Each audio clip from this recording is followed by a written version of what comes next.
Chapter 1. The performance begins. On a pitch-black rainy night, the sound of raindrops striking the ground resonated like the rhythmic beats of a countdown. Only 10 minutes remaining. Target: a male of dragon nationality, Liu Xiaoqian. The captain of the pursuit team, Kate, gazed ahead at the circus theater, pressing the intercom button.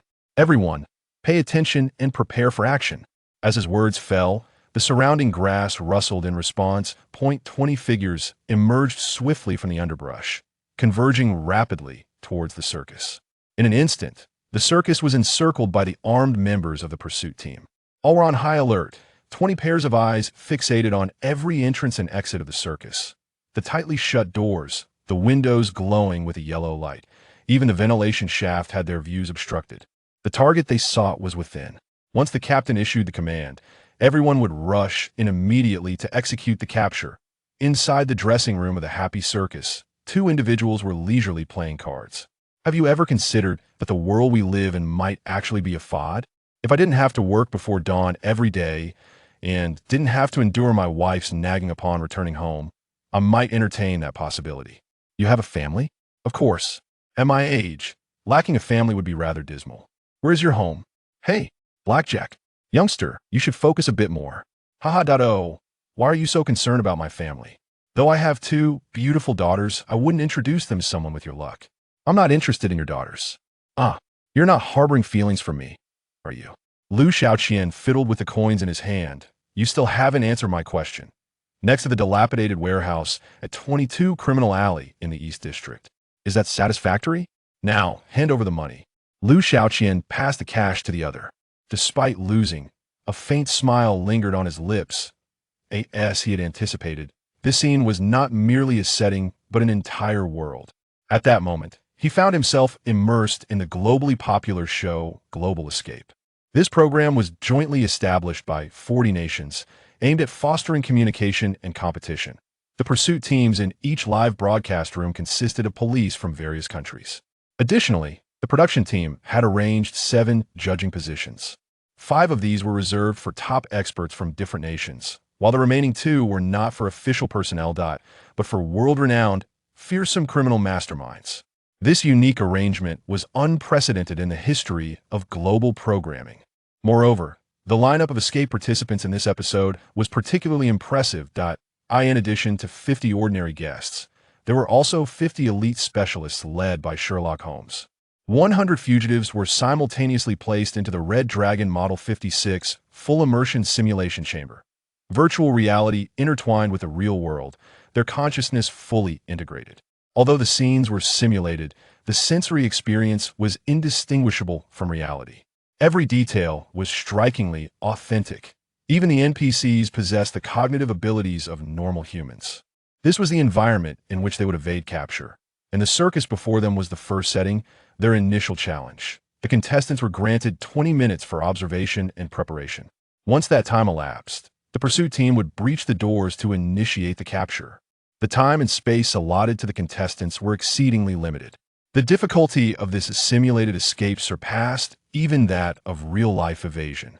Yet, despite the challenges, the allure of an extravagant cash prize attracted countless high IQ individuals to participate. Unlike others, Liu Xiaoqian's motivation for joining this program was not the prize money. His true intent lay in the program's platform to the full immersion simulation chamber. Liu Xiaoqian, originally a powerful movie star, had traversed into this parallel world filled with mediocre films, becoming a third-rate actor. In this world, quality films or roles either did not exist or were merely figments of reality. As a theater enthusiast, he possessed exceptional acting skills but lacked a stage to showcase them. Compounding the issue, he had activated the role-playing system. By merely embodying a character, the higher the resemblance, the greater the rewards. He could even acquire skills and attributes for permanent retention. His hands itched. The skills were enticing. Yet, there was no stage. Ultimately, Liu Xiaoqian set his sights on this program. Based on his observations, he suspected that the virtual scenes of the show were not mere settings. Behind each scene lay a complete world. What could be more suitable as a stage than a fully realized and utterly free virtual world? Of course, this was merely his conjecture during his viewing of the program. To ascertain the truth, he needed to personally test it. Thus, he participated in this episode. Indeed, through his interaction with the elderly NPC, Liu Xiaoqian received the answer he sought. His suspicions were correct. At that moment, the countdown for the capture operation dwindled to just 9 minutes. Suddenly, a chime sounded. Ding! Congratulations, host. You have activated the first character DC, the Joker. Liu Xiaoqian paused momentarily upon hearing this notification.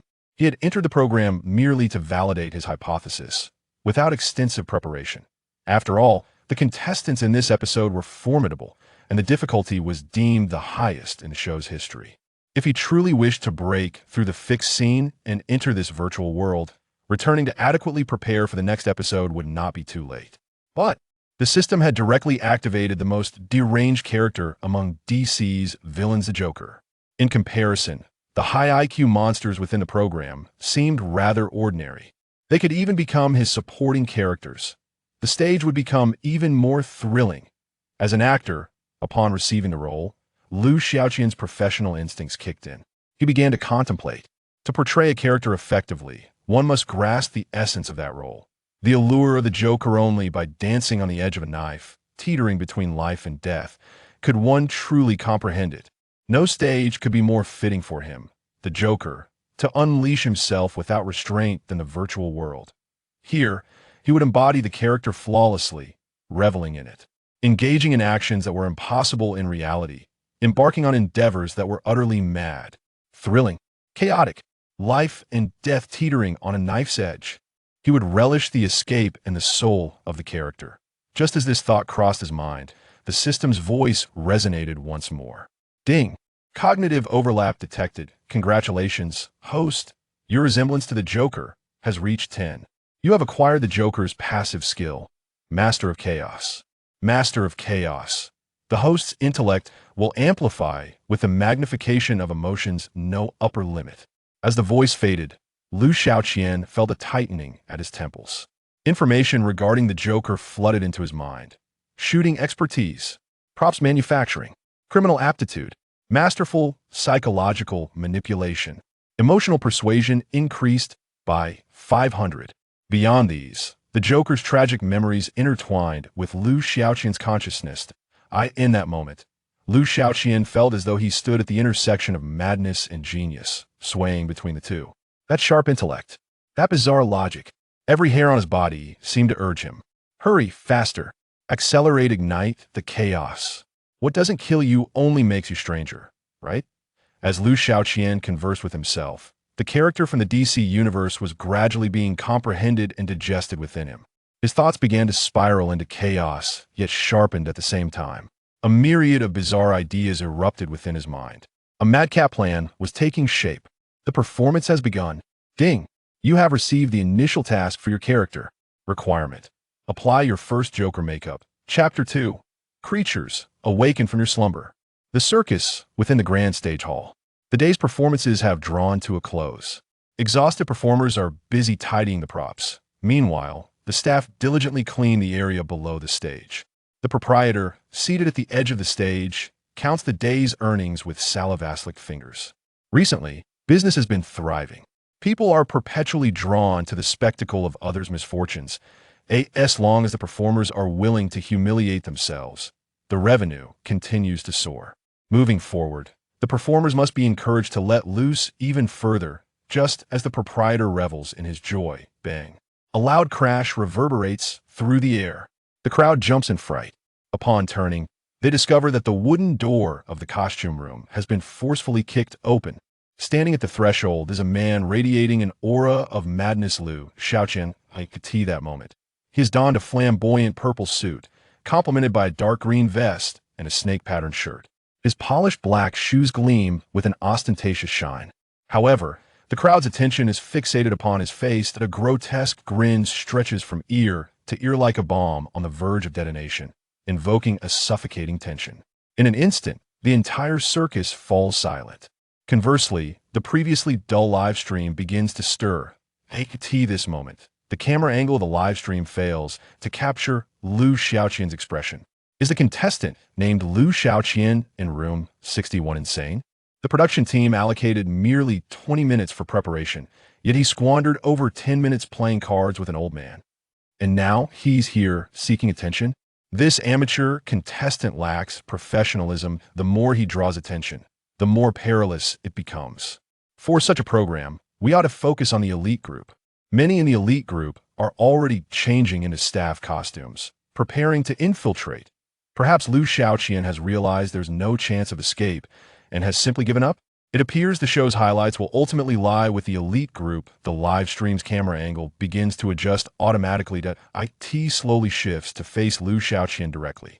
At that moment, Liu Xiaoqian stretches his neck, leaning forward. His face fills the camera frame perfectly. He inserts 2 fingers into the corners of his mouth, pulling them upwards ever so slightly to a mischievous and sinister smile is thrust into the lens.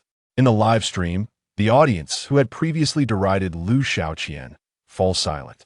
Gazing upon that face, feeling that fervent gaze, their hearts seem to be gripped by an unseen hand. Is this man a lunatic? Why does it feel like he's about to slash my face with something? Stay calm. It's merely bravado. This escape program is a battle of wits, not of flamboyance. Don't act like this. I'm terrified. Why do I suddenly realize I might be somewhat drawn to this? Undeniably, I feel a tinge of excitement at this juncture. Liu Xiaoqian has completely embraced this deranged persona. He strides towards the front of the stage with a light-hearted and relaxed gait, each step resembling a dance. As he approaches, the circus proprietor instinctively takes a step back. Though this is his domain, he does not wish to have his authority challenged. Yet, at this moment, he finds himself utterly voiceless. Liu Xiaoqian reaches the edge of the stage and seizes the microphone. Bang! Bang! The sound of the microphone being struck momentarily stuns everyone present. Then a hoarse voice resounds, "Dear audience, welcome to my world." The tranquility of the circus is shattered by Liu Xiaoqian's flamboyant tone. All eyes converge upon Liu Xiaoqian. Everyone ponders what this eccentric man intends to do. Among them, the proprietor is the most anxious.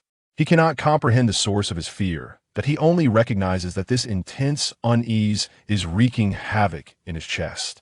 The sweat on his palms has seeped into the cash. Liu Xiaoqian stands at the edge of the stage, laughing as he scans the crowd.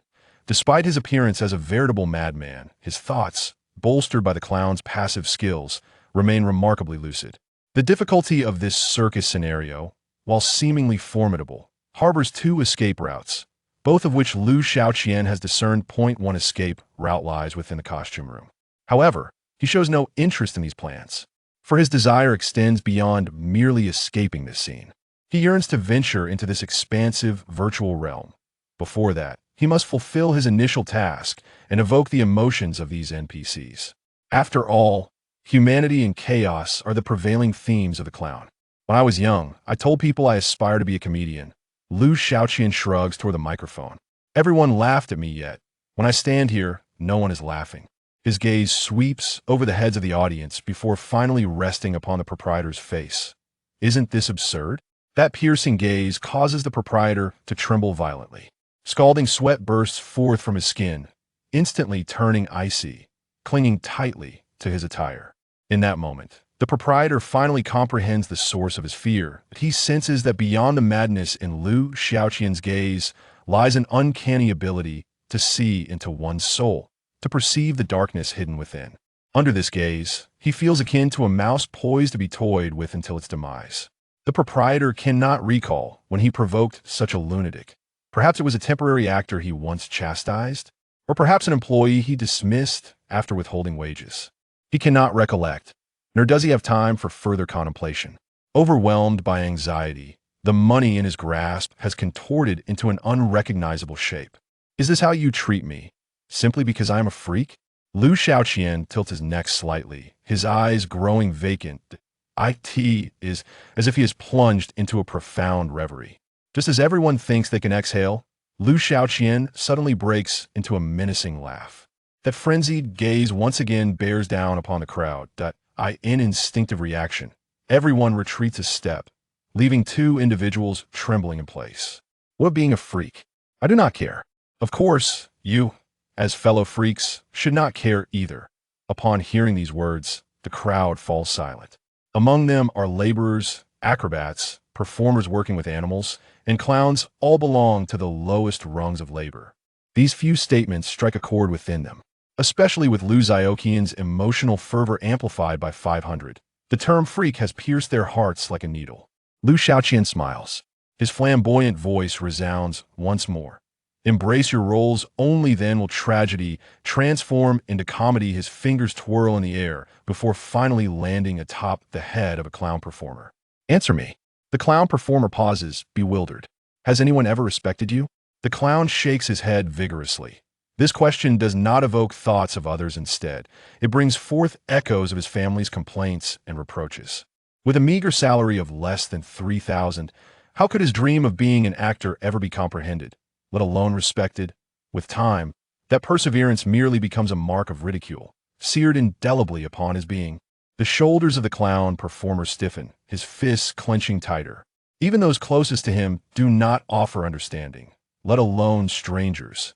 In this era that reveres material wealth and tangible results, who would respect those who cling to their dreams? How absurd. People like us, struggling on the road, deserve to be abandoned and ridiculed.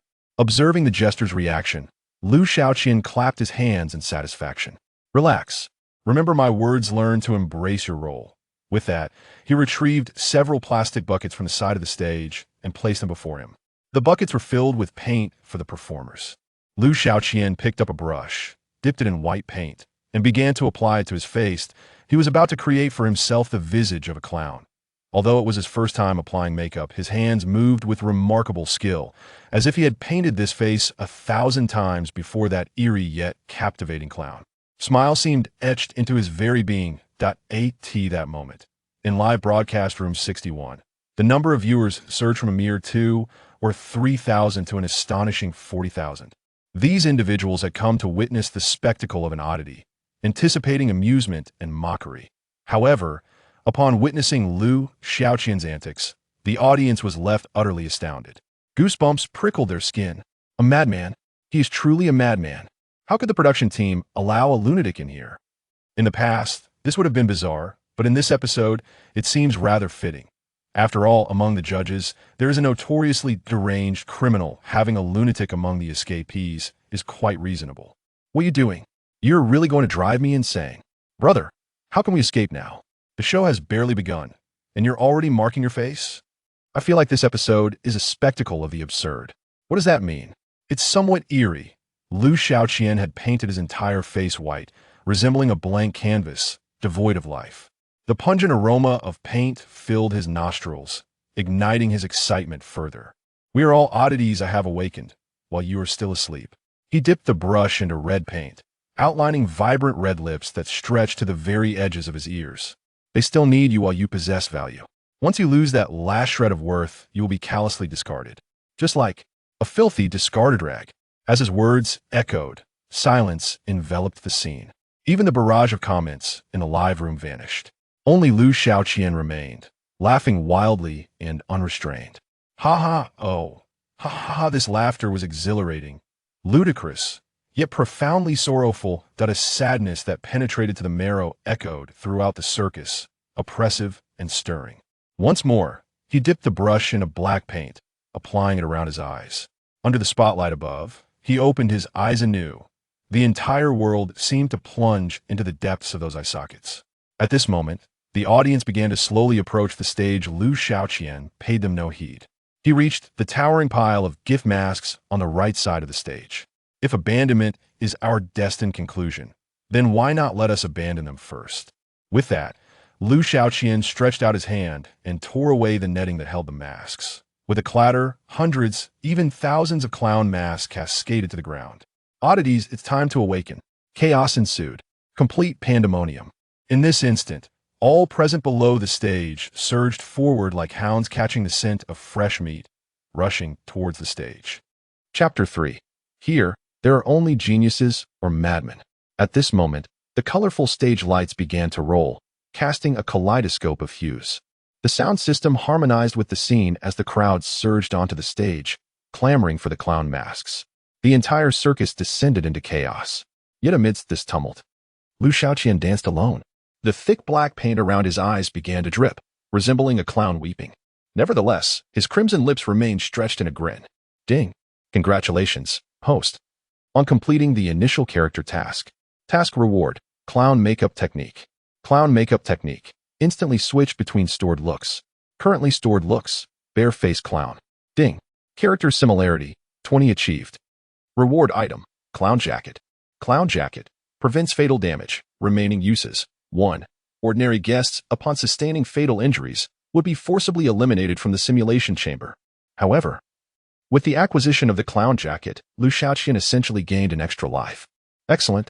As the notification faded, Liu Xiaoqian felt his dark green vest lighten slightly. Clearly, the properties and effects of the reward had been conferred. Ding. New task, gradually entering the scene. Requirement, character similarity must reach 30. Liu Xiaoqian retracted his smile. His scarlet tongue flicked across his lips, tasting somewhat bitter, yet intriguingly delightful. Escape? The clown yearned for a wilder revelry. The crowd surged forward. The previous clown actor also desperately rushed toward the masks. Even as the makeup on his face was smeared by the throng, and his arms were scratched, he remained unfazed. Having already become a freak, what was there left to care about? One must learn to embrace their role. Liu Xiaoqian's words echoed like the whispers of a demon in his mind, refusing to dissipate. It is not we who are mad. It is this world that has gone awry. Since we are ultimately destined to be cast aside, what is there left to concern ourselves with? Let this party be even more fervent. At that moment, someone inexplicably cranked the music to its maximum volume. The deafening sound startled the owner significantly. What has happened to these people? How did they all go mad at once? Just then, Liu Xiaoqian snatched the money from the owner's hands, scattering it into the air. No. The owner barely vocalized his protest before being yanked into the crowd by dozens of hands. Liu Xiaoqian seized a mask, donned it, and danced gracefully amidst the chaotic throng, akin to a king reigning over this pandemonium. Beneath the mask, he smiled. This chaos was merely a splendid beginning. The escape plan had officially commenced. In the live broadcast room, the audience, initially intending to view the spectacle and depart, found themselves rooted in place, captivated.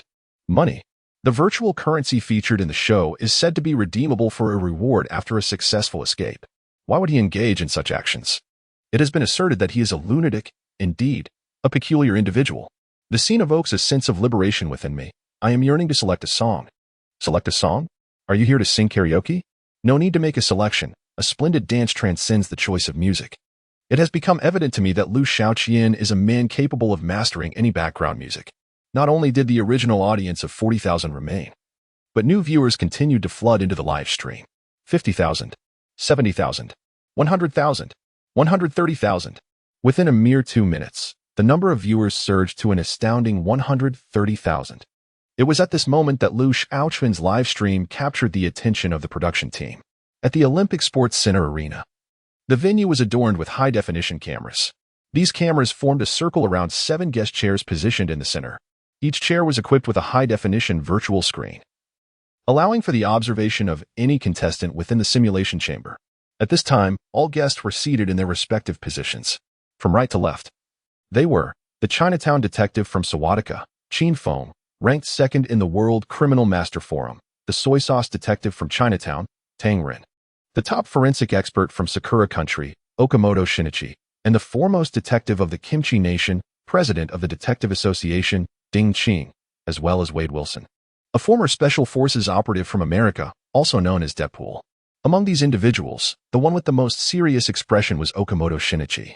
His role was unique. In addition to being a judging expert, he was responsible for the design of the first 3 scenes of the show. In his mind, he represented not only himself, but also the spirit of Sakura Country. His objective was clear: to conclude this episode within the first 3 scenes, ensuring that designers from other nations, particularly those from Dragon Country, would not even have the opportunity to intervene. This would showcase the strength of his nation, allowing audiences worldwide to witness the true power of Sakura Country. Though outwardly composed, he was internally exhilarated to the utmost degree. The next 2 seats remained unoccupied, their presence represented by holographic projections. Both figures donned prison attire, shackles adorning their hands and feet, with their waists tightly bound. These 2 were world-class notorious criminals. One was Professor Moriarty, the arch-nemesis of Sherlock Holmes, devoid of conscience and morality. The other was Uncle Ba, a criminal mastermind who relished in teaching others the art of wrongdoing. His gaze, tinged with a hint of amusement, seemed to greedily seek out the fears and anxieties lurking within the hearts of people sending chills down their spines. Both individuals sat quietly, exuding an air of calmness. Yet, unbeknownst to all, beneath their serene exteriors, a plethora of dangerous thoughts were fermenting within their minds. The 7 individuals currently serve merely as guest judges, assisting in the analysis of the program. However, as the show progresses towards its later stages, their roles will undergo a transformation. This shift constitutes one of the most intriguing aspects of the show. When the pursuit team seeks assistance, these 7 guests can directly engage, stepping into the role of commanders for the pursuit team. Thus, in order to achieve ultimate victory, one must confront the challenges posed by these 7 esteemed guests. When these guests partake in the pursuit, they essentially participate as if they were competitors, gaining insights into the methods employed by the fugitives. The difficulty of evasion, therefore, is evident. Positioned before the guest seats is the host of Global Pursuit, Brother Young. The headphones he wears continuously relay data from the backstage reports. Even before the first round of capture officially commences, the total number of online participants has already surpassed 50 million. Chapter 4. 90% must be eliminated. The astonishing data from the back end stirred even the seasoned swimmer, who was accustomed to grand spectacles. Grasping the microphone, he declared, "Thank you all for tuning into Global Escape. It is palpable that our audience is now brimming with anticipation.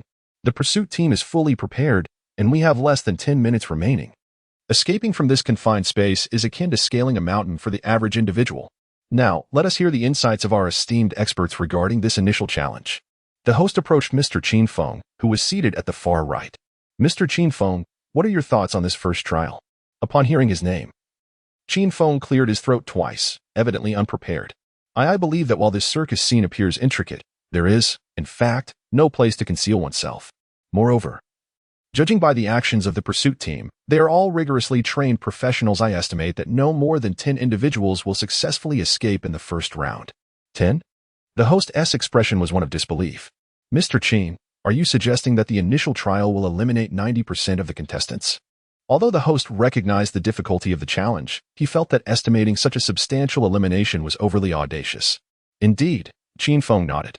"Of course, Mr. Holmes will undoubtedly be among those 10. Qin Feng's partner, Tang Run, interjected, "Oh, come now, old Qin, it's not that extreme. Just look at this scene. It's a whirlwind. Utterly chaotic. Escaping is a matter of moments." As he spoke, Tang Run reached into his bag, preparing to retrieve his tracking device. "That is not quite right. My view aligns with this slender young man. Eliminating 90% in the first round is not excessive," remarked Detective Ding Qing from the land of Kimchi. "Uncle Kimchi, I find you quite mature, yet your thoughts mirror those of a young lad. Let us not be so pessimistic." Tang Run chuckled. "Oh, is this fellow a detective?" Depul Wade pointed at Tang Run's face. "Doesn't the show require identity verification? Doubt me? I have my reservations about you." Tang Run stood up, exclaiming, "In broad daylight, wearing a hood and yoga pants, you're either a crossdresser or gay. If I were gay, you would be the first one I'd toss out. For your appearance is quite unappetizing." As he spoke, Wade theatrically clutched his throat, gasping for air. "Ugh, you." Just as it seemed the two were about to clash, the host hastily redirected the conversation, asking, "Mr. Okamoto, as the designer of the first round setting, could you please share your perspective?" Upon hearing that Okamoto Shinichi was the designer, all eyes turned to him. Okamoto nodded slightly and replied, "Mr. Qin Feng's observations are generally sound. However, there are minor discrepancies in the estimation of the participant count. When I conceived this scenario, I estimated that the number of individuals who would succeed would be fewer than 5. Upon hearing this, the audience erupted in astonishment. Brother Yang's mouth fell agape. 5? Yes. And regrettably, I must inform everyone that all the members of the amateur group will inevitably perish. Okamoto Shinichi shook his head, declaring that this program is fundamentally unsuitable for ordinary individuals. Though his words may seem harsh, they resonate deeply with the essence of the show. As the architect of this scene, Okamoto Shinichi harbors great confidence in his design. He has devised 2 escape strategies within this scenario. Based on his understanding of the escape contestants, he deduces that only a handful would be able to discern these methods. Yet, even if these 2 strategies are uncovered, it does not guarantee a successful escape. For these tactics are, on the surface, obscured by numerous distractions. Ultimately, the number of individuals who will successfully flee will not exceed 5, all of whom will belong to the elite group and must be exceptional geniuses. The amateur group, they were never part of his plan, and they hold no hope at all. As soon as Okamoto Shinichi expressed his opinion, laughter erupted from the two projection seats. At that moment, everyone suddenly realized.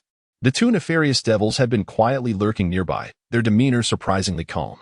Mr. Moriarty, Brother Young cautiously approached.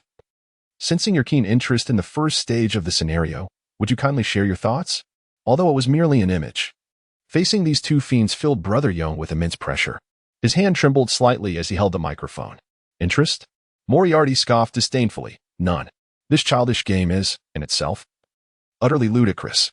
Witnessing your meticulous preparations only amplifies my amusement. Have you not grown a tad presumptuous? Okamoto Shinichi's expression darkened. If you truly possessed any prowess, you wouldn't be appearing here in shackles. Haha. Moriarty chuckled softly. Life is but a performance. Reality and illusion are beyond the comprehension of you pathetic admirers of Sherlock Holmes. As he uttered this, a flicker of pride danced in his eyes, as if his capture were merely an orchestrated ruse. Mr. Host, may I ask? At this moment, Uncle Ba also interjected, is your hand trembling? Brother Young was taken aback by this remark. He had not anticipated a guest to make such a statement in this context, and awkwardly smiled while explaining, no. You must have misjudged. Please, relax a bit, Uncle Ba advised, wiping the corner of his mouth with his finger, otherwise, your muscles will become too tense. This statement echoed through the live broadcast, reaching all the audience's ears. How chilling. It feels like Brother Young has already suffered greatly in his mind. Enough to be served on a platter. This episode's guests are far too intriguing. They are either geniuses or demons. Indeed, each one is remarkably strong. Though the amateur group is slightly lacking. It cannot be said thus, for in adversity one relies on Qin Feng, and in desperate situations, one turns to the Tang people. Moriarty is indeed rather arrogant. What does it matter that we admire Sherlock Holmes? If you possess the audacity, step forward and see if you can capture Holmes. It should be acknowledged that Moriarty's retorts are commendable. The intentions of the Foot Basin Chicken are widely recognized. What is the meaning behind their actions? The first trial is designed to eliminate 90% of the participants. This Okamoto Shinichi is doing it deliberately. It is a pity for the contestants in the amateur group. They're all merely playing a supporting role. Have you all seen it before? It seems there is an eccentric in the amateur group who refers to himself as a freak. I have no time to watch such nonsense. Perhaps just seeking to ride the wave of the program's popularity. The host, Yang Gu, wished not to linger before these two peculiar figures for too long, and swiftly changed the subject, commencing the next phase. Now, let us take a glimpse at the scenes from the most popular live streaming rooms. Yonga stepped back a couple of paces, and with a flourish of his hand, the large background screen lit up. The first is Room 1. Mr. Sherlock Holmes. Chapter 5. Liu Xiaoqian? Who is this deity? In the number 1 live broadcast room, the fugitive contestant is Sherlock Holmes. Clad in a black trench coat, he stands at the edge of the stage. His gaunt figure accentuates his height. With a long, hawk-like nose, he exudes an air of alertness and decisiveness. Unlike the other guests, his motivation for participating in this program is not the prize money, but rather the thrill it promises. Ever since his friend Watson tied the knot, he has returned to a solitary lifestyle. Coupled with a recent decline in cases, his existence has grown increasingly monotonous. Spending days cooped up at home has rendered his complexion somewhat pallid. At Watson's suggestion, he joined this show, hoping to discover challenges that could rekindle his excitement. Holmes stands silently, his keen eyes scanning the surrounding individuals. With a mere glance, he captures the essence of each stranger's situation. Countless fragments of information coalesce in his mind, forming coherent threads of insight. A clown, an amateur actor, long single, teetering on the brink of collapse. An amateur writer, fatigued, living with parents, recently injured during a performance. A prop master, also a handyman, with a large dog at home, having quarreled with his wife. After discerning the circumstances of all present, he ultimately approaches the prop master. In the live broadcast room, a flurry of comments flits across the screen. My idol. My deity. This episode belongs to Holmes. What will he say to that person? Has he uncovered something? Stop guessing. What Holmes can observe, we surely cannot. Let us just leave our minds behind and await the twist. I am so eager to see Holmes in action. Who isn't? A third of the online audience has been captivated by Holmes's broadcast room. Can you all please explore other rooms? Don't crash the server. To avoid distracting the judging guests, the screen does not display the comments. Hence, the host and the 7 guests remain oblivious to the barrage of remarks. Back-end data reveals that so far, the total online audience for the program has reached 60 million, with 23 million viewers in Holmes's live room. The 15th and 22nd live rooms, following homes, boast an impressive 5 million viewers each. The remaining live rooms combined do not match the audience numbers of these three. On the big screen, after showcasing the highest-rated number 1 live room featuring homes, it transitions to the 15th live room. In this space, the fugitive contestant is Logic. Logic is the chief expert of the renowned detective association in Dragon Country, known as Xiaoqian, and is regarded as its most formidable intellect. It is said that he can learn a specialized skill and master it within 2 hours. His brother, Liu Xiaoqian, is the leader of Xiaoqian. Logic's motivation for participating in the program is straightforward: to obtain the prize money as a form of subtle dissent against his brother's salary. Logic's attention was not directed towards the individuals within the scene, but rather on the very essence of the setting itself. He scrutinized the structure of the circus, occasionally murmuring to himself. Among the audience were many of his personal fans, alongside a fair share of detractors. Logic, stop it. Outside, your brother is waiting. Activate the strongest brain. Is he attempting to escape through these doors and windows? It's futile. Even my underpowered intellect understands that. Please remove this pseudo-logic enthusiast. He knows nothing of his true capabilities. Subsequently, the scene transitioned to the popular live broadcast room number 22, where the fugitive was the mentalist Darren. This paragon of the Parrot Nation boasted significant popularity, with an audience merely 100,000 shy of the second-ranked Logic's live stream. He was poised to potentially surpass Logic at any moment. True to his moniker, his specialty lay in mind control, although reminiscent of hypnosis. The two crafts existed on entirely different planes. While hypnosis requires a myriad of conditions for success, Darren's control did not. Regardless of time, environment, or the subject's state of consciousness, as long as one conversed with him for more than 3 sentences, they would fall effortlessly under his sway. Moreover, the more lucid the individual, the deeper the level of control he exerted. He had once demonstrated this in his exclusive program, simultaneously orchestrating 5 upstanding citizens to rob a bank. Even after being informed that it was merely a performance, those individuals remained reluctant to part ways, inquiring if there might be a genuine opportunity to collaborate in the future. At that moment, Darren was engaged in conversation with the circus owner. It was then that a voice echoed through Yong's earpiece from the backstage. Attention, live broadcast room number 61. Within a mere 5 minutes, the viewer count had multiplied exponentially, soaring to 180,000 online. The percentage of new viewers had rocketed to the top. Yong switched to the footage from live broadcast room 61. Given that each guest's fame in the real world varied, the audience base itself was inherently different. Relying solely on viewer counts as a primary reference would skew the results. To ensure that no thrilling moments were missed, the production team prioritized the significance of the new viewer growth metric. A live stream that could rapidly captivate an audience in a short time undoubtedly promised astonishing performances. Yong, fully aware of the implications, promptly complied and pressed the switch button.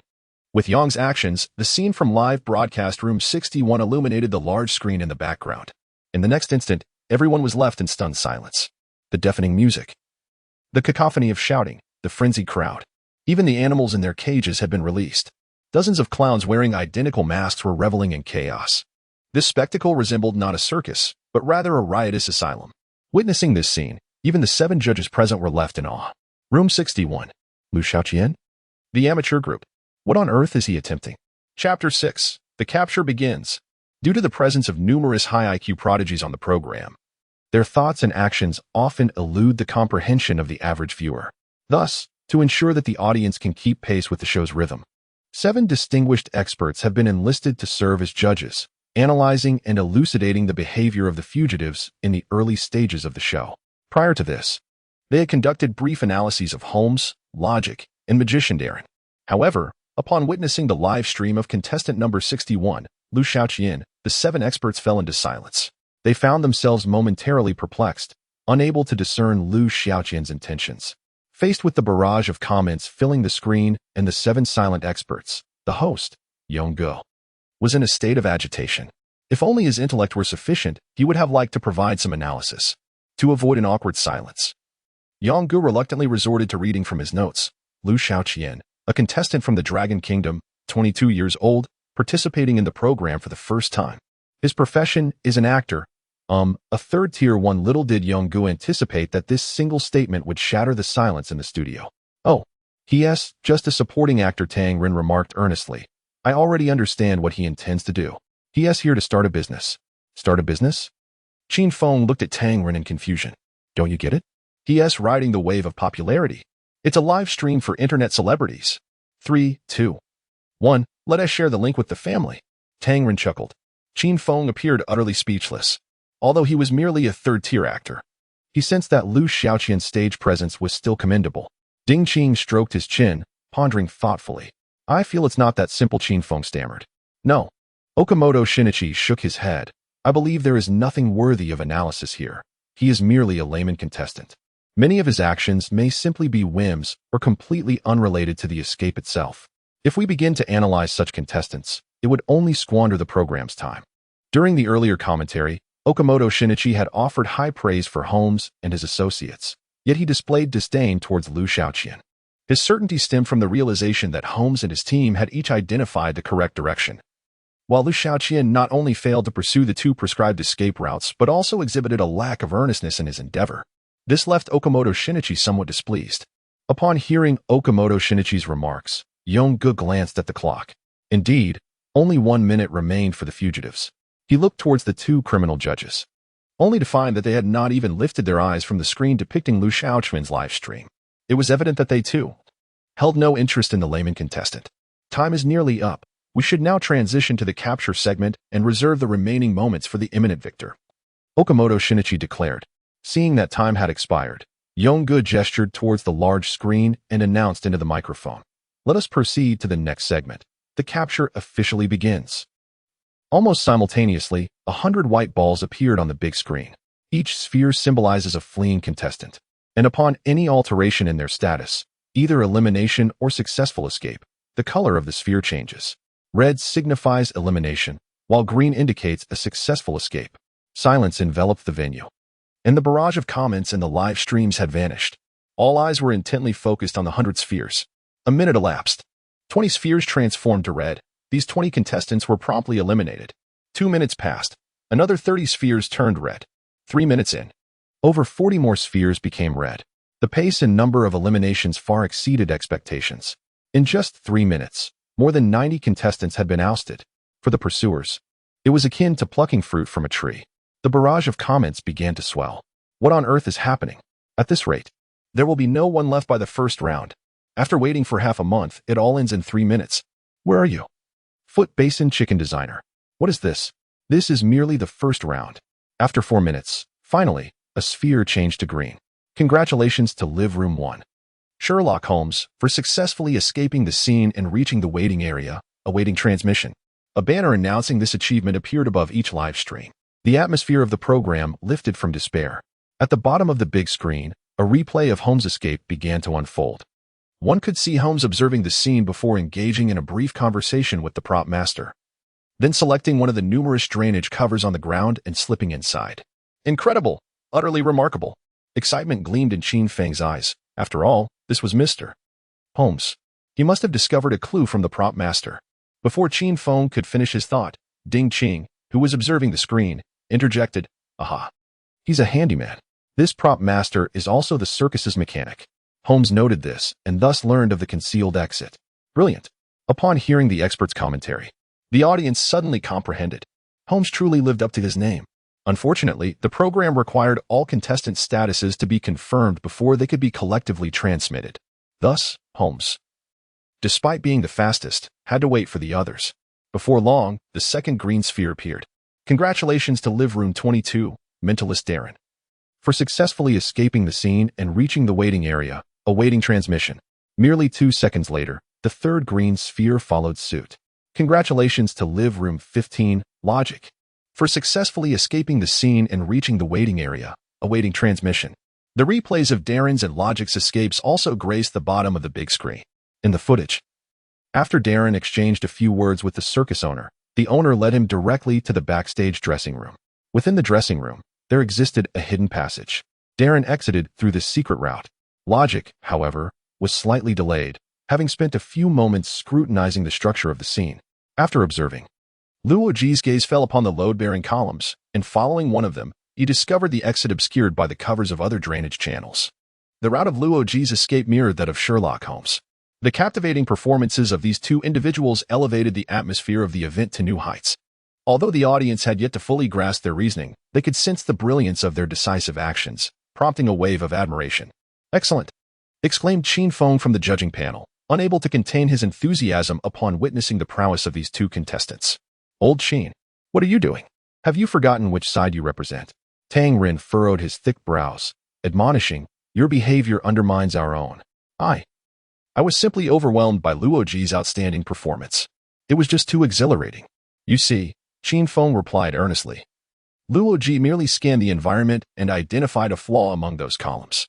Chapter 7. The game is not over yet. Pillar? Flaw? Old Qin.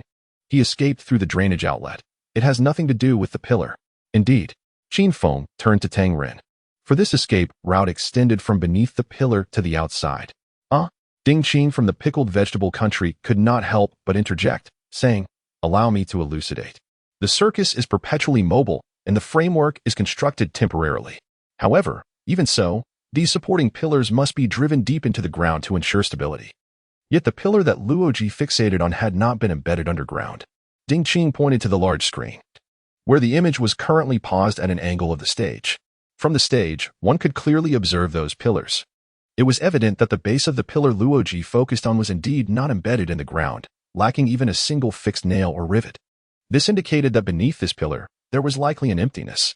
Furthermore, the cover of the drainage channel could provide a rough indication of its orientation and direction. Although there were numerous other drainage cover demonstrations on the ground, it was not difficult to deduce the corresponding drainage cover by tracing back from the direction of this pillar. Upon hearing Ding Qin's explanation, everyone was taken aback. This Luoji possessed not only keen observation skills, but also an exceptionally quick mind. "Wait, the premise of your earlier speculation is," Tang Ren gazed at the screen, "the premise is knowing that there is an escape route in the drainage channel. How could he possibly know that?" Upon hearing this question, Ding Qin smiled but refrained from answering. Meanwhile, Qin Feng hurriedly explained to prevent Tang Ren from being mocked by the other mentors. "Just think about it. Why would legitimate drainage covers be so concentrated? Even in a crisscrossing road, such a situation would be improbable. Oh, so it means that these drainage channels, at first glance, do not resemble genuine drainage channels. There must be something amiss." With that, Tang Ren burst into laughter, exclaiming, "If the designer had not attempted to conceal this escape route with so many fake drainage channels, Luoji might not have discovered it so swiftly. This is truly a case of gilding the lily." Upon hearing this, the expression on Okamoto Shinichi's face darkened instantly. For all of these designs had been his creation. Nevertheless, he was disinclined to quarrel with Tang Ren. Thus far, aside from these three individuals, all the other contestants in the elite group had perished, signifying that the first round had essentially concluded. Moreover, the three who managed to escape were all exceptionally skilled. This was both reasonable and saved face. Okamoto Shinichi felt quite satisfied with this outcome. This was merely the first round. Eliminating the remaining three individuals in the subsequent 2 rounds should pose no difficulty. The escape scenario for this edition had been contracted to the Sakura country. The designers from the Dragon country could prepare to pack up and head home early. With this thought, a barely perceptible smile flickered in the depths of Okamoto Shinichi's eyes. However, due to the phrase gilding the lily, he wished for the discussion to shift away from Luoji. Although Luoji displayed commendable prowess, it was the mind magician Darren who truly captivated the audience with his extraordinary performance. Indeed, both Holmes and Luoji employed methods that were traceable. Yet Darren's techniques exuded an air of enigma. Ding Qin nodded in agreement. Should we be called upon to participate?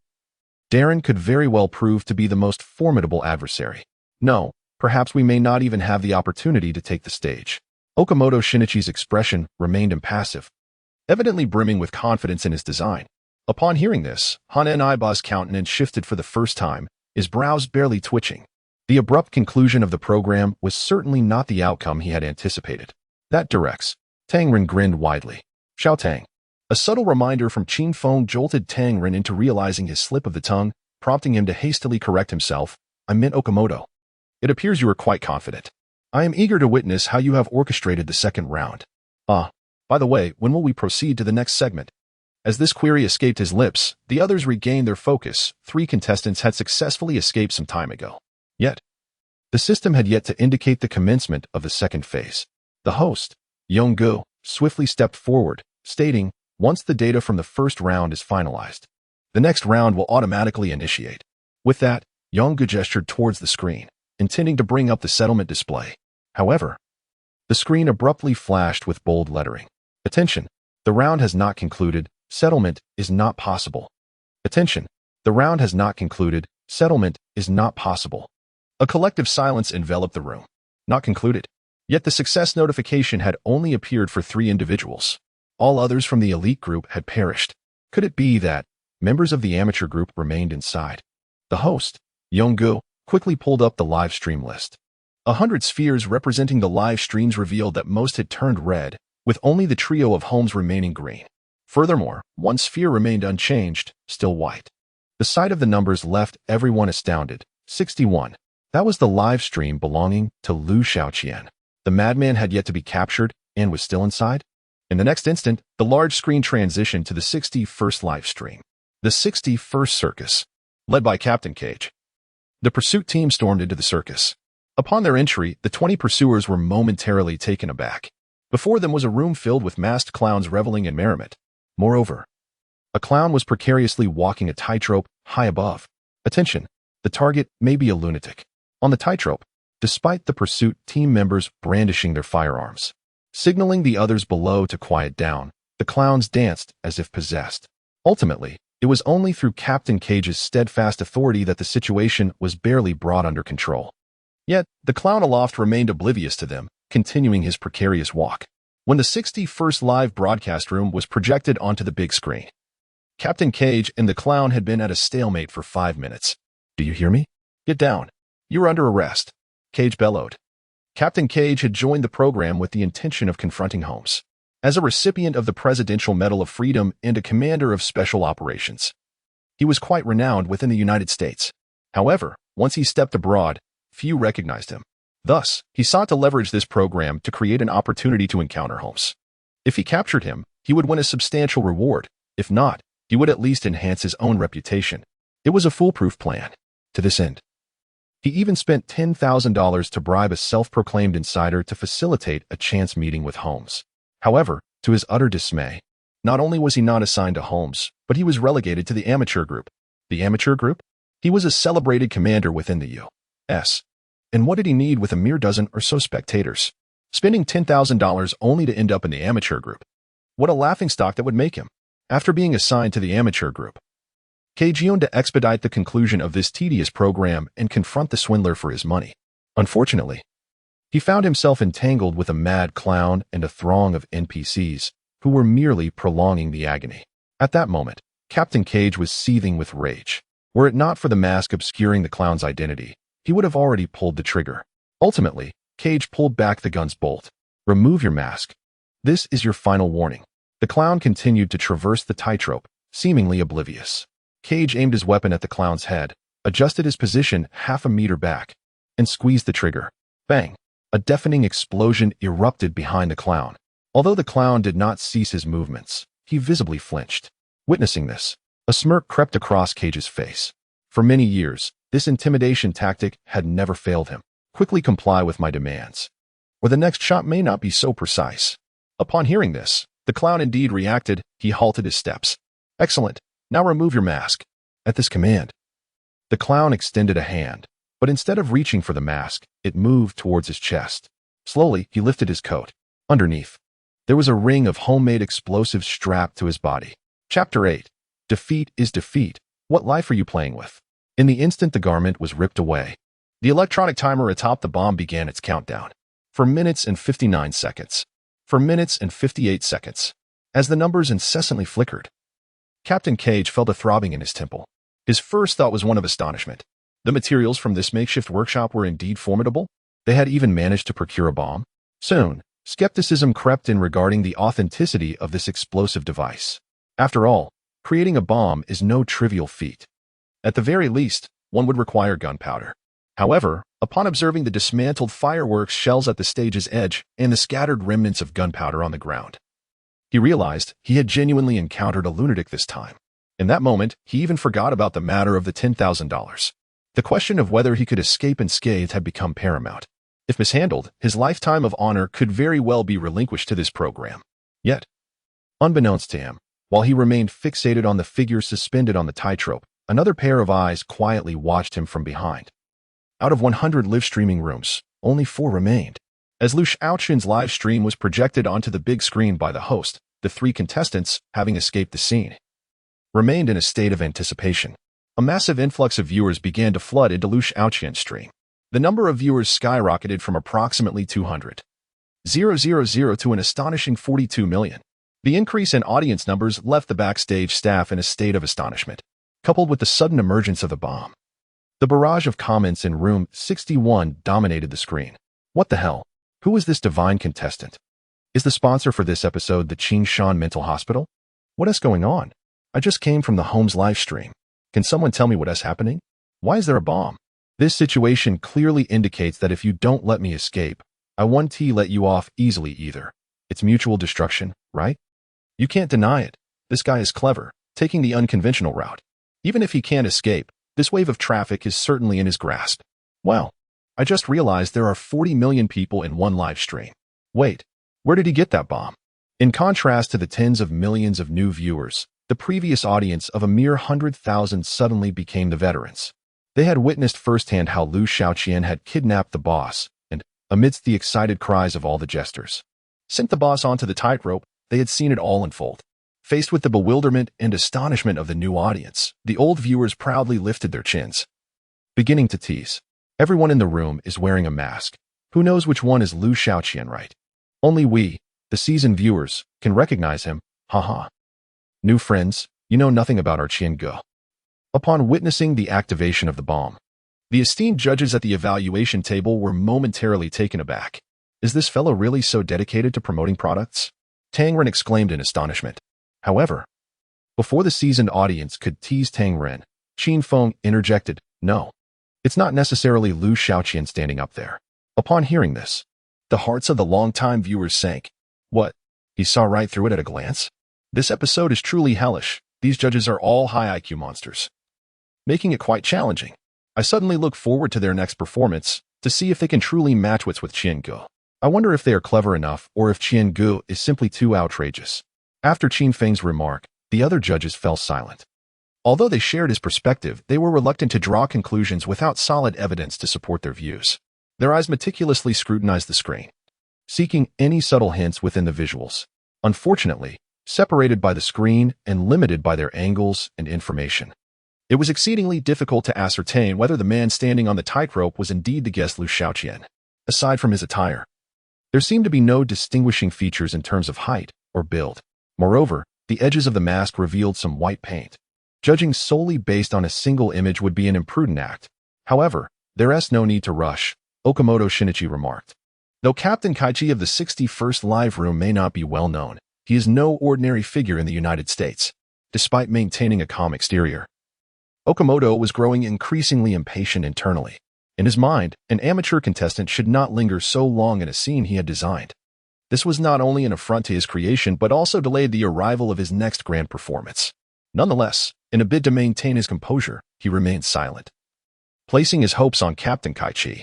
Meanwhile, host Yonggu relayed information received through his earpiece, stating, "Indeed, Captain Kaichi has been awarded the Presidential Medal of Freedom. I believe he will gather more information on site than we can from behind the screen. Let us await his response with bated breath." Inside the circus, Captain Kaichi felt beads of sweat forming on his forehead as he gazed at the ever-decreasing timer. Although being duped out of $10,000 was somewhat foolish, he was indeed an experienced commander. At this moment, his mind raced as he devised a temporary strategy.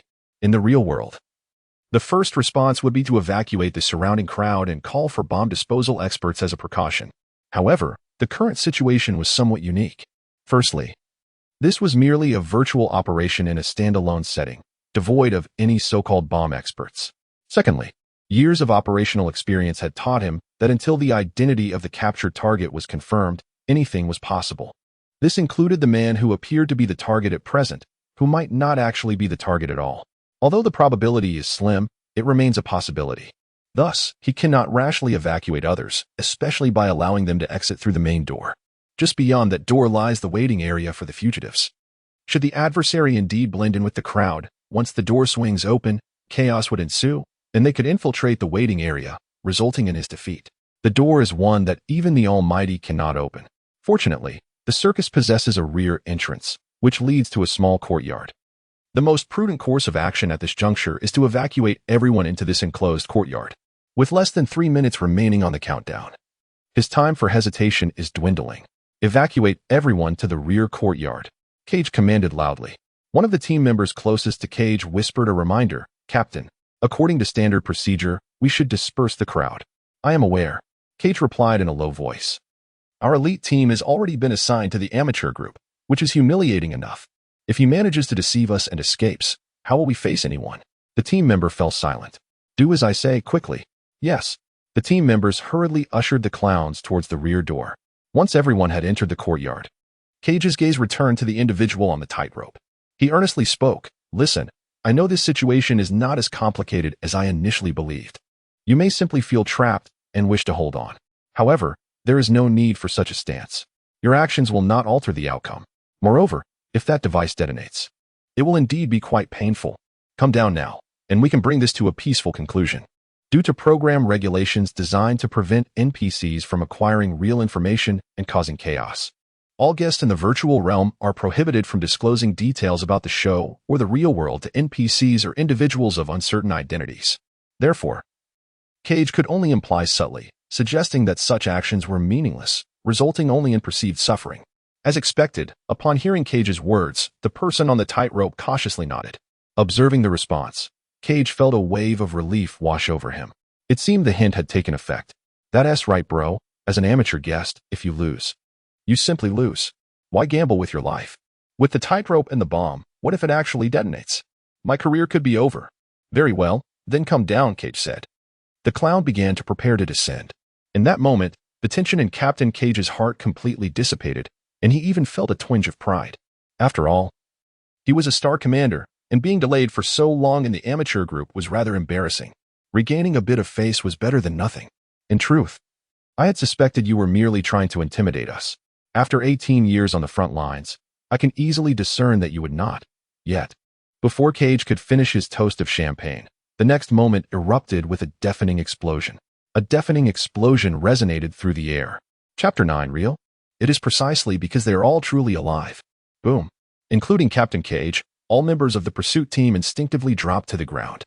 The clown on the tightrope trembled in fright, losing his balance. Like a bird devoid of wings, he plummeted downwards. Meanwhile, in the live stream room, all comments vanished. Everyone was stunned by the explosion. Captain Cage was the first to regain his composure. The explosion did not occur indoors, but rather in the backyard. You all hurry to the backyard. With a commanding shout, several team members hastily scrambled to their feet and rushed towards the rear. He too was eager to discover what had transpired in the backyard, yet he first needed to ascertain the identity of the fallen clown. He approached the clown, only to be momentarily taken aback upon seeing the makeshift bomb beside him. The crude explosives had been crushed by the clown. But what spilled out was not gunpowder, but sand. I have been played. Sir, it's not my fault. I'm the boss. I was forced. The clown on the ground clutched his waist, hastily explaining. Why didn't you say that earlier? He retorted. He said if I uttered a word, he'd blow me to bits. These bombs are all fake. Captain Cage abandoned the clown, fuming as he dashed towards the backyard. Upon entering the yard, a shocking sight made his scalp tingle. The wall in the rear yard had been blown apart, with several team members injured and leaning against the wall.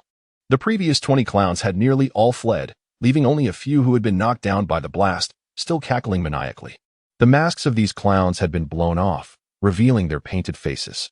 However, at that moment, Captain Cage had forgotten to focus on these abandoned clowns, even neglecting to pursue those who had escaped.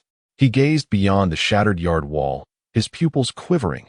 In the distance, beyond the silhouettes of a dozen fleeing clowns, there lay a hospital, towering buildings, a church, and countless flickering lights of homes. It turned out, this was not merely an isolated scene.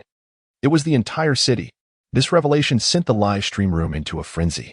After watching so many episodes, I had no idea this virtual scene encompassed an entire city. Could it be that all the previous scenes were not standalone? That just blew my mind. Wait, did Liu Xiaoqian know this all along? Just lucky, perhaps. I don't think so, if he lacked certainty. Why would he choose this escape route? Come on. Choice? Did he have any options? Among so many contestants, only Holmes and 2 others found the exit. Do you think anyone could find it?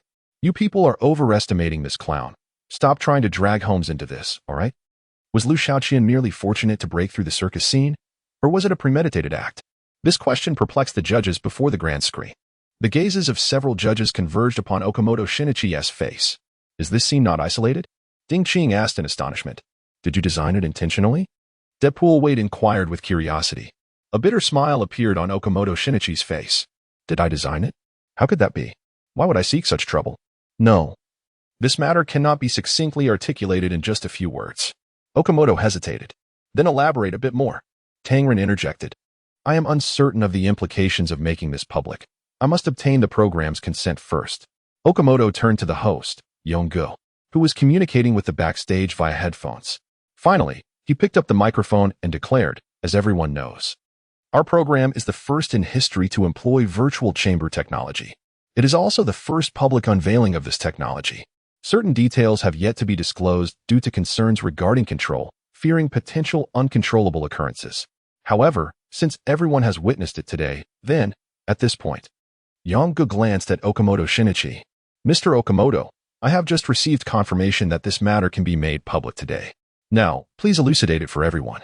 Upon hearing this, Okamoto Shinichi nodded slightly, leaning forward, his gaze fixed on the grand screen as he stated, since the public demonstration of virtual chamber technology, we have all marveled at its realism, particularly with these NPCs.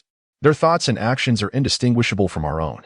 The reason for this authenticity lies in the fact that they truly exist within their own world. In other words, their lives are complete, with no missing elements. Each scene we previously designed is fundamentally built within their world. However, while designing these scenes, the altered details are input into their minds through a different interpretation. This is also why the mentalist Darren could ascertain the exit through the circus owner. Upon this revelation, all present were astounded. It became clear that all contestants were genuinely fleeing within an entirely different, complete world. Yet, no guest had ever discovered this. With this realization, everyone's gaze instinctively shifted to the title above the live stream. Number 61, Liu Xiaoqian. Had it not been for Liu Xiaoqian's actions today, they might have naively believed this was merely a virtual small space. How could this individual have known? However, among all present, only Han and Iba displayed no sign of astonishment. Conversely, a subtle smile flickered in his eyes, perhaps indicating that this outcome was precisely what he desired. Liu Xiaoqian? An intriguing young man indeed. At this moment, Detective Ding Qing interjected, suggesting that Liu Xiaoqian had anticipated this all along, which is why he chose to escape in such a manner. Before anyone else could respond, Okamoto Shinichi continued, stating, No, Mr. Ding Qing, I believe you are overestimating him. Only 3 individuals have managed to locate the exit I designed, and they are all esteemed guests akin to Mr. Holmes. This Liu Xiaoqian. He is merely an actor among the amateurs. I surmise that his participation in this program was never intended to secure victory, as he had no hope of winning. Instead, he sought to attract attention through some theatrics. By sheer chance during his performance, he happened to uncover the virtual world. The judges present are all astute individuals. They discern the implication in Okamoto Shinichi's words. He did not believe an amateur contestant could reach this stage without luck. However, others felt that the situation was not so simple. Particularly Qin Feng. He sensed that this Liu Xiaoqian was far from an ordinary contestant. He might very well be a concealed expert. Although he currently had no means to substantiate his suspicion, the intuition was too overwhelming to ignore, prompting him to quietly scrutinize Liu Xiaoqian's behavior. Noticing the silence from others, Okamoto Shinichi chose not to elaborate further. He strategically sipped his water, withholding certain thoughts he deemed unnecessary to express. He believed that a contestant like Liu Xiaoqian would soon be apprehended. For now, he had no intention of clarifying to the group that all 100 contestants were within the same virtual realm. Chapter 10. Look into my eyes. On the other side, Holmes, Logic, and Darren stood in their respective waiting areas, anticipating the production team's transmission notification. At this moment, Holmes had begun to sense something amiss. For the duration of their waiting had stretched far too long. In such a confined scenario, the capture process would not be so protracted. One would either escape or be apprehended. There could be no third possibility. The prolonged silence undoubtedly signified that something uncontrollable had transpired. Just then, the phones distributed by the production team in their pockets vibrated simultaneously, heralding a message. Program notification, due to an unforeseen incident. The duration of the first stage has been extended by 10 minutes. Those who have escaped the scene should continue to wait in place. Further arrangements will be communicated shortly. Upon reading this message, Holmes's eyebrows shot up in surprise. Indeed, something extraordinary had occurred. What could it possibly be? This message ignited Holmes's curiosity, a sensation he relished as it invigorated his mind and heightened his alertness. Yet, simultaneously, he felt a twinge of discomfort, having anticipated the first stage to conclude swiftly. He had not brought any cigarettes into the scene. For a chain smoker like him, 10 minutes felt interminable. In Studio 61, Cage, who had also received the program notification, quickly regained his focus. He realized he still had a chance. This 10-minute extension was his opportunity to turn the tide. Behind the walls lay a muddy wasteland, rendering the fleeing figures unable to sprint away swiftly. They remained within Cage's line of sight. They were far from the road. Cage turned to two of his teammates, instructing, "You two keep an eye on the rest of them. Everyone follow me. Yes, we cannot let a single one escape. Captain, there are over a dozen of them." "I don't care. Gather everyone. Not a single one must slip away," Cage bellowed, charging ahead. Besides the two teammates, the others followed Cage as they vaulted over the wall and into the muddy expanse. The team members, well-trained, moved faster than the clowns in this challenging terrain. Cage was confident he could apprehend them before they reached the main road. Before the large screen, as they observed Captain Cage leading the chase, the host, Yong, picked up the microphone to provide commentary. The pursuit team in the program consists of elite individuals trained for such scenarios. Their speed in adverse conditions surpasses that of the fleeing clowns. The distance between the two parties is steadily diminishing. I believe the first stage will conclude within 10 minutes. Before Yang could finish his statement, Detective Ding Qing shook his head. No, the first stage cannot possibly conclude for the time being. At this proclamation, all eyes turned to Ding Qing.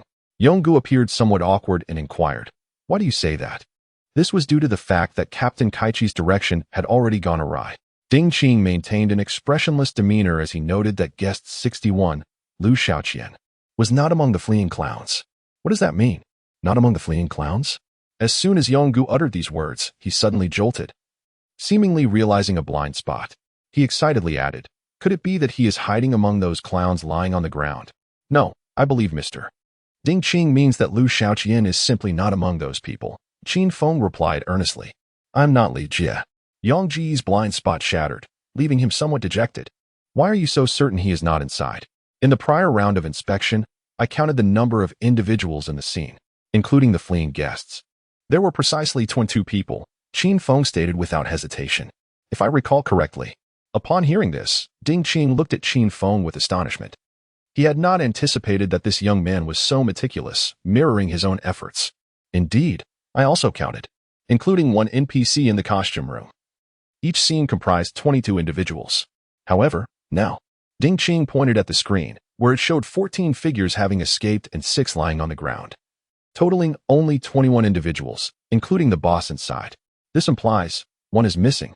Could it be that he escaped amidst the chaos and is hiding in some dark corner? Not following that group? Yonggu asked. "That is unlikely. Although this desolate area is dark, the visibility is quite broad, not conducive for hiding. Once discovered, there would be no chance to flee," Ding Qing remarked, looking at Qin Feng. "Wouldn't you agree?" "Yes, therefore, I also believe the party has not yet escaped." Qin Feng shook his head, indicating that Captain Kaichi's emotions had been misguided. As soon as he finished speaking, the large screen suddenly split into 2 segments, showcasing 2 perspectives. One angle was outdoors, aimed at the frantically running Kaichi, while the other was indoors, focusing on the drainage cover. This drainage was the very one utilized by Holmes and Logic to make their escape. In the next moment, with a loud clatter, the cover of the drainage system was pushed open, revealing Liu Xiaoqian's head peeking out from within. Host Yonggu was left stunned before the large screen. As it turned out, he had been hiding beneath the cover all along, observing the movements of the pursuit team through the gap. Upon witnessing this scene, viewers in the live stream began typing frantically. "Wait, bro, have you actually found the escape route? And yet you chose not to use it. Who just claimed that Liu Xiaoqian was merely lucky? Look into my eyes. I've withheld spoilers just for this moment. Calm down, mate. Why don't you take a bathroom break first, and then we can chat. Who was it that said he had no options? Look closely. This is the route Holmes and Logic took to escape. Even so, I choose to remain skeptical. After all, he did not escape through this passage. So how can it be proven that he is aware of the route's validity? Your entire being is resilient, yet your words remain stubborn, do they not? Do not rejoice too soon. Did you not notice that both Qin Feng and Detective Pickle have already surmised his movements? And do not let your spirits soar prematurely. Are you unaware that their deductions are based on the grand screen, a perspective akin to that of a deity? Would you dare to let them descend and attempt it themselves? If it is a challenge they seek, I shall ride my little donkey home and then call for them to take the field. No more. Please, cease your bickering. In the scene, Liu Xiaoqian has emerged from the drainage channel, his hair disheveled as he strides towards the motionless circus owner on the ground. Do not. Before the owner can finish his plea, Liu Xiaoqian seizes his cheek with one hand while the dagger in his other hand presses against the owner's face. Hush, Liu Xiaoqian licks his lips. Relax, just relax. You have performed admirably. Chapter 11. The rules have been altered by this young man. The boss gazed at Liu Xiaoqian, his eyes filled with terror. He was oblivious to Liu Xiaoqian's next move, unable to speculate on his intentions, merely nodding in response. He fervently hoped that Liu Xiaoqian's previous statement was not a jest, but rather a genuine acknowledgement of his worth. Now, allow me to pose a question. The boss continued to nod. Do you drive to work? Liu Xiaoqian's inquiry was met with a frantic nod from the boss. Hand me your keys. Releasing the boss. Liu Xiaoqian was now acutely aware of his objective, prompting the boss to exhale deeply in relief. All right, no problem. My car keys are in my pocket. Allow me to retrieve them. With that, the boss, trembling, handed the keys to Liu Xiaoqian. Feel free to take it for a spin. Thank you. This is quite generous of you. There is no need for such formality. Shall I escort you outside? Thus, with the boss limping alongside him, Liu Xiaoqian confidently exited through the door. Outside, the area was deserted. All the team members were racing across the muddy expanse. Liu Xiaoqian cast a glance at the illuminated waiting area beyond the entrance before he climbed into the boss's pristine beetle, vanishing into the night. The boss remained, standing in place, maintaining decorum as he waved farewell. Do try not to scratch it. Please, be careful. Before the large screen, the panel of judges fell into a profound silence upon witnessing the scene. The situation was far more complex than they had anticipated. Oh dear. Captain Kaiji is far too impulsive, Tangren exclaimed, patting his thigh. We cannot place the blame on Captain Kaiji. Any emotionally invested individual subjected to repeated mockery would likely react similarly, Qin Feng remarked. Upon hearing this, the other judges fell silent, fully aware that they were observing the unfolding drama from a godlike perspective. If the roles were reversed, placing themselves in Kaiji's shoes, it would be difficult to maintain composure. In a corner, the previously quiet projection booth erupted with laughter, drawing the attention of the onlookers. They discovered that it was Han Yuba who was amused. Is it truly so funny? Okamoto Shinichi furrowed his brow slightly. At this juncture, he was particularly sensitive to laughter. Seeing you all so disgruntled yet hesitant to take the stage is rather amusing, Han Yuba remarked, his eyes glinting with mirth. Okamoto Shinichi refrained from retorting, recognizing the acuteness of the words. This indeed mirrored his current mindset. He felt utterly disheartened. In his original plan, the first round was not supposed to exceed 30 minutes, followed by the second and third rounds, culminating in a celebration of glory for Sakura Nation. Yet now, the entire rhythm had been disrupted, and by an unknown lunatic at that. This was profoundly frustrating. However, the erratic behavior of his opponent rendered him reluctant to step forward and rectify the chaos. Because once a mistake occurs, both the designer and the pursuer will become the greatest losers of this episode, ultimately resembling the true jester. Thus, he has been suppressing the turmoil within, patiently awaiting the intervention of other experts. Soon, he must elucidate the circumstances of this virtual realm to everyone. In the face of Han Niba's mockery, he opts for silence. Indeed, it is time to contemplate the prospect of personally entering the fray.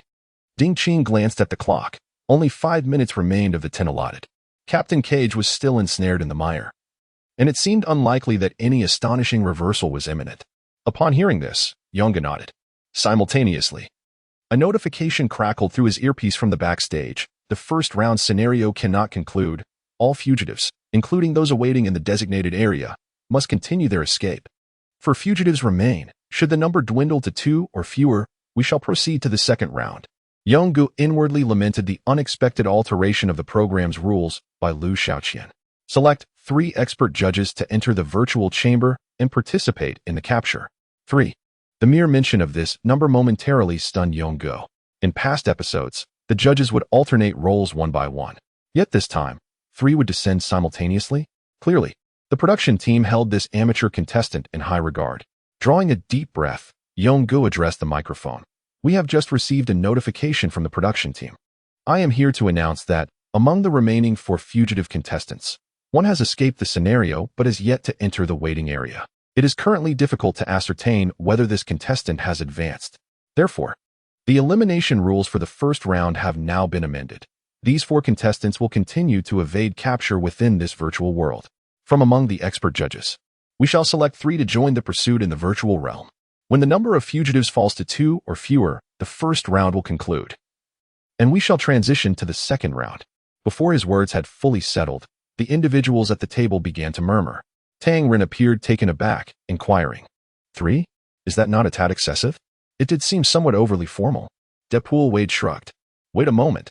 While the virtual world is a complete entity, are we not in distinct realms? Qin Feng suddenly apprehended something. Why were there so many peculiar phrases? This virtual world, joint capture? Could it be that? You guessed correctly, interjected Okamoto Shinichi. They exist within the same world. At this revelation, all were momentarily stunned. Okamoto Shinichi continued to elucidate when designing the scenes. We first select a city within the virtual realm. Then, in a corner of that city, we construct the design scenario. These scenes occupy the same space and time, nearly overlaid upon one another. This corner resembles a folded piece of paper, with each layer embodying a different dimension. In other words, when they are present in the scene, they cannot see one another, only the NPCs. However, once they depart from this scene and enter the virtual realm, they will encounter each other. This is because, aside from this confined environment, all other areas are communal spaces. Ding Qing raised his hand and inquired, what about memories? After all, it was just mentioned that these individuals are truly alive. Do the memories of those NPCs overlap? Okamoto Shinichi stroked his little mustache and nodded. Indeed, they are cumulative. Yet only the memories related to the players who have not yet been transported out of the virtual world are retained. So, the owner of this circus knows Liu Xiaoqian and the mentalist Darren? Qin Feng asked. Yes, anyone he has interacted with will have their memories preserved. Their brains will automatically rationalize these memories. At this moment, Tang Ren interjected. Oh, these details are insignificant. They have already exited the scene. So let us not concern ourselves with their memories. What is most important now is who shall we choose? As soon as Tang Ren finished speaking, the screen went dark. Yongge then stated, everyone present has the potential to participate in the upcoming pursuit. Therefore, we will temporarily close the visuals. Now, let us begin determining the candidates. No sooner had he spoken than Qin Feng raised his hand. I volunteer. Chapter 12. Best of luck to you. As Qin Feng raised his hand, he was abruptly seized by Tang Ren. Old Qin, what are you doing? I want to join the pursuit. Don't you know that the first to stand out gets shot down? Let those fellows go first. I came here to seek worthy opponents, and with Mr. Holmes and that contestant Liu Xiaoqian in the mix, I simply must participate. But that guy is a lunatic. He could strap a bomb to you in an instant. Ignoring his concerns, Qin Feng persisted, raising his hand higher. Mr. Host, I wish to participate. Yongge nodded and declared, Mr. Qin Feng has volunteered. There are now 2 spots remaining. Who else wishes to join? Words of caution fall on deaf ears. Tang Ren remarked, raising his hand as well. Mr. Host, I too wish to participate. Little Tang, you too. Qin Feng was momentarily taken aback.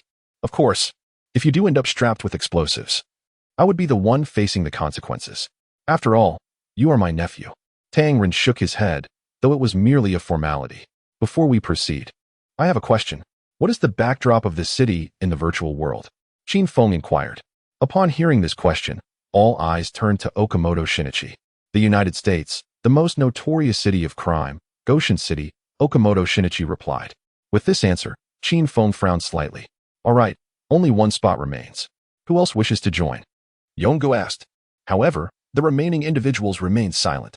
Witnessing this, Professor Moriarty chuckled from the shadows. I never expected such confident individuals to hesitate at a critical moment. Are you afraid you won't be able to catch Holmes? Or perhaps that clown Liu Xiaoqian? Moriarty scoffed. Perhaps they are merely biding their time. Han and I Ba remarked ominously. If permitted, I wouldn't mind stepping in to assist you, allowing you to witness the true caliber of Holmes. Moriarty licked his lips. It's unlikely that we will be chosen, especially since the scene's designer has remained silent. Han and I Ba shifted the focus back to Okamoto Shinichi. He cannot speak freely. If he loses, the consequences would be dire, far greater than our own burdens, Moriarty stated. Enough, you two need not play off one another. Okamoto Shinichi interjected, standing up. I will participate. His decision was not merely a reaction to the two devils' taunts, but rather a necessity in light of the general reluctance surrounding him. Initially, he had hoped to see if someone would raise their hand before him, allowing him to remain in the background and observe the situation. However, contrary to his intentions, if he continued to hide, it would be utterly inappropriate. The audience from Sakura country was watching him intently. With the candidates confirmed, the next phase was set to commence. Brother Yong adjusted his suit, lifted the microphone, and energetically declared, "Dear audience, thank you for your patience. I trust you are all eagerly anticipating what comes next. In a moment, 3 esteemed judges will enter the virtual realm as pursuers. How long will our 4 fugitive contestants manage to evade capture?" On the big screen, the photographs and profiles of Liu Xiaoqian and his companions appeared. Who among them will be the first to face elimination? The actor Liu Xiaoqian? The mentalist Mr. Darren? The brilliant logician? Or perhaps the illustrious Mr. Holmes? I have an inkling that the forthcoming segment will be the most exhilarating yet. 4. In addition to the highly intelligent pursuers, sparks may very well fly among the 4 fugitives. How will they navigate their relationships? Are they foes or allies? Let us patiently await their performance. As his words echoed, the screen flickered, revealing Captain Cage. There, all 14 clowns lay subdued on the ground by the pursuit team. A disheveled Captain Cage, flashlight in hand, scrutinized their faces one by one. Yet, none were the targets he sought. Ultimately, a message from the production team buzzed in Cage's ear. 10 minutes are up. The pursuit will be taken over by the 3 judges. Please move to the side and await the judge's arrival. In that moment, Captain Cage crumbled, kneeling in the mud, howling at the heavens. No. Where has that guy gone? Captain Cage's anguished cry sent the viewership soaring to unprecedented heights, with the total online audience surpassing 100 million. Prior to Liu Xiaoqian's appearance, the most frequently searched terms online revolved around the comparison of Holmes and Darren's prowess and the capacity of logician's mind. Now, however, Liu Xiaoqian's name inundated the internet, his background, his past works, and questions of his sanity. The top 3 spots on the trending list were dominated by Liu Xiaoqian, with numerous clickbait posts featuring his name proliferating across various platforms. In 10 minutes, let the production team change the rules for me. I am Liu Xiaoqian. Shock. The beauty influencer did this to their boss. Astounding. 99% of people are unaware that a fugitive show can be played like this. Moreover, Liu Xiaoqian's clown mask became a frenzied sensation, with orders flooding into the small commodity city within half an hour. The other guests of this episode were also swept up in this whirlwind. Previously overlooked, Tang Ren's personal Weibo was now bombarded with messages. Tang Ren, I've always admired you. Could you please help me get a signature from Liu Xiaoqian? Tang Ren, do not disgrace yourself. Move slowly within the virtual realm. Fear not. Liu Xiaoqian is also from the Dragon Kingdom, and we do not betray our own. Greetings, sir. I am Manager Lee from XXX Media Company. We are keen to engage in a profound collaboration with you, should you manage to secure Liu Xiaoqian. Meanwhile, Liu Xiaoqian remains oblivious to all that transpires outside. The rain has ceased. A beetle car is concealed within the thicket by the roadside. Just notified by the production team, Liu Xiaoqian sits quietly within the vehicle, akin to a hunter awaiting the appearance of its prey. Shortly, a figure dashes past from the front, followed by a second, and then a third. There are still 3 contestants. Liu Xiaoqian nods in satisfaction, hoping they endure a while longer and do not interrupt his performance. Chapter 13. The Birth of Chaos. Before Liu Xiaoqian received the notification from the production team, he had already anticipated this outcome, having deviated from the rules of the program. The team would undoubtedly alter the regulations to ensure that the first round of the chase would persist. Direct elimination? That was inconceivable. Firstly, he had not been apprehended. Secondly, the moment the bomb appeared, his live broadcast was destined to become the focal point of the show. Consequently, this program would also capture the attention of the internet and news outlets. After all, in this era, traffic reigns supreme. With the amplified influence, the likelihood of his immediate elimination was virtually nil. As expected, Liu Xiaoqian received the notification from the production team. The first round of the chase will continue. All fleeing contestants have 5 minutes to act in advance. In condition, the number of fugitives must be less than or equal to 2. The remaining fugitives will advance. Best of luck to all. The message only specified the victory conditions but did not disclose the current number of fugitives. This was precisely why Liu Xiaoqian had parked his vehicle by the roadside to observe. He then witnessed Holmes, Darren, and Luigi dashing past him in succession. For individuals in total, including himself, As long as 2 among the 4 remained uncaptured, the first round would continue, and his performance would not be interrupted. In a certain sense, Liu Xiaoqian did not wish for them to encounter misfortune. Those who so readily called for blood were merely mindless individuals. Murder was but a means, not an end. This city required criminals of a higher caliber. Seeing the 3 individuals gave Liu Xiaoqian a sense of satisfaction. Each of them was a formidable figure, unlikely to be captured anytime soon. After acquiring the desired information, Liu Xiaoqian started his vehicle, leaving the woods and merging onto the road. Although the circus was not far from the city center, it was situated on the outskirts. This particular road was a necessary route for the circus to enter the urban area, hence all 4 contestants raced along this thoroughfare. 3 ran on foot while 1 drove. Speeding forward, among them, Luigi, who typically eschewed physical exertion, lagged behind the most. Darren followed closely in second place, while Holmes, with his quick reflexes and training in boxing and swordsmanship, led the pack. Liu Xiaoqian drove past them. To encourage Luigi to pick up the pace, he flashed his headlights at him twice, which left Luigi visibly anxious, his legs propelling him forward with urgency. The viewers watching this scene were thoroughly entertained. Brother Qian, you're too mischievous, urging him on. Poor Professor Luo, surely today's exertion equates to a year's worth of exercise? This Liu Xiaoqian is indeed cunning. He intentionally paused to observe. I have a penchant for such men, wild yet meticulous. Sister, are you referring to Njiaha? Liu Xiaoqian drove past the trio and soon departed from the road. Now, he needed to prepare for the next performance. This performance, distinct from those previously held in the circus, marks the clown's inaugural grand spectacle. It symbolizes the birth of chaos, thus necessitating meticulous planning. The foremost step in this orchestration is the selection of an appropriate stage. This stage must encapsulate the desires of the populace while simultaneously representing their shackles. After all, the unlocking of these restraints is the initial stride toward chaos. 2 words instantly emerged in Liu Xiaoqian's mind: bank. Nothing embodies caution more than a bank. Nor does anything reflect human nature as profoundly as wealth. Undoubtedly, a bank stands as the optimal choice.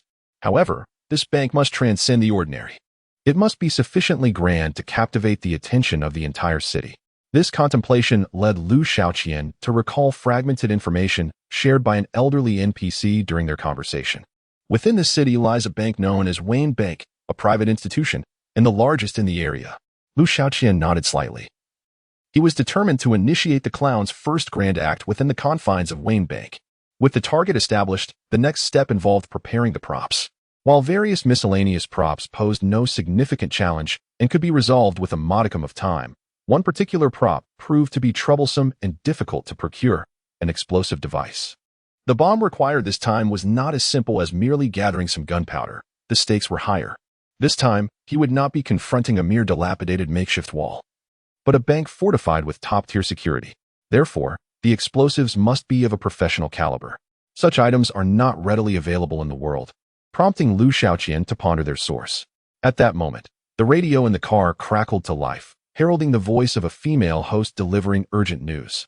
Greetings, dear listeners. We interrupt this broadcast for a breaking news alert. The city's most notorious gang leader, Tama Bruz, alias the Detonator, has been apprehended. He will be transported to the detention center in Gozan City this evening, awaiting trial. Upon hearing this, a spark ignited within Liu Xiaoqian's mind. A gang leader, known as the Detonator. Surely, he must have access to a substantial number of explosives. Meanwhile, on the other side, Holmes had already exited the street. With his departure from this thoroughfare, the options for his escape widened. He turned around to find himself alone, yet he dismissed this notion. Come forth, Holmes uttered calmly into the empty road. As if summoned, a figure emerged from the adjacent thicket, a mentalist known as Darren. As expected of Mr. Holmes. I have been exceedingly cautious, Darren remarked with a smile. In a forest strewn with fallen leaves, one should not tread lightly.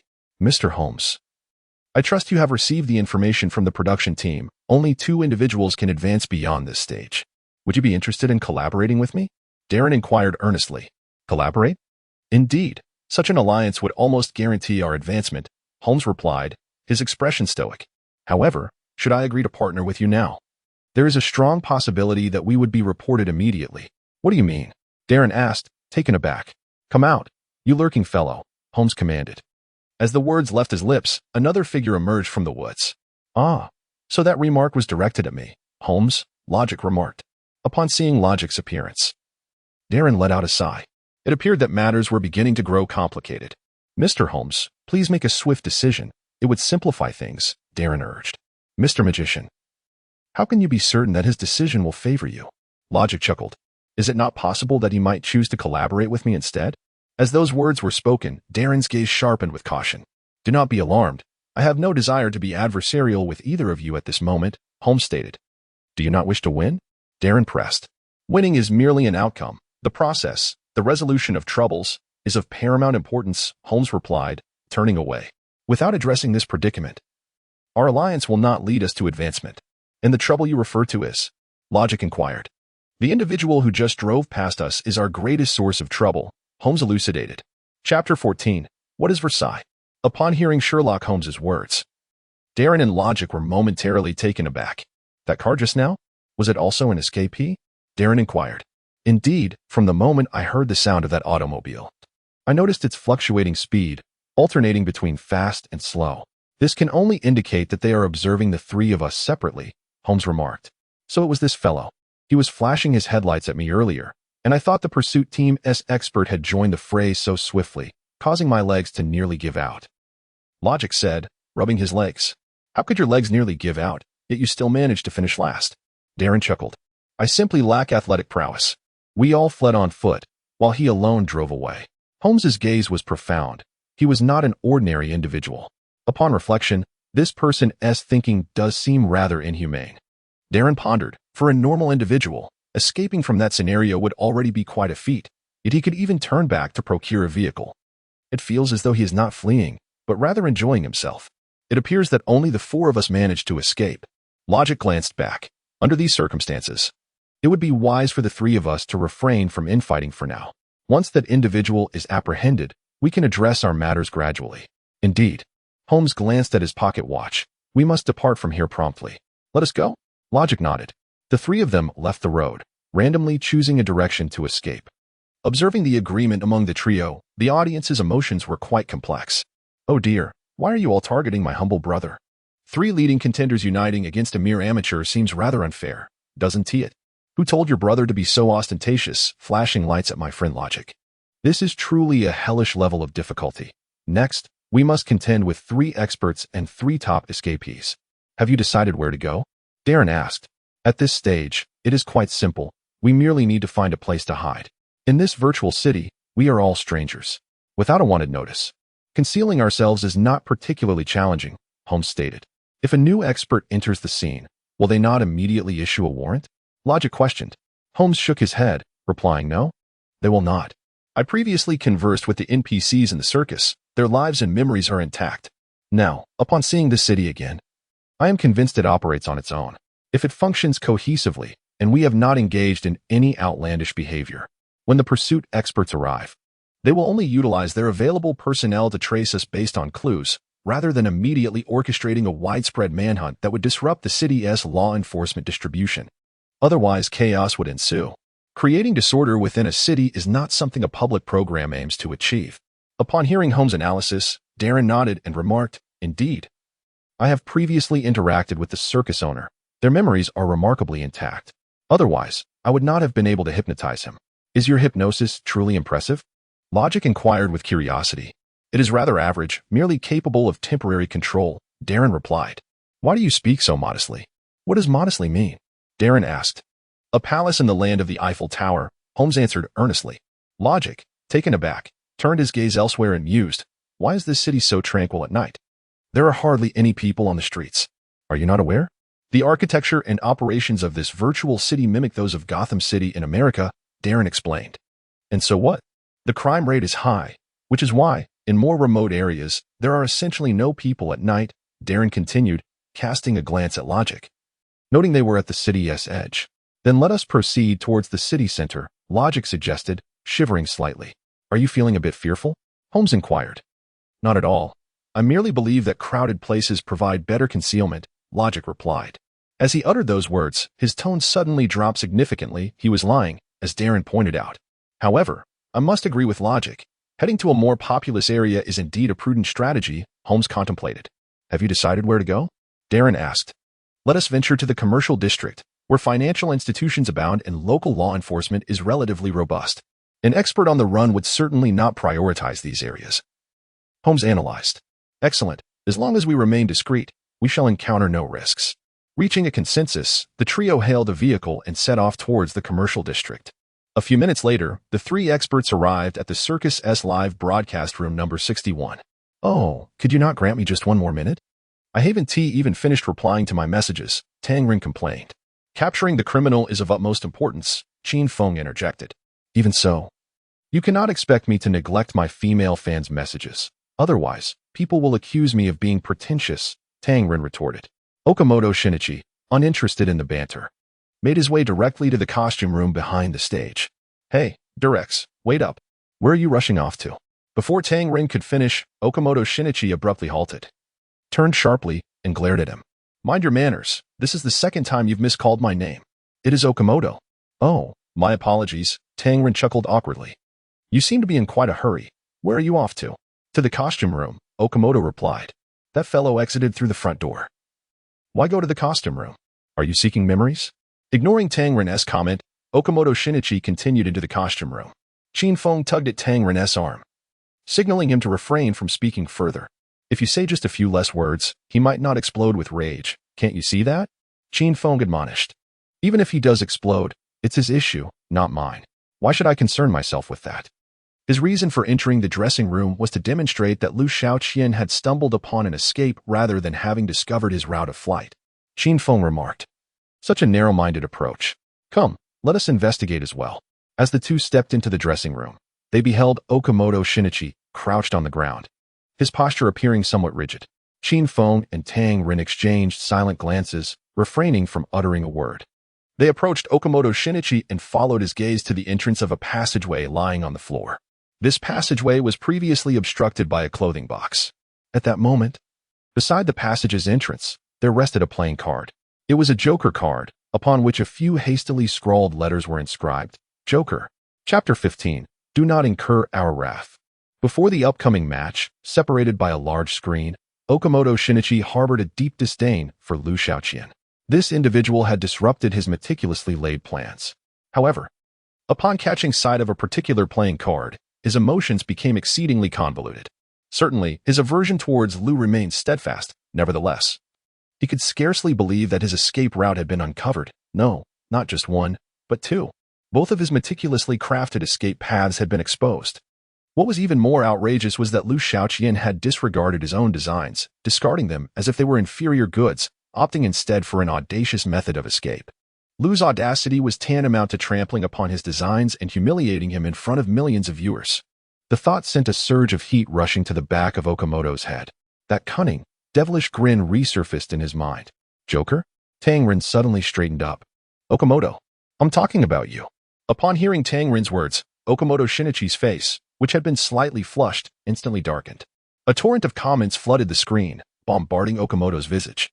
Okamoto expresses, Tang Ren, thank you for the reminder. Tang Ren, take it easy. Let us hope your teammate doesn't suffer a stroke before we even locate our targets. It's not the godlike opponents that terrify me, but teammates with mouths that are in automatic mode. Me? Okamoto Shinichi turned to glare at Tang Ren. Do you think he is only humiliating me? Just as Okamoto was on the brink of exploding, Qin Feng interjected soothingly. Tang Ren, he didn't mean any harm. That's just his nature. Our immediate priority is to swiftly investigate the 4 fugitives' leads. The longer we delay, the more challenging it will become to locate them. Okamoto Shinichi nodded slightly. No need to be angry. Tang Ren patted Okamoto's shoulder. Shouldn't we proceed like normal investigators, notifying the local police and enlisting their assistance in apprehending the suspects? Okamoto Shinichi shook his head, replying, in this virtual city, our role is merely that of enforcers from another city, akin to a special task force. During our apprehension efforts, the local police will provide us with support, yet they will not follow our directives. They operate independently. As long as the fugitives have not committed any crimes in this city, the capture must be conducted solely by us. Qin Feng pondered for a moment before articulating. With 4 live streaming rooms and a total of 80 pursuit team members, I believe we have sufficient manpower. We merely require the assistance of the local police's information department to supply us with relevant intelligence, which should suffice. Upon hearing the word intelligence, Okamoto Shinichi nodded and remarked, indeed, that is my thought as well. Was Liu Xiaoqian the one who drove away? Let us commence our investigation with him as our starting point. We simply need to acquire the license plate number. Utilizing the local information department to mobilize surveillance, we will soon ascertain his whereabouts. The proprietor of the circus remains outside. We shall proceed directly. Qin Feng raised his hand and interjected. There's no need to seek out the owner. I have memorized the license plate number, PDK1D. You remembered it? Yes, it was merely a subconscious action. Excellent. The gaze of Okamoto Shinichi towards Qin Feng began to convey admiration. Henceforth, our primary focus will be to investigate the surveillance in public areas. With that, Okamoto Shinichi retrieved his phone and sent a message to the police department of Gozen City. Just then, footsteps echoed from outside. The trio walked into the dressing room, where they encountered Captain Kaichi and his teammates, who were covered in mud. Upon seeing them, Captain Kaichi wore a face of grievance. You must be the three experts. Captain Kaichi confirmed. Indeed, replied Okamoto Shinichi with a nod. I have worked on the front lines for 18 years, encountering all manner of characters. Yet I have never seen anyone quite like this. Captain Kaichi, your eyes are so red. Do try not to cry, Tangren quickly remarked. You absolutely must capture him. This Liu Xiaoqian is no ordinary person. The audience erupted in laughter. No, my friend. Why does it seem like you're not quite clean? Haha, a steadfast medal-wearing captain, reduced to this state. It's not that we can't lose. It's just that the tears are too plentiful to contain. Please, do hurry and apprehend Liu Xiaoqian. Just as the audience reveled in their teasing, Okamoto Shinichi suddenly looked up, gazing into the air. Although there were no visible filming props or cameras in this virtual realm at that moment, the angle of his gaze was aligned with the captured image, as if he were staring directly at all the viewers. This left the audience momentarily stunned. The barrage of comments came to a halt. With an expressionless face, Okamoto Shinichi slowly began to speak, observing the disheveled state of the pursuing members. You may find it amusing. In your minds, it seems that this Liu Xiaoqian is on the verge of winning this episode. However, I must inform you, drawing conclusions at this juncture is premature. I have encountered countless cunning criminals and murderers, yet none have proven to be my equal. As a detective from the land of cherry blossoms, with a case resolution rate unwaveringly at 100, I shall reveal to you what embodies the spirit of the land of cherry blossoms, what constitutes an investigative speed surpassing trending searches. Upon the conclusion of this statement, the previously paused comments surged forth once more. It appears he is becoming serious. Serious about what? Can't you comprehend the tone? Is this an advertisement? What about the speed of the land of cherry blossoms? And while you're at it, what about the viscosity of natto? This statement already unveils his original intent. He designed the first challenge to be so arduous for a reason. He aims to eliminate everyone swiftly, showcasing the prowess of the land of cherry blossoms. Though Liu Xiaoqian may appear somewhat sinister, I stand with Liu Xiaoqian in this round. Greetings, everyone. I'm an outsider. May I inquire as to the source of your excitement? Outsider? Kindly refrain from intruding and amuse yourself elsewhere, one retorted dismissively. Upon concluding this exchange, Shinichi Okamoto adjusted his glasses with an air of indifference. Meanwhile, Tangren and Qin Feng subtly shifted their bodies away. What are you doing? Okamoto inquired. Well, if you're apprehending someone, just do it. Why introduce regional distinctions? Tangren replied with evident disdain. I have not. I am merely articulating my stance, Okamoto clarified. You are merely branding yourself, erecting a flag, Qin Feng interjected. At a speed surpassing trending topics, no less. How could a grown man move so swiftly? It sounds rather awkward, Tangren responded, shaking his head. I hope you don't drag us into this. Shinichi Okamoto found himself at a loss for words. He had yet to express disdain for these two, yet they had already begun to voice their own. Attempting to elucidate matters with them seemed a futile endeavor. The immediate priority was to track down Liu Xiaoqian. At that moment, Okamoto's phone vibrated, signaling an incoming message from the Gotham City Police Department's Information Division. Officer Okamoto, we have located the vehicle you requested information on, bearing the license plate PDK1D. Please contact us at your earliest convenience. Chapter 16. So, I have not been abandoned after all? Upon receiving the message from the Information Department, Okamoto Shinichi promptly dialed the number. Soon, the real-time location of the vehicle was sent to his phone. Found it, Okamoto said with an indifferent tone, though his eyes sparkled with excitement. Let us pursue it. Tangren suggested. Shall we ask the police station to provide a few vehicles? Qin Feng inquired. Given the number of us, not a single car is available here. No need. Okamoto waved his hand dismissively. It would waste time at the police station. Are we supposed to chase on foot? Tang Ren remarked. We have vehicles. Consider where Liu Xiaoqian's car originated, Okamoto replied. At this revelation, Qin Feng immediately grasped Okamoto's intent. He aimed to retrieve all the cars from the other 3 dimensions, thus providing them with 3 vehicles. 3 cars could accommodate several team members, allowing the rest to follow gradually. Thus, 3 experts led 7 or 8 team members. Departing the circus in 3 beetles. Seated in the passenger seat, Okamoto Shinichi kept a vigilant eye on his phone. His speed isn't particularly fast. We'll catch up soon. He stated, What do you think he is doing? Not abandoning the car? That's unprofessional. Perhaps he has found a place to stay? Tang Ren mused, gripping the steering wheel and occasionally glancing at Okamoto's phone. Regardless of the reason, they would address it once they caught up. Okamoto could hardly contain his exhilaration. He had endured the presence of this amateur contestant for far too long. As night enveloped the city, the freshly rain-soaked streets were steeped in a cool hue.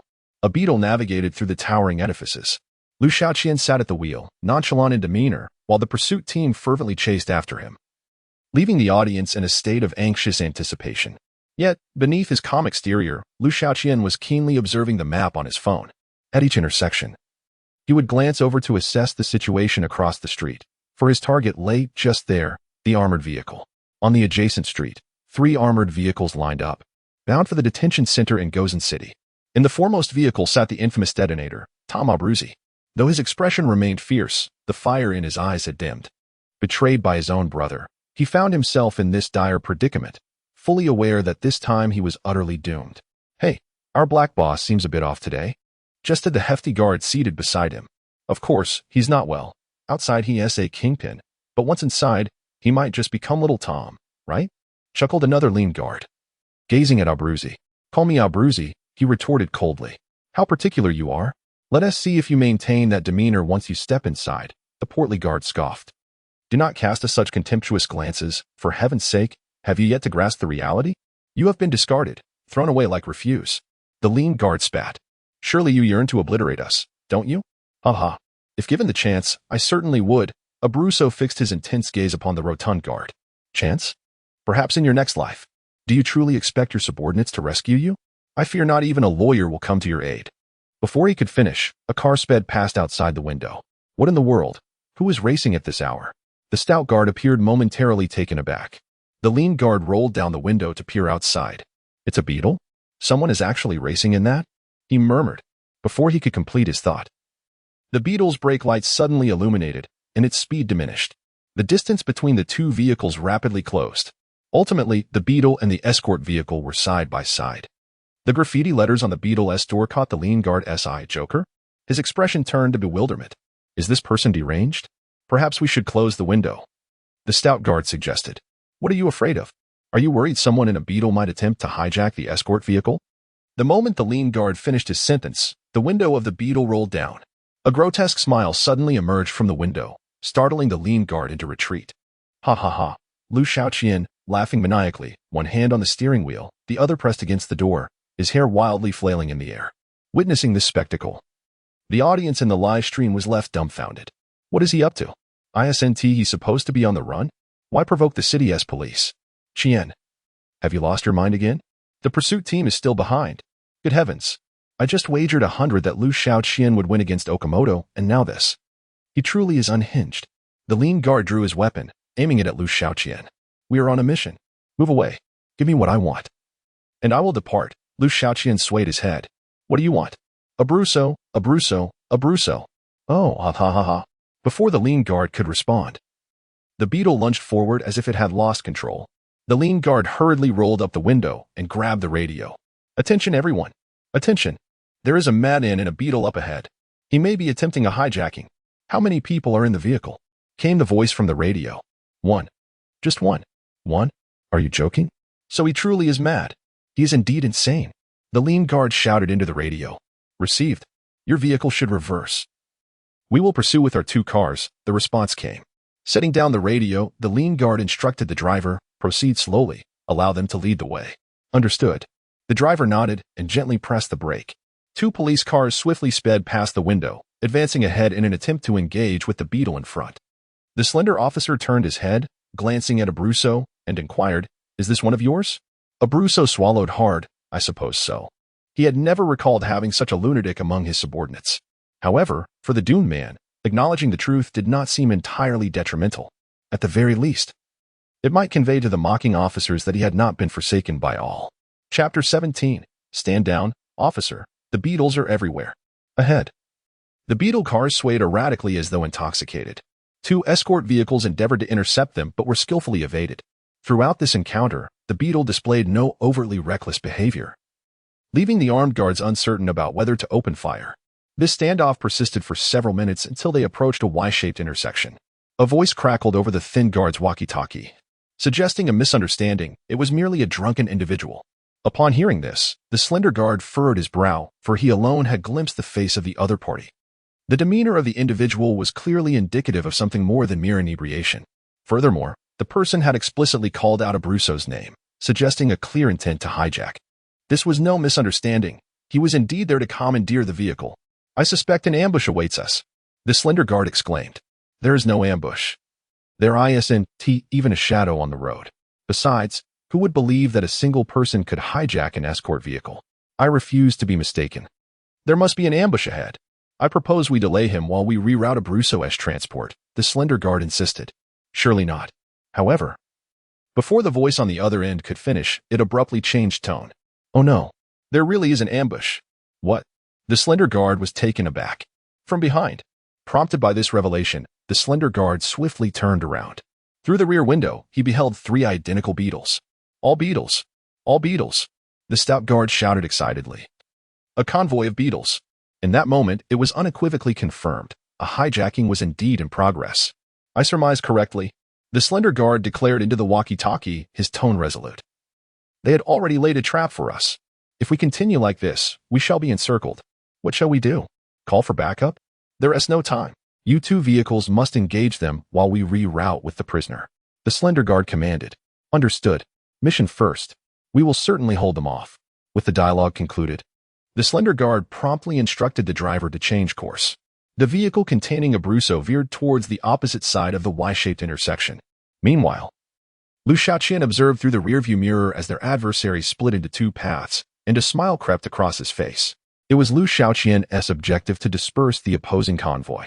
Following the news he had heard earlier, he resolved to hijack the escort vehicle. If he could seize the detonator Abruzzo, he would not fear a lack of explosives. However, the escort's route had been meticulously planned, devoid of any obstacles to exploit. Furthermore, Liu Xiaoqian was alone and unarmed. One man, one vehicle, attempting to hijack an entire convoy was nearly an impossibility, unless he could devise a means to separate their convoy. Once the convoy was divided, the impossible could transform into the feasible. But how could he induce this convoy to split and alter its course? The solution is singular: to instill fear in the opponent. Convince them that if this continues, the perpetrator will be whisked away, resulting in failure of the mission. The mission is their very essence. Should it be threatened, they will not hesitate to alter their strategy on the fly, including their route. To effectively intimidate the adversary, one must present an imposing front. This thought immediately brought to Liu Xiaoqian's mind the pursuit team. With their considerable numbers, they certainly presented a formidable presence. In stark contrast to the few individuals in pursuit of Sherlock Holmes, his escape appeared overtly conspicuous, and the clues were glaringly evident. The members of the pursuit team would undoubtedly be the first to investigate him, so he decided to wait. This was also the reason why Liu Xiaoqian had delayed his actions, leisurely cruising along the adjacent road. He awaited the pursuit team's arrival to bolster his facade of bravado. Ultimately, he was joined by three beetles identical to his own. Perfect. They unmistakably resembled a family. Among the three beetles trailing behind, the three pursuit experts wore expressions of utter bewilderment. This guy is racing?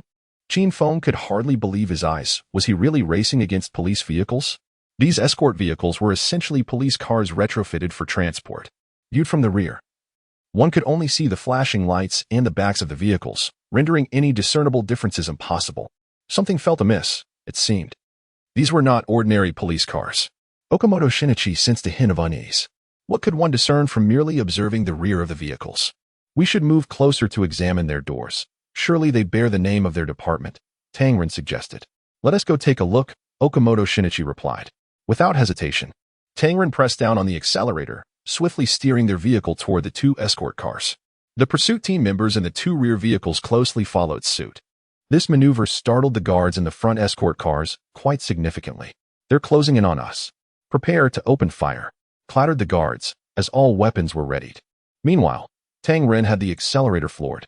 With considerable effort, he aligned his vehicle with the two police cars. However, as soon as the cars were aligned, Tang Ren felt a jolt of fear.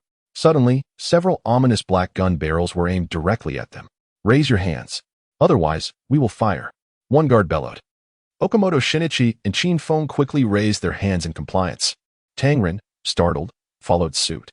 "Little Tang, why are you raising your hands?" "The steering wheel," Qin Feng reminded him, prompting Tang Ren to grasp the steering wheel once more. "Let us communicate calmly. What is going on?" Okamoto Shinichi shouted toward the opposing vehicle. "You're driving so fast, and you're asking us what is happening?" The irate guard seemed poised to pull the trigger at any moment. "Don't shoot." Tang Ren gulped nervously. While the speed might have been somewhat excessive, it hardly warranted execution. At that moment, Qin Feng noticed the emblem on the door of the opposing vehicle. Escort vehicle. Qin Feng was momentarily stunned. "What?" Tang Ren and Okamoto Shinichi exclaimed in unison. "It's an escort vehicle. Liu Xiaoqian is racing against an escort vehicle." Just then, a sound pierced the tension. Puff, puff, puff. The sound of deflating tires echoed repeatedly. Before anyone could react, several cars began to skid side by side. Subsequently, the front ends lost control, and the vehicles collided with one another like bumper cars. Ultimately, 5 cars lay immobilized on the road. Once the vehicles came to a halt, the guards swiftly surrounded Tang Ren and his companions. Before Tang Ren had the chance to speak, a gun was aimed directly at his nostrils. "Take it easy, brother. Be gentle. I have a pimple in my nose." At that moment, Okamoto Shinichi realized that Liu Xiaoqian's beetle had vanished without a trace. Meanwhile, the road was strewn with a multitude of nails. On the adjacent street, the vehicle escorting Abruzzo sped recklessly. A slender guard was urgently calling for assistance from headquarters. Sitting nearby, Abruzzo wore a look of satisfaction. He never anticipated that at such a time, there would still be subordinates willing to risk their lives for him. The normally cold-hearted man felt a flicker of emotion. If he were to be saved this time, he would embrace the leading subordinate with heartfelt warmth. Although this was rather inconsistent with his usual ruthless persona. What did it matter? After all, this individual was his savior, granting him a chance at freedom. Before Abruzzo could contemplate how to express his gratitude through a sincere embrace, a thunderous explosion erupted. A powerful collision resonated from the side. The high-speed escort vehicle immediately spun on the road like a top. Chapter 18 Host. Please explain quickly. This scene rendered the viewers in the live broadcast utterly speechless. Is this special effects? Why does it suddenly feel like a movie? I haven't bought a ticket yet. Did Xian Gu just overturn the escort vehicle? In the footage, after the police car spun countless times, it finally collided with a tree trunk by the roadside, coming to a halt. The impact was quite severe. From beneath the crumpled hood, thick plumes of hot smoke billowed forth, and gasoline began to leak from the tank. Apart from the slender guard, the other officers in the vehicle had succumbed to unconsciousness. Consequently, the slender guard chose to feign unconsciousness as well. Though Abruzzio's head had struck the front seat, leaving him dazed, he had not yet lost consciousness. Taking a deep breath, he pushed open the car door, attempting to struggle out. However, his legs were firmly pinned down by the slender guard.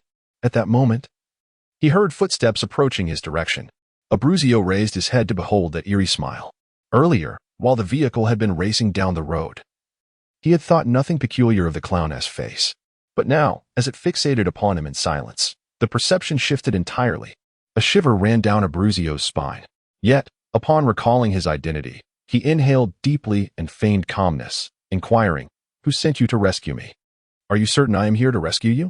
Upon hearing Liu Xiaoqian's words, Abruzio was taken aback. "What, are you here to kill me?" Had he already fallen into despair, necessitating such a ruthless conclusion? Abruzio stood frozen in place.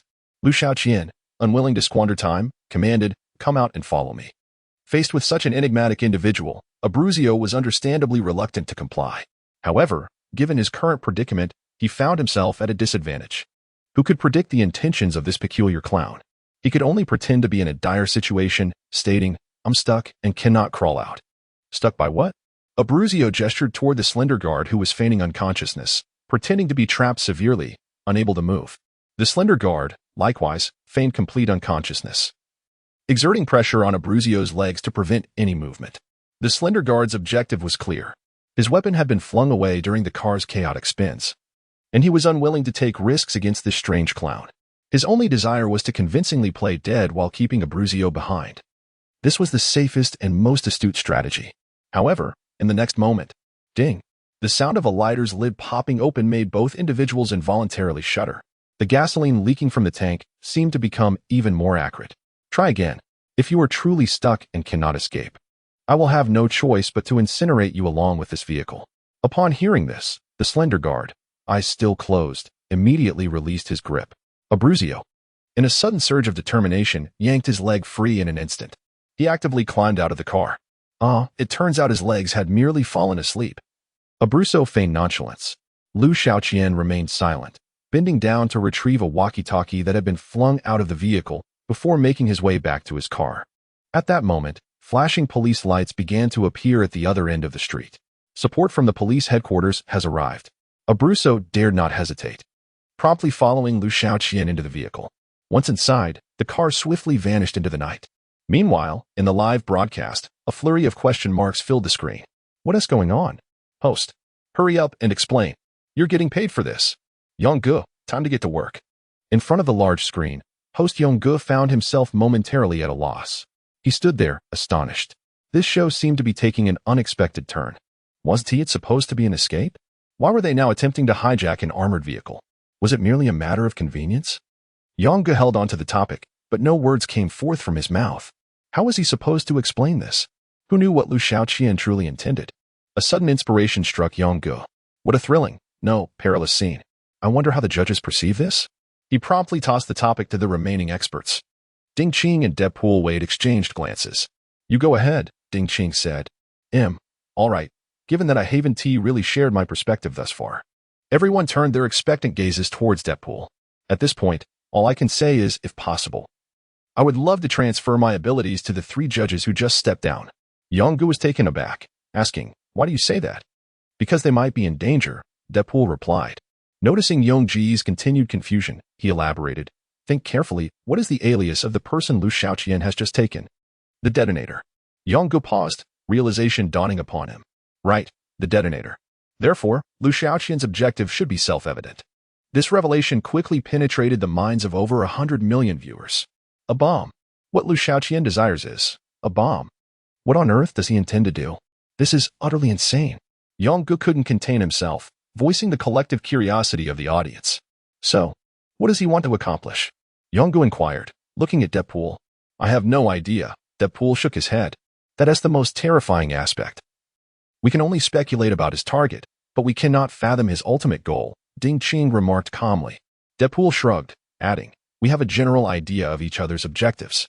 However, the three experts who just exited have a perspective and experience that differ from ours. So, all we can do now is wish them good luck.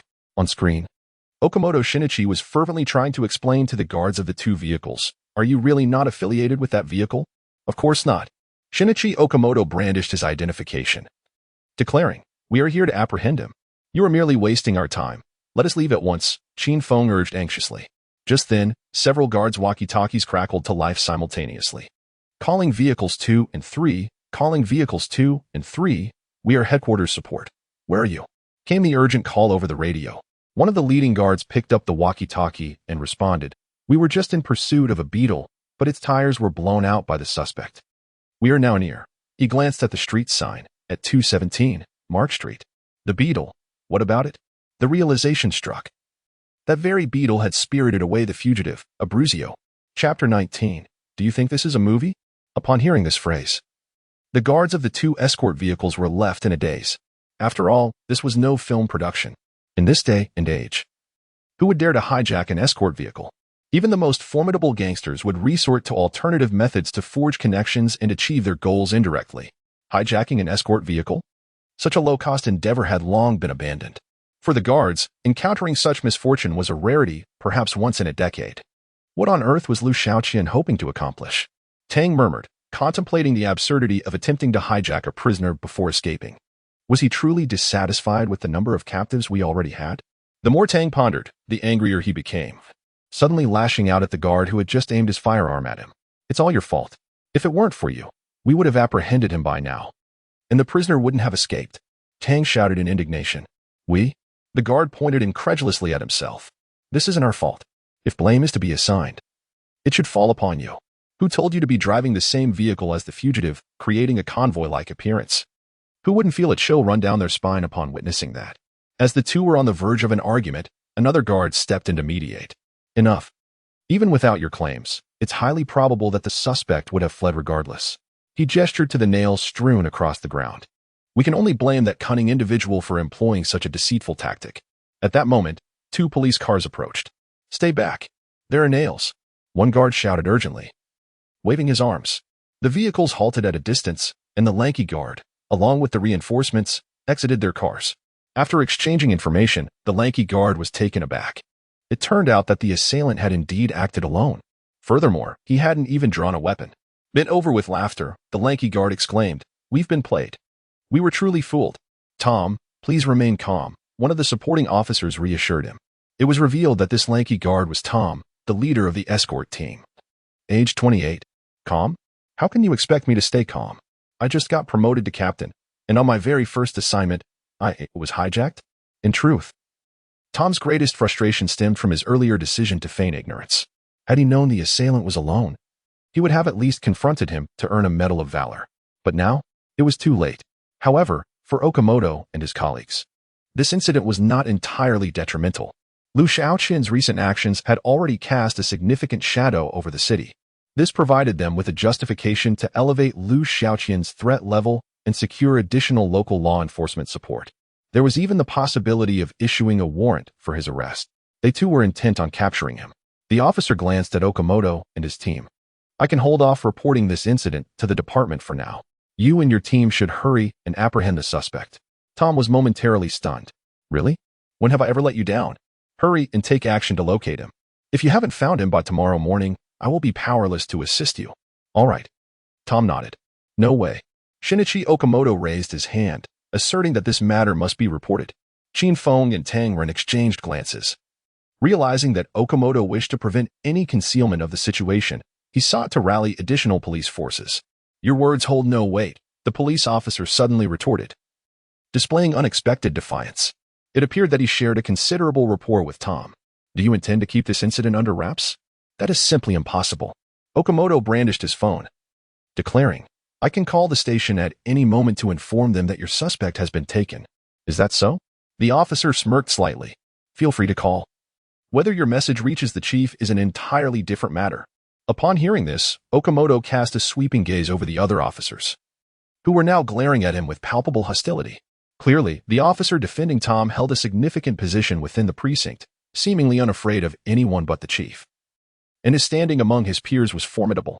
Nevertheless, Okamoto refused to back down, stating, Very well, if that is the case, I shall refrain from calling for now. I will wait until tomorrow morning. Did you not just say that if the individual is not found by tomorrow morning, you would be at a loss? Okamoto continued, feigning indifference.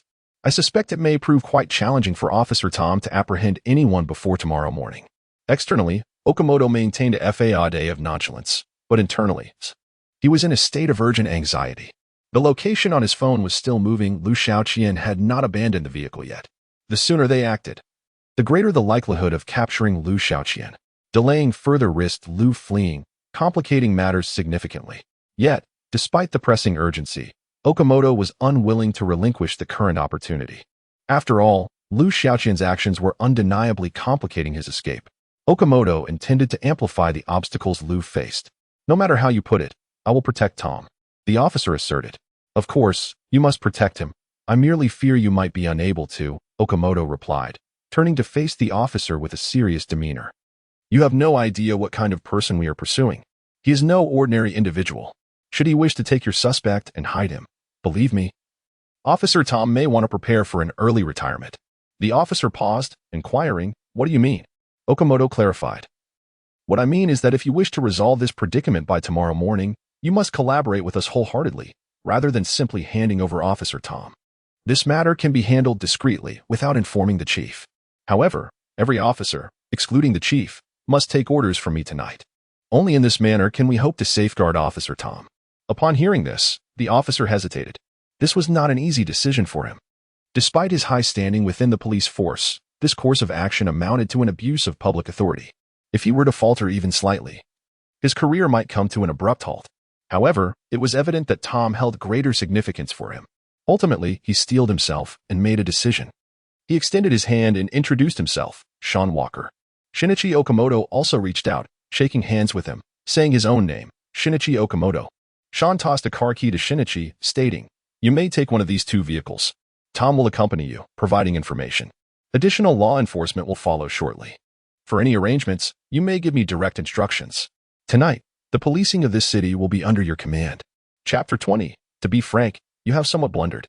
Upon hearing this, Tang Ren was momentarily taken aback. He leaned closer to Qin Feng and whispered, "Old Qin, what do you think makes this Okamoto so confident?" He seems certain that the other party will acquiesce to his request. "Quite normal," Qin Feng replied earnestly. "This officer Tom might very well be the other party's brother-in-law." "What nonsense! How can he be a brother-in-law? Have you seen their household registration?" Tang Ren retorted. "Did you not notice?" Officer Sean was engrossed in his phone, replying to messages while conversing with Okamoto. That demeanor suggests he was reporting to someone on the other end of the line. In such cases, it is usually a spouse or a parent. Moreover, if you compare the two individuals, aside from their similar ages, there is no resemblance in height, hair color, or facial features whatsoever. Of course, one cannot entirely dismiss the possibility of them inheriting different genes or perhaps being half-siblings. Thus, there is roughly an 80% probability that he is a brother-in-law, while the remaining 20% suggests they might be brothers. My assertion that he is a brother-in-law is merely a conjecture based on the higher likelihood. Tang Ren interrupted, "Wait. He could also be a cousin, just like our kind of cousins. In the case of cousins, the other party would not immediately notify the family. If I were in trouble, would my mother be informed within half an hour? It is certainly something that would be communicated later." This situation clearly indicates he was already engaged in a conversation with someone on the phone when this incident occurred. At that moment, Tom approached Sean and said, "Brother-in-law, I apologize for the trouble." Observing this, Qin Feng tilted his chin toward Tang Ren. "What do you think? My guess wasn't wrong, was it?" "Old Qin, well done." That Okamoto must have noticed immediately, which is why he chose to communicate in such a manner with the other party. "Is he as astute as you?" Tang Ren shook his head. "I don't believe so. In fact, he might be even more capable than I am." Witnessing this exchange, the audience could not help but express their astonishment. Is this Okamoto truly as impressive as Qin Feng claims? Certainly, within just a few minutes, he has mobilized the city's police force. Come on, these experts are not ordinary individuals. You were all just swept away by Liu Xiaoqian's explosive remarks, singing their praises. Once calmed down, it's clear these experts are not to be underestimated. Seeing the all-vegetable spicy hot pot in front of me has utterly dampened my appetite. However, if one counts carefully, the pursuit team comprises quite a few members, right? Why must they enlist local police support? I don't get it. It's not the same concept. A passive pursuit will never yield success. To achieve success, one must take the initiative. The locals know this city and the criminal better than anyone else. Hence, Okamoto's decision is grounded in a broader perspective. Dude, do you also understand pursuits? Are you an industry insider? Indeed, though my pursuits are not of criminals, but rather of electric bicycles. The police car sped down the road. Tang Ren was driving while Qin Feng occupied the passenger seat. In the back, Okamoto Shinichi was briefing Tom on subsequent arrangements. Our primary objective is the apprehension of Liu Xiaoqian. However, we possess little knowledge about your suspect, Abruzzo. There are several matters requiring your cooperation. Please listen attentively and relay the information to Officer Sean. Tom nodded in understanding. First, we must monitor all individuals closely associated with Abruzzo, his family, colleagues, and friends. Every location he frequents should be under surveillance. Liu Xiaoqian's connection to this criminal suggests he intends to exploit Abruzzo's resources. By keeping a watchful eye on those around him, we can effectively immobilize his assets. Secondly, we must deploy personnel to conduct thorough inspections at the train station, bus station, and airport. Should Abruzzo manage to leave the city, we would find ourselves entangled in a protracted struggle, which would be quite troublesome. As for checkpoints within the city, it is currently impractical to set them up overtly. However, we should position officers disguised as civilians at critical traffic intersections. Once these arrangements are in place, please provide us with detailed information regarding Abruzzo. Okamoto Shinichi spoke with rapidity, his directives clear and concise. After absorbing the instructions, Tom quickly nodded and promptly contacted Officer Sean. The audience was astonished by Okamoto Shinichi's methodical demeanor. Okamoto Shinichi's command proficiency surpasses that of frontline commanders. His role as a forensic expert from Sakura Nation, with extensive involvement in significant official operations, marks him as a true polymath, equally adept in strategy as in solving cases. To be frank, I sense that Liu Xiaoqian has inadvertently drawn attention to himself, which is a grave misstep. Indeed, the paramount concern now is to conceal one's information. Observe how Holmes and his associates operate. This is the most professional and secure approach. Although Liu Xiaoqian's performance in the circus is quite remarkable, I believe he may be overly exhilarated. Agreed. I cannot tolerate Xiaoqian's boastfulness. Liu Xiaoqian has earned the MVP. Let's see who can endure to the end.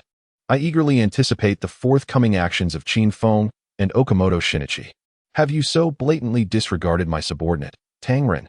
Before long, Tom conveyed Okamoto Shinichi's directives verbatim to Sean. As he hung up the phone, he found himself under Okamoto Shinichi's scrutinizing gaze. Now, please elaborate on Abruzzo's situation. Tom recounted the details about Abruzzo, including his downfall and how he was betrayed by his own brother. Was he sold out? Okamoto Shinichi adjusted his glasses perched on his nose. Mr. Okamoto, while our target is still driving, we must be prepared for the possibility that he may abandon the vehicle at any moment, Qin Feng remarked. I share the same sentiment, perhaps before we could pursue. The vehicle was abandoned by him. Thus Okamoto Shinichi's gaze deepened, and he stated, we must prepare for contingencies. As soon as he uttered these words, the marker on his phone indeed came to a halt, ceasing its movement. It appears that the vehicle is truly forsaken. Okamoto Shinichi glanced at his phone and said, Tom, there is a matter I need you to arrange. Please proceed, Mr. Okamoto. Contact my brother in Abruzzo. Are we to reach out to him? Indeed. To prevent the adversary from vanishing tonight, we must take the initiative. Gazing at the rain-soaked road outside, a clandestine plan slowly took shape in Okamoto Shinichi's mind. Chapter 21. Do you smell it? The scent of betrayal on the other side. In the commercial district of Gozen City, Liu Xiaoqian sat at his desk in Abruzzo's company, indulging in a drink. His reason for being here stemmed from the immediate inquiry he made about Abruzzo after taking him away. He had acquired both the company and home address of Abruzzo. Notably, the office building housing Abruzzo's company stood adjacent to his target, the Wayne Bank. The floor occupied by Abruzzo's company offered an impressive view, allowing one to survey the surroundings effortlessly. From the window, the bank, streets, and intersections were all within sight, making it an excellent base of operations. The only drawback was the potential risk of being searched. If that risk were eliminated, it would be perfect. The Beetle was carelessly abandoned by him at the intersection not far from the office building. On the other side of the desk, Abruzzo fidgeted restlessly. It was important to note that he had just escaped from the clutches of the police and was, in fact, a genuine fugitive, his psyche fragile at this moment. Even the thought of remaining seated to drink felt like a betrayal to himself. The urge to pace was overwhelming. Despite being a seasoned mob boss accustomed to the world's harsh realities, maintaining composure before others was paramount. Yet he could not help but inquire. Shouldn't we be considering a swift escape under these circumstances? Liu Xiaoqian did not lift his gaze towards Abruzzo but countered, do you honestly believe that even with urgency, you could evade capture? Abruzzo fell silent. Just half an hour prior, he had been a desperate prisoner, convinced that his life was drawing to a close. Yet suddenly, he had been rescued? The unpredictability of fate was astounding. How could he possibly know if escape was feasible? Yet, surely, they had to do something? Were they to simply sit here and await capture? Those are not your concerns. What you should contemplate is your life at that moment. Liu Xiaoqian abruptly set down his glass, turning his face to fixate intently on Abruzzo. The intensity of his gaze sent a shiver down Abruzzo's spine. Do you understand why I brought you out? Liu Xiaoqian queried. Perhaps it would be more accurate to say rescued Abruzzo wished to clarify the nature of Liu Xiaoqian's actions towards him. Doing so would bring him a sense of reassurance. He was alone now, and having even one person on his side offered a sliver of comfort. Even if that person was a peculiar jester. Tentatively, he asked, do you want money? No, I want a bomb. Upon hearing this, the audience erupted in a frenzy of comments. How intriguing. Deadpool truly hit the nail on the head. He genuinely desires a bomb. Deadpool may appear frivolous, yet he contemplates seriously. But what does he need a bomb for? Have you considered that?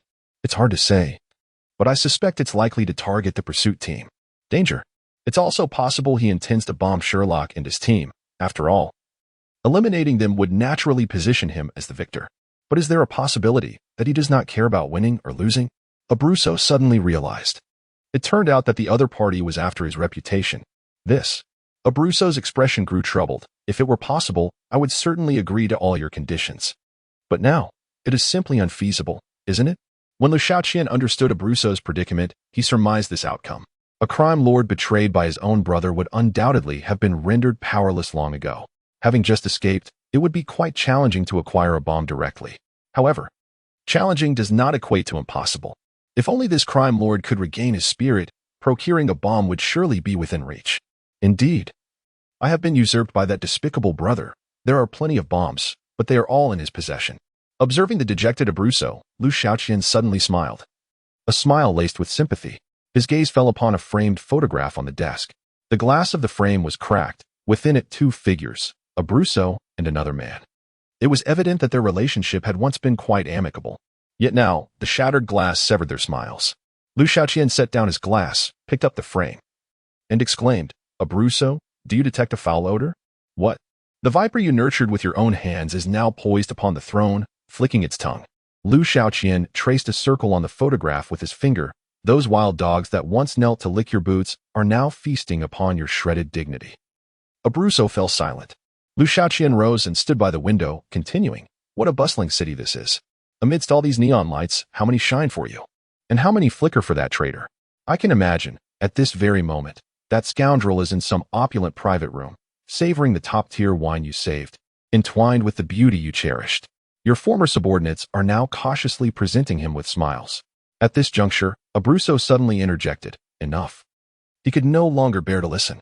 Just a few words had conjured countless familiar faces in his mind. These words pierced his heart like needles. Yet Liu Xiaoqian did not relent due to Abruzzo's resistance. He pressed on, while he revels in acquiring everything that belongs to you. You, like a mouse, cower in a dark corner, trembling and contemplating escape. Is this not laughable? Bloodshot veins began to spread in Abruzzo's eyes. Gritting his teeth, he asked, then, what should I do? That question should not be posed to me, but rather to yourself. Liu Xiaoqian resumed his seat. I have already urged you to reflect deeply upon your life. Ask yourself whether you choose to flee or to seek vengeance. Upon hearing these two words, Abruzzo momentarily froze. Vengeance, of course he desired it. It was a dream he harbored even in his sleep. Upon deeper reflection, what is the true purpose of my flight? I have savored all that life has to offer. Is my escape merely a means to prolong my existence? No. Revenge is the ultimate goal. Yet, this ambition has remained concealed within the depths of my soul, a distant aspiration. Can my current state truly facilitate immediate vengeance? Given the present circumstances, is it feasible? I have lost everything. I am utterly alone. Hush, Liu Xiaoqian gestured for silence, signaling his companion to refrain from speaking carelessly. He lowered his voice and said, do not hastily condemn yourself. Whether you can achieve it is not for you to ponder. What matters is whether you desire to pursue it.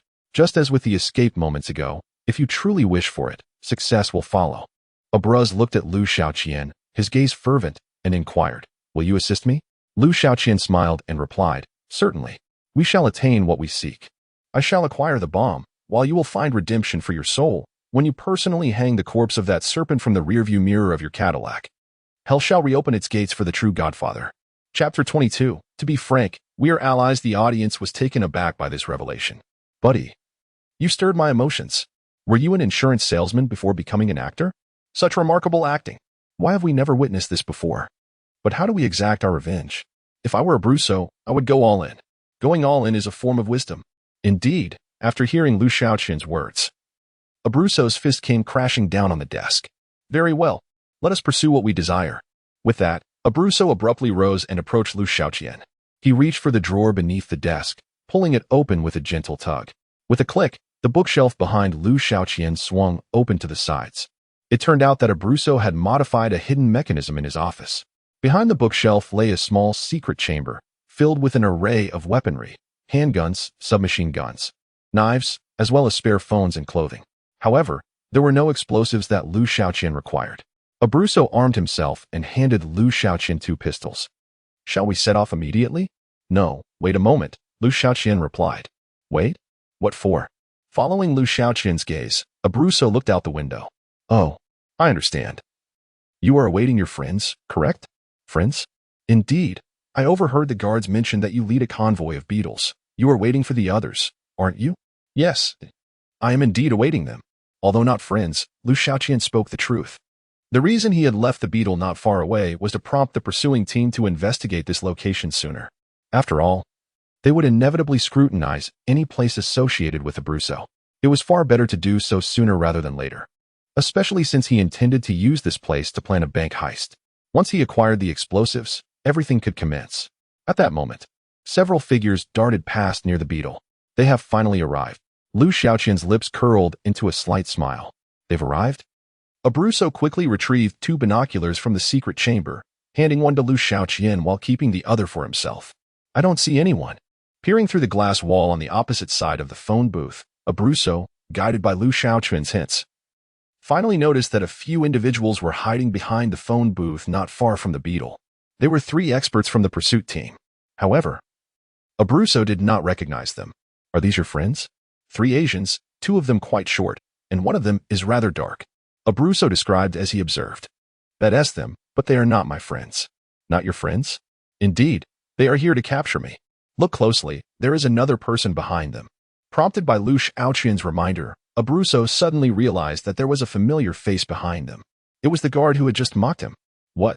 They are all police officers. Abruzzo looked at Liu Xiaoqian in shock. No, just now, you said there were no teammates behind you? Not only were there no allies, but they were also accompanied by other pursuing officers. Well, to be honest, I am also a fugitive on the run. Boom. Upon hearing this, Abruzzo's head felt as if it had been struck by lightning, buzzing with disbelief. He had initially thought they were dealing with a gang of ruthless criminals. Unexpectedly, it turned out to be a lone fugitive, and he had unwittingly saved himself along the way. Even if his own father were alive, he wouldn't engage in such reckless behavior for him, would he? However, this revelation moved Abruzzo, who had experienced the harsh realities of life. Even if the other party was a madman or mentally unstable, buddy, you are a friend worth having. What a pity it was that they met too late. Abruzzo suddenly came to a realization. Wait a minute, since they are police, what are we still waiting for here? To see what the other side does. No sooner had he spoken than a car slowly appeared at the intersection. Abruzzo recognized that vehicle all too well. It was his brother Jack's ride. Meanwhile, on the other side, without waiting for the car to come to a stop, Qin Feng waved his hand, signaling the driver not to stop but to keep going. What's wrong? Tom asked. The target is too obvious. Have him stop further away?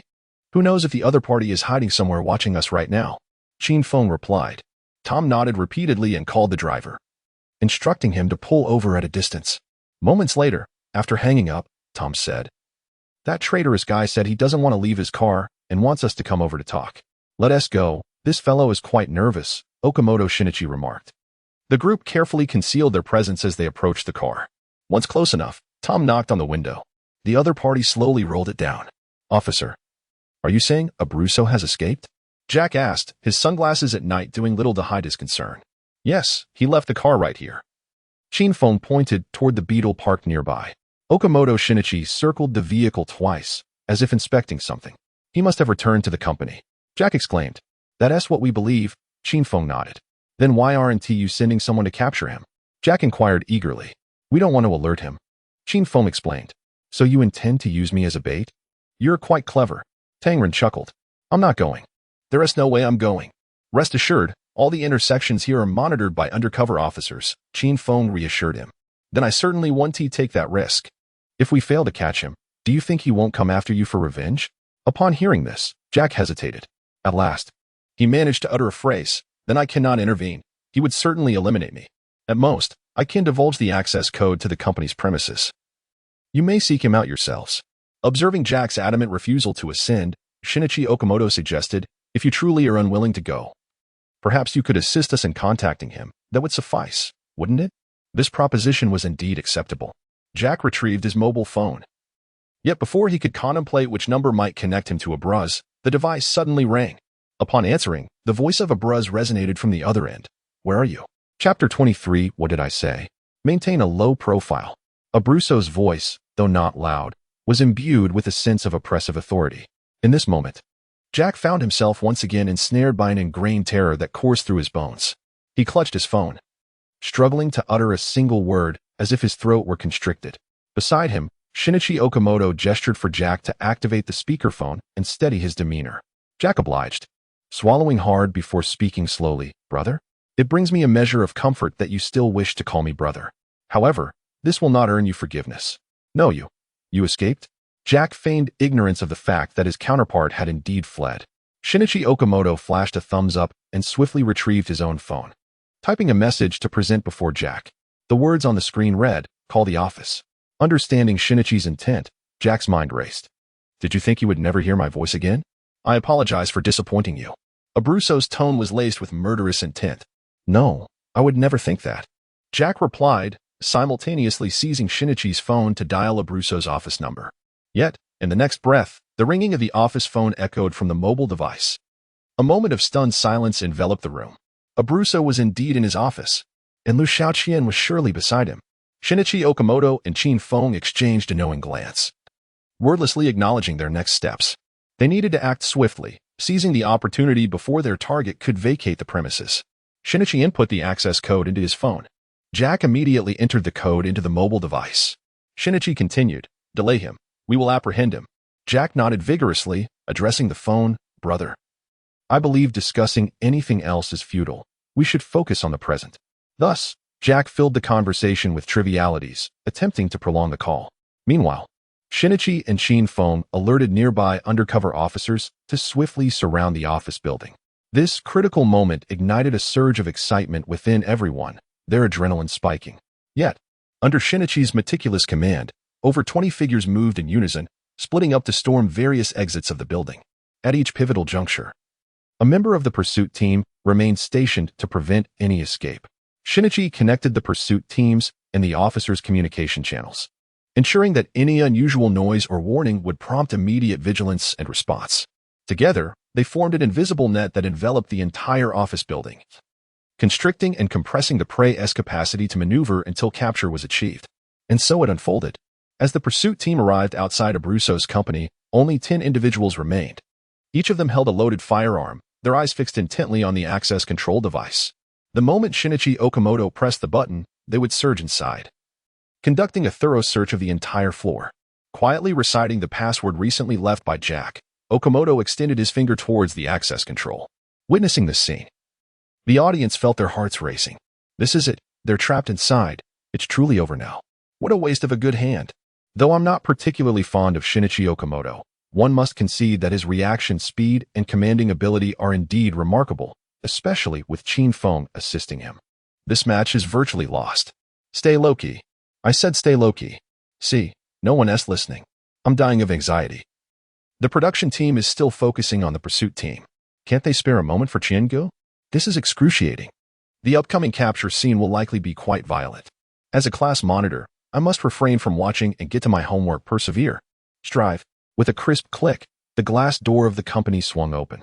Without needing a command from Okamoto, everyone charged in unison. The rooms were meticulously inspected. Okamoto and his two companions, along with Tom, made their way directly to Abruzzo's office. Downstairs, Jack remained in the car, still conversing with Abruzzo. "No problem, I'll prepare some money for your escape. This is my sincerity towards you."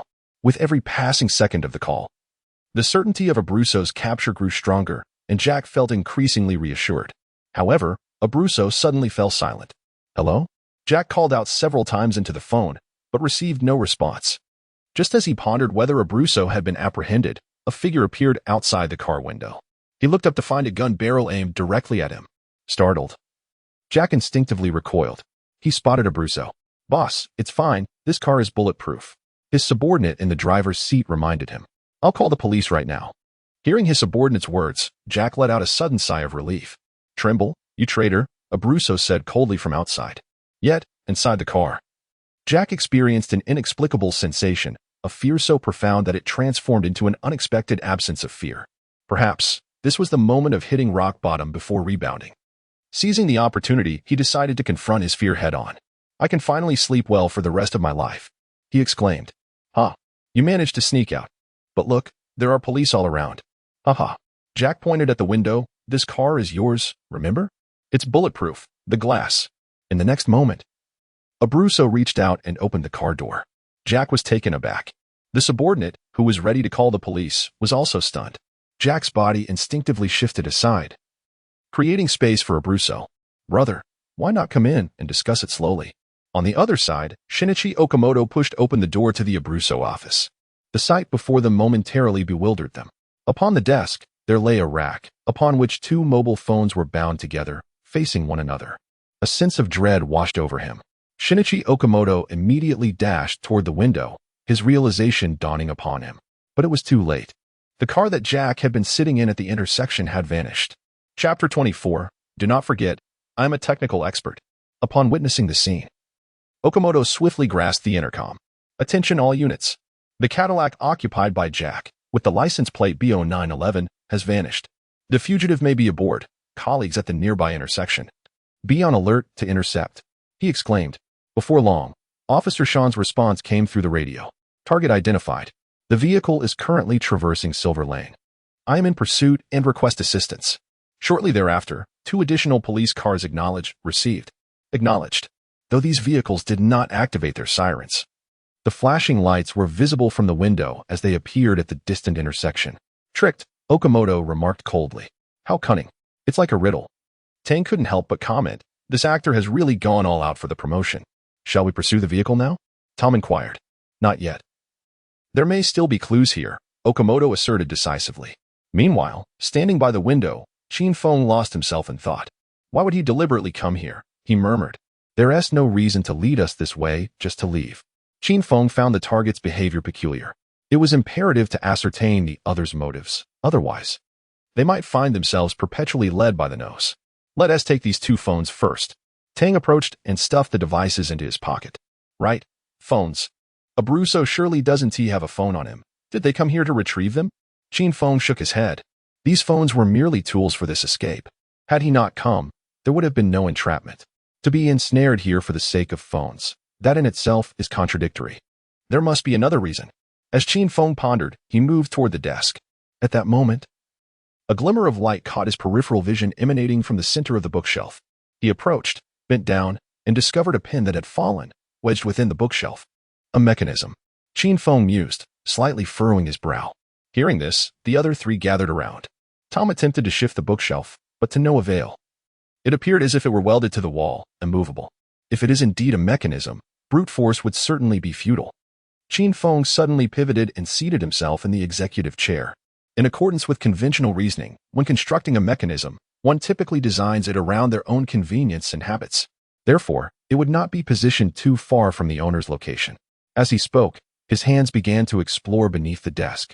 He examined the drawer, the cabinet, and the keyboard tray. After inspecting each area, he paused momentarily upon opening the third drawer.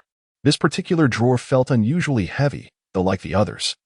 It contained no items. Qin Feng reached inside and felt around. Found it. I've located a switch. He flipped the switch, and immediately, the sound of the bookshelf slowly moving echoed behind him. It's opening, Tangren exclaimed with excitement. When the bookshelf fully opened, revealing the hidden chamber beyond, several individuals were momentarily taken aback. These are weapon racks, aren't they? Tangren inquired. Indeed, Qin Feng replied with a slight nod. Guns. There must be a plethora of firearms here, Tom exclaimed, pointing at the weapon racks. They were preparing themselves. This made sense now. Qin Feng glanced at Okamoto Shinichi. Their purpose for being here became clear. The fact that the fugitive had acquired firearms was a deeply alarming prospect for Tom and the other pursuers. However, for Qin Feng, it was, in fact, favorable news. For him, grasping the logic of the opponent's movements meant he would not lose sight of his objective. What truly terrified him was the possibility of being unable to discern the opponent's logic. That scenario was far more daunting than the actual possession of weapons. Well, they must have weapons in hand. Otherwise, Jack's car wouldn't have vanished so silently and effortlessly, Okamoto Shinichi remarked. The group exited the hidden chamber and returned to the desk. It was at that moment that the angle of the live broadcast shifted abruptly, transitioning to an upward perspective. This sudden change left the viewers feeling quite uncomfortable. Production team, can you maintain professionalism? Your visuals should not be presented in such a manner. Indeed, this is utterly unprofessional. The framing should adhere to the principles of cinematography. Many viewers began to voice their grievances. However, some observant viewers detected a peculiar detail. Wait, look, is there a crack in the ceiling? Yes, it appears to be. An eye socket. Oh my gosh, I spilled my soup out of fright. P.S. up there. Thrilling. It turned out that only Abruzzo had left the office. Liu Xiaoqian had remained throughout, covertly observing Qin Feng and the others. How did that Cadillac downstairs manage to escape? Abruzzo. Abruzzo left early on his own. The phone on the table serves as a relay. Abruzzo called Liu Xiaoqian, who then called Jack. This relay serves two purposes. It allows Abruzzo to depart unnoticed, and it conceals Liu Xiaoqian, leading the pursuit team to subconsciously believe that everyone is vacated. Oh wow, I feel as though I'm beginning to understand. I can deduce now. Liu Xiaoqian, is that impressive? Can he predict that the opponent would call to probe? If that is the case, I have a bold hypothesis. Could it be that this hidden chamber was intentionally revealed to the pursuit team by him? My scalp feels like it's completely numb.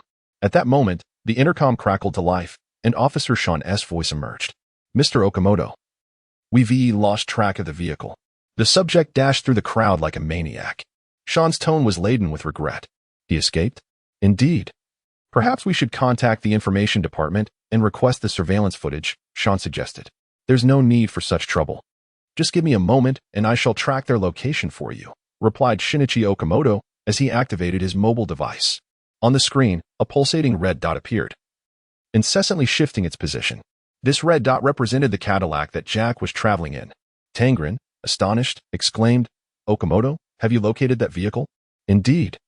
While you were conversing with Jack, I discreetly placed a tracker on the rear of his car. Do not forget, I'm a technical expert in the criminal investigation department. Well done, Tangren exclaimed, patting Shinichi Okamoto on the shoulder.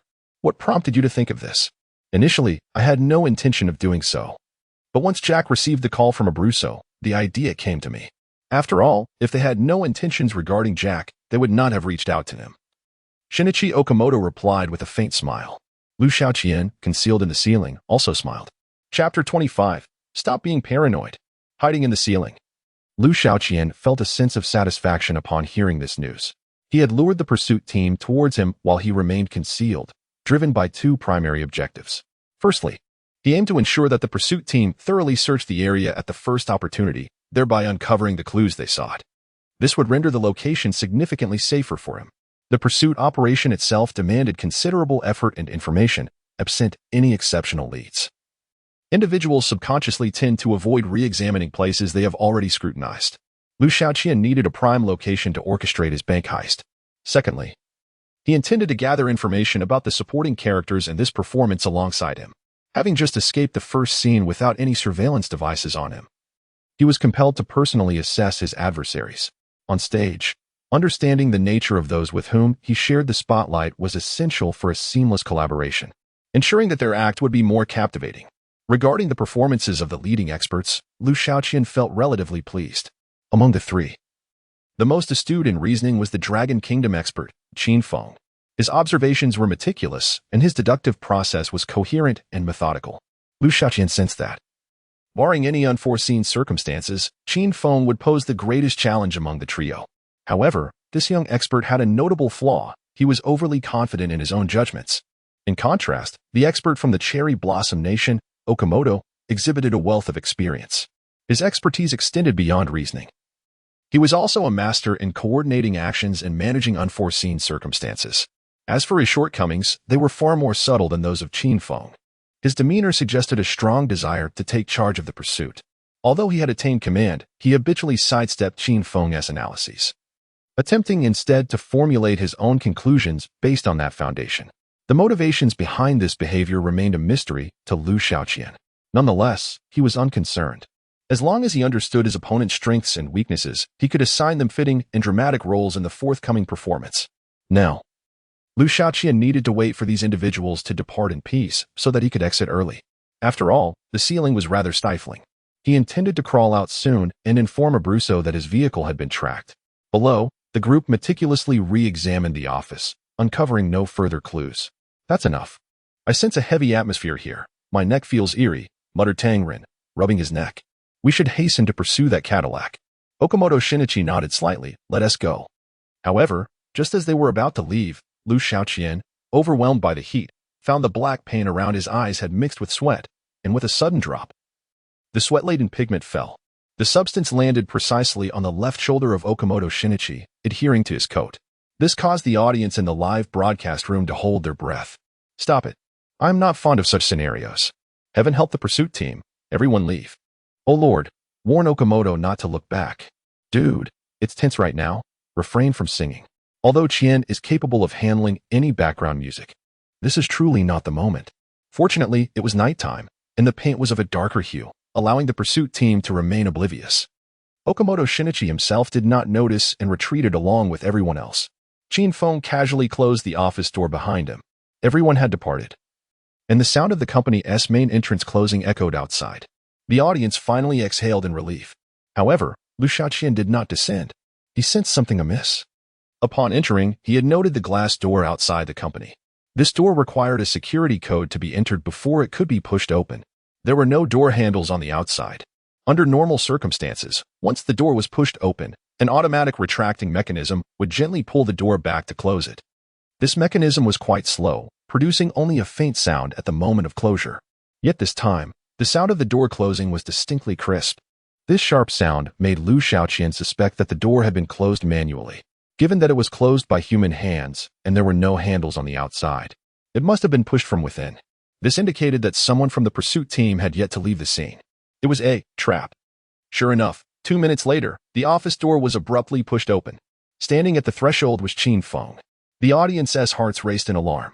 Wow, what a scare. Production team, could you not play like this? It feels like a horror movie. Damn, my soup spilled. I'll have to remake it. What a surprise attack. Chin Feng, you were truly cunning. Fortunately, Chien maintained his composure. Had he descended just now, it would have been chaos. I am suddenly very curious about the kind of character who could capture Liu Xiaoqian. Seeing that the office was still quiet, Chin Feng let out a slight sigh. Oh dear. Old Chin, stop being so paranoid. Let us go. If we don't hurry, the Cadillac will turn into a pumpkin. So let us move. Ultimately, spurred on by Tang Ren, Chin Feng finally relinquished all hope for this place. After they truly departed, Liu Xiaoqian opened the ceiling tiles and climbed down. The room was now engulfed in darkness. Liu Xiaoqian stood by the window and dialed the phone that Abruzzo had brought. Have the individuals been captured? Liu Xiaoqian inquired. Yes, the situation is quite favorable. Abruzzo is in good spirits. Don't celebrate just yet. There's a tracker placed on your vehicle's rear. What? I'll stop and remove the tracker immediately. No, don't dismantle it just yet.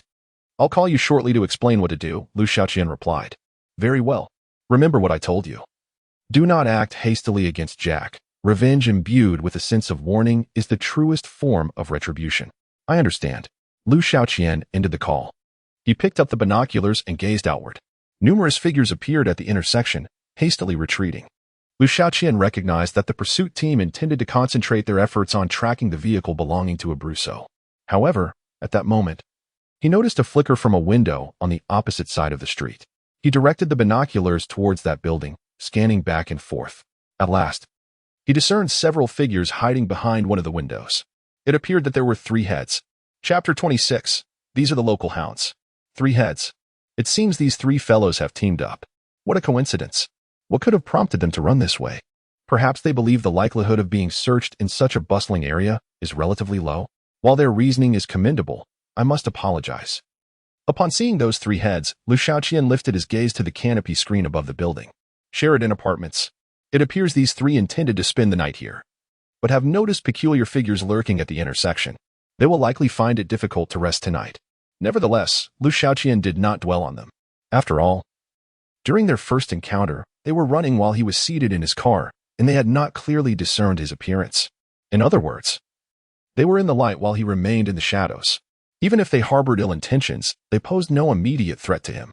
Liu Xiaoqian departed from Abruzzo's office, making his way to the innermost part of the office floor. The bank's building is U-shaped, with one side connected to the structure. This location is crucial for Liu Xiaoqian, as it could determine the success or failure of the entire plan. He needed to assess the specific situation. Upon reaching the innermost part of the company, Liu Xiaoqian discovered a newly renovated office, which was twice the size of Abruzzo's. It was likely that after Abruzzo's capture, Jack had arranged this new office for himself. In a bid to prove his superiority over his brother, he had elevated both the size and opulence of his office. The style was entirely different as well. Behind Abruzzo's desk was a bookshelf with mechanisms, while behind this desk hung a portrait of an angel. Despite depicting an angel, the painting exuded a rather somber atmosphere. As Liu Xiaoqian approached, he noticed a few small words beneath the portrait: Lucifer. Upon seeing this name, Liu Xiaoqian chuckled. It seems that in Jack's eyes, this is how he perceives himself. The artistic quality is quite high. Liu Xiaoqian examined the entire wall and noted the absence of windows. He then moved to a side window, extending his phone outside to capture a photograph of the adjacent building. Upon reviewing the image, he confirmed that the two buildings were indeed completely connected. This meant that from here to the neighboring bank building, there were only two walls separating them. However, it was not as simple as merely breaking through the wall to access the other side. The location for breaching the wall was critical. While he had ascertained the environment on his side, he was still uncertain about the conditions on the opposite side. Randomly selecting a spot to break through could expose the plan before he even executed his intentions on the bank. It was now midnight. The bank's security system would be fully operational at night, making it illogical to scout the premises at this hour. Thus, he would have to wait until the following day. With this in mind, Liu Xiaoqian retrieved his phone and called Abruzzo. As soon as the call connected, the other party eagerly inquired, "Buddy, what do we do now?" The tracker instilled in me a sense of carrying a bomb within my vehicle. I have raced around with it, feeling as though the police could converge upon me at any moment. Liu Xiaoqian spoke into the phone, reassuringly, "No need to be so anxious. The main force left this location less than 10 minutes ago. They won't catch up to you that quickly. Now, hasten to inform me of the subsequent plan, as I cannot afford to let this opportunity slip away." The opportunity referred to by Abruzzo was the chance to eliminate Jack. If he didn't trust Liu Xiaoqian to aid in his escape, he would have relished the prospect of putting a bullet in Jack's head at that very moment. As a renowned gang leader, you must know where to find street racers in this city at night, right? Upon hearing this, Abruzzo appeared somewhat perplexed. Street racing? Those little punks? Of course, I'm aware. Liu Xiaoqian continued. Then you should be able to deduce what to do next. Abruzzo on the other end of the line was momentarily taken aback before exclaiming, Okay, I understand. You are quite cunning. Let us proceed. Once you've distanced yourself, prepare the bomb for me, and bring Jack along. Absolutely. By the way, I need to spend a day at your company tomorrow. Arrange for me to have an employee identity. Very well. Those individuals there were once my subordinates. I shall make the arrangements. No, use Jack's identity for the arrangements. Understood. Across the street, at the Sheridan Apartments, on the 7th floor, Darren had initially thought he could enjoy a restful night and deal with him the following day. But fate had other plans. Standing by the window, he shook his head, lamenting his misfortune. What a coincidence, we come here. And that fellow happens to be here as well? Logic mused as he gazed at the moonlight illuminating the wall. Mr. Holmes, have you received any news or updates? Darren inquired, turning toward Holmes. None, Holmes replied, one hand pinching a cigarette while the other fiddled with the radio dial. It is quite normal to have no news. The pursuit team is merely apprehending individuals, which does not necessarily indicate that the man is active in this city, Logic remarked. However, Holmes shook his head, asserting, there is definitely something amiss. At least half of those individuals downstairs are local police officers. Mr. Holmes, are you certain? Darren asked. Darren, a mentalist, could easily penetrate the thoughts of a stranger. Yet, given the distance and the dim lighting of the evening, he was uncertain whether those individuals belonged to the pursuit team or the police.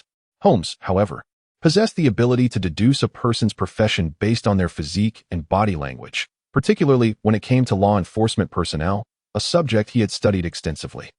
Holmes withdrew his hand from the radio, stating, two groups just appeared on the street. While their actions and demeanor seem unquestionably that of police officers, there exists a significant distinction. As they passed the puddle at the intersection, the first group of individuals instinctively rose onto their toes, as if to avoid the drunken remnants of 20 years' worth of vomit nestled within the crevices of the cobblestones. The second group, however, Holmes shook his head. Their demeanor as they navigated the puddle resembled that of a clumsy duck slipping into water. At this point, Holmes cast a glance towards Darren. The local hounds would never create such a commotion while on duty. Their footsteps had long since synchronized with the rhythms of the city. Upon hearing this, Darren applauded in admiration. Mr. Holmes, your reputation does not do justice to your presence. But considering we have only just escaped, how could that fellow possibly have stirred such a multitude of local constables? In response to Darren's inquiry, Holmes refrained from answering directly. Instead, he remarked, I have no interest in baseless conjecture. We shall revisit this matter tomorrow. At dawn, we will confront that individual, and the truth will reveal itself. Both Darren and Logic were momentarily taken aback. Are you suggesting that fellow has not yet departed? Indeed, Holmes replied, reigniting a cigarette. The pursuit team has been outwitted. Chapter 27. It's too difficult. Too difficult. Holmes paid no heed to the astonished expressions of the other two individuals, engrossed in his own thoughts. It is akin to discerning the principles by which those policemen operate. We are newcomers to this city, just as that individual is. However, the person who just boarded the vehicle exhibited a remarkably peculiar pattern of movement. He did not approach the car directly. Instead, he meandered back and forth like a serpent, circling several times. Initially, I presumed he was attempting to evade the police, but upon noticing the surveillance cameras along the roadside, I realized his true intent was to elude their watchful eyes. This man is undoubtedly not a stranger to this city. At this juncture, logic interjected. Merely because he adeptly navigated around the surveillance? This deduction lacks persuasiveness for me, for he was the one who could instantly memorize the entire layout of the road surveillance. Not only their quantity but also the precise angles of each camera. While he did not believe anyone could possess such a talent as his own, he recognized the potential for flaws in this reasoning. After all, it was not impossible for someone to have a memory that was half as sharp as his. However, Holmes shook his head and replied, I am referring not only to the cameras visible along the roadside, but also to those concealed from view. Even you, logic, may remember the cameras along the road. Yet can you recall the surveillance inside the vehicle that arrived later? Upon hearing this, logic paused in contemplation. He recalled the manner in which the individual had boarded the vehicle, approaching from the left side but veering away just as he neared, ultimately entering from the right. This was illogical, indicating he was indeed evading the internal surveillance. Holmes continued. Such high-end executive vehicles are equipped not only with driving recorders but also with additional cameras and alarm systems. Yet, the angles of these cameras are limited, typically adjusted based on the vehicle's regular parking position, facing away from walls. Clearly, the right side of this vehicle's designated parking space is adjacent to a wall. This deliberate maneuver suggests he is exceedingly familiar with this vehicle, possibly even its driver or owner. Darren snapped his fingers and exclaimed, So, the individual who just boarded is a decoy. After taking a leisurely drag from his cigarette, which was quickly burning down to the tip, Holmes spoke slowly. Indeed, that individual has, through some means, forged a connection with local figures and subsequently utilized this association to divert the police. It is highly likely he remains within the office building across the street. Holmes gestured towards the window, indicating the floor illuminated by flashlights after the pursuit team had entered the 5th floor. At this revelation, a flicker of excitement danced in Darren's eyes. Our objective is to eliminate him first, yet we are currently uncertain of his location. Reporting him will only expose our own information, correct? Darren gazed at Holmes. Indeed. Hence we shall wait until daytime to investigate. If fortune favors us, the three of us might just apprehend him directly. Darren's gaze shifted to logic, a subtle smile gracing his lips, suggesting that this would lead us to the finals. However, logic was disinclined to engage with him. Discussing victory and defeat at this juncture was utterly futile. Observing the analyses of these elite competitors, the audience felt a chill for Liu Xiaoqian. This is too difficult. Who could possibly triumph in this episode? It's unfair.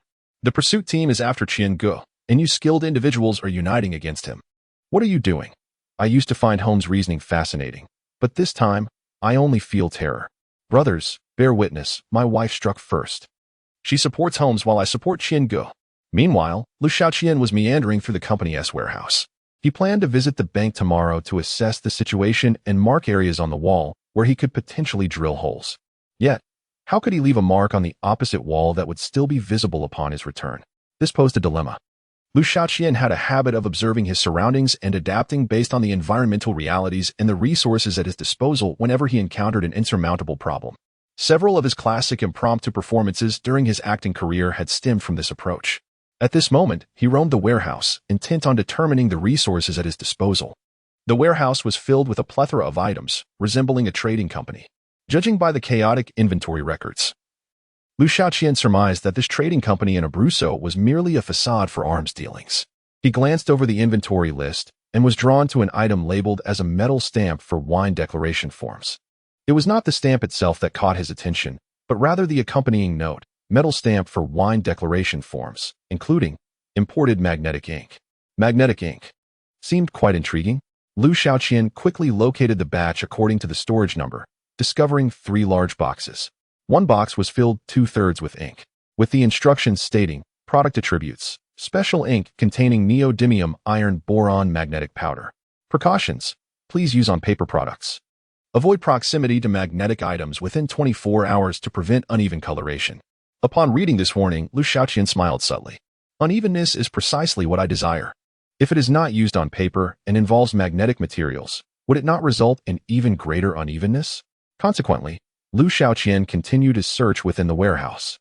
Before long, he found half a box of magnetic samples. With both items in hand, he applied the magnetic ink to a small area on the warehouse wall. He intended to conduct a preliminary experiment. After completing the application, he moved to the opposite side and slowly drew an X on the wall with a magnet. However, upon returning, he discovered that the X he had drawn was only faintly visible on this wall, revealing merely half of its form. Insufficient, far from adequate. This was merely a wall, the junction of two buildings, at least two walls. Such magnetic force was evidently inadequate. Yet, conventional magnets could only reach this extent. What to do then? At that moment, Liu Xiaoqian's temples tightened suddenly. The innate talent for creating clown props surged forth, rampaging through his mind. A cascade of manufacturing schemes for magnetic devices erupted forth. Chapter 28. Commander, you lack the spirit of competition. Such an intensity of magnetism cannot be achieved with ordinary batteries. It necessitates the use of an electromagnetic coil. However, the coil presents its own dilemma. It requires numerous turns, resulting in a size larger than that of a magnet. Consequently, it would be inconvenient to carry when entering the bank. The only solution is to conceal the electromagnetic coil within everyday objects. With this thought in mind, Liu Xiaoqian approached the shelf and discovered a collection of walking sticks. He selected one, weighing it in his hand. It was surprisingly light. With a gentle twist, he detached the head of the cane, revealing a hollow interior. It was evident that Abalus had frequently utilized such hollow items for smuggling. Next, Liu Xiaoqian dismantled a bundle of wires from beneath the shelf, shaping the wires into loops and inserting them into the cane. He then approached the explosion-proof cabinet and retrieved an electric batten. After removing the outer casing, he connected the electric head to the wire coil and stuffed all the components into the cane, leaving only the switch exposed. Returning to the opposite side of the wall, he was eager to test this newly fashioned electric cane. He activated the switch and, in the same position as before, drew an X. Upon his return to the warehouse, he was momentarily taken aback by the sight on the wall. The magnetic ink had coalesced into a deep brown X, firmly embedded into the wall, not merely stuck, but imprinted. Even in the dim light, it was strikingly clear. Liu Xiaoqian reached out to touch it, and to his astonishment, the brown mark came off along with the wall's surface. It appeared that the magnetism was indeed sufficient, not only to reveal the mark, but even to induce resonance within the concrete. This would significantly accelerate his wall-breaching efforts. All without noise. In that moment, Liu Xiaoqian felt an exhilarating rush. Conversely, the onlookers were becoming increasingly anxious. Brother Qian, let us not linger. We must leave quickly, though we misjudged the last 2 times. This time you are truly being targeted, by 3 formidable detectives no less. I could remain single for another 20 years, as long as Brother Qian remains unapprehended. Come on, don't play the blame game. Your single status has nothing to do with Brother Qian. Why not reflect on your own efforts? Have you truly worked hard enough over the years? Oh dear. Dawn is approaching. I don't care. When dawn breaks, I'll take the subway to work, but I will continue watching. Meanwhile, several police cars sped along the roadside, desperately pursuing a single vehicle. However, the car sped away with remarkable velocity, leaving only fleeting glimpses of its taillights. Damn it. This guy is exceptionally skilled. Tang Ren gripped the steering wheel, his palms slick with sweat. If this continued, they would soon run out of fuel. In the back seat, Qin Feng sensed an ominous premonition. Something was amiss. Logically, after stealing the car, the assailants must have had a specific destination in mind. Even if the opponent is rather cautious, they would swiftly abandon their vehicle and switch to another mode of transport, rather than driving relentlessly as they currently are. They have been racing for over an hour now, showing no signs of stopping. This is highly unusual. Continuing down this path is not a viable solution. Qin Feng murmured. I am well aware of that, but the other party disregards traffic lights entirely, making it impossible for me to catch up. If it weren't for the GPS tracking, I would have lost them a dozen times by now. In the back seat, Okamoto Shinichi was deep in thought as he gazed at his phone. Suddenly, he picked up the radio and commanded, all units, take heed and alter strategies. Diversify routes and drive the suspect towards the suburbs. Following Officer Sean's instructions, the police refrained from setting up checkpoints in the city. However, there were roadblocks in the suburbs. Okamoto Shinichi intended to utilize these checkpoints to force the suspect to a halt. Soon, other vehicles responded in kind.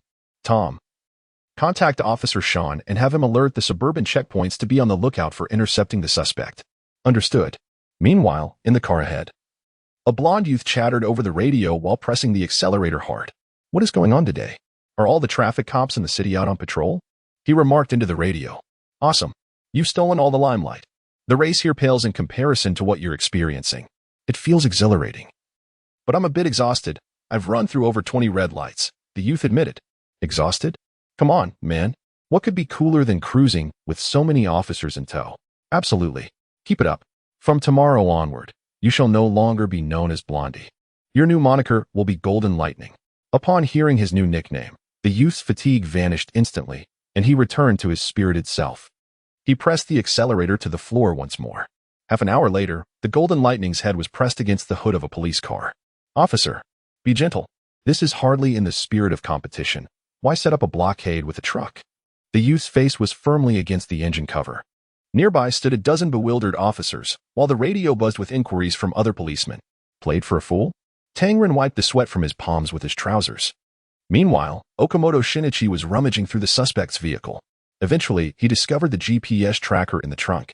Upon seeing the tracker, Tangren felt utterly defeated. Hey, I really was played.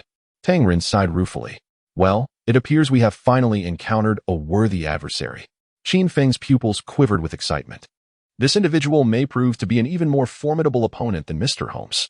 This is splendid. Stop with the splendid and think of a solution quickly. Or else this nephew of Tom will be retiring early. Tangren shook his head. Okamoto Shinichi remained silent, his mental pressure mounting. It seemed that every one of his moves was anticipated by the other party. This time, placing the GPS tracker was merely a spur-of-the-moment decision. How could they have guessed it? Could there be an informant? Just then, Tom's phone suddenly vibrated. After he answered the call and murmured a few acknowledgments, he handed the phone to Okamoto Shinichi. Mr. Okamoto, it's your brother-in-law on the line.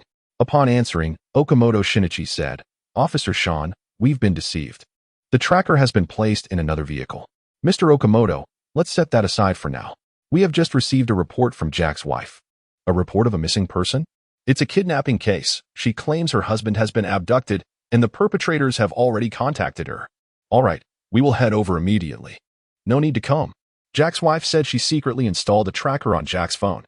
She has already pinpointed their location. Chapter 29. Do you wish to star in my spectacle? First, learn to relax. Is the positioning already established? Yes, I will send it to you right away.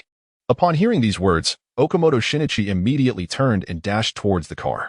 Hurry. Hurry up. He shouted to Qin Feng and the others as he ran. Jack's wife has provided a lead. Everyone paused momentarily, then hastily rushed to their respective vehicles. In a mere 30 seconds, 5 or 6 police cars vanished into the distance, leaving only the golden-haired youth standing alone. The dream of fame shattered in an instant. What is happening? He lamented, gazing despondently at the retreating police cars. What are you all doing? Can't 26 traffic lights capture your attention? In Gozen City, at the Inner Harbor Dock, the pursuit team discovered the Cadillac. However, the vehicle was unoccupied. Tom, leading a guard, pried open the car door and conducted an inspection inside. Mr. Okamoto, there was originally surveillance equipment installed in the car, but it has been destroyed. Additionally, we found a mobile phone under the seat. Tom handed the phone to Okamoto Shinichi. He examined the device, which was on silent mode, with numerous missed calls. It was likely a clue intentionally left in the car after Jack was abducted. Could they have escaped by boat? Tang asked. Impossible, Okamoto Shinichi replied instinctively. This is the only dock within the city of equal importance to the train and bus stations. Officer Sean has already arranged for personnel to inspect the security check area. It would be redundant for them to come here to escape. However, they must have a purpose for being here. Their deliberate call to extort Jack's wife was meant to divert the police's attention, facilitating their actions here. They simply did not expect Jack's wife to have a tracking device on him. Qin Feng furrowed his brow. If their purpose for coming here is not to escape by boat, then what could it be? Tom anxiously scratched his head. Qin Feng had never relied solely on a tracking device to apprehend the culprits. Thus, en route to the dock, he had already studied the layout of the area. Closing his eyes, the entire map of the dock unfolded in his mind, with the functions of each zone gradually surfacing. He murmured to himself in analysis, the dock's functions revolve around transportation, transporting people or goods. Like Mr. Okamoto deduced, it is highly unlikely they would choose to escape from here, if they intended to flee by boat. The personnel at the security check would have reacted long ago. Then, it must be related to goods. The areas associated with goods include the loading area, temporary storage, and warehouse. All three zones are potential escape routes. Yet, merely relying on this speculation is insufficient for a judgment. Additional clues must be considered to deduce overlapping factors. The only clue remaining at present is this vehicle. Yes, the car is also a clue. If it were his own, unaware of the car being tracked, one would not park it too far away. The average person's threshold for walking fatigue is approximately 10 minutes. Within this time frame, the area influenced by the car's emissions includes restricted zones, inspection areas, waiting docks, warehouses. Overlapping is the warehouse. Qin Feng suddenly opened his eyes. The warehouse. The opponent is rushing from afar to retrieve something. Meanwhile, inside warehouse 78, Abruzzo aimed his gun at Jack. Yet his eyes lacked murderous intent. He was currently somewhat flustered. After transferring the tracker onto the street racers, he had brought Jack and himself to the warehouse to facilitate the removal of the goods, bombs disguised as crafts. This batch was recently dispatched by the company, but due to an unresolved commission with the new dock manager, it had yet to be shipped. Abruzzo coerced Jack and the driver for 2 hours to sift through the warehouse's contents to extract the bomb-laden cargo, fearing that the street racer might not last 2 hours. Abruzzo had also deliberately released a smokescreen to the police, pretending to threaten Jack's wife for ransom. However, unexpectedly, the police suddenly pursued them. Wait a moment, don't move recklessly, or I will shoot at any moment. With one hand holding the gun, Abruzzo took out his phone and called Liu Xiaoqian. Jack and the driver dared not stir, as they understood Abruzzo's temperament. Once the call connected, Abruzzo hurriedly relayed the situation to Liu Xiaoqian. On the other end, Liu Xiaoqian instantly grasped the situation. Abruzzo's smokescreen was somewhat superfluous. When he devised this distraction, he had not accounted for all the variables. Nevertheless, for an ordinary person to still think clearly under such circumstances was already quite remarkable. Expecting a flawless line of reasoning was somewhat unreasonable. Fortunately, Abruzzo had confidence in himself, knowing to call immediately. Otherwise, Liu Xiaoqian estimated that Abruzzo would be apprehended within half an hour, even with a hostage in hand. Liu Xiaoqian had no time to elaborate further with Abruzzo, merely inquiring, "Are there any other warehouses nearby? Surely, this cannot be the only one." "Yes, why?" "Do not ask too many questions. You are running out of time. Just do as I say, since you can see them. I estimate they will discover your whereabouts within 10 minutes. All right, quickly tell me what to do." Abruzzo dared not delay. "Turn on the video and let me see the surroundings." Abruzzo promptly activated the video, allowing Liu Xiaoqian to assess the environment. "Show me the road outside." Abruzzo complied. There were footprints on the ground. Hearing Liu Xiaoqian's words, Abruzzo's heart plummeted into despair. So careless. Surprisingly, the fine sand on the road outside the warehouse went unnoticed. Had the pursuit team been more observant, they would have discovered it swiftly. "Why not simply run?" Abruzzo inquired. "Given their tracking abilities, it's likely you won't have the luxury of time to escape. Then what shall we do?"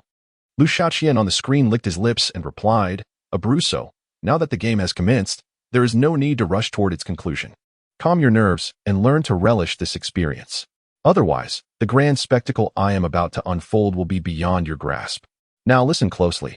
I shall instruct you on what to do. Chapter 30, a series of smoke bombs."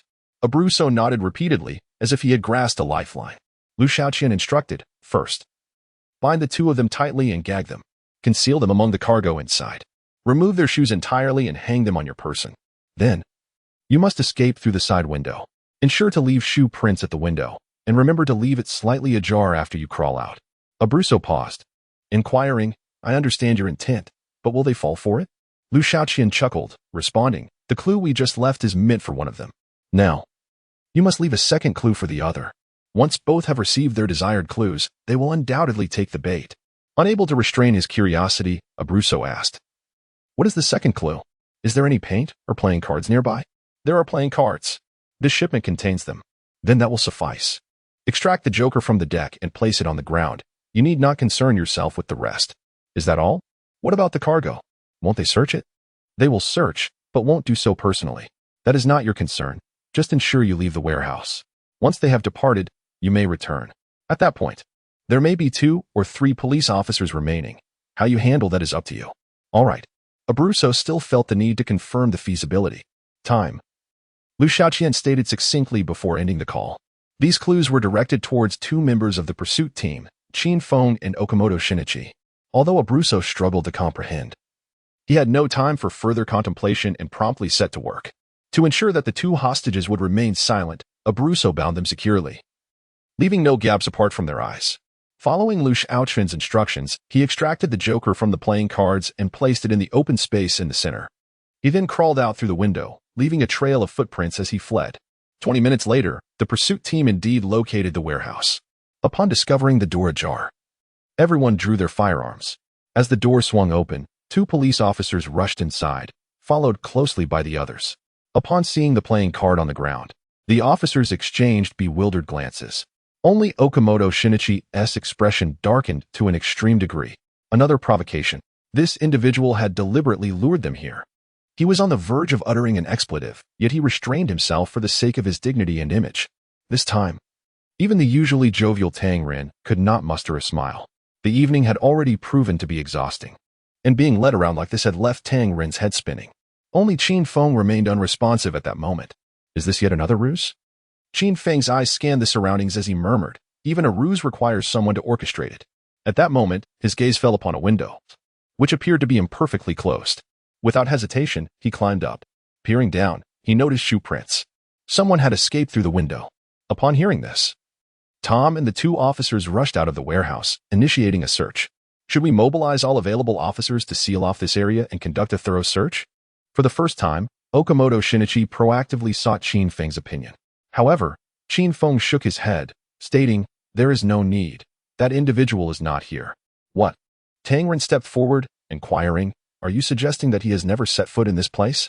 "Indeed, we just discovered 3 sets of footprints outside, though they are not very distinct. The prints at the window are clear." Qin Feng examined the marks and recalled what shoes the individual wore during his revelry at the circus. They were leather shoes, quite ostentatious. "I remember them vividly," Tang Ren remarked. "But look at these 3 pairs. One is a sneaker, another is a flat shoe, and the last resembles golf cleats." "Where are the leather shoes?" Qin Feng questioned. "Is it possible he changed them?"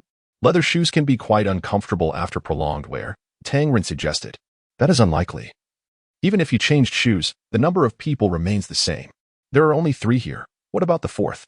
Qin Feng shook his head, concluding, "This cunning fellow likely stayed hidden, employing others as a smokescreen. This is a series of smokescreens, one after another. If that is the case, their search outside may yield no results."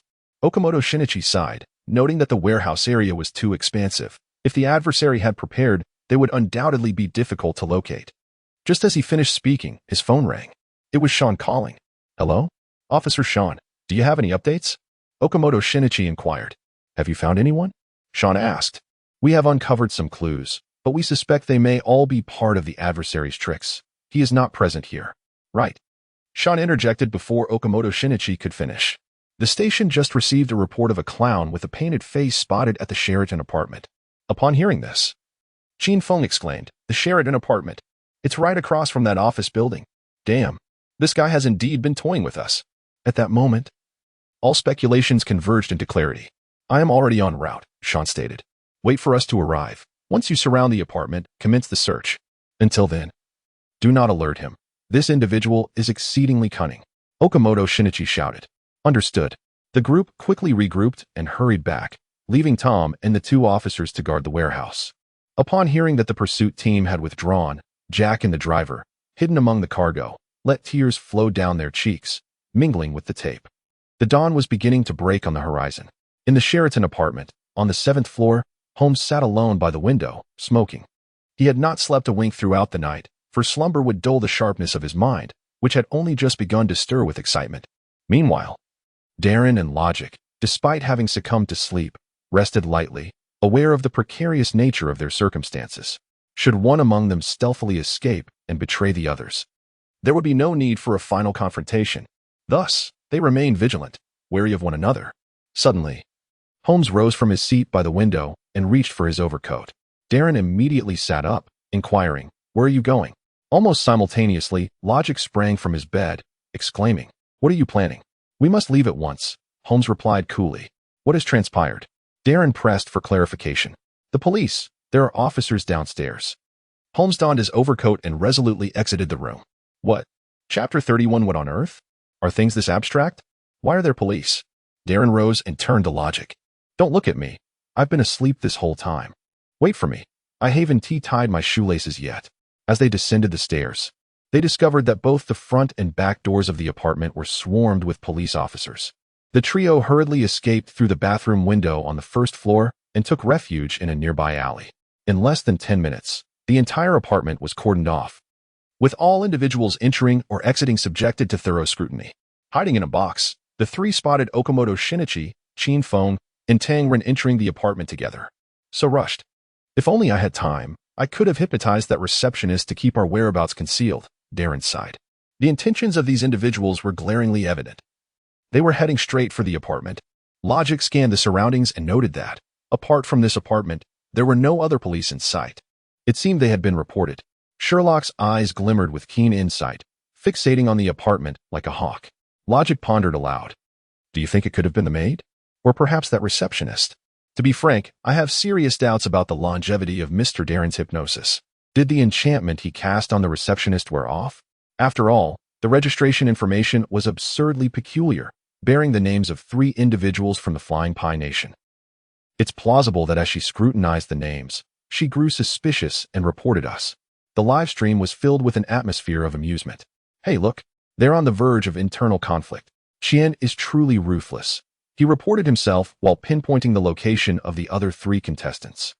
It seems Qian noticed these 3 adversaries while standing by the window. His observational skills surpass even my wife's.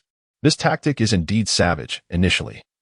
Qin Feng and the others were deliberating over their conjectures, but this report has solidified their stance. Moreover, it cleverly employs a strategy of using others to eliminate foes. From this perspective, the pursuit team doesn't seem all that formidable. Don't get cocky. Do not be complacent. Qin Feng and his team are merely momentarily disoriented. Each of these individuals possesses a high intellect, and once they regain their composure, the tables could turn in an instant. Indeed, the last time my wife insisted on returning to her mother's home, I was celebrating with champagne, grinning ear to ear, when she suddenly burst through the door and slapped me twice. In response to Logic's skepticism, Darren merely smiled faintly, rather than speculating. It would be more prudent to verify. With that remark, he stepped out of the alley, approaching a solitary police officer on the outer edge of the encirclement. Darren approached the officer from behind and, before the officer could react, he tapped the man's shoulder. As the officer turned around, Darren snapped his fingers just inches away from the officer's brow. With a sharp crack, the officer's eyes instantly lost focus. Although he remained standing, it was as though his soul had departed. Hello, my friend. May I inquire about the individual you are searching for? Darren inquired, gazing intently into the other person's eyes. The clown. We are here to apprehend the clown. The clown? Darren echoed, perplexed. Indeed, there have been reports indicating that a clown resides within this apartment. That clown is our target fugitive. Darren furrowed his brow. The clown? Could it possibly be that other contestant? How abstract. He truly seems enamored with the ambience of the circus. Darren pressed further. What crime has this clown committed to warrant a manhunt? He is not a local fugitive. It is a group of external specialists pursuing him. Oh, at that moment, Darren recalled the individual who had diverted the police's attention. Aside from this clown, are there any other suspects you are pursuing? Yes. We are also in search of the escaped transport convict, Abruzzo, the most notorious crime lord in the area. What connection do these two have? The clown is the one who abducted Abruzzo. Darren's mind buzzed with confusion. What nonsense is this? That individual drove away earlier, and then proceeded to hijack the transport vehicle? But he was alone. At that moment, Darren noticed several police officers beginning to patrol the area. He quickly instructed, "Turn around." The officers complied obediently, pivoting their bodies away. "You have never seen me," he uttered, with a snap of his fingers. The officers' eyes instantly glimmered with clarity, sensing something was amiss, yet it felt as though nothing had transpired at all. They turned back to find nothing but emptiness behind them. A flurry of thoughts passed over the officers' bewildered faces. What did I say? They are all monsters. Do you see? The mentalist is truly terrifying. With just a few words, he extracted all the information. I might just become a fan. When paired with Holmes, he is nearly invincible. If they discover that it was Qian who reported him, it would indeed spell trouble. Meanwhile, Darren returned to the alley. What have you uncovered? Logic inquired. They received a tip-off to capture that clown, Darren replied. The clown? Both Holmes and Logic were taken aback. Yes, it seems to be a disguise from the circus. And he particularly revels in this charade. A report, a clown, and the location is right here. Holmes's eyes suddenly brightened. He has discovered us. He must have noticed us by the window. Are you suggesting that he intentionally made the report? Darren asked. Without a doubt. Logic nodded. Furthermore, there is another piece of information. He is being pursued by numerous local authorities because he hijacked a transport vehicle and freed the most prominent crime lord in the area. What? Logic was astounded. What? Holmes echoed, equally stunned. It is absolutely true. The words spoken while under hypnosis are invariably the truth. I can vouch for that, officer, Darren asserted. One person? Hijacking a transport vehicle? Holmes reiterated in disbelief. This is madness. Otherwise, why would we have already escaped yet feel compelled to continue fleeing? It must be due to this madman who has shattered the rules. Logic furrowed his brow. It appears that Mr. Holmes' previous decision was indeed prudent. We must unite to eliminate this individual first. Darren remarked. Oh, I merely wish to win a bit of prize money. Why must I engage in a contest with a lunatic? Logic expressed his frustration. If we do not confront him, he will certainly confront us. Darren gazed at Logic. Otherwise, why would he rescue the Black Boss? Resources. He is after resources. Holmes lifted his gaze towards the office building across the street, his eyes deep and contemplative. The mediocre opponent is akin to a monotonous pendulum. Yet this time, our adversary could very well be a rhapsody reminiscent of Paganini. Chapter 32. We are being kicked around. Mr. Holmes, shall we proceed with our plan and wait until dawn to cross over? Darren inquired. Indeed, we shall go, but with greater caution than before. As dawn broke, the streets became increasingly bustling with pedestrians, and the workforce began to infiltrate the office buildings. Inside the office, after several hours of diligent effort, Liu Xiaoqian had coated an entire wall behind Jack's office with magnetic paint. He stepped out to freshen up and, upon exiting the restroom, encountered a bald man standing groggily in the corridor. Upon seeing Liu Xiaoqian, the man instantly broke into a smile. Hello. You must be Mr. Jack's cousin Mike? The man extended his hand. Yes, Liu Xiaoqian replied as they shook hands. I thought so. Mr. Jack wouldn't divulge the password to just anyone. He has informed me that, starting today, you are to be his assistant. The man smiled. I am Manager Martin. And you can speak to me directly about any matters. If there is a problem, seek out Martin. All right, Manager Martin. Mr. Jack mentioned he would be taking a day off today. He should have notified you, correct? Liu Xiaoqian asked. He did, but he mentioned it would be for several days. Manager Martin chuckled. Oh, he is quite temperamental. Hey, you're the only one bold enough to say that about Mr. Jack. You must have a close relationship. At that moment, Manager Martin glanced at the wall of Jack's office. This is he has recently developed a sudden passion for art and wishes to refresh his mood. He has instructed me to assist him with color selection. Liu Xiaoqian smirked. You know how he is. It all depends on his mood. Understood. Manager Martin nodded vigorously. So you may proceed as you see fit. Your role is to follow Mr. Jack's directives, and my role is to facilitate your work. Today, I need to visit the bank for some matters, and then I will remain in the office to assist Mr. Jack with the renovation. Please ensure no one else enters. Understood. Manager Martin gestured in okay with his fingers. If there is an issue, seek out Martin. All right. I appreciate your cheerful demeanor. Martin beamed even brighter. After exchanging pleasantries with Martin, Liu Xiaoqian took his prepared cane and departed the company, heading towards the adjacent bank. On the other side, Okamoto Shinichi and his companions had thoroughly searched the 6 floors of the apartment building. A night without rest, coupled with the search of over 100 rooms, had left their backs nearly broken. In the corridor on the 7th floor, no need to say more. We have undoubtedly been led astray again, Tang, unwilling to take another step, lamented.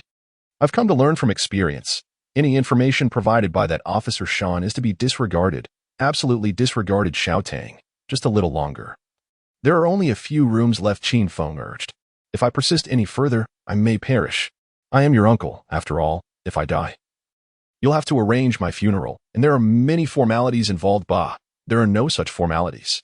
As Qin Feng pushed open a half-ajar door, he was immediately enveloped by a thick cloud of smoke. Ah, the perils of smoking, how detrimental it is to one's health, and yet they indulge in it so fervently. Tangren followed closely behind. Okamoto Shinichi approached the bedside to investigate, while Qin Feng moved toward the window, where he beheld an overflowing ashtray. He picked up a crushed cigarette near the ashtray, scrutinizing it, before bending down to retrieve a shopping receipt from the trash bin. Upon seeing this receipt, his expression became grave, and he swiftly surveyed the room. Holmes, Qin Feng exclaimed, shaking the receipt in his hand. He has been here. Old Qin. I told you it was time to rest. You're starting to experience hallucinations. No, Holmes truly was here. Qin Feng insisted, pointing at the receipt. It's from the Rosen convenience store, located at 201 Shady Avenue. This spot is right at the corner after turning right from the Circus. Holmes is indeed an inveterate smoker. Remember, during our earlier encounter, he didn't smoke a single cigarette, not because he refrained, but because he believed the scene would conclude swiftly and had no cigarettes on him. Thus, his first act upon exiting was to purchase some. However, is it prudent to conclude that Holmes has visited based solely on this? Moreover, consider the quantity. 3 individuals have resided in this room. How do you know that? Tang Ren was intrigued to witness the unique angle from which Qin Feng would deduce this.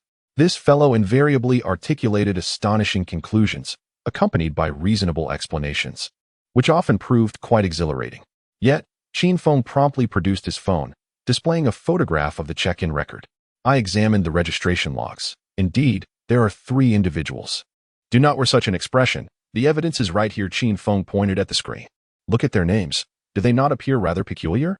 Tang Ren leaned closer, murmuring, There's a strong scent of curry. It is somewhat odd at that moment.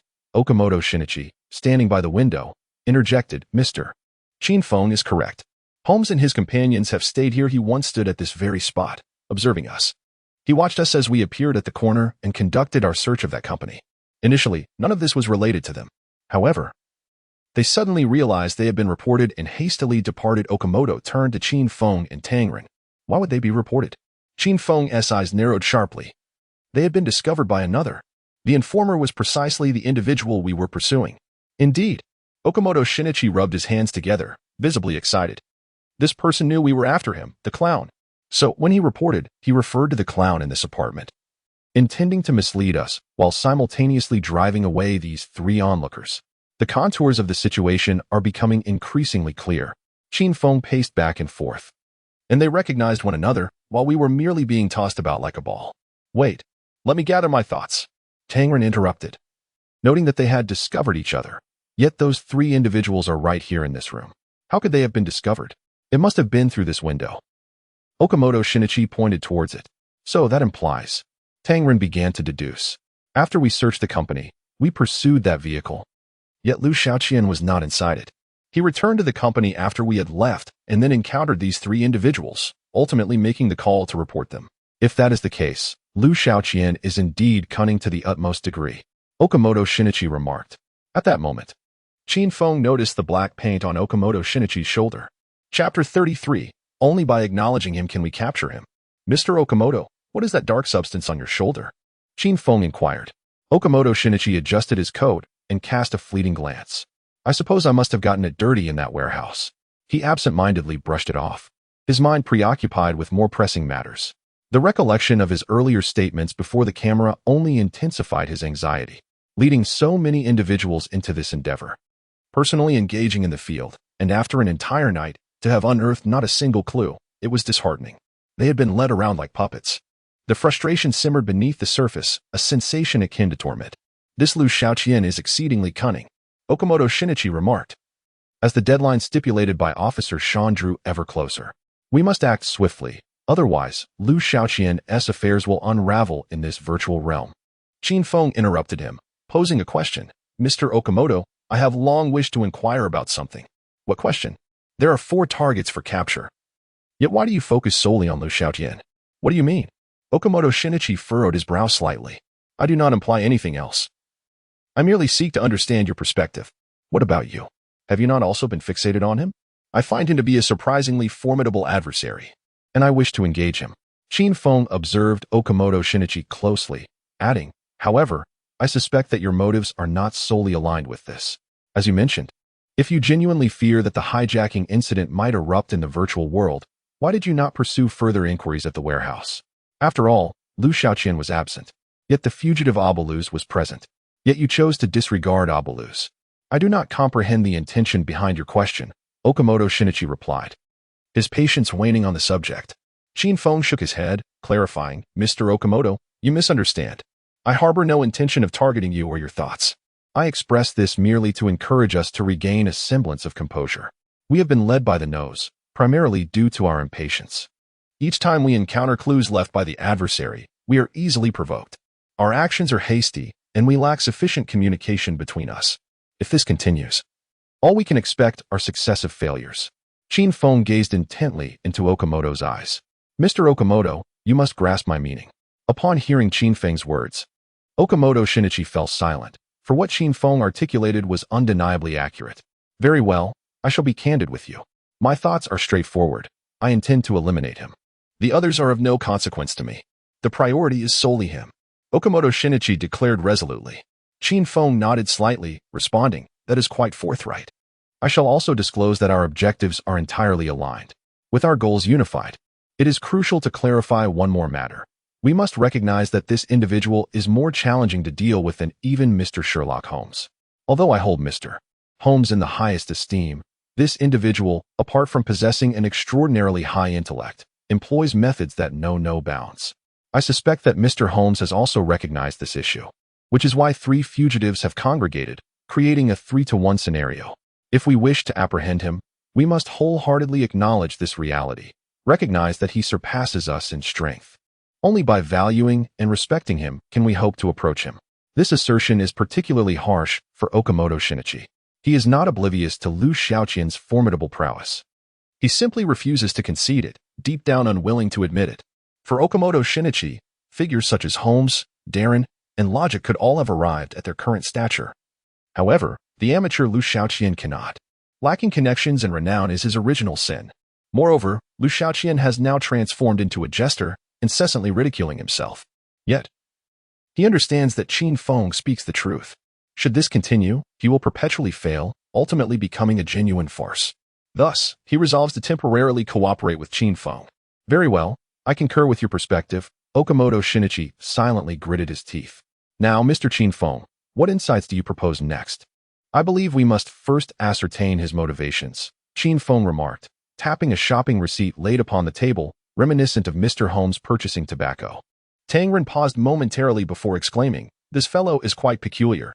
He could have advanced from the first scene yet chose to emerge instead. Who knows what he intends?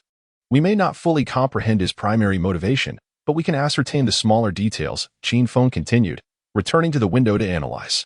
Why did he allow that Cadillac to depart? To divert our attention. Why did he make the report? The answer remains the same, to distract us. However, these 2 motivations differ. The first diversion involved only 3 individuals in the car, indicating that this distraction was for his own benefit. In other words, he created a safe zone for himself within this area. Although this zone is somewhat expansive, encompassing the office building, streets, and this apartment, it does affirm that he remains within this vicinity. The second diversion, however, was intended to ensure that those 3 individuals would not be apprehended. The reported location being set within the original area is highly persuasive. It amounts to him inadvertently revealing his initial motivation. In light of our realization that we had been deceived, this report appears all the more authentic. Nonetheless, a question arises. To render this report genuine or more compelling, why did he not establish the reporting location within the office building, but rather in the opposite apartment? Was it an attempt to eliminate the other 3 contestants? If he succeeded in removing them, he would immediately advance to the next stage. Yet, if that were the case, why would he choose to flee the circus scene? This presents a paradox. Therefore, I surmise that Liu Xiaoqian believes that this report will not have any substantial impact on the other 3 contestants. He merely acted on impulse. At this moment, Qin Feng turned around to gaze at the 2. He did not utilize the office building as the reporting location. The primary reason for this, perhaps, is a glimmer of confidence flickered in Qin Feng's eyes. He had never truly relocated. Upon hearing this, Okamoto Shinichi and Tangren were both taken aback. Are you suggesting that that individual, Tangren swallowed hard, had been in the office building all along? Qin Feng nodded. Moreover, he might still be there now. Chapter 34. Mr. Holmes, you are truly magnificent. Thus, we shall return to investigate once more. Very well. However, let the other officers remain here. A glimmer of mirth danced in Okamoto Shinichi's eyes, allowing his counterpart to linger in a fleeting moment of success before we made our move. In an instant, the live stream erupted with excitement. No, Qin Feng, don't even think about that. He is not here. Our humble brother is not here. Oh dear. I initially thought they had been led astray. Yet how could such a thorough analysis emerge so swiftly? Qin Feng is truly an exceptional talent. I only knew him as a fan of Holmes. but I never imagined his skills rivaled those of Holmes himself. When he noticed the paint on Okamoto's shoulder, I nearly soiled my trousers. This program has me increasingly anxious. There are 3 monsters over there, and here we have 1.5. What on earth shall we do? You've reduced Okamoto Shinichi to half a person, and Tang Ren has simply become heir? One must admit, Tang Ren is approaching 0. Such commotion so early in the morning. Do none of you have jobs to attend to? I just started receiving unemployment benefits. I'll deal with that later. Meanwhile, the trio of Holmes had already entered the office building. They concealed themselves in the stairwell. Wait, we are too conspicuous like this, 3 of us. And he has seen us before, Luoji cautioned. Shall one of us enter first to scout? Darren suggested. Moreover, we must disguise ourselves, Holmes added without further explanation. Proceeding to the 2nd floor. The 3 ascended to the 2nd floor, whereupon Luoji discovered that it was a modeling agency. It turned out that Holmes had already contemplated the necessity of disguise. Upon entering the building, he had observed the company's signs in the lobby, ultimately setting his sights on the 2nd floor's modeling agency. After all, what the modeling agency had in abundance was cosmetics, the very items Holmes urgently required. At this hour, the modeling agency was bustling with employees checking in. Seizing the moment, the trio stealthily slipped into the makeup room. However, as soon as they entered, a cacophony of screams erupted. The 3 stood frozen in shock. It turned out that the room was filled entirely with women, all without their outer garments, engaged in makeup application. Call the police. Before the 3 could react, 2 individuals rushed forward, brandishing objects to strike them, like rats scurrying across a street. They were expelled from the makeup room. Yet, as Holmes was ejected, he deftly swiped a makeup case and snatched a handbag from a shelf. Back in the stairwell, the trio gasped for breath. That was terrifying, Luoji panted, having never witnessed such a scene in his life. What do we do now? Darren murmured. Why not go back in and hypnotize them all? Luoji suggested. Upon hearing this, Darren turned to Luoji and retorted. Do you think I am a hospital anesthetic gun? That is simply unattainable, isn't it? It is not a matter of impossibility, but rather one of conditions. As 2 individuals were conversing, Holmes interjected, What do you think? Is this acceptable? The pair turned around and were momentarily taken aback upon seeing Holmes adorned with a golden wig. Mr. Holmes, this is quite a transformation, Logic remarked, pointing at the lipstick on Holmes' face. The sacrifice is rather substantial, wouldn't you agree? Mr. Holmes, your craftsmanship is truly remarkable, Darren added with a thumbs up. Holmes appeared unfazed by their opinions and replied, There is no alternative. Time is of the essence. I hastily retrieved this handbag, which is filled with women's accessories. No issues. It looks quite good, Darren responded, exchanging a knowing glance with Logic. Indeed, under these circumstances, having someone willing to step forward is commendable. We cannot afford to be critical. Then it's settled. I will go in alone shortly to scout the situation. You 2 wait for me in the stairwell. Holmes wore a serious expression, emphasizing that no one should engage in clever tricks. Understood. Unity is paramount. Darren clenched his fist. No clever tricks. Your sacrifice is significant, and anyone would hesitate to betray you, Logic affirmed. Shall we set off then? Meanwhile, Liu Xiaoqian, dressed in the suit left by Jack and sporting Jack's watch, with his hair impeccably styled, entered the bank. Upon entering, he spotted a curly-haired loan officer dismissing clients with an air of disdain. You can forget about this loan, the officer stated flatly. I have always repaid on time. You can check my record. My credit history is impeccable. Please, I urgently need the funds. Just allow me a brief respite, pleaded a haggard man whose tie hung loosely. Your credit history is merely a constraint on you, not on us. The loan officer gestured dismissively. We exclusively serve esteemed clients. We cannot accommodate you. The officer had grown weary of the conversation, despite the fact that this client had once held esteemed status. However, with his business on the brink of failure, he was no longer deemed worthy. No further assistance will be provided. The officer turned to leave when suddenly, Liu Xiaoqian's voice rang out behind him. What kind of wretched bank is this? Devoid of any service? Liu Xiaoqian's voice boomed. The officer turned, appraising Liu Xiaoqian. A suit, a tie, shoes, all high-end attire. Even the hair gel exuded an aura of wealth. And that watch, it could replace his salary for 2 years. The only thing that remained ambiguous was the cane in his hand, but that too was likely of exceptional quality. The officer hurriedly approached, eager not to lose this potential client to a colleague. Good day, sir. How may I assist you? The officer displayed a genuine smile, eager to serve. How utterly vexing to be posed such a question. Liu Xiaoqian cast a glance at the business manager's name tag. Little Bill. Of course, you are here to conduct business with us. So, are you here to deposit funds or to secure a loan? Deposit? Use your intellect. With your stature, could you possibly allow me to deposit my money here? Liu Xiaoqian scrutinized the surveillance monitors and equipment in the hall. A loan? I have heard that your interest rates are quite low? Indeed. There has been a recent decrease in interest rates. Manager Bill cautiously probed. May I have a business card of yours? Liu Xiaoqian appeared quite impatient, retrieving Jack's card adorned with a golden edge and tossing it to the other party. Upon seeing the card, Manager Bill's previously upright posture immediately slumped. Mr. Jack, shall we ascend to discuss this? I prefer fewer people. I cannot endure the tainted air. The 4th floor, there are fewer individuals there. The 4th floor? No. That is not my lucky number. How about the 5th floor? Chapter 35. What a marvelous concept. The 5th floor? It seems acceptable, albeit reluctantly. Please. Follow me. Bill gestured once more, yet this time his sincerity was markedly more pronounced. Liu Xiaoqian accompanied Bill into the elevator, all the while keenly observing the bank's surroundings. The security level of this establishment was remarkably high, exceeding his expectations, though the interior appeared spacious. Every transparent pane of glass was fortified with bulletproof quartz.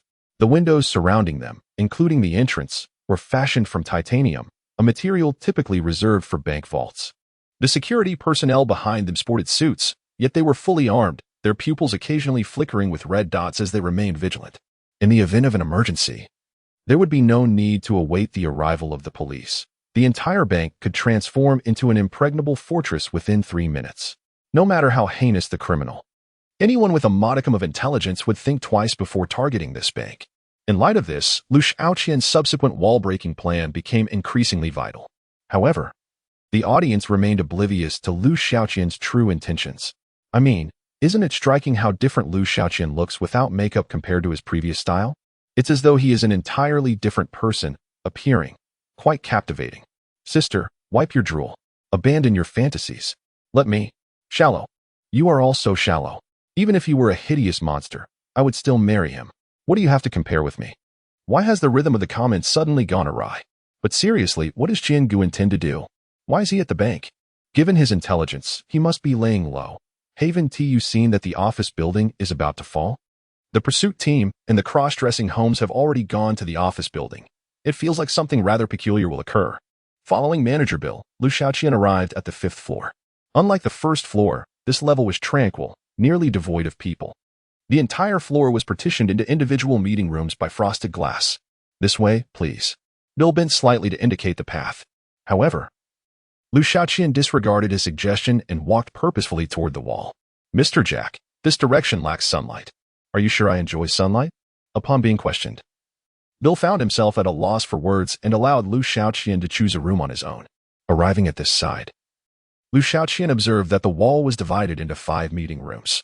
Glancing up, he noticed that 3 of these rooms contained overhead beams, indicating the presence of load-bearing steel, which could pose challenges during the wall-breaking process. Thus, Liu Xiaoqian casually selected one of the remaining 2 rooms and stepped inside. Upon entering, he seated himself against the wall. Mr. Jack, would you prefer tea or coffee? Coke. Very well. Bill promptly grabbed his phone. 2 Cokes for meeting room 19 on the 5th floor. Received. Setting aside his phone, Bill retrieved a tablet and, with a smile, inquired, Mr. Jack, I need to create a profile and will ask you a few questions. Liu Xiaoqian lounged in his chair, his arms relaxed at his sides. Go ahead, he shrugged. How much do you wish to borrow this time? Bill asked. I haven't decided yet. Little Bill, why don't you help me figure it out? Liu Xiaoqian's gaze wandered to the wall, where a large print hung. Taken aback by the response, Bill asked, could you tell me what you intend to do with this money? Liu Xiaoqian replied, well, how should I put this? My office was only renovated last year. However, with the growth of my business, it has become somewhat outdated. Little Bill, you know how it is. In today's society, there are many social climbers. If my office isn't a bit more luxurious, those clients won't even want to stay a moment longer. Bill nodded in agreement, exclaiming, exactly. I detest such people. So what area do you plan to renovate? He continued, about this whole floor, I suppose. Then I think you'll need around $3 million for top-tier renovations. $4 million would be more appropriate. Right. Liu Xiaoqian suddenly stood up and took down the print from the wall. With his cane, he drew a circle on the wall, declaring, "I intend to have a tiger's head of this size in my office." He gestured with his cane, envisioning it in pure gold, grinning widely. "What a splendid idea. That would likely require 5 million, Bill noted as he recorded on the tablet. Though he inwardly lamented Liu Xiaoqian's foolish extravagance, he flattered him nonetheless. Having encountered many wealthy individuals whose whims were equally bewildering, the more absurd, the more it indicated that the person was not short of funds. "Little Bill, you have a keen eye. Also, double this budget. I wish to invest the surplus in another bank to earn interest." Liu Xiaoqian smirked. "After all, your interest rates are low, allowing me to profit from the difference." Upon hearing this, Bill became completely earnest. A capitalist. A thoroughgoing capitalist. "This is precisely the kind of client I dream of." "No problem, Mr. Jack. Leave this matter to me. It will surely go smoothly," Bill replied, rising. "I will fetch the contract. You do have collateral, correct?" "Collateral? Of course, I have 10 properties to use as collateral, though I haven't brought them with me today." Liu Xiaoqian shrugged. "I merely intended to see if I would consider a partnership with your bank. I didn't expect to encounter such a clever manager on my first visit." "No worries. I can provide services at your location," Bill said, clutching Jack's business card tightly. "All right then, let's stay in touch for the follow-up." "Sure," Liu Xiaoqian casually replied before slipping away. Before leaving, he made sure to rehang the print he had taken from the wall. Next, he needed to hasten back to the company to observe the magnetic markings on the opposite side of the wall. After departing from the bank, Liu Xiaoqian surveyed his surroundings. The police remained stationed beside the apartment, while everything appeared normal on the office side. Liu Xiaoqian entered the office building and ascended the stairs. As he stepped out of the elevator, he spotted a tall woman standing outside the company's entrance, engaged in conversation with manager Martin. "Madam, I am afraid I cannot allow you entry. Our company has regulations," Manager Martin stated with gravity. "Sir, I am here for an interview. We have not posted any recruitment advertisements." Liu Xiaoqian brushed past the woman. At that moment, he noticed the boots concealed beneath her skirt. They were, in fact, men's boots. Chapter 36. Which stratagem of the 36 is this? Liu Xiaoqian immediately realized that the individual before him was a man in disguise. At such a moment, a man masquerading as a woman likely had ulterior motives, possibly targeting him. Was it the pursuit team, or those 3 individuals? Liu Xiaoqian lifted his gaze to observe the stranger, who was also scrutinizing him in return. The disguise was quite elaborate, executed with finesse, even upon closer inspection. There seemed to be no apparent flaws. However, as an actor, Liu Xiaoqian understood that no matter how adeptly one may disguise themselves, the eyes betray the truth. The sharpness of the stranger's gaze was strikingly reminiscent of the legendary detective Sherlock Holmes. Furthermore, the pronounced bridge of the nose was a feature that even the best of disguises could not conceal, reinforcing Liu Xiaoqian's suspicions. "Mr. Mike, this woman claims she is here to apply for a position, but we aren't hiring," Martin said innocently, addressing Liu Xiaoqian. "You can handle this. I'm rather busy at the moment." Liu Xiaoqian wished to minimize his interactions with the Holmes-like figures, and, after uttering this, he made his exit. Witnessing this exchange, the audience erupted in frenzied messages. "Xiaoqian, that S.A. cross-dressing master. A burly man. Xiaoqian, don't enter the company. Run while Holmes hasn't discovered you. This is your last chance. I, Sherlock Holmes, have sacrificed so much. What have I truly gained? My pillow is drenched in tears." Upon returning to his office, Liu Xiaoqian immediately searched the wall for any markings. However, the magnetic ink on the wall showed no signs of change, leaving him momentarily bewildered. He recalled his previous actions and examined the cane in his hand. Everything appeared normal. The switch had just been activated. Liu Xiaoqian found himself momentarily at a loss. Suddenly, his gaze fell upon the painting of the fallen angel, Lucifer, behind his chair. Liu Xiaoqian approached the artwork and slowly lifted it. In the next moment, a deep brown, clownish smile, composed of magnetic material, appeared on the wall before him. This smile was one he had painted himself on the opposite side of the wall. Liu Xiaoqian nodded in satisfaction, knowing he could now commence with the wall excavation. Yet, he did not act immediately. Instead, he seated himself and opened the company's surveillance system on Jack's computer. He needed to ascertain whether the cross-dressing Holmes outside had departed. If the individual lingered, he would need to devise a plan for Manager Martin. Upon accessing the surveillance feed, he found that the individual had indeed not left. Liu Xiaoqian enlarged the footage for a closer inspection. Just as he focused intently on the screen for a minute, a notification echoed in his mind. Clown Transformation Technique Reminder. Would you like to record the makeup of the individual before you, blonde beauty? Current stored makeups, barefaced clown. Liu Xiaoqian was taken aback. Could it be that even a look not applied by him could still be recorded? Liu Xiaoqian never anticipated this. He initially believed that he needed to develop his own disguise and was even contemplating where to learn the art of camouflage in the future. To his surprise, he could directly assimilate from the countenance of others, eliminating the need for any formal education on the matter. Without hesitation, Liu Xiaoqian opted for this method of assimilation. Note: to assimilate another's makeup, one must be in close proximity for over 5 minutes. Please prepare and try again. Upon hearing this reminder, Liu Xiaoqian furrowed his brow slightly. To accomplish this face-to-face for 5 minutes. It seemed somewhat unwise to have Holmes lingering by his side merely for the sake of a single makeup style. After all, Holmes was renowned for his astute and piercing observational skills. Should he inadvertently reveal any inconsistencies, the endeavor would prove counterproductive. However, at that moment, the other windows in the surveillance feed began to stir. The outdoor monitor captured 3 familiar figures swiftly entering the office building. The 3 experts from the pursuit team had arrived. Without a moment's hesitation, Liu Xiaoqian seized his phone and dialed Martin's number. "Mr. Mike, what's the matter?" Martin answered the call. "I just remembered, Mr. Jack mentioned he was looking to hire a beautiful receptionist. Let us keep that lady," Liu Xiaoqian stated. Upon hearing this, the audience in the live stream erupted in chatter. "What does this mean, Brother Qian? Are we keeping one gang? Brother Qian, did you really not notice anything amiss? Oh dear. This is disastrous. Even heroes falter before the allure of beauty, and she is a fake beauty, barbecue." Martin paused momentarily, then inquired, "So, are we hiring her? Have her come to the office. I'll conduct the interview," Liu Xiaoqian replied. "All right, no problem." Martin clicked his tongue. "Miss, your opportunity has arrived. We are in need of a receptionist. Can you handle it?" Holmes nodded, responding, "No problem. I am capable of excelling in any position." "Very well.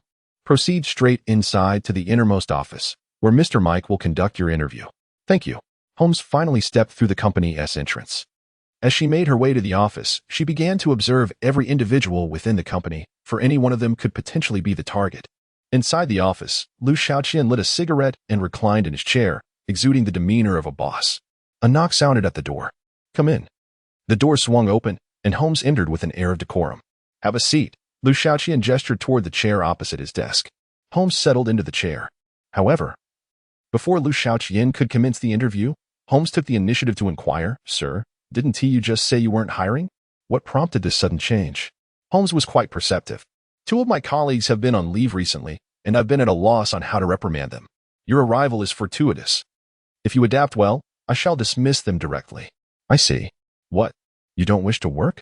"Not at all. I was merely curious," Holmes replied, surveying the office. "The task is quite simple, merely a receptionist position." "What is your name?" "I am called Morse." "It is rather peculiar for a girl to have such a name." "You are nearly ready to commence your duties. However, your height may impose a certain pressure on the guests." Liu Xiaoqian shook his head slightly. "Oh, I was a bit rushed this time. I shall be more mindful next time.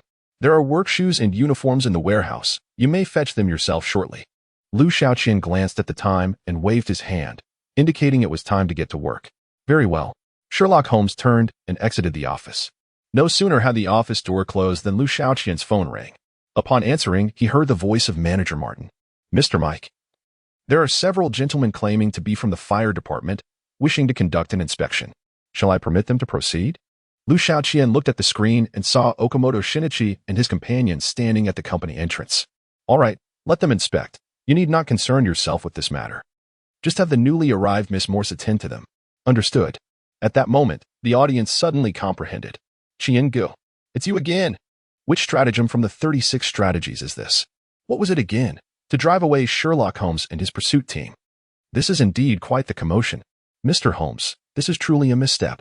Chapter 37. Old Sheen, do exercise some restraint. Upon leaving the office, Holmes encountered manager Martin, who escorted him to the warehouse. "You can handle the changes yourself. Once completed, commence work. There are 3 fire department personnel outside for an inspection. Please attend to them." "Understood." A casual interaction will suffice. These inspections happen frequently and are merely for show. With those instructions, manager Martin departed. Holmes swiftly changed his shoes. Having been aware of this necessity during his disguise, yet constrained by circumstances from addressing it earlier, at last, he had the opportunity to rectify this oversight. Moreover, he felt quite pleased with his role. As a receptionist, he would have the mobility to observe each individual within the company. However, one aspect struck Holmes as peculiar: a man named Mike. He did not appear to be the proprietor of the establishment, and the office did not seem to belong to him either. Although he exuded a relaxed demeanor and an imposing presence, all the items surrounding him appeared ill-suited. Notably, the chair he occupied was excessively tall, causing the overhead lighting to shine directly into his eyes. A person accustomed to working long hours in a vehicle would surely avoid such discomfort. Holmes surmised that the true owner of that chair was likely half a head shorter than Mike. Nonetheless, he had no time to ponder this matter further. He needed to focus on the task at hand before delving into observations, particularly regarding Mr. Mike, who would be his focal point of scrutiny. Holmes exited the warehouse and proceeded directly to the company entrance, where 3 individuals awaited him. They were Okamoto Shinichi and his companions. Upon spotting them, a jolt ran through Holmes. The previous evening's dim lighting and the distance across the street had obscured his recognition of the trio. Yet, he instantly identified Okamoto Shinichi. Renowned in Sakura country, having graced the cover of the World Criminal Investigation magazine twice and celebrated as a national treasure, Holmes had engaged in conversation with him once before, and he was astonished to encounter him here. It appeared that he had joined this particular pursuit team. The other 2 must also be experts from the pursuit team, masquerading as fire department officials, without even bringing along additional officers for cover. What a stroke of bad luck. Just as his own investigation commenced, he stumbled upon the pursuit team, akin to stepping in dog excrement upon leaving the house. However, Holmes harbored no excessive concern. He was confident in his disguise. A simple interaction to send them away would suffice. "Good day, gentlemen. Are you here for an inspection? Might I see your identification, please?" Holmes greeted with a polite smile. Shinichi Okamoto nodded slightly and placed his phone before Holmes. The screen displayed a fire inspection order from Gozen City, procured by Officer Sean. According to Article 121 of the Gozen City Fire Regulations, the inspection order possesses absolute authority, and accompanying personnel need not present any additional identification or credentials. Okamoto gazed at Holmes and said, "Miss, you are aware of this, aren't you?" "Indeed, I am aware. This is not the first inspection. However, the last time you were not the ones who came," Holmes replied. While Holmes spoke, Qin Feng observed her intently, sensing an intriguing aura about this woman, one that exuded wisdom. He scrutinized her from head to toe.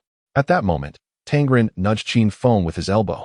Old Qin Tangren whispered, "The young lady is indeed quite beautiful, but you cannot simply wait for others to gaze back at you. While it is a natural instinct for men to admire beauty, your lingering gaze should not be so prolonged." Embarrassed by Tangren's remark, Qin Feng shifted his gaze. "Let us proceed." Okamoto entered without further ado, with the others trailing behind him. He began by circling the hall, observing each staff member's computer screen for a brief moment. If anyone appeared inexperienced or displayed signs of anxiety, he lingered a little longer. Initially, no one had paid attention to Liu Xiaoqian when the program commenced. When Liu Xiaoqian's live stream came into view, her face was already adorned with paint, indicating that, in some respects, they had never truly seen her real visage. They did not know Liu Xiaoqian. Therefore, he had to exercise utmost caution. Such a cunning adversary could slip away with the slightest oversight. After several laps around the hall, without discovering anything amiss, Okamoto reluctantly abandoned the hall and commenced the office inspections. This floor contained 10 rooms besides the hall, 4 of which had been converted into storage and 6 designated as offices. Among the 6, Jack's office was the largest, followed by Abruzzo's. Knowing that both Abruzzo and Jack were absent from the company, Okamoto prioritized inspecting the first 4 offices based on their rank. Yet again, he found nothing unusual. Could it be that he is no longer here? Qin Feng inquired. Okamoto pondered briefly before responding, "It is too early to draw conclusions. 2 offices remain unexamined. It is difficult to say. A reasonably sane person would likely not remain in such circumstances," Tangren remarked. "However, he is not sane," Qin Feng retorted. At this, a heavy silence enveloped the group. Indeed, this individual's every action and thought diverged significantly from that of a normal person. Apart from the desire to avoid capture, the thought processes of an ordinary individual cannot be applied to him. "Let us proceed and take a closer look," Qin Feng remarked, gesturing towards Abruzzi's office. Several individuals made their way toward the office of Abruzzi. However, just as Okamoto Shinichi was about to push open the door, his steps abruptly halted.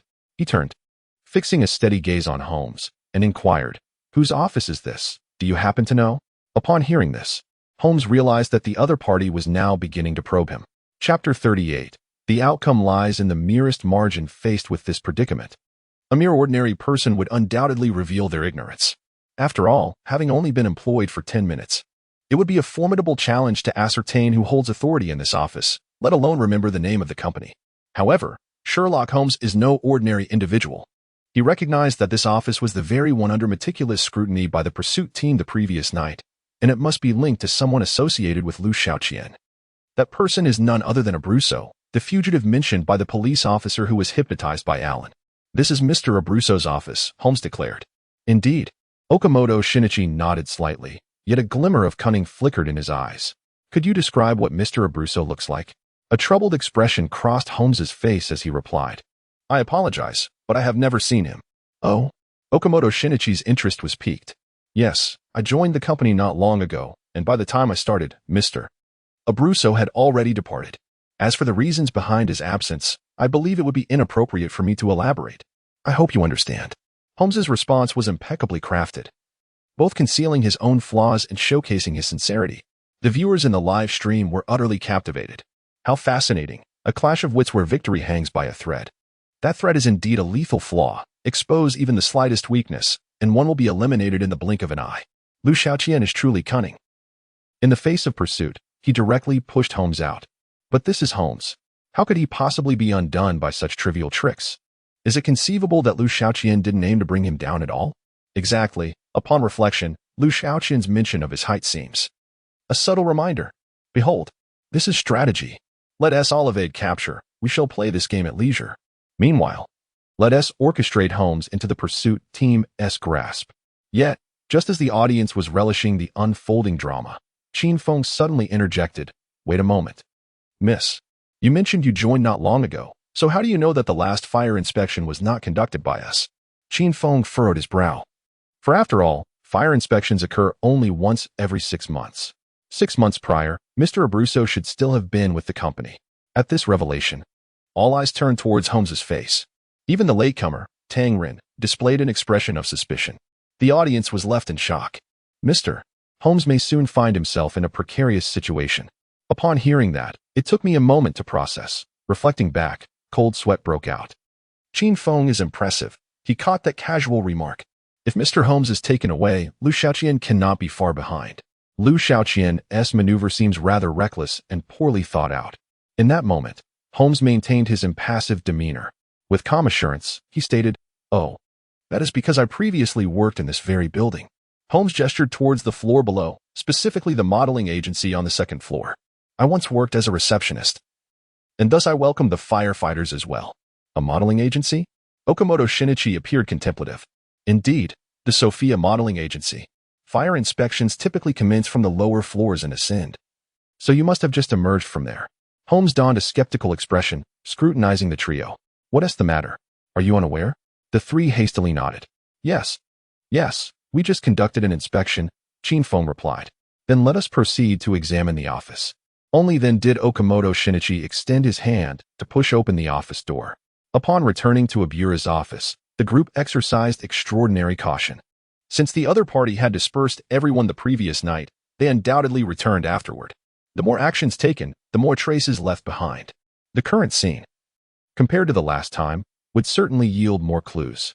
The trio momentarily disregarded Holmes and resumed their thorough examination of the room. Their roles were distinctly defined, each inspecting the areas they had previously examined the night before. After Qin Feng inspected the desk, he began to examine the carpet. The pen from yesterday lay on the floor. However, its placement appeared to be slightly altered. Had it been anyone else, they would have likely overlooked it. But Qin Feng possessed an exceptional memory. He was certain that the pen's nib had been oriented toward the door yesterday. Now, however, it was askew. Has anyone entered this room? Qin Feng turned to Holmes. Holmes shook his head. He could not respond indiscriminately. Doing so would lead to the other party seeking verification from others. If it was discovered that he was fabricating a response, his cover would be blown. Holmes countered. Why do you ask that? Aren't you here for the fire inspection? Yes, we are indeed conducting a fire inspection. There have been numerous safety incidents recently due to the carpet, so Qin Feng casually replied before continuing his search. Just as he approached the window, he suddenly noticed a drop mark on the carpet. Is that paint? A flash of realization struck Qin Feng. He swiftly seized Okamoto Shinichi by the arm. Mr. Okamoto, turn around. Let me see. What is it? Just turn around for a moment. Seeing the seriousness in Qin Feng's demeanor, Okamoto Shinichi complied. Qin Feng's gaze fell upon Okamoto Shinichi's shoulder and then back to the mark on the carpet. The two were identical. In that instant, a chill coursed up Qin Feng's spine. He had initially believed the individual to be merely cunning. However, he had not anticipated the strength of his psychological resilience, which even instilled a sense of dread in Qin Feng. This feeling did not stem from a lack of familiarity with such psychological fortitude. Rather, it was precisely because he had encountered such individuals before. And those individuals were all genuine murderers. No, it should not be this way. Liu Xiaoqian is merely an actor, just an actor. Qin Feng once speculated that this performer simply applied his acting prowess to this particular program, employing exaggerated and absurd performances to enhance the show's effect while simultaneously bewildering the pursuit team. Yet, in this moment, Qin Feng dismissed such conjecture.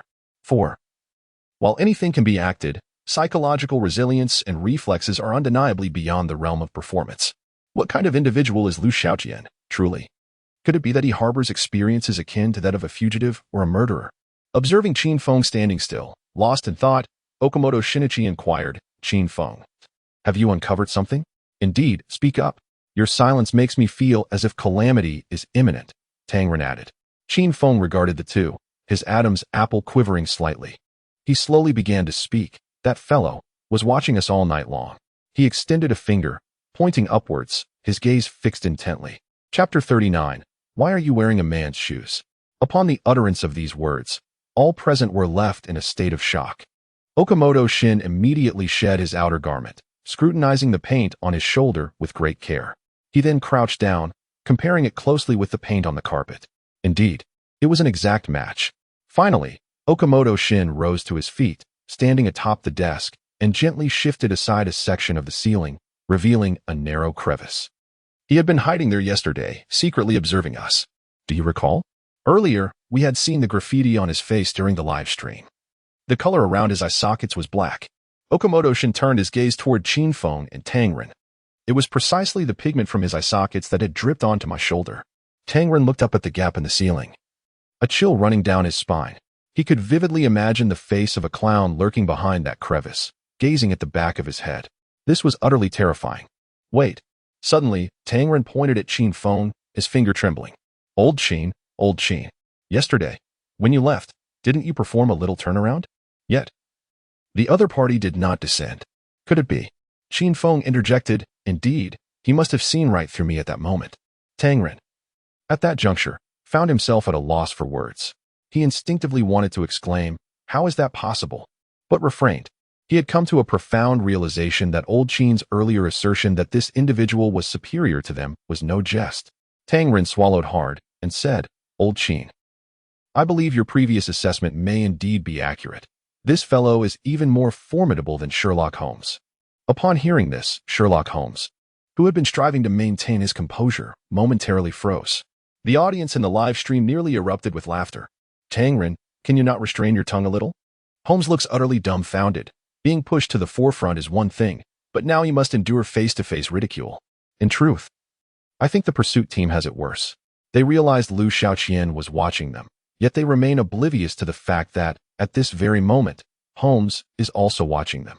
If they discover this afterward, I suspect they will regret their decision to be the first to enter the fray. The kimchi detective and Deadpool declare, once you make your choice, the consequences are yours to bear. In reality, Holmes was not particularly concerned about this remark. His focus lay squarely on the clown. This individual was undeniably peculiar. While the pursuit team was inspecting the room, he had remained concealed. At that time, Holmes had been positioned directly across, observing the entire scene. It was likely then that the clown had discerned their movements. Thus, he later employed the reporting phone to disrupt their plans. This clown presented a significant challenge. Not only was his thinking remarkably swift and his reasoning unorthodox, but his ability to react on-site was also of the highest caliber. Sherlock Holmes had engaged with numerous masters in his time. Judging by the performance of the clown, his abilities could easily be ranked among the top 3. Holmes even harbored suspicions that he might have encountered this individual in reality. For a person of such caliber would undoubtedly be quite renowned. Perhaps they had even crossed paths before. Observing the astonished experts from the pursuit team, Holmes found himself unconsciously placing his thoughts into their roles. Quickly, take action. Since the adversary has shown such audacity in observing you once, a second encounter cannot be ruled out. Human behavior tends to repeat itself. If the initial act yielded rewards, the second will likely replicate the first. The recent discovery by the pursuit team only reinforced Holmes's belief that the clown was likely still within the company premises. However, the individual remained remarkably composed, having disguised himself so well that the pursuit team had yet to uncover his presence. As these thoughts crossed his mind, a man's visage suddenly materialized in Holmes's consciousness. Wait, could it be that man named Mike? Previously, Holmes had noted some peculiarities about Mike, but had not had the opportunity to observe him further before being assigned tasks by Manager Martin. Now, upon encountering the experts from the pursuit team, a retrospective examination led him to believe that Mike's culpability was increasingly suspect. Moreover, the pursuit team had yet to meet him. A curious notion arose within Holmes. What if he subtly encouraged the pursuit team to probe Mike? What outcome might ensue? However, just as he was about to guide the experts, the office door swung open. It was Manager Martin. After offering a polite smile to the three experts, he addressed Holmes. Miss Holmes, a shipment is about to arrive at the warehouse. Could you assist for a moment and then take care of your shoes? Very well. Or would you like me to handle it for you? Martin inquired. Holmes found it unthinkable to allow someone else to manage his shoes, especially considering they were a pair of men's shoes. The fact that Manager Martin remained oblivious to the anomaly did not imply that the pursuit team experts would be equally unaware. If the shoes were to appear before them, they would undoubtedly recognize the irregularity. No need. I shall tidy up myself. After all, those shoes are rather dirty. Holmes wished to prevent Martin from speaking further in front of the pursuit team. The more he spoke, the easier it would be for them to discern that she was a recent hire. Very well, but the shipment is nearly here. With Martin's urging, Holmes reluctantly turned to Qin Feng, saying, I apologize, gentlemen, but I must attend to some matters. What about you? No worries. You carry on. We can manage a quick inspection ourselves. Holmes exited the office, resolved to rectify this oversight before confronting the potential clown, Mike. However, upon hearing Manager Martin's next statement, he immediately abandoned that thought. Miss Morse, there are outsiders present. It is rather inconvenient for me to speak at the moment, as it may tarnish our company's image. I must inquire, why are you wearing a pair of men's shoes? Manager Mark's expression suddenly grew grave. What? Is my previous statement not sufficiently clear? The shoes you just changed out of are indeed a pair of men's shoes. I can explain. Martin raised his hand to interrupt Holmes, saying, currently, someone is inspecting the company, and I do not wish to discuss this matter with you here. I have already informed Mr. Mike about this issue. The shoes are now in his office. Once these individuals depart, you may explain it to him yourself. With that, Martin departed. Chapter 40. Do not mess around. Everyone's identity is a fabrication. Sherlock Holmes felt utterly distressed. Just as he contemplated taking action, he found himself ensnared by his own flaws and troubles. This sensation was akin to being suddenly grasped by the throat. What a predicament! Next time he pilfered disguises, he ought to ensure that he stole the shoes as well. Yet, this incident did not seem coincidental. After he had exchanged his shoes, he had deliberately concealed them in a corner. How could Martin have discovered them? Martin's apparent cluelessness was genuinely unfeigned. It was certainly not an act. By no means did he resemble a jester. Could it be that Mike had orchestrated this? Regardless, at this moment, Holmes had momentarily abandoned the notion of leading the pursuit team towards Mike, for such a course of action was decidedly unwise. His vulnerabilities lay within that very office. Should the pursuit team venture there, only two outcomes awaited them. Either Mike was indeed a jester, and upon discovery, both he and the jester would be eliminated, or Mike was not a jester, yet he would expose himself and be the first to be ousted. In either scenario, he faced certain loss. Holmes resolved to deal with Martin for the time being, ensuring the warehouse situation was resolved before he delved deeper into investigating Mike. Once he had secured definitive answers and extricated himself from danger, he could take action, whether by reporting or retaliating in other ways, at a more opportune moment. Within the Abruzzo office, after Holmes departed, Shinichi Okamoto spoke up. This fellow's actions are not merely to elude us. He has intentionally crafted the illusion that he has vacated this place. Furthermore, he has deliberately left us clues to uncover the secret chamber. His aim is to engage us in discourse regarding these matters while he quietly observes us. With that, Okamoto donned his coat once more. Our foundation has already been laid bare before him. Qin Feng nodded in agreement, noting that this made the situation rather complicated. Tangren, dismissive, remarked, Ever since we began pursuing this character, we've been in quite the predicament. Not just a predicament, Qin Feng interjected, I mean. It is about to get considerably more troublesome. Tang Ren looked at Qin Feng, pondering, consider this. Why has he, throughout this entire ordeal, refrained from escaping when he could? Why has he orchestrated such a tumultuous series of events, only to seek opportunities to observe us? Is it because he finds amusement in toying with us? Do we provide him with emotional value? Tang Ren shrugged. No, Okamoto shook his head. For him, this game is still in the preparatory phase. What? Are you suggesting he is plotting something grand? Something even larger than a heist on an armored truck? Tang Ren was taken aback. Okamoto nodded, stating, indeed. We must begin to ponder, to contemplate what he is truly planning. Only by deciphering his schemes and ultimate objectives can we hope to comprehend his intentions. We have the opportunity to anticipate his actions and thus apprehend him. For now, let us complete our inspection here. At this moment, he is undoubtedly basking in the confidence that follows victory. The likelihood of his continued presence here remains substantial. Suddenly, Tang Ren recalled something and remarked, there is another office, the one belonging to Jack. I just saw Manager Martin enter there. Perhaps someone is inside? Qin Feng and Okamoto Shinichi exchanged glances. Let us go and investigate. Meanwhile, Liu Xiaoqian was diligently clearing the room. During this period, he had been chipping away at the wall while keeping an eye on the surveillance. The progress of the wall demolition was proceeding smoothly. With the aid of the modified electromagnetic cane, Liu Xiaoqian had successfully breached one side of the wall between the two rooms. This meant he had already completed more than half of the work. Once he penetrated the remaining side, he would be able to access the bank without hindrance. Additionally, there was another matter that brought Liu Xiaoqian great satisfaction. Abu-Luz had successfully transported all the explosives. These explosives would soon be disguised as cargo and moved to the adjacent warehouse. Earlier, Tom and two other policemen, who had been left in the warehouse, had been bound by Abu-Luz and were currently wrapped in tape like mummies, weeping amidst the piles of goods. Just as Liu Xiaoqian learned that the explosives were to be moved upstairs, he observed through the surveillance that the pursuit team had discovered the marks on the carpet. Furthermore, he noticed that Holmes appeared to be stirring with intent. Therefore, Liu Xiaoqian instructed Martin to retrieve the shoes of the opposing team and issued a warning, advising them to cooperate in moving the cargo. Although Holmes was no ordinary individual and had a chance of discerning any anomalies with the goods, his identity was also fabricated.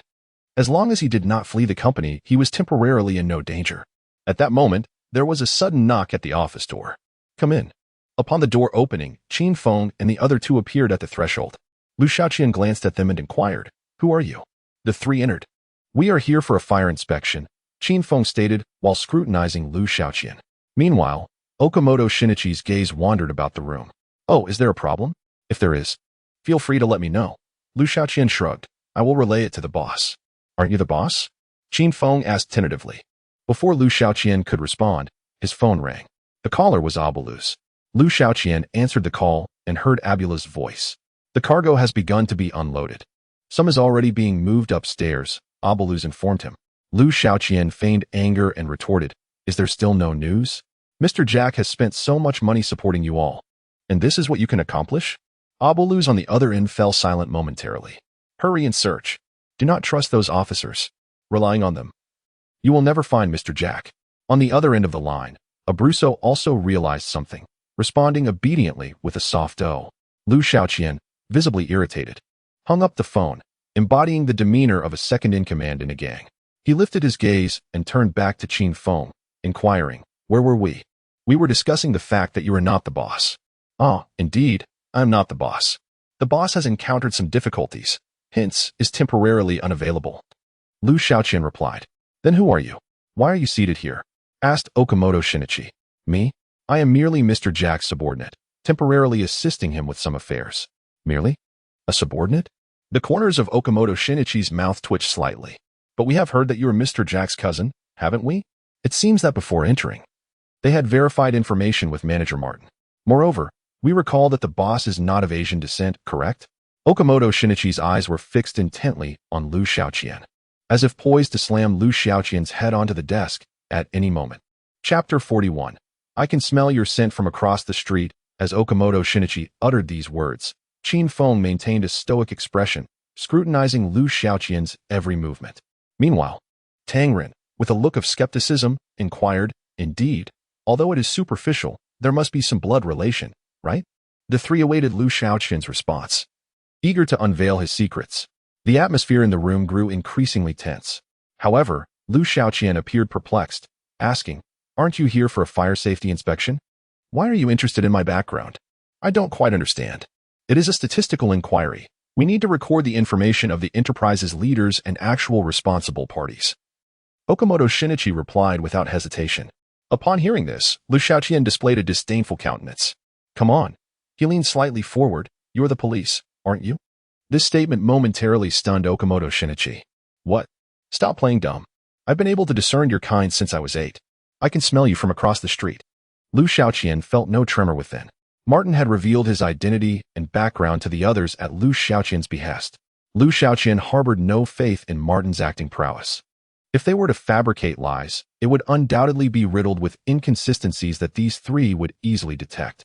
Thus, Liu Xiaoqian informed Martin that these individuals were indeed police officers, investigating leads while Jack was absent. They were seasoned professionals and should not resort to deceit. Whatever questions they posed, one must respond with the truth, albeit laced with a modicum of falsehood. Liu Xiaoqian was not new to this company. He had been here for a year. Otherwise, these bullies would persistently hound him. Finding this reasoning sound, Martin complied with Liu Xiaoqian's instructions. Observing Liu Xiaoqian's seasoned demeanor, Okamoto Shinichi and his companions were somewhat at a loss for words. If you wish to investigate, then do so directly. Why put on a facade of a fire inspection? Liu Xiaoqian shook his head. However, your actions are a waste of time. What you ought to prioritize is locating Jack. While we rejoice at Abruzzo's capture, it is troubling that you allowed him to escape, even enabling him to make extortion calls to his family in the dead of night. We will look into that. Don't divert the topic. You still haven't answered my question. Okamoto Shinichi pressed on with determination. A question? Oh, you mean my skin color? Liu Xiaoqian retrieved a cigarette, tossing the pack before the three. Help yourselves. After lighting his cigarette and taking a puff, he continued. I find the matter of skin color rather tedious to explain. However, since you are so concerned, I suppose I can share. Jack and Abruzzo's aunt, who is my mother, is not my biological mother. She is merely my stepmother. Does that satisfy your inquiry? Evidently, the three individuals across from him were not satisfied. You, an Asian, are here. Before Okamoto Shinichi could finish his statement, Liu Xiaoqian suddenly furrowed his brow. What? Are you so fixated on skin color? Aren't you three also Asians? A third of my team outside is comprised of Asians, and your attitude makes me feel you are quite unprofessional. Liu Xiaoqian pointed his cigarette at the Chinese officer, contrasting sharply with the much more professional demeanor of the dark-skinned officer, who had not uttered any inappropriate remarks throughout. Liu Xiaoqian's words inadvertently caused the corner of the Chinese officer's mouth to curl up. Although he disliked the term dark-skinned, he found the comment rather flattering.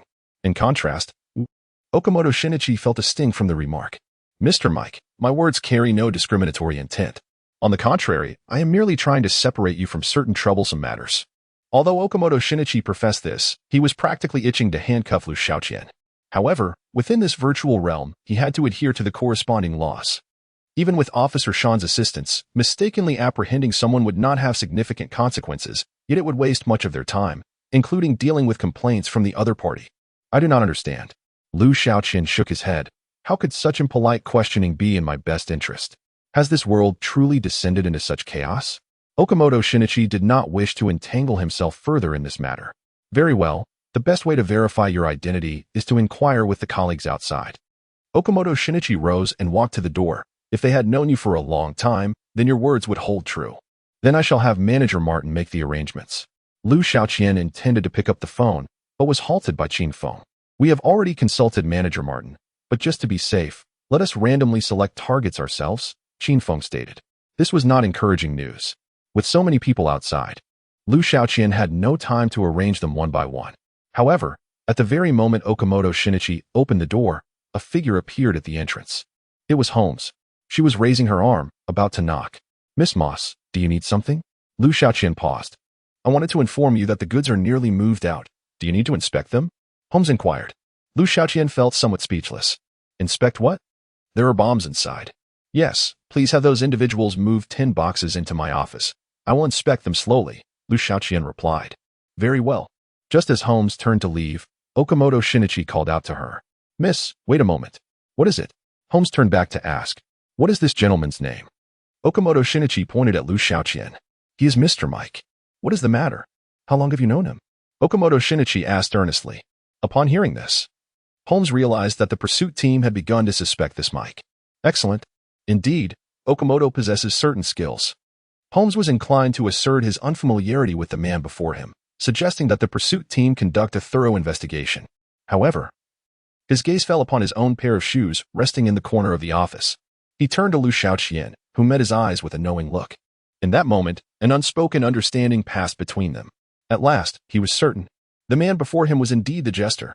He had seen through his facade, just as he had been seen through in return. Thus, the vulnerabilities he harbored were repeatedly highlighted, a warning issued by the other party. Mr. Mike. Holmes paused for a moment. We have known each other for quite some time. Since my very first days at the company, in fact. It was he who had assisted me during my interview. Chapter 42, Madness. Who agreed to this? Upon hearing Holmes' remark, Okamoto Shinichi and his companions hesitated.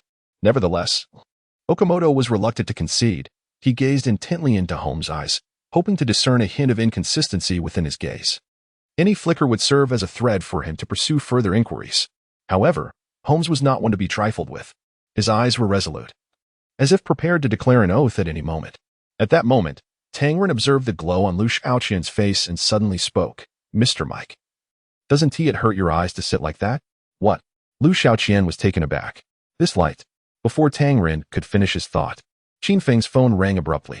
He answered the call, his brows furrowing closer together. Are you certain? Is it really them? Qin Feng inquired over the phone. Upon hearing this, Holmes felt an ominous premonition. Yes, we are certain it is indeed those two. A cacophony echoed from the other end of the line. We are currently pursuing them down the street. All right, we will come down immediately. Qin Feng hung up the phone, and Tangren quickly asked, what happened? What is going on? We located the target. Qin Feng preferred to keep the details from outsiders. They needed reinforcement. It turned out that the call was from a member of the pursuit team, who had spotted two fleeing contestants within the office building. They had since escaped and were calling for backup. Without hesitation, Qin Feng turned and headed toward the door, with Tangren following closely behind. Noticing Okamoto Shinichi's reluctance to give up, Qin Feng suggested, Mr. Okamoto, perhaps you should remain here for now. Agreed. Okamoto Shinichi shared the same sentiment. Though they had temporarily confirmed Mike's identity, he was unlikely to vacate the premises easily. This time, he was determined to uncover the identity of the individual who had repeatedly toyed with him in front of so many. Once Qin Feng and Tangren departed, Okamoto Shinichi lingered in the office. Mr. Mike, I must attend to my duties, he said. Holmes sensed something amiss and attempted to extricate himself from the situation. However, it was not so simple. Miss Holmes, please hold on a moment. I need to discuss something with you, Liu Xiaoqian interjected. Huh? Holmes was momentarily taken aback, inwardly cursing Liu Xiaoqian for being so cunning, seemingly intent on ensnaring him. I have pressing matters outside, and Holmes tried to concoct an excuse to leave, desperate to escape. With the pursuit of logic underway and his own identity partially exposed, the atmosphere had grown perilous. He needed to extricate himself swiftly. Noticing Holmes' hesitation, Liu Xiaoqian glanced at Okamoto Shinichi and remarked, Do you feel it's inappropriate with outsiders present? It's all right, come here. I want to speak with you. Holmes cast a glance at Okamoto Shinichi, feeling exasperated. The other party was clearly attempting to impose a label on him. Reluctantly, Holmes stepped forward and positioned himself before the desk. Please, take a seat, Liu Xiaoqian urged. Liu Xiaoqian remarked, Do not concern yourself with the opinions of others. The identity of these others was well understood by everyone present. Okamoto Shinichi feigned ignorance and turned his head away. Sherlock Holmes cautiously took a seat, feeling somewhat anxious as he sensed an unusual atmosphere. Something felt inappropriate. Indeed, as soon as he settled down, Liu Xiaoqian posed a perplexing question. Have you given any thought to what we discussed last time? Liu Xiaoqian inquired with a smile. What? Holmes was taken aback, uncertain of the implication. I mean our matter. Liu Xiaoqian clarified. In that instant, Holmes froze in his chair, his ever-active detective mind experiencing a complete shutdown. Observing Holmes's rigid expression, Liu Xiaoqian continued. What does it matter? We are all single. It is a straightforward affair. No, I refuse, Holmes blurted out. Please do not respond so hastily. Take your time to consider. Liu Xiaoqian pressed on, insinuating, Is it because there are outsiders present that you feel embarrassed? No, I still refuse. Why? Okamoto Shinichi, unable to endure the situation any longer, decided that being a third wheel was not a role anyone desired. He resolved to step outside for a while, reasoning that Mike would not vanish from the office in his absence. Perhaps he could uncover some clues outside. Ultimately, Okamoto Shinichi opened the door and stepped out. With a soft click, the door closed behind him. Holmes's expression immediately turned cold. "You sly individual. Not only cunning but also quite audacious," Holmes remarked frostily. "Audacious? Perhaps not." Liu Xiaoqian tilted his chin towards Holmes's wig. "I am quite bashful regarding cross-dressing, if I am not mistaken. It was you who orchestrated the pursuit of Luoji and the other individual, correct?" Holmes inquired. "I am not obliged to answer your questions. Feel free to continue guessing." In truth, it was indeed Liu Xiaoqian's handiwork. Upon discovering Holmes's disguise, he surmised that the other two were also hiding within the building. Consequently, while drilling through the wall, he spotted their heads peeking out in the stairwell via surveillance. He promptly reported them. "Well, there is nothing more for us to discuss. Consider this matter settled. However, if I truly wish to leave, you will not be able to stop me. I have no intention of hindering your departure. Please, go ahead." Oh, although uncertain of Liu Xiaoqian's true meaning, Holmes did not wish to linger and stood up to leave. As he reached the door, he suddenly paused. "By the way, your disguise skills are quite impressive. I can roughly deduce your identity." With that statement, Holmes opened the door and exited. This remark left Liu Xiaoqian baffled, as he had not disguised himself at all. Why persist in guessing? However, Liu Xiaoqian had no time to ponder this matter. He was preoccupied with breaking through the wall to transport explosives. There remained one final wall yet to be breached. At the entrance of the company, Okamoto Shinichi observed Holmes hastily exiting. He intended to approach and pose a couple of inquiries to the lady, but as Holmes brushed past him, he muttered in a fit of frustration, "Insane. Who agreed to that?" Startled, Okamoto Shinichi stepped back, allowing Holmes to pass. Watching the retreating figure of Holmes, Okamoto Shinichi shook his head. It appeared that this Mike was indeed a relentless pest. Just then, a man emerged from the elevator, eagerly striding towards Okamoto Shinichi. Hello. Could you please open the door for me?" The man waved a file in his hand, exclaiming, "I am here to sign a contract with Mr. Jack." This man was Manager Bill, the client manager from the bank. "Jack?" Okamoto Shinichi shook his head. "You won't be able to see him these days. He is unavailable." "Unavailable? I just saw him this morning." Chapter 43, Son of Beach. Upon hearing Bill's words, the nerves behind Okamoto Shinichi's ears twitched violently.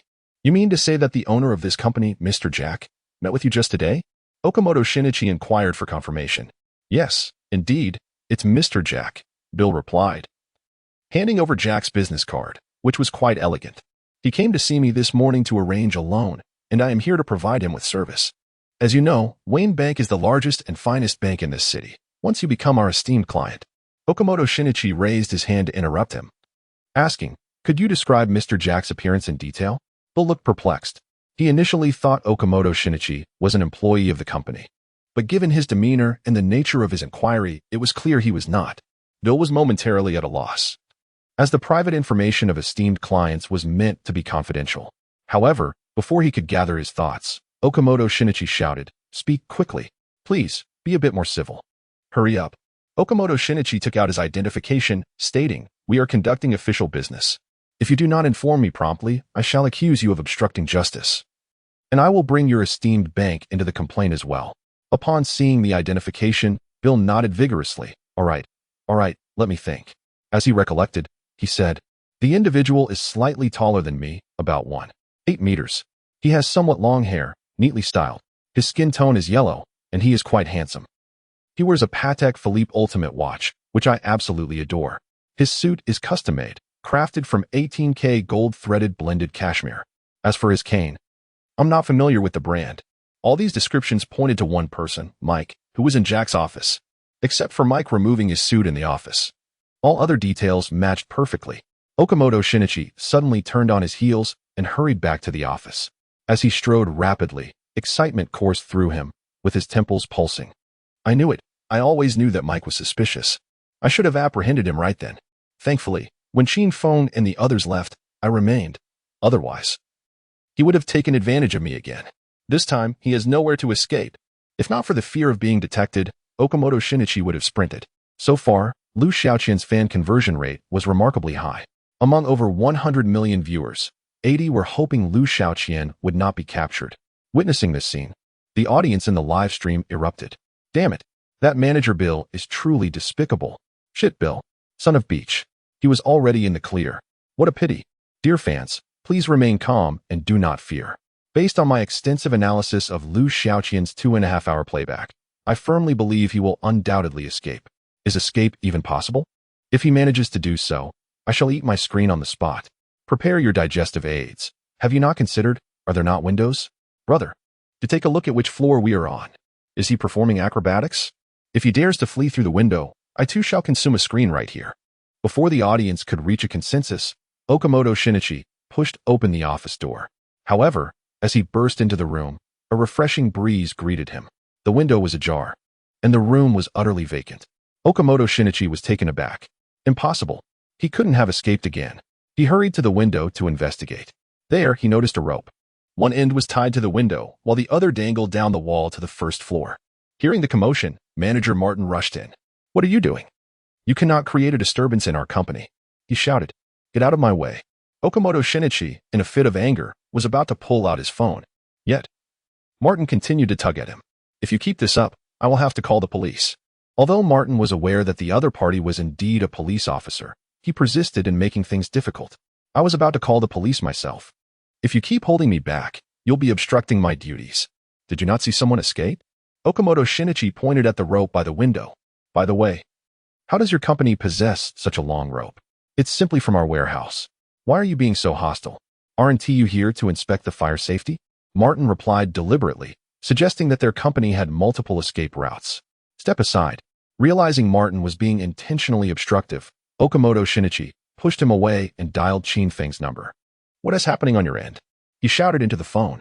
The individual named Mike is the one we need to apprehend. As soon as I figured it out, he fled through the window. Please keep an eye out in the vicinity. Once he leave, I still need to investigate. After hanging up, Okamoto Shinichi picked up an object and began to prod at the ceiling. He reminded himself not to repeat the same mistakes. As he punctured the ceiling piece by piece, dust fell onto his face. The live broadcast was bustling with activity. It seems the mental state of this detective from the land of cherry blossoms is rather difficult to articulate. Who asked him to set a flag for himself upon arrival? Solving cases faster than trending searches? I feel that if he continues like this, he will surely make the trending list. Those two guys earlier, the ones talking about eating screens, you two should team up and eat together. Can we defer the meal? I want to consume a 4K screen. My 1080p will just make me cough. At that moment, the angle of the live broadcast suddenly shifted, transitioning from the window's perspective to behind the desk. This angle appeared to have been captured from within the wall. In the footage, a hollow section of the wall was clearly visible. Liu Xiaoqian found himself wedged between the walls, concealing his presence behind a painted canvas. The barrage of 666 flooded the screen. Wait, has anyone explained this situation to me? What is happening? When did he dig the wall? Impressive. Such predictive prowess, if applied to billiards, would lead to an inevitable victory. He even prepared the traps in advance. Hey, I no longer need to watch the screen. I'm done. Buddy, stop struggling. You are not alone. I'm here with you. What do you mean by here? I mean, if he escapes through the window, I'm the one who should be eating. You said he escaped, so you should eat. We are not on the same page here. Chapter 44, Ready, Set. On the other side, Logic and Darren were sprinting down the street, pursued by a cadre of police officers and pursuit team members. Darren's hypnotic abilities could only be employed on one target at a time. Without suitable environmental conditions, he could not mesmerize them all simultaneously. Thus, they had to keep running, striving to elongate the distance between themselves and their pursuers while seeking an opportunity. They had been running for 10 minutes, and the chasers had begun to space themselves out. An opportunity arose. Darren spotted a narrow alley ahead and swiftly darted in, with Logic hastening to follow suit. Barely seconds had passed when a police officer burst into the alley. However, at that very moment, he heard a sharp snap. Snap. Following this was a disorienting sound. Upon hearing those three words, the officer turned as if bewitched, pursuing another direction. Subsequently, a throng of officers followed the first, racing away in a different direction. Darren and Logic concealed themselves behind a large dumpster, scarcely daring to breathe. I'm struggling. My lungs feel like they're about to burst. Logic gulped, still hesitant to exhale. Darren peered out cautiously before emerging. Your physique is lacking. You need to exercise more. Darren glanced at Logic, incredulous that someone of such physical condition would participate in an escape program. I thought that sheer intellect could resolve most issues. But it appears that is not the case. Logic panted heavily. Have you noticed something amiss? Amiss? Indeed, when we acted, there wasn't a soul around. Yet suddenly we were discovered, Logic inquired. Are you suggesting surveillance? We were most likely detected by the cameras. As Logic regained his composure, his gaze sharpened. Someone reported us, and that individual is likely behind the surveillance. Are you certain? Logic nodded, asserting, absolutely. I was observing while we acted. There were no strangers nearby. Moreover, there are 3 cameras in the locations we needed to pass. 2 on the ground floor and 1 on the 5th. This means the person hiding behind the surveillance is either in the monitoring room of the office building or within that company on the 5th floor. As he finished speaking, Darren's phone vibrated. It was Sherlock Holmes. Darren answered the call, cautioning, Mr. Holmes, be wary of those cameras. Logic believes we've been reported, and the perpetrator may be lurking behind the surveillance. I am aware. You already know? Both Darren and Logic were taken aback. Indeed, that individual is in the trading company on the 5th floor, and the pursuit team is monitoring him there. See, I was nearly spot on. Logic exclaimed with excitement. You've identified him? Did you report him? Darren inquired. No. Why not? Because he has also noticed me and has been subtly implying that if I make any small moves, he will drag me down with him. Darren and Logic exchanged glances. This guy is quite something, isn't he? Threatening Mr. Holmes in front of the pursuit team? What is the situation now? Darren inquired. I have managed to extricate myself. The members of the pursuit team are still stationed at the company. Holmes replied. So, he is trapped in the company? Yes. Then we wait for him to be captured. Or perhaps we can stir the pot a bit, and he will soon be eliminated. No, I don't believe he will be caught. Holmes interrupted. This fellow is entirely unfazed. He is exceptionally well prepared this time. He is no deity. He must have his shortcomings. Even if he is temporarily undetected while trapped in the company, one cannot guarantee that the experts of the pursuit team won't have a moment of clarity. Darren, you haven't seen his eyes. If you had, you would understand what I mean. So what shall we do? Shall we simply concede defeat? Darren questioned. Upon hearing this, Logic slowly rose, becoming alert. If that jester is invincible, it is not inconceivable that this temporary alliance may fracture. After all, eliminating someone is still elimination. I merely stated that the pursuit team cannot capture him. That does not imply that we cannot. We are going to catch him. Darren nearly dropped his phone in disbelief. We were just being chased like wild dogs by the pursuit team, and now we are supposed to assist them? Without such intervention, he is unlikely to be eliminated. Rest assured, I have already uncovered a lead. Upon hearing this, both Darren and Logic perked up attentively. What lead? I have discerned the reason that fellow has remained in the company. It is not to evade the pursuit team. Then what is his purpose? He is after a shipment of explosives. Holmes's voice brimmed with excitement. Conversely, upon learning this news, Darren and Logic were rendered completely stunned. On the 5th floor, in the company lobby, Manager Martin was directing personnel to transport goods to the office. Meanwhile, Okamoto Shinichi was rolling his eyes at Martin. Qin Feng and his companion had returned. Did you not see him? Okamoto Shinichi inquired. He just went down from the window, onto this very street. No. We had to distance ourselves while pursuing those 2. After receiving your message, we hurried back, but it took some time. Qin Feng explained. At this rate, my slippers are going to wear out. Tangren grumbled. What do we do now? There is nothing for it but to issue a wanted notice. There is no other option. This fellow is too difficult to handle. Okamoto Shinichi surrendered to despair. He could hardly think of anything else.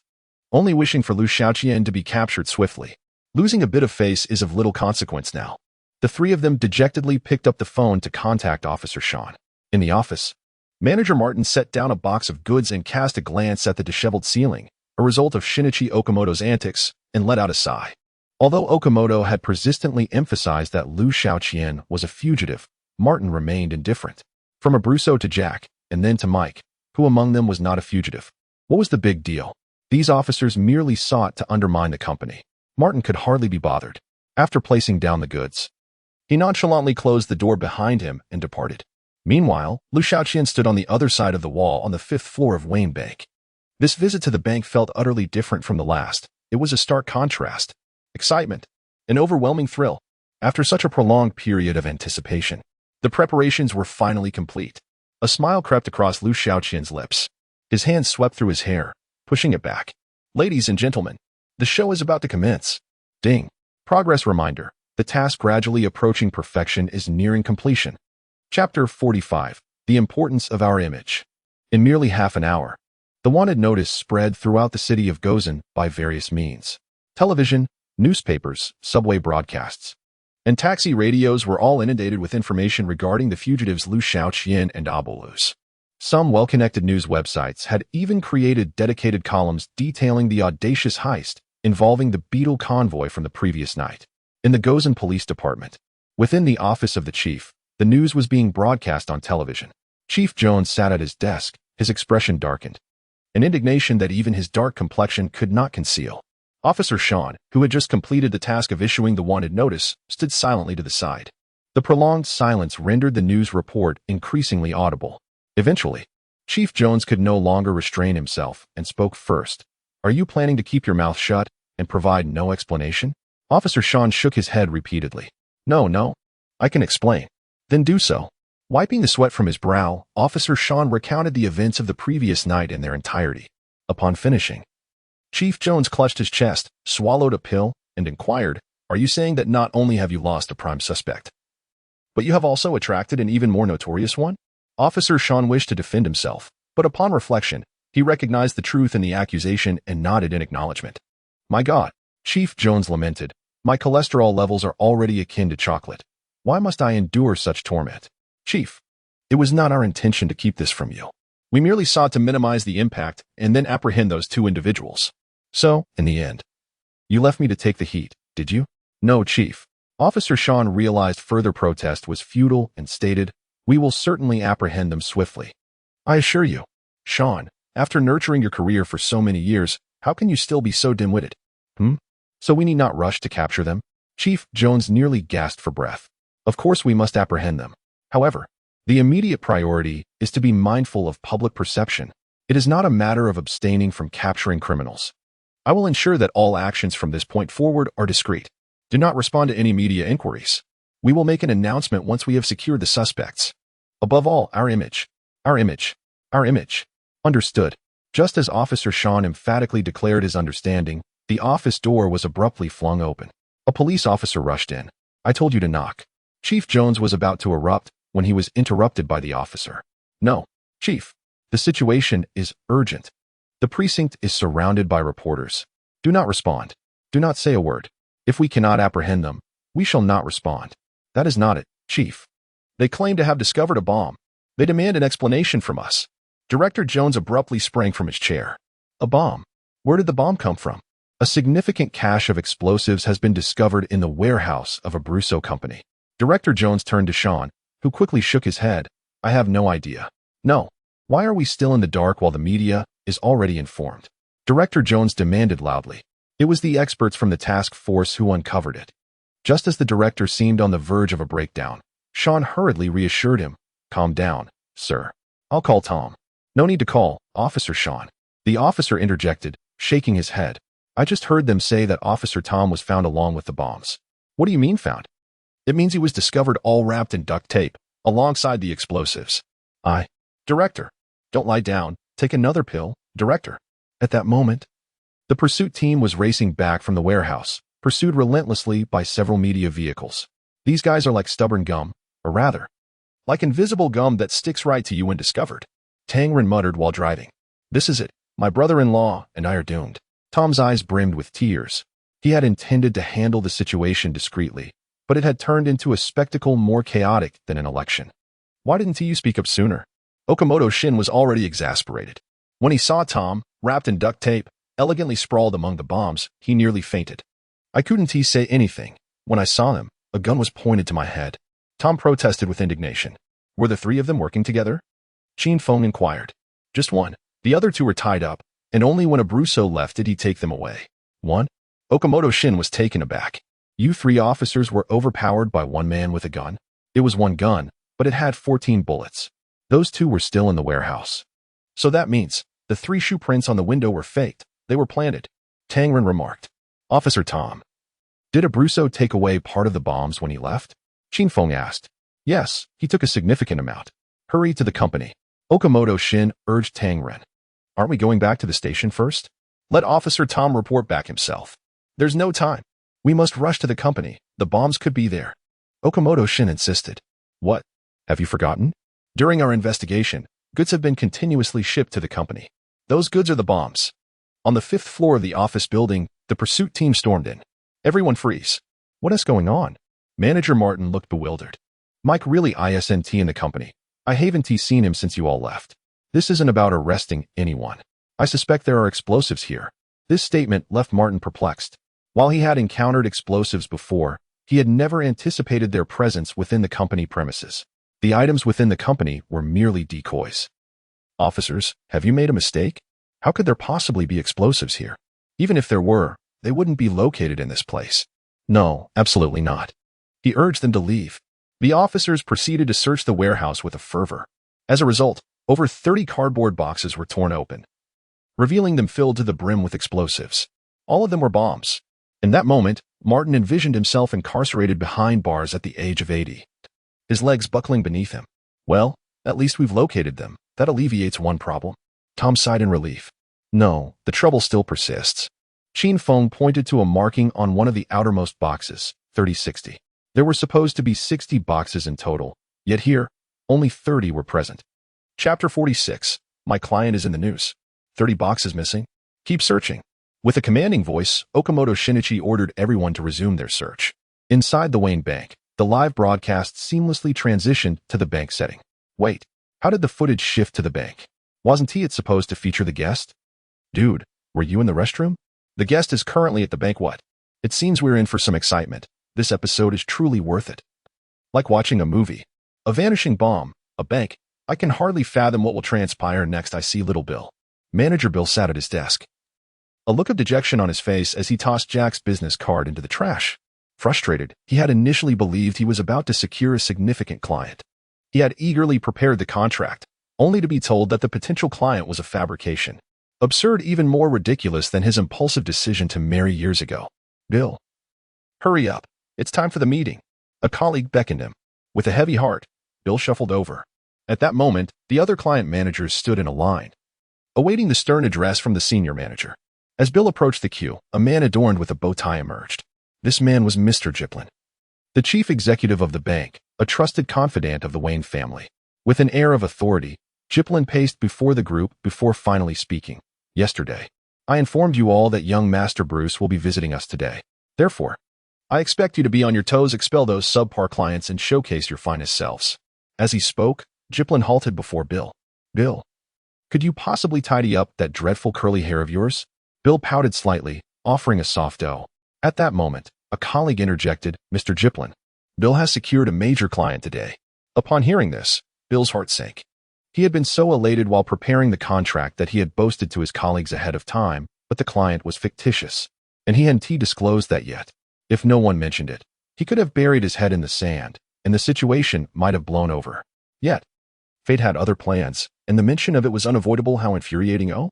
Jiplin turned to regard Bill with newfound attention. Bill, a major client? Who is this wealthy individual? It's Mr. Jack from the office building next door. A colleague enthusiastically volunteered in Bill's stead. Jack. Jiplin nodded slightly, seemingly aware of Jack's circumstances. However, he clearly had not kept up with recent news. Well, he has some money, though it's tainted. But who cares? Jiplin pointed at Bill. Bill, secure that client. Those words made Bill's face flush with heat. Secure him? How could he possibly manage that when he didn't even know where the real Jack was? Nevertheless, Bill steeled himself and nodded.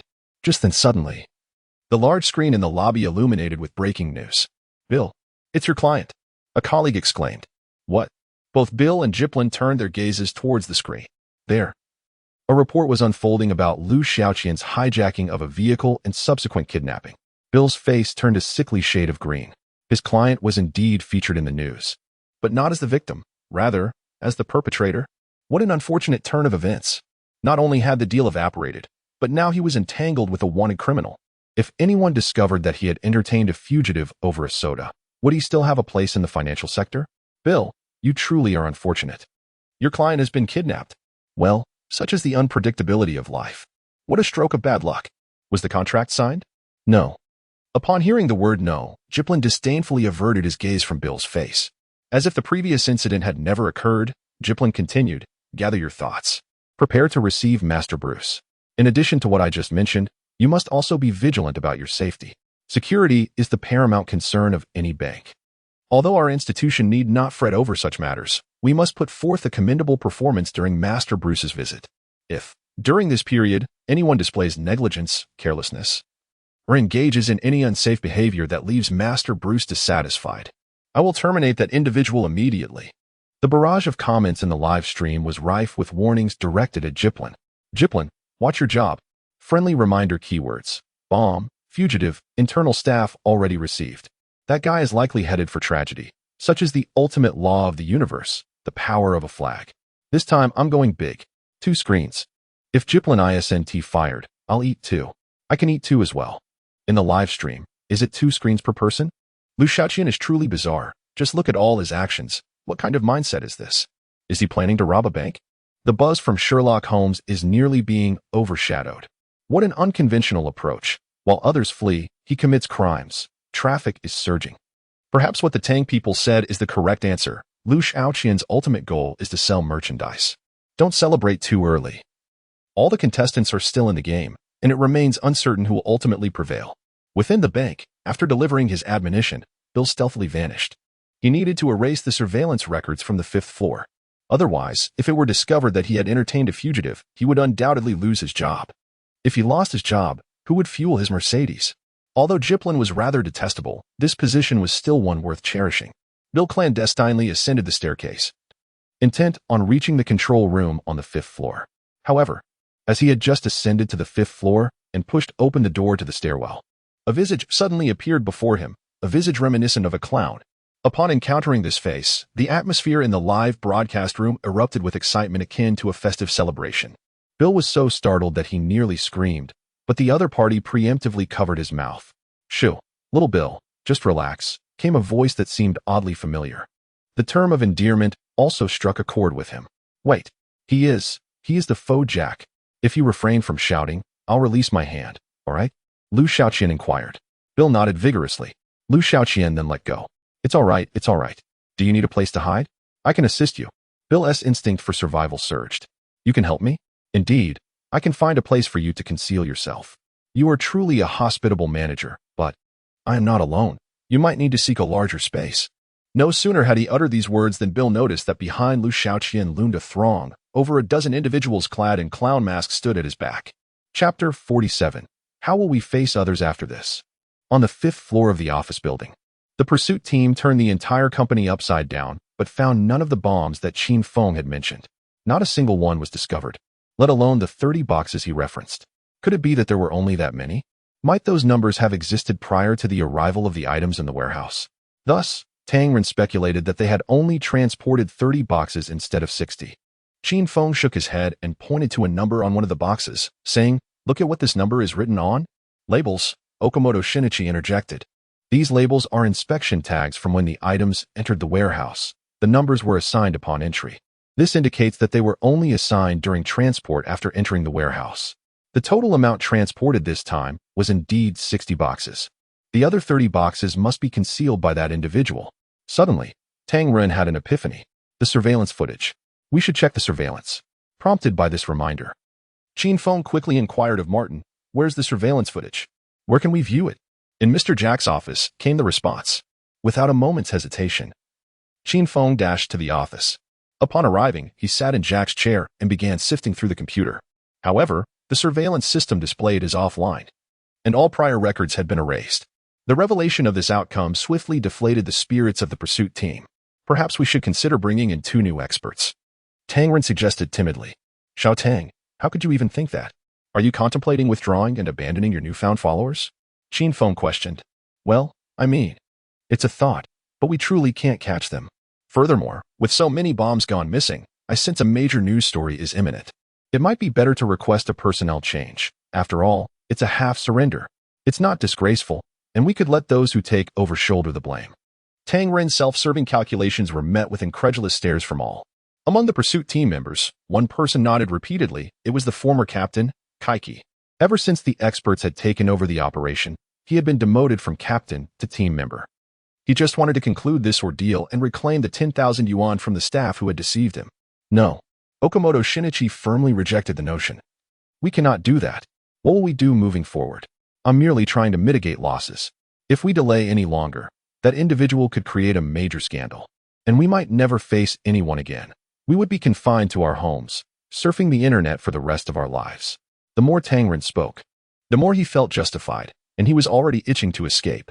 At that moment, Qin Feng interjected, "In fact, we are closer to him now than ever." "What do you mean?" Tang Ren was taken aback. Seated in the chair, Qin Feng's gaze roamed the surroundings as he attempted to capture the thought process of Liu Xiaoqian when he had been there. He continued, "Up until now, all his motives have been laid bare. Previously, our inability to keep pace with him stemmed from our confusion regarding his intentions. However, clarity has now emerged." With this thought in mind, Qin Feng picked up a marker from the table, rose, and approached the wall. "Tang Ren, please close the door. No one is allowed to enter except for the pursuit team." Once the door was shut, Qin Feng began to inscribe words on the wall. The objective of the escape scene, entering the world. The purpose of hijacking the transport vehicle, contacting Abruzzi to acquire the bomb. After inscribing these statements, Qin Feng waved his hand, drawing a straight line that interconnected all the keywords. Below it, he wrote, "Preparations completed." Upon finishing, Qin Feng tapped the wall with the pen and declared, "Now, the main event begins." Based on his actions and logic, it was not difficult to deduce that, following these preparations, he would embark on a criminal endeavor. Furthermore, considering the quantity and nature of the explosives, the nature of this crime could be further refined. Thus, Qin Feng lifted the pen once more, leaving behind a few words on the wall: "Collective panic induction." At the sight of this phrase, all team members inhaled sharply, although Liu Xiaoqian had yet to be apprehended. Thus far, Qin Feng's deductions had proven accurate. If he had arrived at this conclusion, it would inevitably come to fruition. Qin Feng turned to Okamoto Shinichi, stating, "We are drawing ever closer to our target. By following this line of thought, we will undoubtedly locate him." At that moment, the location became paramount. "We only need to identify the site." Okamoto Shinichi suddenly snapped his fingers. In the past, when predicting the next target of a serial killer, our focus had been on identifying potential victims.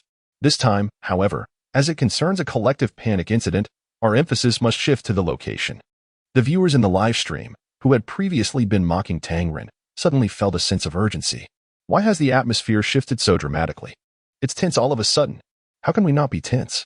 Liu Xiaoqian is merely a hole away from the pursuit team. That painting better not fall. Okamoto Shinichi and Qin Feng seem to be on par, yet I find myself favoring Qin Feng. For heaven's sake, please listen to Tang Ren and switch to an expert. Can we not have a moment of ease? Upon hearing Okamoto Shinichi's words, Qin Feng nodded slightly. Clearly, their thoughts were in alignment. Therefore, the pressing question they faced was, where exactly is the location? It must surely be in a densely populated area. Qin Feng established this premise first, otherwise, it would not align with the characteristics of collective panic, nor would it correspond to the behavioral patterns exhibited by the adversary. Indeed, this location must be in close proximity. Qin Feng asserted. Why is that? Tang Ren inquired, puzzled. Because, if it were far away, why would he bother to transport the bomb here? Indeed. Let me check the map. Tang Ren picked up his phone, preparing to search. No need. I have already memorized it. With that, Qin Feng's pen began to move once more. 3 locations appeared on the wall: bank, shopping mall, hospital. Qin Feng pointed to the words and remarked, "These 3 places are the most frequented spots in the vicinity. If that individual truly intends to act, he will surely choose one from among these 3. Chapter 48. It's all right. There's no place safer than this. Inside the room, the gaze of all present was fixated upon the 3 targets. Which one could it be? Regardless of the choice, it was the first moment the members of the pursuit team felt a profound proximity to that madman, not in terms of distance, but in thought. Qin Feng continued his analysis. Among these 3 locations, the shopping mall draws the largest crowd. Thus, I believe this site holds the greatest likelihood. Next is the hospital, where the majority of individuals are in a weakened state. Should chaos be the aim, this venue is also a commendable option. Lastly, there is the bank. However, I consider this possibility minimal, for it is not just any bank, but the grand headquarters of Wayne Bank, the largest in the city. The security level within is exceedingly high. Even if Liu Xiaoqian prepared explosives, the opportunity to transport them inside is virtually non-existent. Therefore, I lean towards the first 2 locations. Qin Feng's reasoning was sound, and even Okamoto Shinichi showed no signs of dissent. Let me first contact Officer Sean to share our insights and arrange an early deployment of forces, suggested Okamoto Shinichi. Indeed. But let us approach it with a touch of delicacy. I fear they may struggle to grasp the gravity of the situation all at once. Understood. Meanwhile, at the Wayne Bank lobby, Jiplin had assembled all business managers and front desk staff into 2 neat rows. Each individual stood tall and straight, awaiting the arrival of Master Wayne. Jiplin, visibly anxious, glanced at his watch repeatedly while peering out the window. Why has he arrived yet? He paced back and forth, attempting to alleviate his tension while occasionally scrutinizing his subordinates. Is everyone here? Jiplin inquired. All present, except it seems Manager Bill has yet to arrive. Bill? Jiplin furrowed his brow. What on earth is he up to? Doesn't he know he is supposed to be waiting in the lobby? Should I go look for him? Perhaps he is in the restroom? No need to search. It's too late now. Once this matter concludes, summon him to my office. Very well. Jiplin lifted his gaze to the large screen, which continued to display the wanted posters for Liu Xiaoqian and Abruzzo. Quickly, turn that off. No wonder my mood is so fraught. It's all due to this. Jiplin pointed at the screen, urging, turn it off. It's utterly disheartening to behold. At once, a staff member dashed to obtain the remote control. Just then, 2 black cars slowly came to a halt at the entrance of the bank. Jiplin hurriedly jogged to greet them. His decision to remain in the lobby rather than outside was deliberate. This brief sprint not only conveyed his busyness but also demonstrated his importance and enthusiasm. Approaching the vehicle, Jiplin extended one hand to open the door while placing the other above, ready to welcome the occupants as they alighted. However, upon opening the door, he was greeted not by the esteemed Master Wayne, whom he had longed to see, but by the white-haired butler, Fred. Although he held the title of butler, his status was only secondary to that of Master Wayne. Jiplin's smile remained unwavering as he bowed and said, Mr. Fred, you have arrived. Indeed. Master Wayne did not rest well last night, so I have come to assist in his inspection, Fred replied. Very well, Mr. Fred, please come inside, Jiplin said, half bowing as he ushered him in. As they stepped through the threshold, Fred's brow furrowed slightly. Is everyone standing here? Upon hearing this, Jiplin felt a pang of anxiety. He thought to himself, how astute. He noticed the absence of individuals at a glance. That wretched Bill, is he still in the restroom? Before Jiplin could respond, Fred continued. With everyone standing here, what about the guests? Should we leave them to sit and wait? Ah, so this was Fred's concern. Jiplin let out a sigh of relief and explained, in honor of your arrival, everyone wished to stand by and await you. Moreover, our bank's reputation precedes us. It is perfectly acceptable for the guests to wait a moment. You may not be aware, but not long ago, clients queued for an extensive period to deposit their funds, nearly spilling out onto the street. A brief wait is of no consequence. Fred's brow remained furrowed and he pressed on. Let us set aside the issue of service for now. What is the situation regarding security? Even the security personnel are standing here. Does that not leave their posts unattended? What of safety? Jiplin chuckled and reassured him. Fear not, Mr. Fred. Our bank is secure beyond measure, even surpassing the safety of the governor's office. There is no cause for concern. If it were possible, I would advocate having our annual security expenditure of $10 million, which would significantly benefit the company. Fred paused, taken aback, and inquired, are you certain? Absolutely. Our bank's security apparatus is exceedingly robust. Just observe them. They are fully armed, which is entirely unnecessary, Jiplin jested, adding, in my opinion, we could dismiss them all, and I could single-handedly safeguard the bank with a firearm. Fred shook his head, cautioning, I hope you do not grow complacent. Meanwhile, the news continued to play on the large screen. The employee who had been searching for the remote returned empty-handed. Gazing at the broadcast, Fred muttered, these times are indeed tumultuous. Ah, Jiplin, growing increasingly confident, remarked, regardless of the chaos outside, our bank remains steadfast. Who does not recognize that our institution is the epitome of security? A bit of disorder outside may even serve us well, as it may draw more individuals to rely on our bank.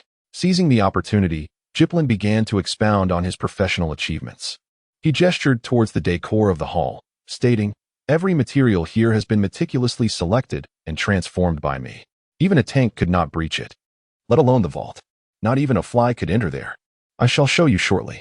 At that moment, Fred inquired, is the money in the vault arranged in a crisscross pattern, forming 9 stacks? Indeed. That makes it convenient for management and counting. And there are 4 ventilation ducts on either side of the aisles? Yes, those are the newly installed exhaust vents, should any issue arise. The air can be evacuated in just 2 minutes. Suddenly, Jiplin realized something. Ah, Mr. Fred, how do you know this? It was only recently modified. Fred remained silent, merely pointing at the large screen.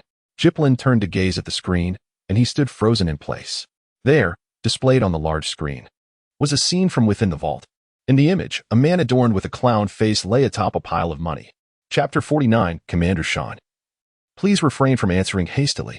What on earth is happening? Is this some sort of demonstration? Fred inquired, his face a canvas of confusion. Under normal circumstances, Jiplin would have undoubtedly responded affirmatively without a moment's hesitation. Even if the answer were not so, he would have assuredly agreed first and sought a way to justify it later. Yet, the scene unfolding before him was undeniably peculiar. Jiplin, neglecting to address Fred's question, swiftly seized a nearby security guard. Quick, go investigate the situation. Understood. The two security personnel hurriedly exited the hall. Upon hearing the commotion, the clients in the waiting area rose to their feet, craning their necks to gaze at the large screen, eager to discern what was amiss. What exactly is happening? Fred pressed on. Jiplin yearned to respond. You ask me, how should I know? Can I not take a moment to collect my thoughts? However, he dared not voice such a sentiment. Ultimately, gritting his teeth, he managed to utter, Mr. Fred, please remain calm. Remain calm. Is it permissible to enter the vault at will? Even internal staff are restricted from entry, are they not? Just then, the two security guards returned. Their faces etched with alarm. This is not good. This is not good. One of them shouted. Do not panic. Jiplin turned to glance at the restless patrons. Then at the guards. Speak plainly. What is the issue? Well, the elevator doors on the basement level are blocked, and the emergency stairwell exit has been locked. As the guards relayed this information, Jiplin's mind spun. He sensed that someone was deliberately orchestrating this chaos.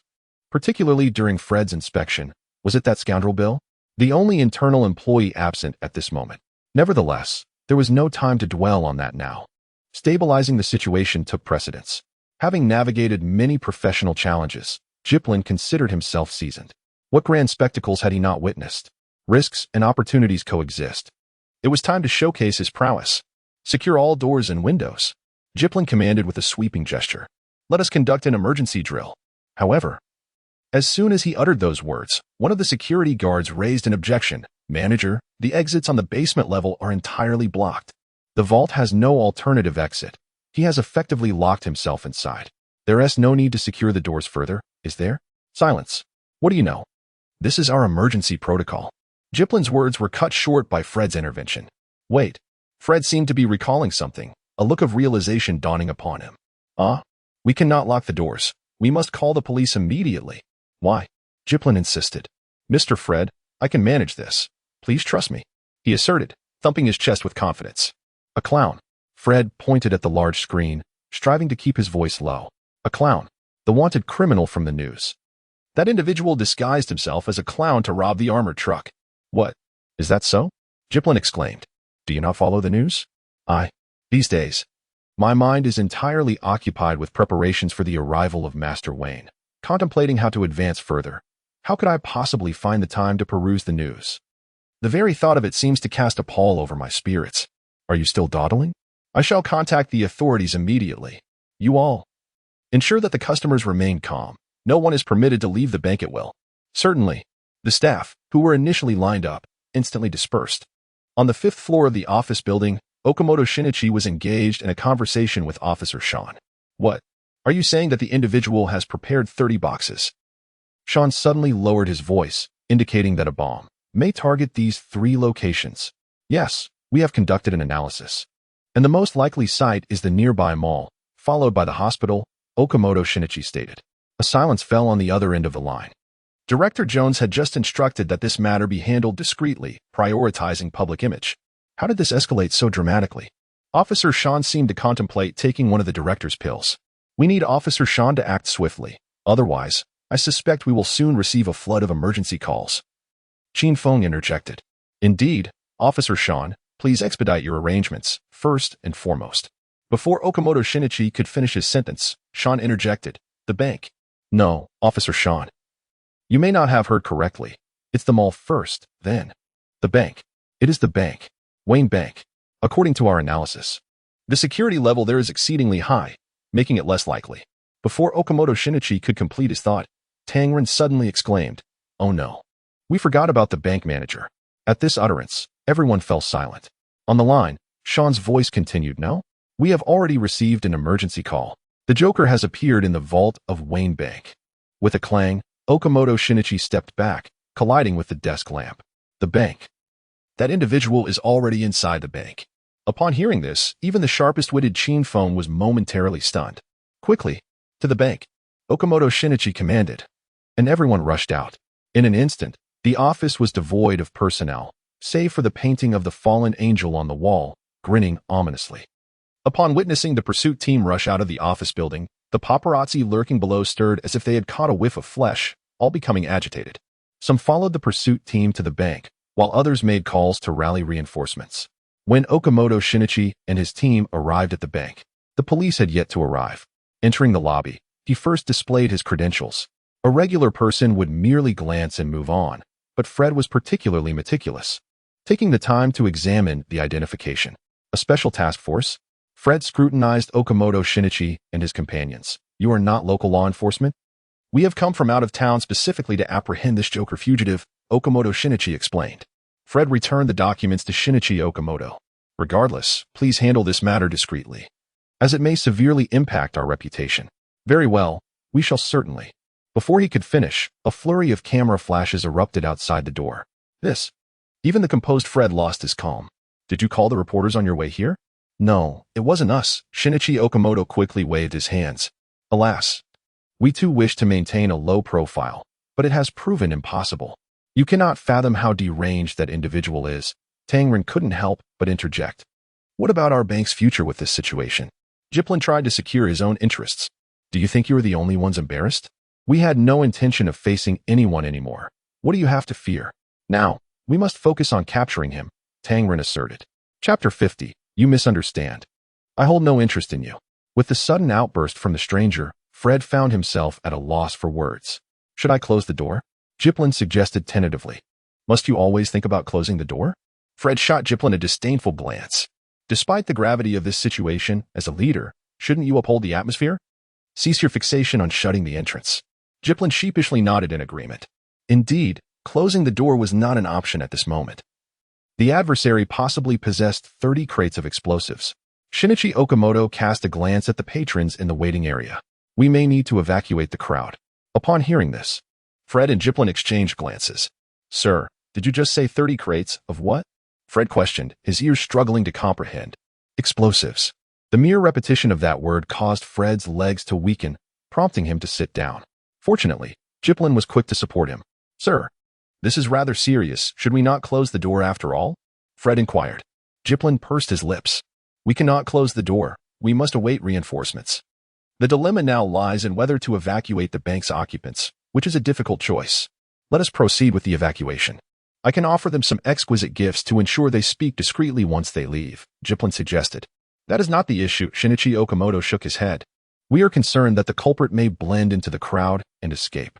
Last time, he did precisely that, disguising himself as a clown and slipping away.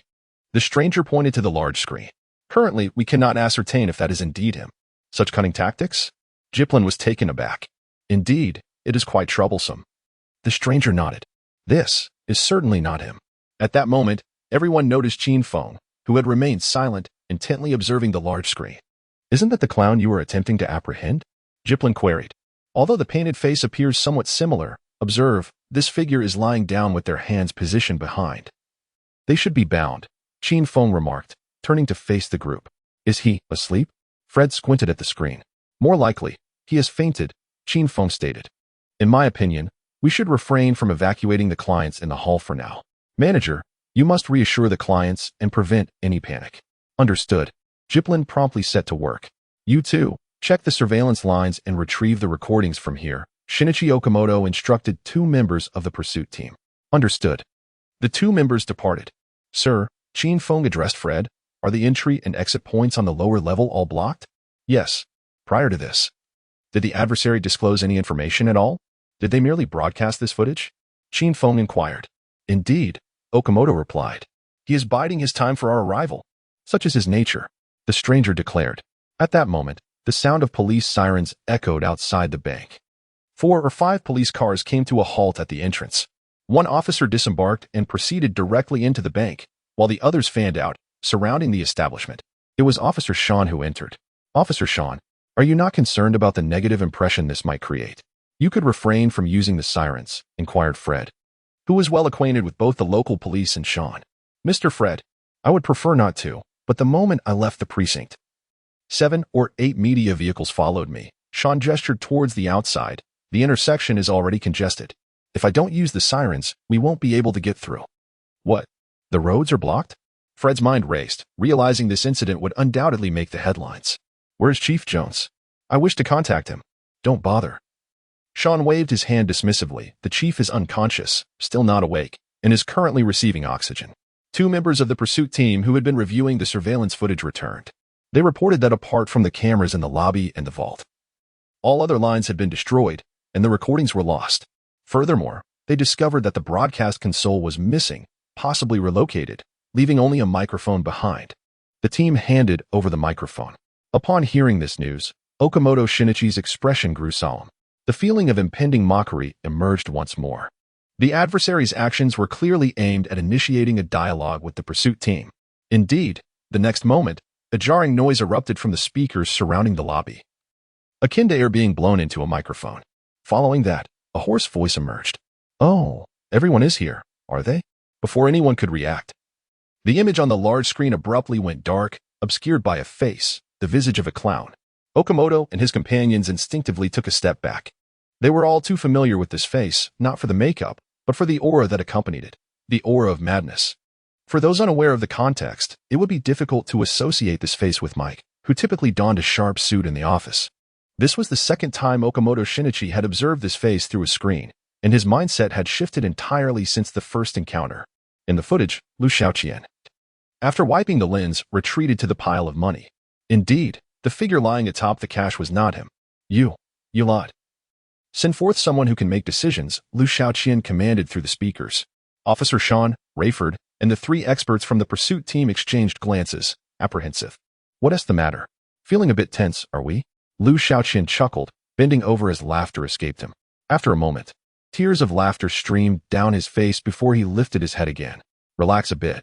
Don't be so serious. Liu Xiaoqian pointed at the camera. You there. The one overly concerned with skin color, come forth. I have my eye on you. In an instant, the gaze of everyone in the pursuit team shifted to Okamoto Shinichi's face. His Adam's apple involuntarily bobbed. At that moment, he felt as though he were an ordinary audience member being forcibly thrust onto the stage. However, he displayed no hesitation and directly seized the microphone from the hands of his team member. Okamoto Shinichi endeavored to appear as composed as possible, for he was now the representative of the pursuit team. Should he reveal any signs of panic, the confidence of all present would inevitably shatter in an instant. How amusing. Liu Xiaoqian. Do mind your address. I am now the clown. Liu Xiaoqian dramatically bowed, as if he were standing upon a grand stage at that very moment. Clown. You truly are a fellow who relishes the spotlight. Nevertheless, isolating oneself within a vault is hardly a wise decision. Okamoto Shinichi weighed the microphone in his hand, pondering whether all this commotion was directed at them. Then let us speak plainly. No. Liu Xiaoqian shook his head. You misunderstand. I harbor no interest in your blind cats. What do you mean? You are merely a microphone, nothing more. Go on, summon the reporters waiting outside. Absolutely not. Fred blurted out. This is not a choice you get to make. If they come in, they will hear my voice. But if they do not enter, Liu Xiaoqian licked his lips and, with a swift kick, sent a pile of money tumbling down. What was revealed was a collection of explosives. They shall hear the roar of hell itself. Chapter 51, Old Chin. You move me so much. The bomb appeared on screen, and chaos erupted in the hall. The guests who had been seated rushed towards the exits in a frantic scramble. Even a few staff members, disregarding Fred's presence, joined the throng in their haste to flee. The pursuit team, which had initially intended to prevent anyone from leaving, stood frozen, unable to intervene. The live stream became a cacophony of reactions. Oh, I knew it. The moment the bomb was thrown, I knew. Holy shit.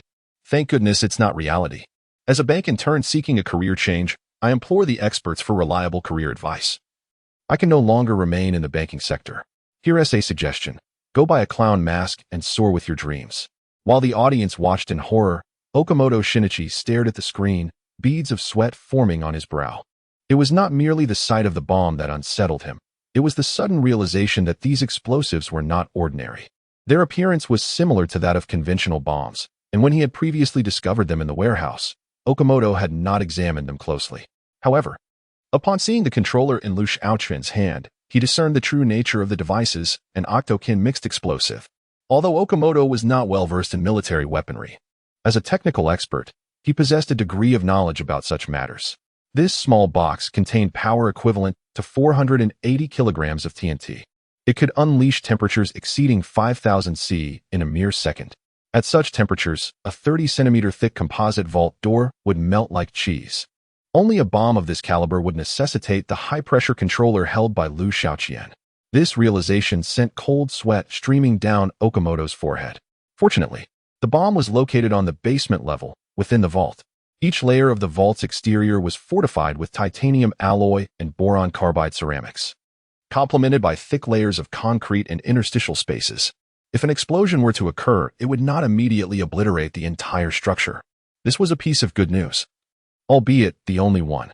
Okamoto's mind raced, contemplating countless possibilities and countermeasures, each intertwining and contrasting in his thoughts. Beside him, Qin Feng, though not particularly knowledgeable about military weapons, sensed the gravity of the situation from Okamoto's expression. "Mr. Okamoto, I believe we should proceed as he suggested," Qin Feng proposed. "No." Okamoto suddenly turned to him, his voice urgent. "He is trying to deceive us. Can't you see that?" "I certainly see it, but we must follow his lead for now."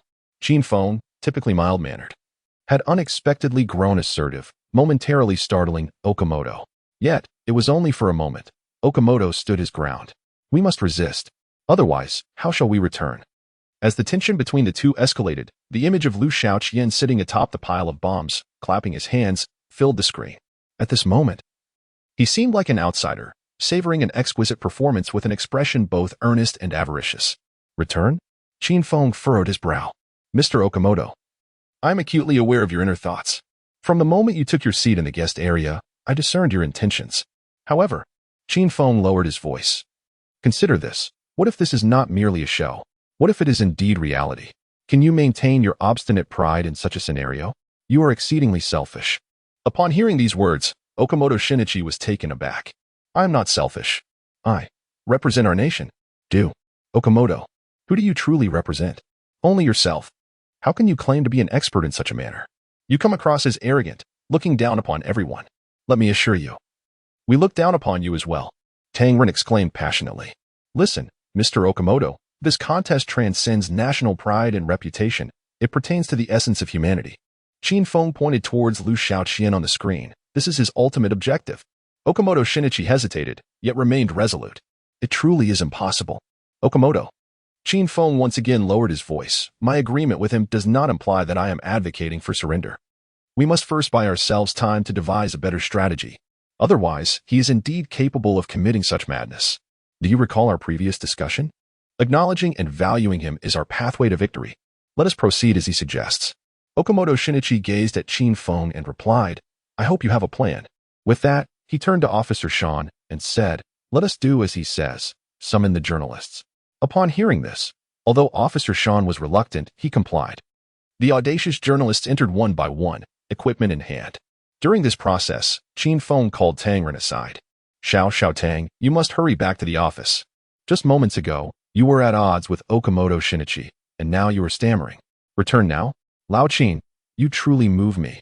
Though it is superficial, you still consider Uncle's safety in this dire moment." Tang Ren grasped Qin Feng's arm. "I had longed to leave, but lacked an opportunity. Now that you mention it, I finally have a way out. Who permitted you to flee? I instructed you to return and investigate the leads." Qin Feng shot a disdainful glance at Tang Ren. "Huh? Think carefully. With so many bombs brought in, could he have accomplished this alone?" Qin Feng queried. "Certainly not. He is not nearly as strong as I am. Thus, he must have accomplices. Could a few individuals transport such a multitude of bombs through the front entrance? Absolutely not." Tang Ren suddenly enlightened. "Lao Qin, I understand now. That office is problematic. The bombs must have been smuggled in from there." "Exactly. Xiao Tang, your mind has finally begun to function. I am exceedingly clever. That office must harbor an issue. Hurry and investigate. Perhaps his subsequent escape plan lies within." "All right. I shall proceed at once. Should I capture him, numerous companies would eagerly seek to collaborate with me. Additionally, many female admirers await the opportunity to converse with me. Tang Ren felt a surge of excitement. Enough of this idle chatter. Quickly now. Keep the headphones connected. Very well. Lao Qin. Await my return. With that, Tang Ren crouched and skillfully maneuvered through the gaps in the crowd. After giving his instructions to Tang Ren, Qin Feng approached Jipulan. Are the devices in the vault still operational? Unfortunately, we have just conducted an inspection. The opponent is quite adept. All the circuits have been sabotaged, resulting in a complete shutdown of all systems, including the exhaust system. Over here, Liu Xiaoqian's voice resonated once more through the speakers. Ladies and gentlemen, are you ready? The hall fell into an eerie silence. No one dared to speak casually. Thank you for your enthusiasm. Now, let the performance commence. Chapter 52, Ladies and Gentlemen. Join us. As the words fell, the surveillance footage on the large screen abruptly transitioned from a single window to 10. 10 images displayed 10 vaults. 9 of them were overflowing with money, while the remaining one was vacant, occupied only by 2 individuals, Abruzzo and his brother, Jack. At that moment, Liu Xiaoqian dragged the bound jester into the empty vault. Damn it, little Bill. You are truly heavy, Liu Xiaoqian grumbled as he tossed him onto the ground, kicking him twice. Wake up, it's time to take the stage. Jack, witnessing this scene, took a small step back. The unconscious Bill jolted awake, looking up at Liu Xiaoqian, and instinctively scooted back in fear. What is happening? Please, let me go. I beg you. Liu Xiaoqian gestured for silence, then turned away, muttering to himself, I swear, rules are the most nauseating of things. He ran his tongue over his lips before finally looking up at the camera. Listen, dear audience, to demonstrate my sincerity, I have restrained my disgust and established a rule for you. There are only 2 possible outcomes today. Liu Xiaoqian waved his left hand, brandishing a gun. Lose 1 or 2 individuals. He then gestured with his right hand, holding a controller. Or lose 10 vaults. The color drained from Bill and Jack's faces. Whichever outcome it may be, I find myself eagerly anticipating it. I am very much looking forward to your choice. Liu Xiaoqian tapped the watch on his wrist. From this moment, you have 10 minutes. In 10 minutes, I expect to receive votes from all 100 of you, regardless of gender or age. Anyone from this city may cast their vote. Choose money or choose lives. The results will be handed over to the fellow with the microphone. Remember, leave your thoughts on your ballots. Upon hearing this, the once silent bank hall erupted into chaos. The live broadcast room was abuzz with chatter. Wow, this is incredible. Letting the audience vote? What must those 2 hostages be feeling? With so many people, they are effectively their judges.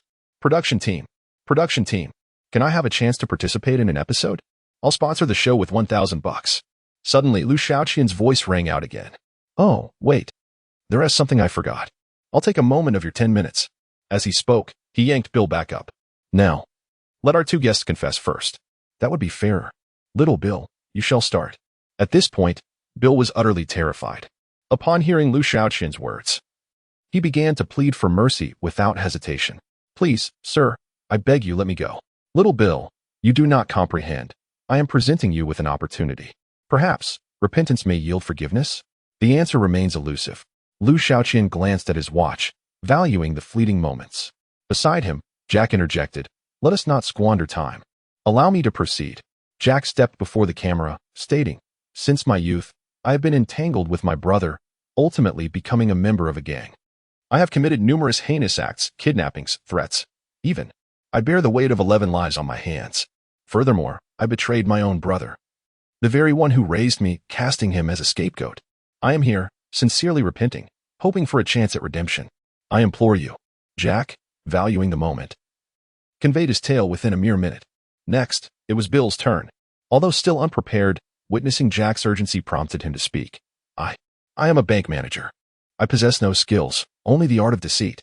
I once duped dozens of elderly individuals into investing their savings, ultimately causing them to lose everything. I have also embezzled client funds for speculation, and a portion remains unpaid. At this juncture, Bill suddenly broke down. A dark stain appeared on his trousers, gradually expanding. Please, I do not wish to die. I was wrong. I beg you, grant me a chance. I shall not falter again. I beseech you. At this moment, Abruzzo pulled Bill away, and Liu Xiaoqian reappeared before the camera. All right, Liu Xiaoqian remarked, glancing at the time. 7 minutes later, farewell. As his words concluded, the lens was obscured. Immediately, the reporters' phones began to ring incessantly. Outside the bank, numerous onlookers, blocked from entry, waved at the journalists inside. They all yearned to cast their votes. Meanwhile, Qin Feng concealed himself nearby, conversing with Tang Ren. "Xiao Tang, have you discovered anything?" "No. I have thoroughly searched the entire office, including the adjacent restroom. Found nothing at all." "Search again." Qin Feng suddenly realized that urging him was unwise. "Xiao Tang, remain calm. Do not rush. Observe. Remember what I told you? Do not merely look. Observe." Before Qin Feng could finish, Tang Ren exclaimed, "Words. Those words. Speak slowly. The words on the wall. They are peculiar." The sound of scraping against the wall resonated through the phone. "The paint on this wall is rather unusual. This direction holds the clue.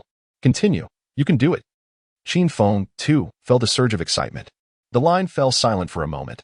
Suddenly, a loud thud echoed. Something had fallen to the ground. "What is it, Xiao Tang? What happened? Did you uncover something?" Qin Feng pressed on. Perhaps overwhelmed with emotion, Tang Ren found himself at a loss for words, the only sound in his ears being the frantic gulping of his own saliva. "Xiao Tang, there's a hole behind the painting. Lower your voice. Quickly, hang the painting back up." "Huh? Why?" The voice on the other end was not alone. Who knew if anyone was lurking nearby? "Hurry and put it back." A flurry of anxious voices and rapid breaths echoed from the phone. "All right, Lao Qin, I've hung it back up. Wait there. I'll have Sean bring people up. Come on, I'm feeling a bit anxious. I can't disappear, they will notice. Just hold on." "Okay.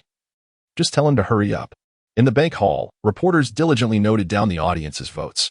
Soon, 100 ballots were gathered and handed to Okamoto Shinichi. Upon seeing the results, his heart sank to the depths of despair. Chapter 53. Wow. Little Bill, you've been saved. Just as Okamoto Shinichi finished reviewing the votes and comments, the large screen flickered back to life. The time was precisely 10 minutes. On the screen, Liu Xiaoqian leaned his head close to the camera, his expression a peculiar blend of excitement and eagerness. Joyous moments are always fleeting. "Now, let us invite our microphone gentleman to reveal the results." He rubbed his hands together in anticipation, much like a child awaiting a cherished toy. Okamoto Shinichi glanced at the screen, then lowered his gaze to the ballot in his hand. Hurry, don't make me wait any longer." The clown's face began to twitch, impatience suddenly spilling forth. The journalists present instinctively held their breath, as if evading a beast poised to unleash its fury. Okamoto Shinichi took a deep breath and spoke gravely. Out of 100 votes, over 90% favored sparing the two individuals before he could finish. Liu Xiaoqian leapt up in exhilaration. "Wow." Liu Xiaoqian cradled Bill's face, exclaiming, "Little Bill, you are truly fortunate. You have been redeemed." Upon hearing these words, the once despairing Bill instinctively smiled. Thank you. All." Tears of warmth surged forth from his squinting eyes. He had thought that today would be his last. Beside him, Jack also exhaled a long sigh of relief. At that moment, a glint of cunning flashed in Liu Xiaoqian's dark eye sockets. "Little Bill, would you like to hear what the audience has to say?" Bill was momentarily taken aback. His mind could hardly process this, although he longed to escape this place immediately. He dared not defy the lunatic before him, and he nodded dumbly. Liu Xiaoqian tilted his head, peering at the camera. "Mr. Microphone," read it aloud. "Share the audience's messages outside the bank." Holmes and his two companions crouched in a nearby alley, observing the bank's interior. "This fellow is truly uncanny." Luagia was entranced. A quintessential display of histrionic personality. Darren shook his head, noting that this expert from the land of cherry blossoms was in quite a predicament. "Do you think this individual is targeting these experts?" Luagia inquired. Darren continued to watch while responding. "It seems that way. This person is quite complex. Although he presents a histrionic personality, I perceive a myriad of emotions in his gaze. I have previously studied individuals who are extreme and deranged. In reality, those with the most intricate experiences typically exhibit only two dominant emotions, with a maximum of 3. Take that infamous Uncle Ba for instance. A normal person cannot exceed this threshold, otherwise they risk collapsing and losing control. However, this individual before us." Darren shook his head, refraining from elaborating further. "Why the silence? Is it too much?" Luagia asked. "Through the mere veil of the screen, I discern 5 distinct emotions emanating from this individual. This fellow is exceedingly intricate. Could he not be deemed a bona fide madman?" Logic inquired. Yet, upon scrutinizing his actions and strategies from beginning to end, could he truly be considered insane? Holmes shook his head. Clearly not. Upon further reflection, it is rather unsettling. Logic swallowed hard, fervently wishing for an opportunity for him to engage with my brother. Is your brother exceptionally formidable? Darren inquired, intrigued by the renowned leader of the Victory Cold. Indeed, I am rather curious. No, not formidable. On the contrary, in my eyes, he is merely a fool. Then why would you desire for your brother to encounter him? This way, my brother could experience the taste of being taught a lesson. As he spoke, the corners of Logic's mouth involuntarily curled upwards. Logic, have you forgotten that we are on a program? Is it possible that your brother is watching? Darren reminded him. Logic paused, realizing he had somewhat lost his composure. He turned his gaze skyward, repeatedly insisting, I was just joking, brother, you cannot see, you cannot see. At that moment, Holmes interjected, Darren, can you infer his lineage and background from his emotions? I can make some educated guesses. Oh, Logic perked up, do share. Although his emotions are quite complex, the prevailing sentiment is one of vengeance. Furthermore, considering his ongoing target, I surmise he harbors a deep-seated grudge against a particular expert in reality. His participation in this program seems driven by a desire for retribution. Hiss, Logic gasped, caught up in the unfolding drama. Let us continue watching. I hope he is apprehended swiftly. Otherwise, we shall find ourselves entangled with him. Should we wish to avoid being perpetually ensnared at the first hurdle? Holmes lit a cigarette, extending his neck to observe further. Within the bank, upon hearing the request to read the voting comments, Okamoto Shinichi remained unperturbed, for he had already steeled himself for the moment. Below, the audience's comments flowed in. He lowered his gaze, quickening his pace. I am a caregiver at a hospital, and in my view, life surpasses monetary value. I believe both of them should be spared. This world ought to be filled with love. Those who have erred deserve a chance for redemption. I cast my vote for their survival. In my youth, I too made mistakes, and I am willing to offer them an opportunity. At this juncture, a sinister laughter abruptly echoed from the speakers. Enough.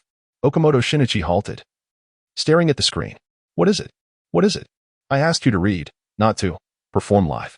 Liu Xiaoqian drooped his eyelids. The gun in his hand slowly raised. Do not presume to be clever. This declaration startled the audience in the live broadcast. What Okamoto Shinichi read isn't genuine. Surely not. The outcome is not as he described. It feels, the consequences may worsen. Okamoto Shinichi, do not create chaos. Qin Feng has already advised you to follow his guidance. It is indeed comprehensible that both money and individuals are but illusions within the virtual realm. However, the sacrifice of a person resonates differently among various experts, particularly for Okamoto Shinichi, who places immense value on his reputation. His actions, therefore, come as no surprise. When Liu Xiaoqian uttered these words, his tone was not elevated, yet Okamoto Shinichi recognized it as a stern warning and admonition of considerable gravity. Have you considered that perhaps, should you reveal the truth, I might actually choose to spare them? Yet, in your arrogance, you have misjudged the situation. The ominous sound of a gun being chambered resonated through the speakers, a clear indication that your actions could ultimately lead to their demise.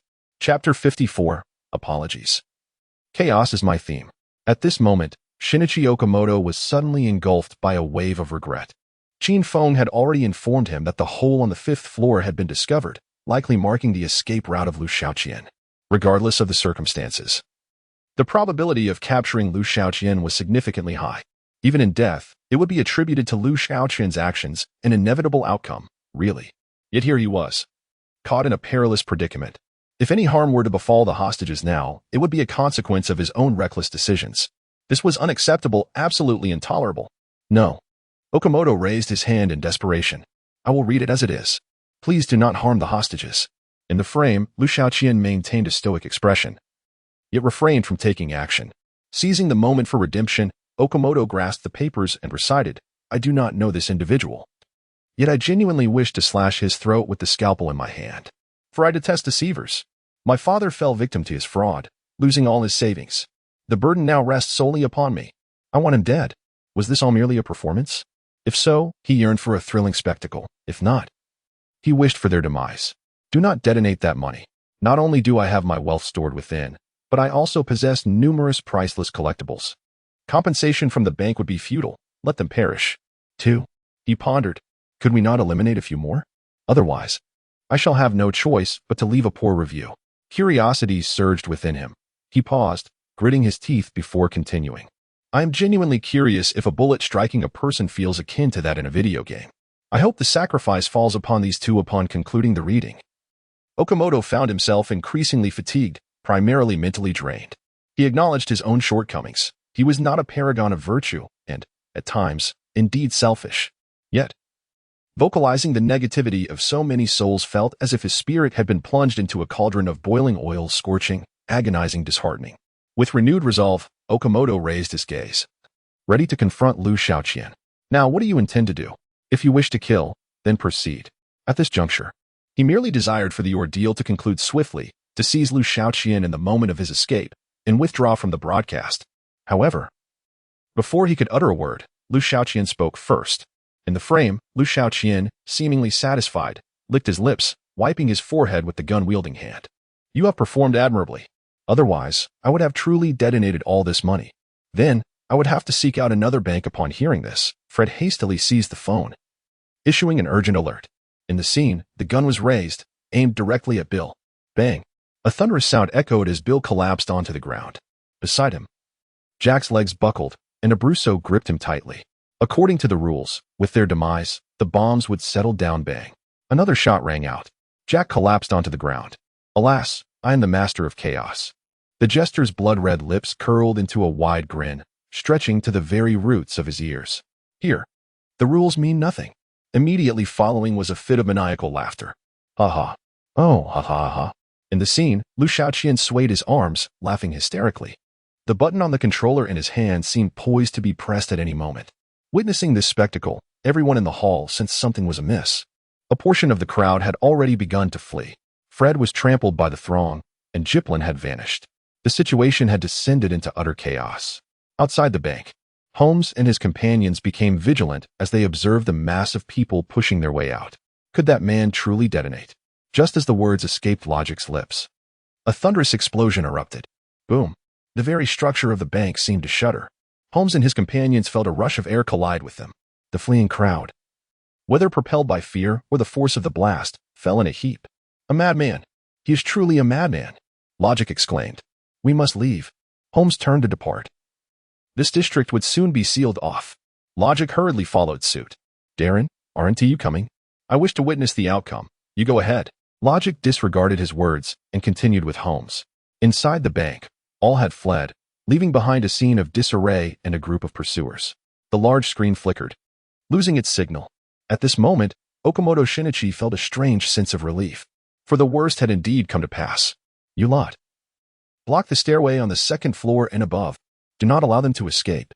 Yes. You too, check the elevator to see if it still operates. He may attempt to flee from the 5th floor. Yes. You lot, break down the stairway door to the basement. It has already been shaken, making it easy to breach. Go in and ascertain if the target remains. If not, rescue the hostages. If we can save them, we must. Yes. Wait. Okamoto Shinichi called out to those preparing to descend to the basement. You must all recognize one another. Identities will be verified upon emergence. This is not his first time disguising himself to evade capture. Yes. After organizing these directives, Okamoto Shinichi approached the elevator entrance. Mr. Okamoto, the elevator is unresponsive. One team member furiously pressed the elevator button while observing the numerical display above. The screen had gone dark. It seemed the elevator had indeed malfunctioned. He will escape. Without a doubt. Okamoto Shinichi paced restlessly at the elevator entrance, pondering how he might flee, how precisely he might flee. There was no exit. Aside from the 5th floor, the only routes were the elevator and the stairs. No other options remained. At that moment, Okamoto Shinichi's footsteps suddenly halted. He pushed aside 2 team members and pressed his ear against the elevator door. In the next moment, Okamoto Shinichi's brows furrowed tightly. Mr. Okamoto, what is it? Okamoto Shinichi continued to listen intently. The sound of the elevator. The cables were moving. He was heading to the 5th floor. Okamoto Shinichi took out his phone and dialed Qin Feng's number.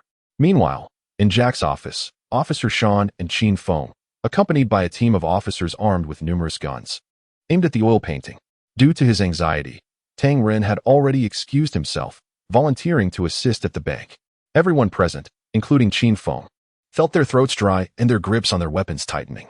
This moment was critical. The madman could push aside the painting and emerge at any moment. Just then, they heard footsteps coming from behind the painting. Tap, tap, tap, the footsteps grew increasingly closer. Chapter 55, the later the appearance, the greater the prestige. Upon hearing the footsteps, every individual in the office held their breath. Not a single joint dared to stir. The presence before them was a cunning adversary. A creature more elusive than a rabbit by 100-fold. The slightest movement could betray their position. The footsteps continued. Judging by the rhythm, there were two individuals. Captain Sean raised his fist, poised to issue a command at any moment. Yet, as the sound drew ever closer, now only a few meters away, the footsteps from behind suddenly ceased. A palpable tension gripped everyone. What was happening? Why had they stopped? Had they been discovered? Sean kept his hand raised. Patience was essential. It was far wiser to wait for the intruders to reveal themselves than to act recklessly. After all, the recent explosion had left the number of detonated explosives shrouded in uncertainty. Who could say if more explosives lay hidden on the other side, waiting for the pursuit team? Sean clenched his teeth. The cessation of footsteps could only indicate that the adversaries had halted their advance. At the very least, they had not fled. Wait. Continue to wait. Within the bank's grand hall, the stairway leading to the basement had been forcefully breached. Chaos reigned inside, thick clouds of smoke swirling in every direction. Several members of the pursuit team had already rushed in. Shinichi Okamoto and Tang Rin stood guard by the elevator, while Fred, though appearing somewhat disheveled, stood beside Okamoto, awaiting news. Shortly thereafter, a crackle echoed through the intercom. "Mr. Okamoto, the people are gone. We only found the bank manager who had been shot. Are there any signs of life?" Shinichi Okamoto inquired. "He is still alive. However, he is bleeding profusely." Upon hearing this, Fred exhaled in relief. "What about the others?"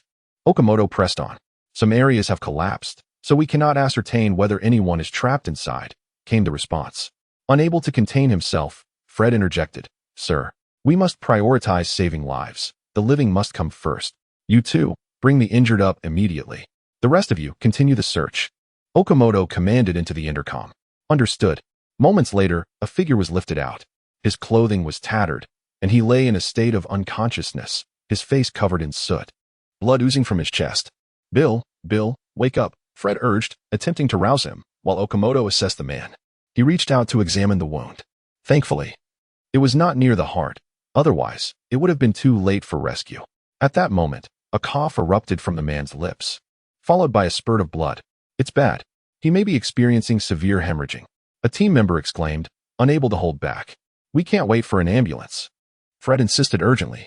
"I must take him to the hospital." Okamoto, having completed his examination, remained unconvinced. "Hasten, if you harbor any doubts, personally escort him to the hospital. He must not perish." Witnessing Fred's profound concern for the safety of his employees, Okamoto Shinichi found himself at a loss for words. "Tang Run, accompany them." Okamoto Shinichi instructed. "Certainly," Tang Run replied with determination, having longed to depart from this perilous place. Amidst the bombs and bullets, the danger was palpable. Although death in the simulated world merely resulted in elimination, the sensory system was entirely realistic and painful. Tang Ren and the two pursuing team members carefully carried the injured individual outside.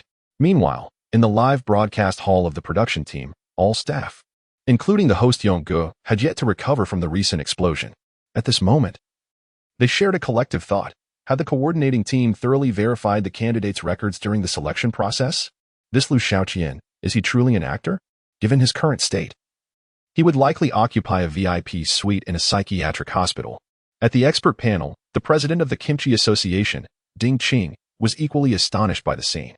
Although this individual was not new to detonating explosives, this instance was markedly more intense than the last. He even discharged a firearm. Ding Qing shook his head in disbelief. This merely affirmed that he was an extremely dangerous lunatic, nothing more. "Mr. Deadpool," Ding Qing remarked, "should you find yourself in the next round, you might be concerned about such a scene. Me? I have no desire to exit the stage so soon. After all." Deadpool tilted his head at an odd angle. "The longer one remains, the greater their stature, wouldn't you agree?" In a corner, the usually aloof Uncle Ba unexpectedly became animated. "Host, come here. I have something important to convey." The corners of Uncle Ba's mouth curled slightly. "Huh." Yonggu was reluctant to approach. "If you have something to express, just say it. We can all hear you. I wish to remind you that commentary should be added here. Otherwise, it may appear unprofessional." "Oh, in what way am I unprofessional?" Yonggu inwardly cursed him. "The fleeing contestant has already successfully escaped, and you still do not provide commentary. Is that not unprofessional?" Upon hearing this, Yonggu stood frozen in place. All eyes shifted from him to the elusive criminal expert. The individual just carried out had wounds positioned 2 fingers apart from the one who had soiled himself. So what does this imply? I need not elaborate further. In the broadcast room, a flurry of keystrokes erupted. This means the distance between their wounds differs by 2 fingers. I don't believe it. How could he discern that? Though he has experience in this field, how could he possibly see through the gruesome sight? The crux of the matter isn't that. The real issue is, if Uncle Ba's assertion is true, what does that signify? It signifies that Uncle Ba's statement is indeed accurate. Leave this place at once. This signifies that Liu Xiaoqian bears a genuine wound. Otherwise, Okamoto Shinichi would have discovered it immediately. What on earth, Shingo? Where did you acquire that injury? Have you truly lost your sanity? Uncle, please don't go mad. It frightens me, pleaded Yonggu, visibly perturbed. Unyielding, Yonggu inquired, can you truly discern the precise location of the wound through the screen? Regardless of one's temperament, persistent humiliation will inevitably provoke anger. Bashu's gaze towards Yonggu suddenly turned icy. Mr. Host, I advise you to deliberate promptly on who shall fill the vacancy in the pursuit team. What? Is someone to be eliminated? You have already received your answer. Bashu smiled faintly. If needed, I am at your service. Before the audience could finish their discussions, the scene shifted to the interior of a freight truck. Chapter 56. The expert's position. Are you free? Inside the carriage, the injured lay. Tang Ren and 2 members of the pursuit team stood vigil beside him. This guy feels like he is on the brink of death, one of the team members remarked. Mr. Driver, please accelerate, or else this person will perish in your vehicle. Tang Ren turned to the driver's seat, urging him. Prompted by Tang Ren, the vehicle's speed noticeably increased. Mr. Tang, that scene earlier truly terrified me, the team member confessed. Indeed, with that loud bang, I instinctively felt the entire building would collapse. It took me half a minute to regain my composure. Tang Ren shook his head, replying, you all are far too timid. Back in Sawadicap. Before he could finish his sentence, the injured man abruptly sat up. Tang Ren was startled into a shiver. The 2 pursuit team members were thrown back, colliding against the carriage wall. By the time they regained their senses, 2 guns were already aimed at them. Don't move.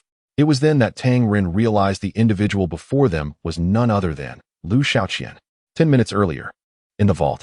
As the explosion resonated, the system's notification echoed in Liu Xiaoqian's mind. Ding.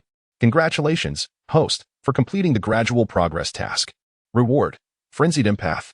Frenzied Empath, passive skill able to discern the dark thoughts of those nearby and can amplify them tenfold through eye contact. Additional effect. Immune to all forms of mental control, including spells, gases, hypnosis, etc. Ding. Congratulations, host, for receiving the perfect interpretation bonus reward. Reward. Laughing gas fireworks X1.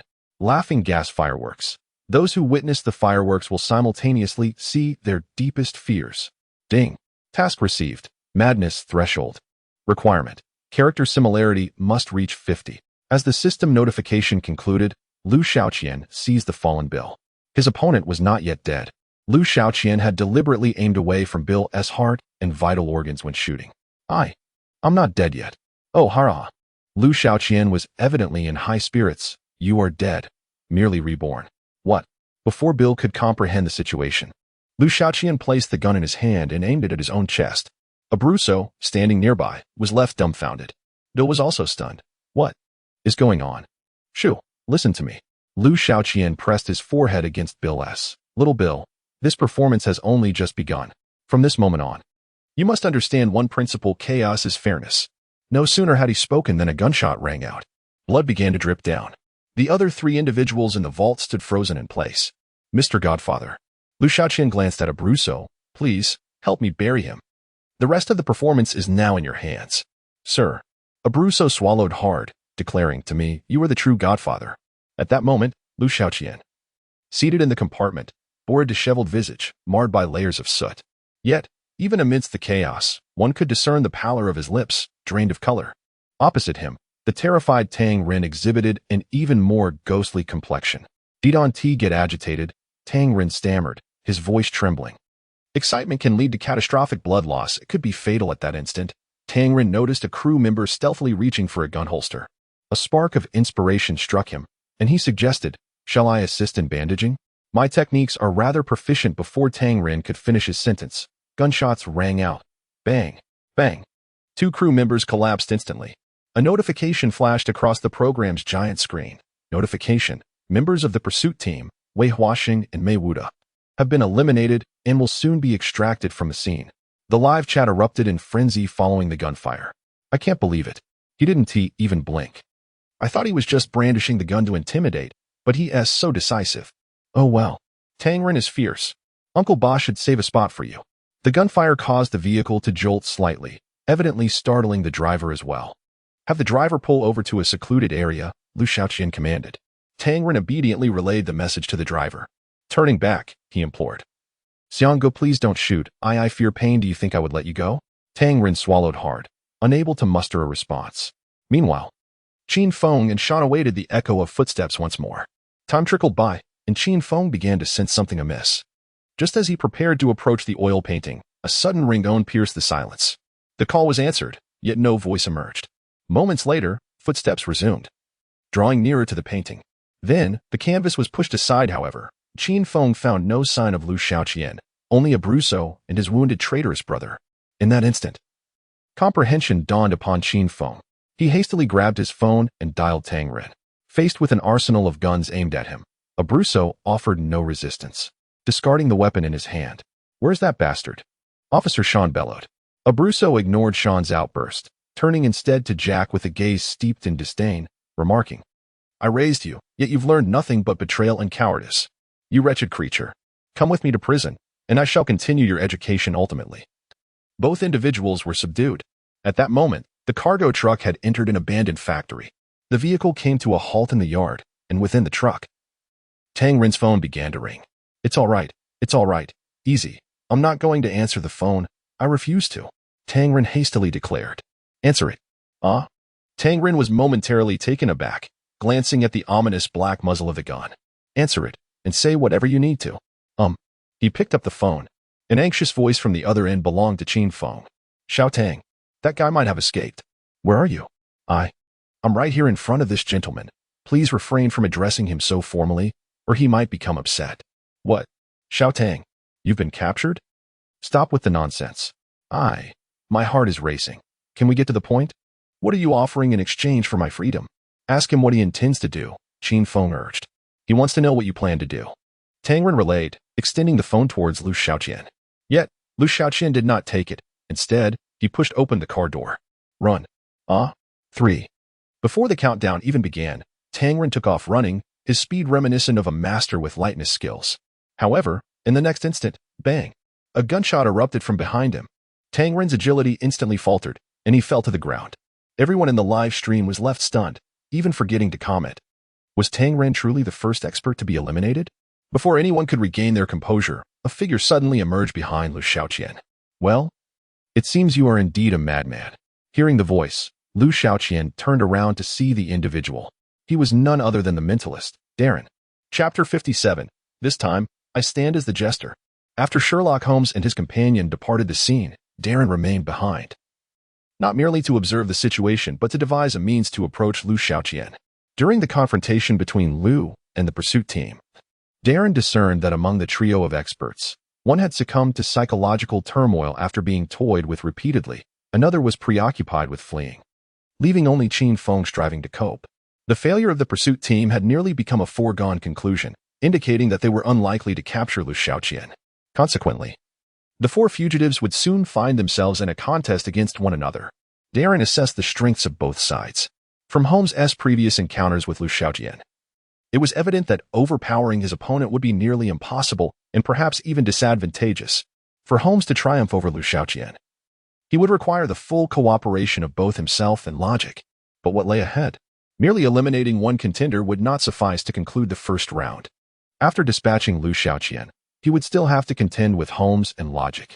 So far, Holmes had maintained a neutral stance between Darren and logic. To remain neutral, in some respects, equated to refusal. Such a scenario introduced considerable uncertainty. In Darren's mind, the human psyche was the most unstable and capricious of entities. Reluctant to leave his fate in the hands of others, he conceived a bold idea: to attempt an approach toward Liu Xiaoqian and orchestrate a 2-against-2 scenario. Should he succeed, the ensuing contest would be far simpler. His aim was to claim victory in the competition, indifferent to whether his partner was a rational being. At that moment, Tang Ren lay sprawled on the ground. Liu Xiaoqian, upon spotting Darren, exhibited a look of astonishment. Oh, am I being ambushed? No, I am unarmed. On the contrary, you are.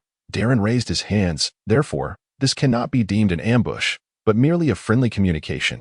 Witnessing this exchange, the audience erupted with excitement. He switched sides. Did you see that? This world is indeed realistic. As long as one is strong enough, others will naturally gravitate towards you. What a thrill for the brothers. This Darren is truly a master, adept at navigating circumstances, with each subtle gesture conveying his sincerity.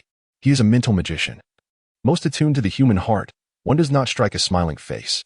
Indeed, while Liu Xiaoqian may be erratic, he was not truly insane. Communication?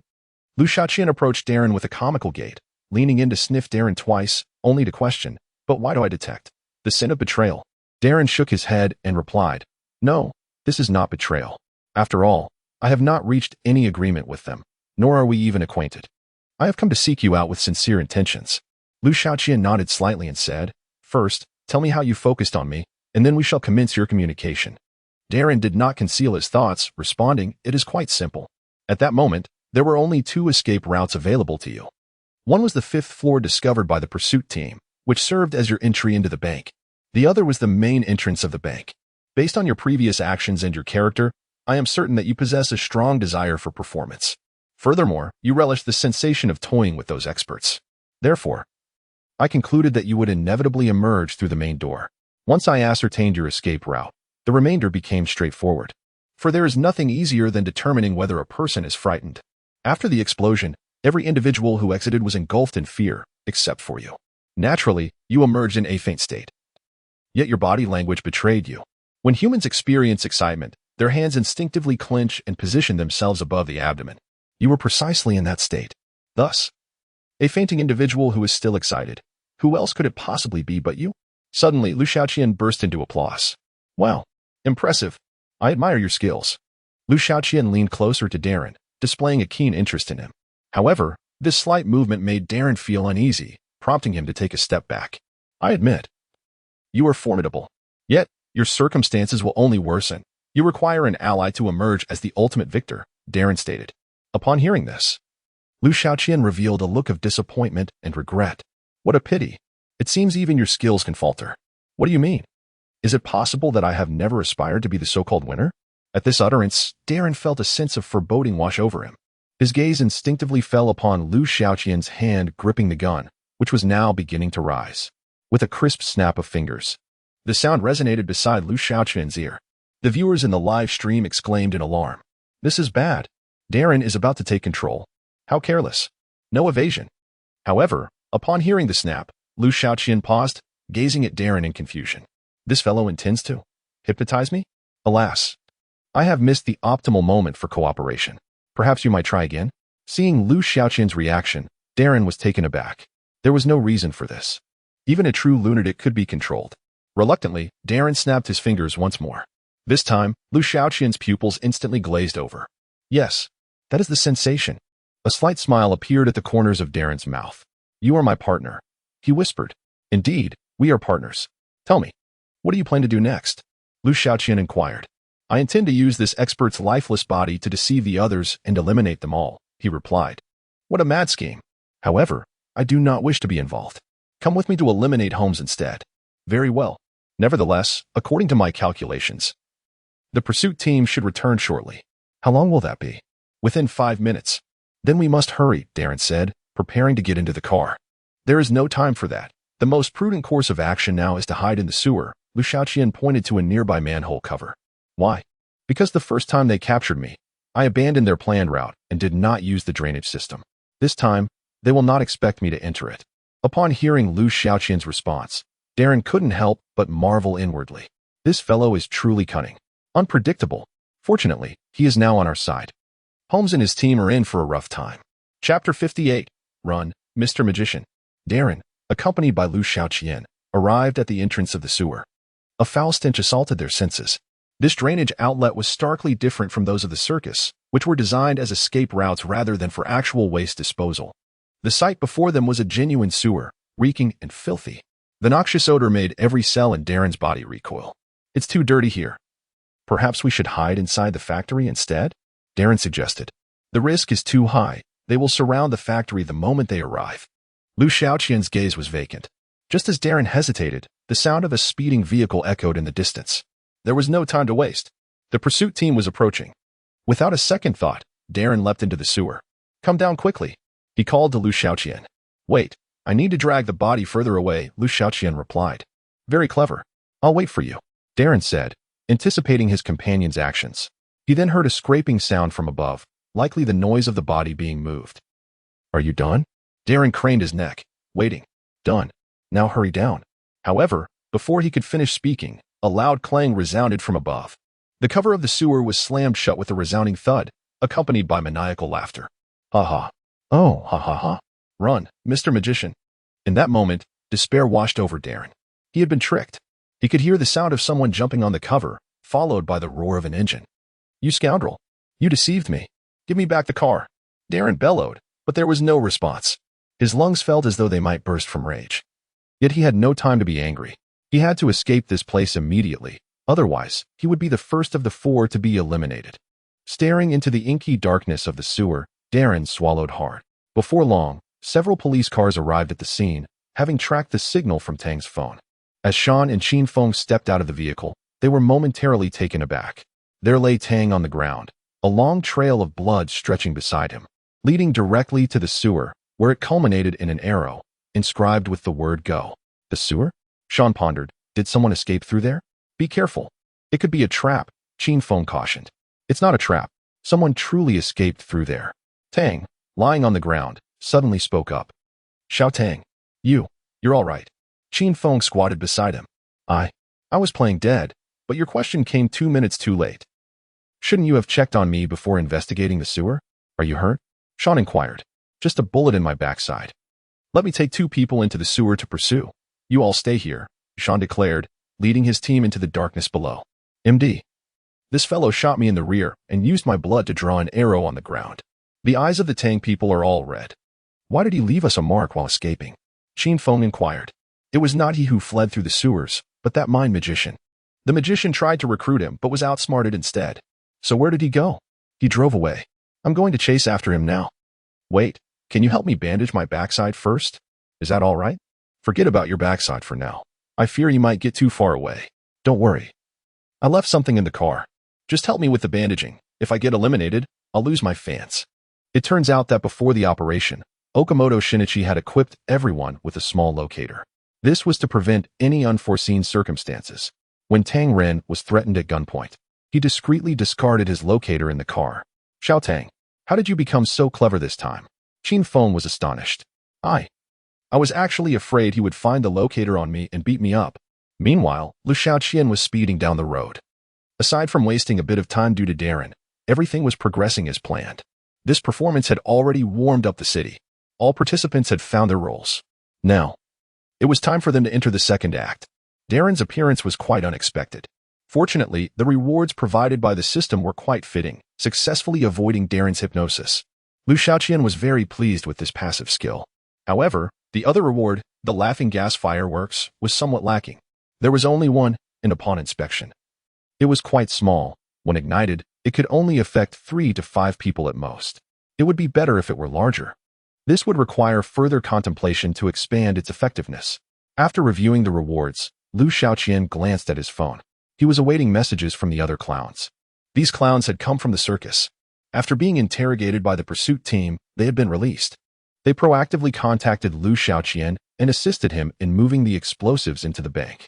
Before the performance began, Liu Xiaoqian had instructed them to leave the bank and entrusted them with an important task if the Wayne Bank's other branches began transferring money and valuables during his performance. They were to hijack their armored vehicles. Of course, this was merely a contingency plan. Whether it would succeed depended on whether that old man, Fred, activated the emergency protocol. If successful, there would be funding for the construction of the second stage. Otherwise, the second stage would appear rather shabby. That would not be entertaining. Just then, Liu Xiaoqian's phone vibrated. Partner, we did it. We hijacked the cash transport vehicles of 2 banks. Partner, it was exhilarating. Regrettably, the third party's armored vehicle was unable to arrive in time for the heist. Upon receiving the information, Liu Xiaoqian smiled. He refrained from responding to the message and instead pressed the dial button. Now, it was time to awaken our protagonist.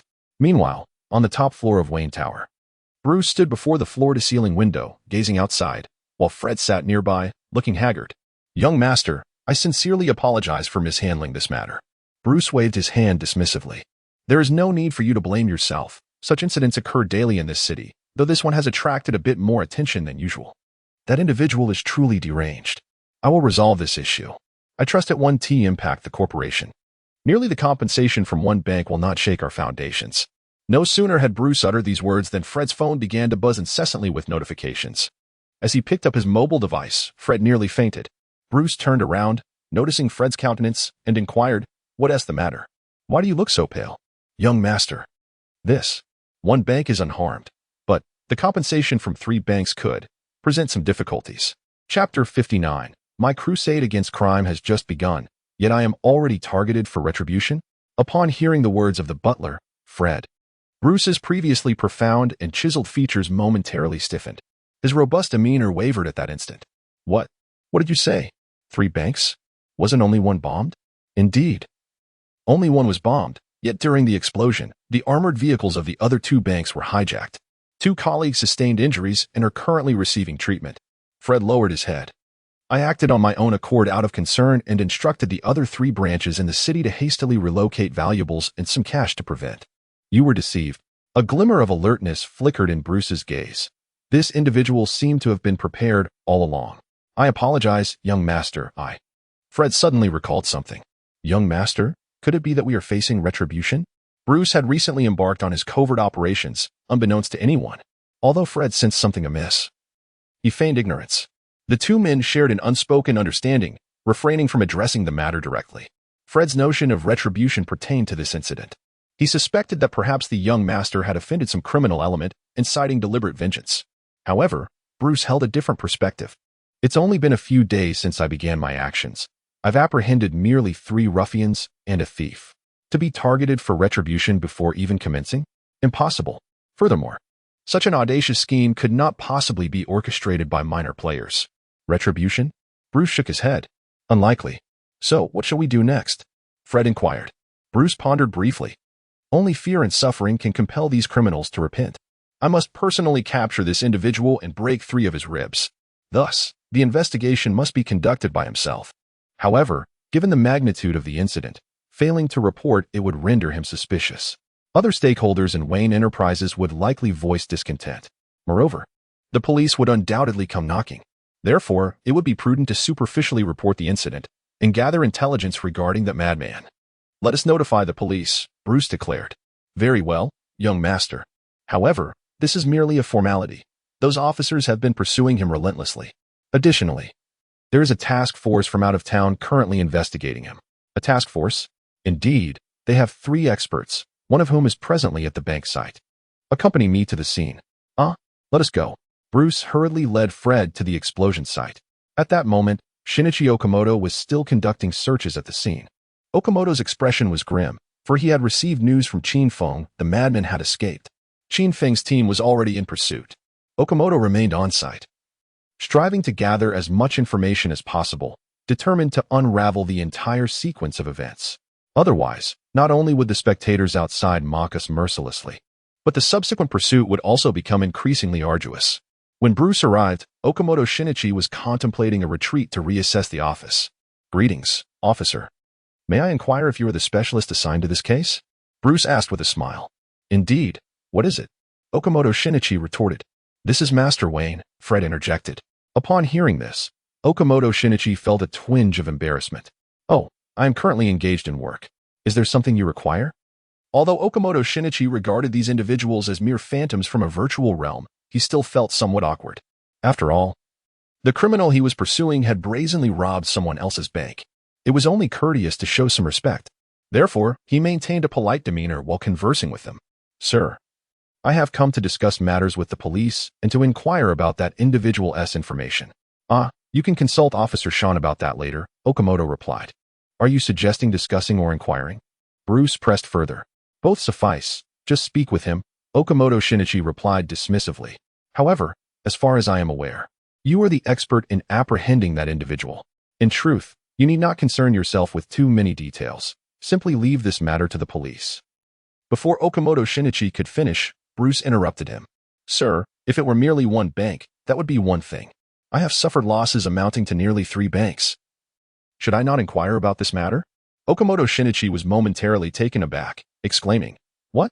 3. The members of the pursuit team nearby also ceased their actions. Their ears pricked in attention. Indeed. 3. While this bank was being bombed, the armored vehicles from my other 2 banks were simultaneously hijacked. And 2 of my associates were injured and hospitalized. Given the severity of my losses, do you not think I should inquire further? Upon hearing Bruce's words, Okamoto Shinichi suddenly recalled, during his confrontation with Liu Xiaoqian, he had mentioned needing to find the next bank. At the time, he had pondered the meaning of that statement, but had failed to grasp its significance. Now, he finally understood. It was a deliberate smokescreen thrown by Liu Xiaoqian.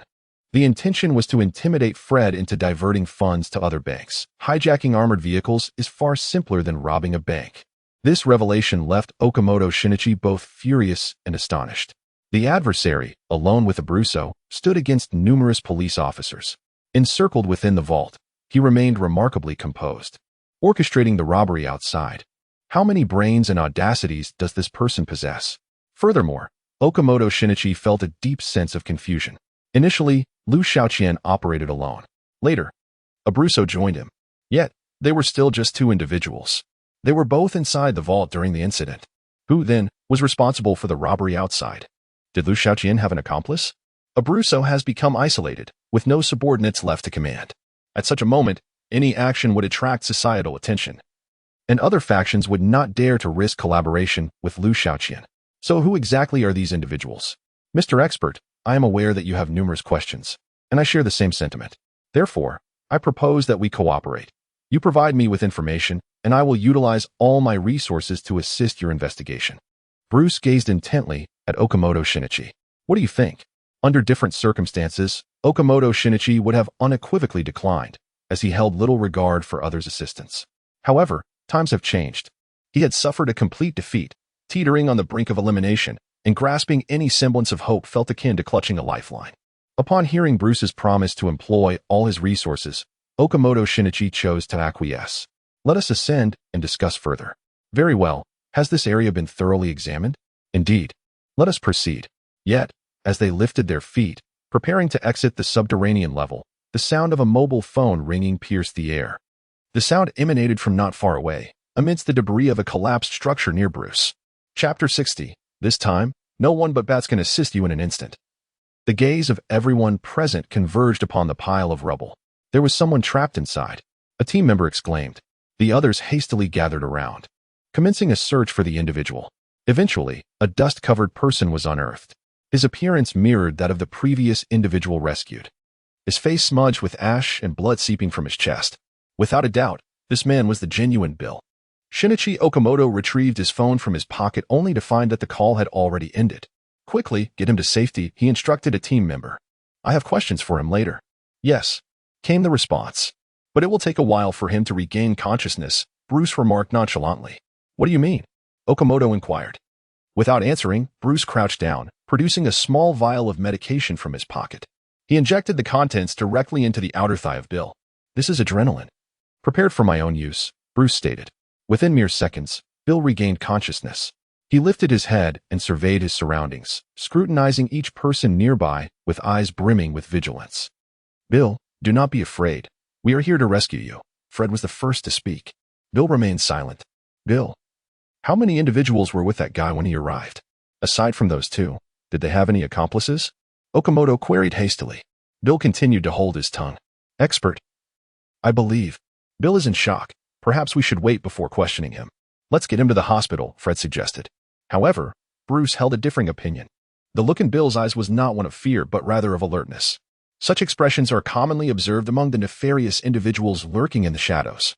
Bruce was convinced that Bill was not silent out of fear, but rather out of a reluctance to speak. It was even possible that he had struck some sort of bargain with that madman. Okamoto's thoughts aligned closely with Bruce's. It seems he will not divulge anything for the time being. Let us take him to my estate, where my private physician can attend to him, Bruce proposed. Bruce resolved to question him slowly upon their return. I still have inquiries to make, Okamoto affirmed.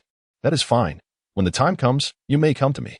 He will be safer at my place, Bruce assured. Okamoto grasped the underlying meaning in Bruce's words and, upon reflection, deemed this course of action prudent.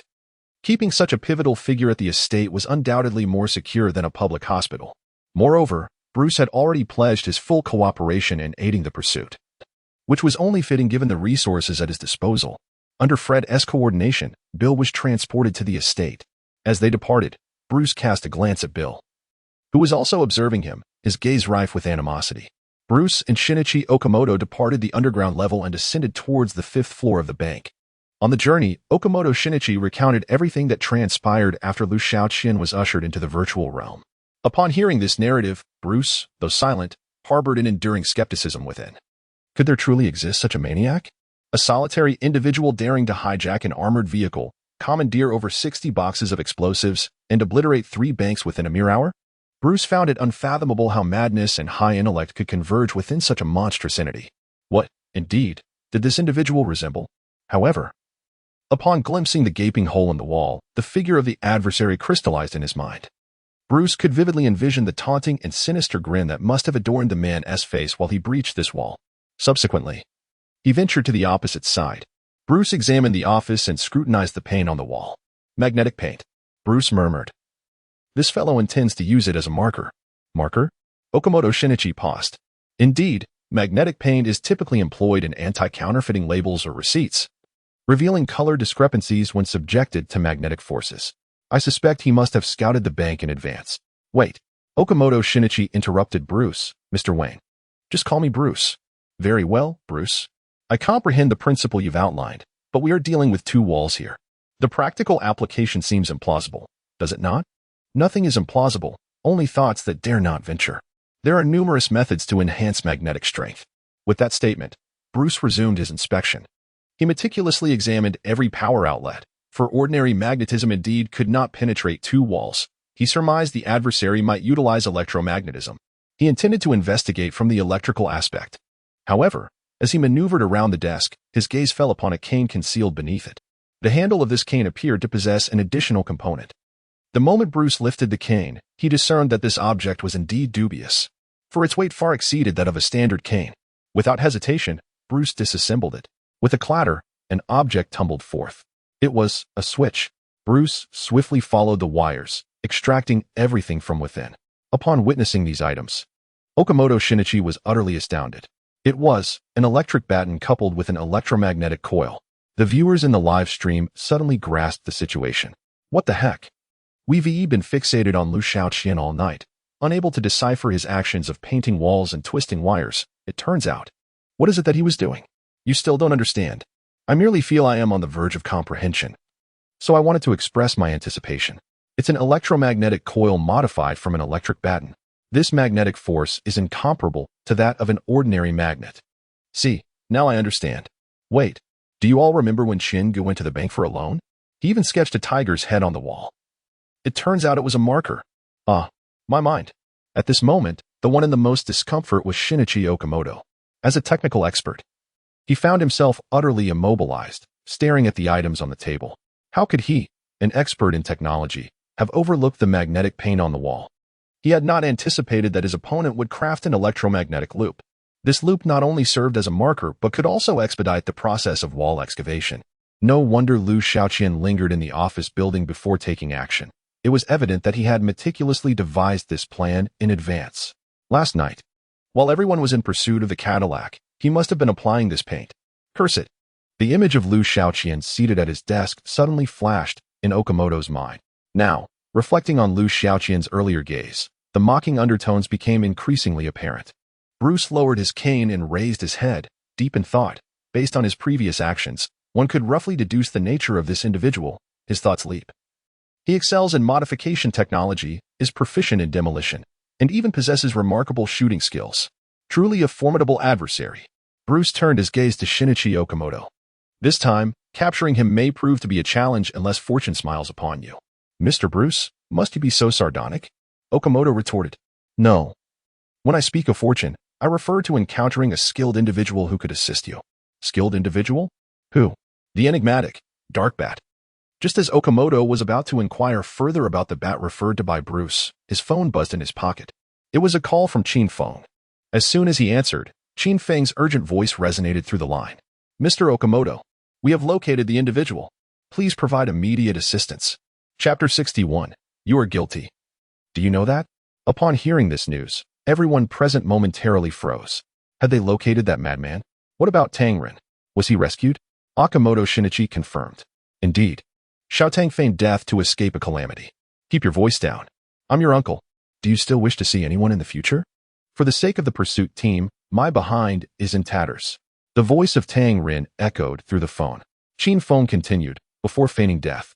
Xiaotang discarded his locator in the car. The locator, is it the one I provided to you? Yes. Okamoto Shinichi hastily retrieved his phone to check the locations of several individuals. As expected, the current location of Qin Feng was very close to that of the locator belonging to Tang Rin. The distance between them was merely a street apart. We are now at 666 Lin Yin Avenue in the old industrial district, directly opposite a factory converted into an indoor basketball court. That fellow parked his car outside. Qin Feng stated. It was surprisingly easy to locate him. Okamoto Shinichi pondered. Yes, I too find it somewhat too facile. Officer Shan has gone to apprehend another fugitive, hence I called you, hoping you could bring reinforcements. Understood. I shall head over immediately, however. Do not act recklessly in the meantime. All right. After hanging up, Okamoto Shinichi intended to set out with his team, but was halted by Bruce. Wait a moment. What is it? I recall that alongside that lunatic, there is also a certain boss named Abrut Seizi, correct? Indeed. The old industrial district is his territory. I advise you to proceed with caution. Moreover, individuals of his ilk are not easily tracked, so prepare yourselves mentally, Bruce advised. Thank you for the warning. Here, take these. Bruce produced 3 button-like objects and handed them to Okamoto Shinichi. What are these? Okamoto Shinichi inquired. The bat I mentioned earlier is a meddlesome individual in this city. I've met him once. These items were given to me by him, instructing me to wear them should I encounter trouble. I believe you may find them useful in the near future. Okamoto Shinichi accepted the items and placed them in his pocket. No, I mean, wear them. Very well. After donning the objects on his chest, Okamoto Shinichi hurriedly departed with his team. In this parallel world, Bruce genuinely exists, untransformed into a cinematic character. Moreover, his career as the Bat has only just commenced, thus the audience remains unfamiliar with him. This man appears quite masculine, yet I prefer the more roguish type. His watch looks splendid. If adorned on my dear Qian-gu, it might exude greater charm. Why do I get the impression that this individual possesses not only wealth, but also intellect? He recognized the electromagnetic circle at a glance. My sixth sense feels off. I sense he may become a stumbling block for my dear Qian-gu. I cannot shake off the unsettling atmosphere in the live broadcast room. After all, we are a program dedicated to education and enlightenment. Indeed, our purpose is to inspire reflection upon life and encourage personal transformation. But wait, in the virtual realm, 3 banks have been robbed. Could the Bruce in reality be incensed by this? Your words are quite amusing. There is hardly any time for fury. First, I must focus on stabilizing the stock price of my company. It seems the production team will face tangible consequences. Unlike Okamoto Shinichi, Bruce remains remarkably composed. He senses that this pursuit could very well be a trap. To truly apprehend this lunatic, considerable thought must be invested. He intends to return and extract some information from Bill before devising a concrete plan. On his way back, Bruce keeps a vigilant eye on the cameras affixed to Okamoto Shinichi. He does not expect the pursuit team to capture their target this time, but capturing additional footage and snippets will prove invaluable. At this juncture, gathering intelligence on the adversary is paramount, rather than launching a reckless assault. Upon returning to the manor, the bullet in Bill's chest has been removed and his wound meticulously bandaged. Mr. Bruce, the gentleman's injury has been properly addressed. He merely requires ample rest, the doctor states. Very well, Bruce replies, glancing back at the doctor and the servants. You may leave. I have matters to discuss with him. Understood. The doctor hastily tidies his supplies and exits the room, closing the door behind him. Throughout this exchange, Bill remains silent, fixated on his trousers resting on a nearby chair. Following Bill's gaze, Bruce glances at the trousers and comprehends the unspoken tension. Bill, it will be all right. Everything will pass.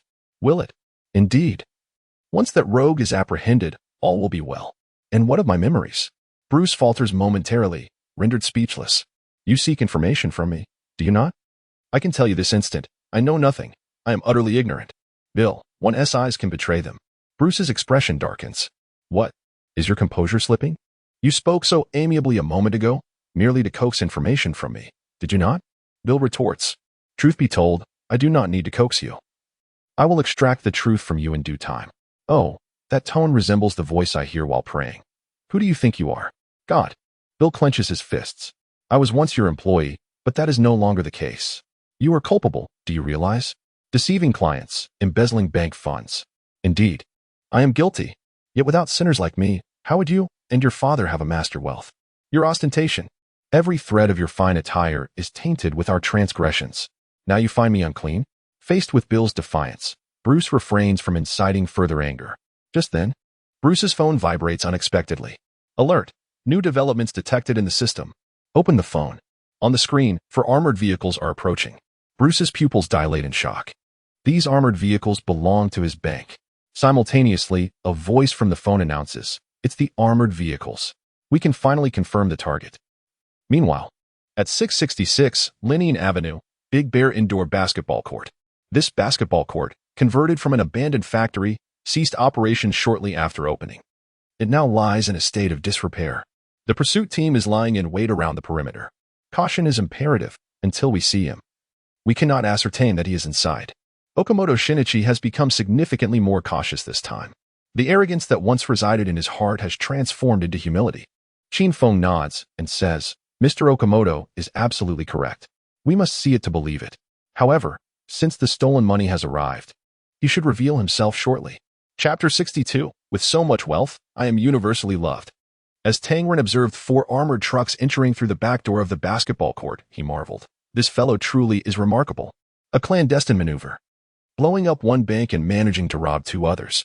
This individual is undoubtedly a top-tier expert. No wonder even the mind magician was unable to hypnotize him. Qin Feng turned to inquire, did Darren use hypnosis on him? Indeed, I witnessed it with my own eyes, Tang Ren replied. But when you feigned death, you were lying down. How could you see? I heard it with my own ears. He insisted, with a flurry of snaps. Darren was fervently snapping his fingers, nearly igniting sparks. I certainly know what I'm talking about. Tang Ren embellished. If what you say is true, then this individual is indeed worthy of our study. Of course, it is true. How else could he have tricked Darren into the sewer? Just then, Okamoto Shinichi picked up the walkie-talkie. Attention everyone, all armored trucks have entered. Narrow the encirclement. Understood. Stay vigilant.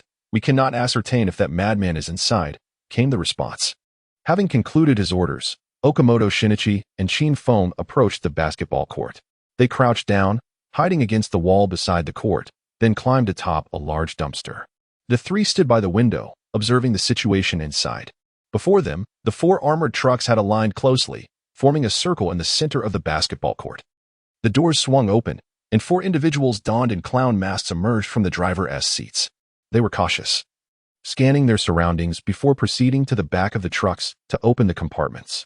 One by one, they climbed inside and began unloading the cash. Looks like they are exchanging the loot. Okamoto Shinichi noted. Let us not rush into action. These masked individuals are certainly not the madman, merely his subordinates. He will come to collect the money. We must be patient. So much money. If I could take some of this out, I would become universally adored. Tang Ren gulped, suddenly struck with an idea, uncertain whether to voice it. You wish to launder money, right? Qin Feng blurted out. Hey, Lao Qin, what do you think?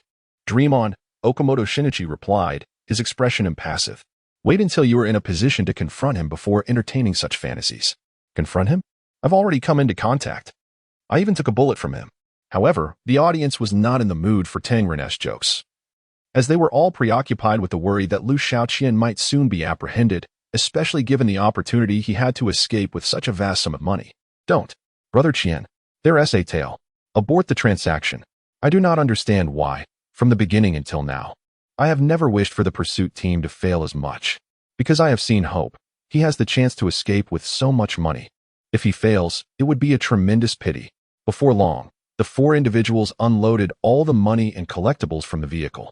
Once finished, they stood motionless at the back of the truck, seemingly awaiting someone. All members of the pursuit team were also outside, patiently biding their time. After previous setbacks, they exhibited a remarkable degree of patience this time. After all, so much money had already been unloaded from the vehicle. It would take time to move it. They had to see Liu Xiaoqian before taking action.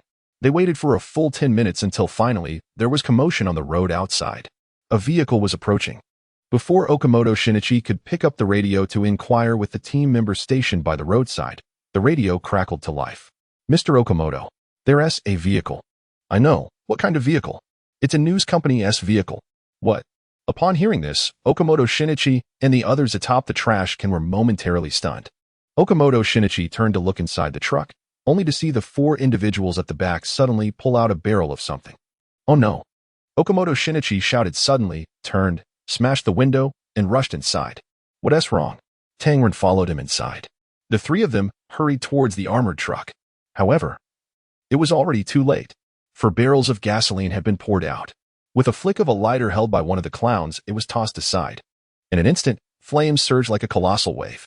The fire blazed skyward. Ha ha. Oh, ha ha. How exhilarating. Ha ha ha. The 4 clowns danced beside the flames, their laughter echoing Liu Xiaoqian's. Outside, a throng of reporters rushed in, frantically snapping photos of the scene. The 4 clowns, however, were utterly indifferent, allowing themselves to be photographed. One clown even turned to the reporters and laughed maniacally. Ha ha ha. Does it hurt? You money-obsessed folks. Go die. Okamoto Shinichi and the others stood by, drenched in sweat. The onlookers were all in tears. Xiangu, no. Why? We know we were wrong. But that's money. Oh dear, what in the world is happening? Xiangu is ruthless. He wants us to understand that money is worthless. You folks who boast online all day, let us see your strength if you could V me 50. You can't even compare with Xiangu. This is true strength. Thanks to the production team for letting me witness a scene I would never see in my lifetime. I feel like I've gained something. Meanwhile, on the other side, witnessing this scene through his phone, Bruce's composed demeanor shattered in an instant. Veins bulging. Earlier, upon learning that his money from the bank had been stolen, he was furious. However, that was merely a matter of money. As long as he could capture the culprits and stabilize public opinion, everything would be manageable. If all else fails, I could simply compensate for this amount myself, after all. Matters solvable by money are not truly matters at all. Yet from this moment forth, the issue transcends mere finances. It is a matter of dignity. The 4 armored vehicles emblazoned with the Wayne Bank logo, halted beside the flames, seemed to mock him. Bruce seized Bill by the collar. While I still possess some semblance of reason, you would do well to divulge the truth. What else do you know? In that moment, Bruce's eyes blazed with fury. If it were night, such a glare would be enough to send any thief quaking in fear. Yet inexplicably, before Bruce's wrath, Bill exhibited no signs of trepidation or cowardice. On the contrary, he resisted fiercely. Let me go. You scoundrels. This world should not be this way. Speak up. Chaos, fairness. Save me. Bruce's eyes reddened further, although he had no intention of harming the man before him. The force he exerted was excessive for someone recently emerged from surgery. Bill flailed like a drowning man, his arms thrashing wildly. In the midst of his struggle, his hand inadvertently struck something. That object fell. With a crack, accompanied by the acrid scent of charred material, a jolt of pain surged through his cheek. Ah! A piercing scream echoed down the corridor. Chapter 63 Holy moly! Greetings, sir. Upon hearing the anguished cries, the doctor rushed through the door. He beheld his portable ultraviolet disinfection box lying on the floor, its settings inadvertently dialed to the maximum. On the bed, Bill was wailing, clutching his face, while Bruce stood nearby, bewildered. He had no intention of inflicting genuine harm. He merely sought to intimidate. In Bruce's eyes, Bill was no different from the street criminals, cunning, insidious, and full of deceit. They needed to be made to fear if they were to speak the truth. However, he did not anticipate that such an incident would occur. The machine was one he had seized himself. The doctor, astute and perceptive, remained silent and promptly attended to the injured. Meanwhile, in the indoor basketball court, 4 clowns had been apprehended by the pursuit team. Even with their hands shackled and their faces pressed against the cold, hard floor, they still grinned widely. Their smiles akin to those who had just received the affirmation of their divine patron, brimming with excitement and pride. How peculiar. That fellow is clever, and yet. Tangren lowered his voice. How can he also brainwash them? Aren't these individuals from the amusement park? How did they follow us here? Indeed, it is rather uncanny. Qin Feng's expression grew grave. I suspect that his expertise extends beyond mere prop modification. His understanding of psychology may rival that of Darren. Okamoto Shinichi muttered. Before he became an actor, did he perhaps delve into the realm of success studies? Tangren exaggeratedly waved his arms. As if he understood the applause, I believe we must thoroughly investigate this matter. Okamoto Shinichi stated. I concur. Qin Feng nodded. Previously. The bank's owner mentioned that their resources could be at our disposal. I think we should consult them. Okamoto Shinichi proposed. Can he be trusted? Qin Feng inquired. It's his bank that was bombed, so of course he can be trusted. Tang Ren replied. But if the bullet strikes your backside, you may not be so reliable, Qin Feng remarked. Lao Qin. Tang Ren shifted the topic, leaning toward Okamoto Shinichi. Hey, Okamoto, weren't you anxious earlier? Why the sudden calm? The issue is, being anxious yields no results. Is it because you can no longer keep pace with the trending topics, leading you to adopt a nonchalant attitude? Mr. Qin Feng, I would prefer not to converse with him. Could you please distance him a bit? I need to place a call to Officer Sean. Simultaneously, on the roadside, a multitude of news media vehicles congregated. Among them, a pickup truck emblazoned with the insignia of the Jerson Times came to a halt. Behind the wheel sat a rotund man with a receding hairline. His name was Bobby, the director of the Jerson Times. The recent surge of news was overwhelming, otherwise. Such an event would hardly require his presence. However, Bobby harbored no grievances regarding the situation. On the contrary, he was filled with elation. Oh God! What a splendid opportunity you have bestowed upon me, he mused, gazing at the images transmitted by reporters on the screen, a cigar delicately perched between his lips, his eyes brimming with excitement. For the Gotham Times, the city's second-largest news organization, this was a pivotal moment. The foremost was the Rapid News under the Wayne Group, which had long overshadowed Gotham Times. At long last, Gotham Times had the chance to vent its frustrations. In that very moment, Bobby was ecstatic. If this matter were handled adeptly, it could very well elevate Gotham Times above its rival, establishing it as the premier news outlet in the city. Surely, his employer would reward him handsomely. Those folks at Rapid News haven't even shown up. How could they possibly capture their own misfortunes as headlines? Bobby chuckled, marveling at the audacity of the raucous individual. Is it true? Indeed, this is exhilarating. As his thoughts unfolded, Bobby suddenly realized he was utterly alone. Outside the car window, a hat materialized unexpectedly, startling him. Who are you? I wasn't speaking to you. The hat gradually lifted, revealing a familiar crimson mouth beneath it. Holy shit. Bobby instinctively reached for his phone, intending to call the authorities. Yet, before he could grasp it, a dart barrel of a gun was aimed directly at him. In an instant, he regained his composure. Even his gaze became crystal clear. Sir, how may I assist you? In the brief seconds following this statement, his mind swiftly established his criteria for negotiation. If he demanded money, he would relinquish it all. If he required the car, that too was negotiable. Anything else, perhaps, could also be arranged. In essence, his life was paramount. Everything else could be discussed. Get out of the car. Come with me. Sir, where are we headed? I can drive you. This car is fantastic. Liu Xiaoqian remained silent, instead chambering around in the handgun.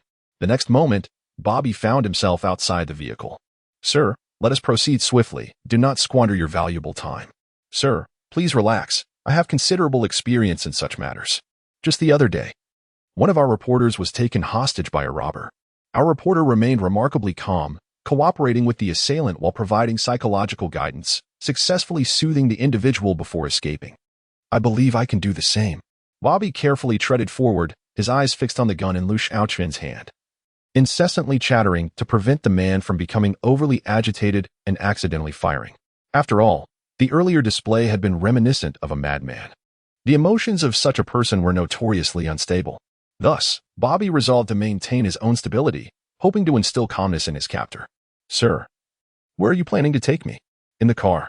Oh, in the car, how delightful. Riding is quite relaxing. Where shall we be heading? Liu Xiaoqian chose not to respond, continuing to lead him onward. After 5 minutes of walking, they finally spotted a vehicle parked beside an abandoned power distribution room. Upon seeing the car, Bobby plopped down onto the ground. Sir, I have no issue with taking a ride, but I certainly do not wish to board an armored truck. It turned out that the two banks had lost a total of 5 armored vehicles, not 4. Before the armored truck entered the basketball court, Liu Xiaoqian had reserved one for himself. Sir, I beg you. I merely wish to capture news of the bank robbery. I do not wish to partake in it. Bobby lamented, his face a picture of despair. If I get caught in a photograph like this, my life is ruined. First, consider whether you have a life left to worry about, Liu Xiaoqian retorted as he climbed into the vehicle. Yet, the gun remained pointed at Bobby. 3. Liu Xiaoqian began to count down. 2. 1. Bobby found himself in the passenger seat, his head hung low. Sir, do you have a hat? Chapter 64. A profound impact. Yet merely the beginning. Sir, whatever you require, please do not hesitate to express it. Your silence leaves me unsettled, Bobby earnestly remarked. As Liu Xiaoqian drove, he whistled casually. First, I need you to answer 2 questions, he stated. Of course, sir, Bobby replied. First, can you assist me in acquiring the information of the 100 spectators who voted at the bank? Liu Xiaoqian inquired nonchalantly. That should be feasible, as their votes were processed through those journalists, and I can gather that information. Bobby exhaled in relief, signaling Enoka with his hand. No problem, sir. Additionally, I require one more thing. Within 3 days, I need to organize a large-scale live broadcast at the Gozen Theater. Can you arrange the filming and equipment? It turned out that Liu Xiaoqian had abducted Bobby in preparation for the second performance. The journalists at the basketball court had all been notified by Liu Xiaoqian beforehand. He had set his sights on the Gozen Times, the second-largest news company in Gozen City, which remained independent from the control of the Wayne Group and was known for its objectivity. Upon hearing Liu Xiaoqian's words, a troubled expression crossed Bobby's face. Sir, I might genuinely be unable to accomplish that. Although I am the director, my authority is quite limited. Bobby shook his head. You could threaten my life, and it would still be futile. Liu Xiaoqian dismissed this response, having already sensed the darkness lurking within Bobby's heart through his intense empathy. Suddenly, Liu Xiaoqian turned to gaze directly into Bobby's eyes. Hey, sir, keep your eyes on the road. Before he could finish his sentence, Bobby's emotions became as stagnant as a still pond, his fear dissipating. Liu Xiaoqian spoke in a calm tone. Director, your life seems enviable. Yet, in reality, it is quite dismal. Your child grows increasingly rebellious, and the costs of the prestigious school escalate. The company's performance, along with your income, continues to decline. Your wife looks down upon you, and your own health is failing, with even your last 2 strands of hair precariously hanging on. But that is not the worst of it. The worst part is that in a few years, when you are laid off, the malice of this world will truly reveal itself. Bobby suddenly trembled. Liu Xiaoqian shifted his gaze. Director, I am offering you a chance to turn your fortunes around. This bank incident will have a significant impact, but I can assure you, this is merely the beginning. If you comply, you will gain exclusive access to subsequent news updates. At that time, who will hold the power in your company? The answer is evident. It will be you. Regardless of the decisions you make now, ultimately, they will be forgiven. In fact, they may even be lauded. For reasons unknown, as Bobby absorbed these words, they resonated within his ears with remarkable clarity, as though they were whispered directly against his eardrums. He plunged deep into his thoughts. Indeed, this dreadful day had long since become unbearable. What he needed was a turnaround. Sir, await my news. I believe I can accomplish this. I have always believed in your potential. The car halted by the roadside. Get out. Oh, and please hand me your phone. Why, sir? So you can reach me easily. Haha. Oh, right. Bobby handed his phone to Liu Xiaoqian. Sir, I will be in touch. I have faith in you. As those words fell, the car sped away. Liu Xiaoqian was now in a hurry to reach the vicinity of the Gozen Theater, preparing for the stage performance. Meanwhile, at the Wayne Group's VIP reception room, which had been transformed into a temporary office, Bruce sat at the forefront, flanked by the Gozen police and the pursuit team on either side. A backdrop displayed the facial portraits of 4 individuals: Liu Xiaoqian, Holmes, Logic, and Darren. In the virtual realm, the identities of all competitors were obscured. Hence, Bruce had never heard of Holmes. At this moment, his thoughts lingered on Bill. He intended to discuss compensation with him once the treatment concluded. As for the bank's deficit, he was willing to absolve the other party of responsibility. For now, it was imperative to devise a sound strategy to apprehend that madman. There are 4. Bruce glanced at the screen and then turned to the pursuit team, expressing his gratitude for their hard work. The pursuit team remained silent. Hey, Officer Sean hasn't arrived yet? Tangren successfully shifted the pressure onto the police. Indeed, one officer replied vaguely. Just then, the office door swung open, releasing a foul stench. A mud-covered individual appeared at the entrance, accompanied by staff members covering their noses. Sir, you cannot enter. I am the head of the police. I have been in contact with them. At that moment, everyone recognized that the muddy figure was Sean. It's fine. You may proceed with your duties. Bruce waved at the staff and invited Sean inside. Sean, understanding the situation, seated himself in a corner. Officer Sean, have you apprehended Darren? Tangren inquired. No, that fellow ran faster than a thief. Even I, the top of my police academy class, couldn't catch him. Sean was taken aback. Wait, How do you know the one who dove into the sewer was Darren? He was feigning death, yet remained fully aware. Sheen Feng explained. You were aware? Why didn't you stop him? Sean queried in confusion. Stop him? With what? My backside is in tatters. One is a madman. The other a hypnotist. If I didn't feign death, I would not only suffer physically, but also endure psychological manipulation. All right, everyone, let's refrain from arguing.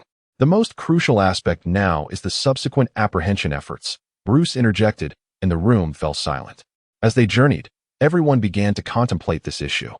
Each individual likely formulated their own strategies in their minds. However, it was evident that Bruce had no intention of soliciting others' proposals. He reached for a mobile phone and placed it upon the table, stating, "This phone belongs to Bill, the bank employee who was previously injured. When we discovered him, a call was made to this phone. That call serves as a reminder Bill is still inside. I believe this number belongs to that madman." Shinichi Okamoto cast a glance at the number. The initial digits closely resembled the one on the phone in his possession. It indeed was the mobile assigned to the production team. Officer Sean promptly interjected, "Do we need to trace this number? If required, I can register it, and through a procedure, we can locate it." "No, I do not wish to follow the protocol. We can locate it immediately," Bruce replied, fixing his gaze on Sean. "I merely wanted to inform you that I am proceeding with this action. This pertains to the apprehension of a fugitive. We have no objections."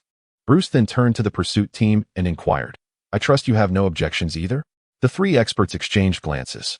The production team had regulations forbidding the use of police equipment to track the team's phones for the purpose of capturing the suspect. However, this was not being executed via police equipment, and it was not the pursuit team initiating this action. It had nothing to do with them. The trio shared a knowing smile. This individual was exceedingly elusive. Exploiting a loophole could hardly be deemed excessive, could it? "Mr. Bruce, do as you see fit. We shall refrain from voicing any objections." Chapter 65. Am I to avoid his brilliance? On the other side, Liu Xiaoqian had successfully concealed the armored vehicle. At this moment, he had donned a fresh, unadorned visage, meandering through the narrow alley. Before he ventured to the Gozen Theater, there remained one task to accomplish, disposing of his previous mobile phone.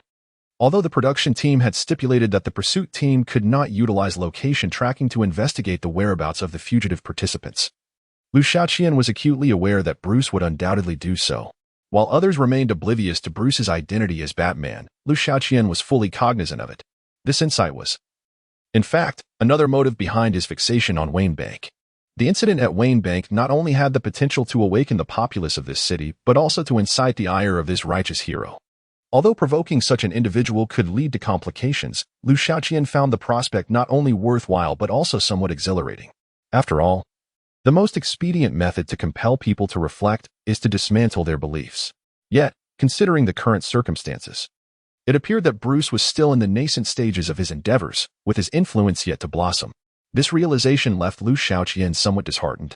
Thus, he sincerely hoped that Bruce would be industrious that evening, venturing out to establish his reputation sooner rather than later. However, at any stage, Bruce should never be underestimated. The mobile device in his possession needed to be disposed of.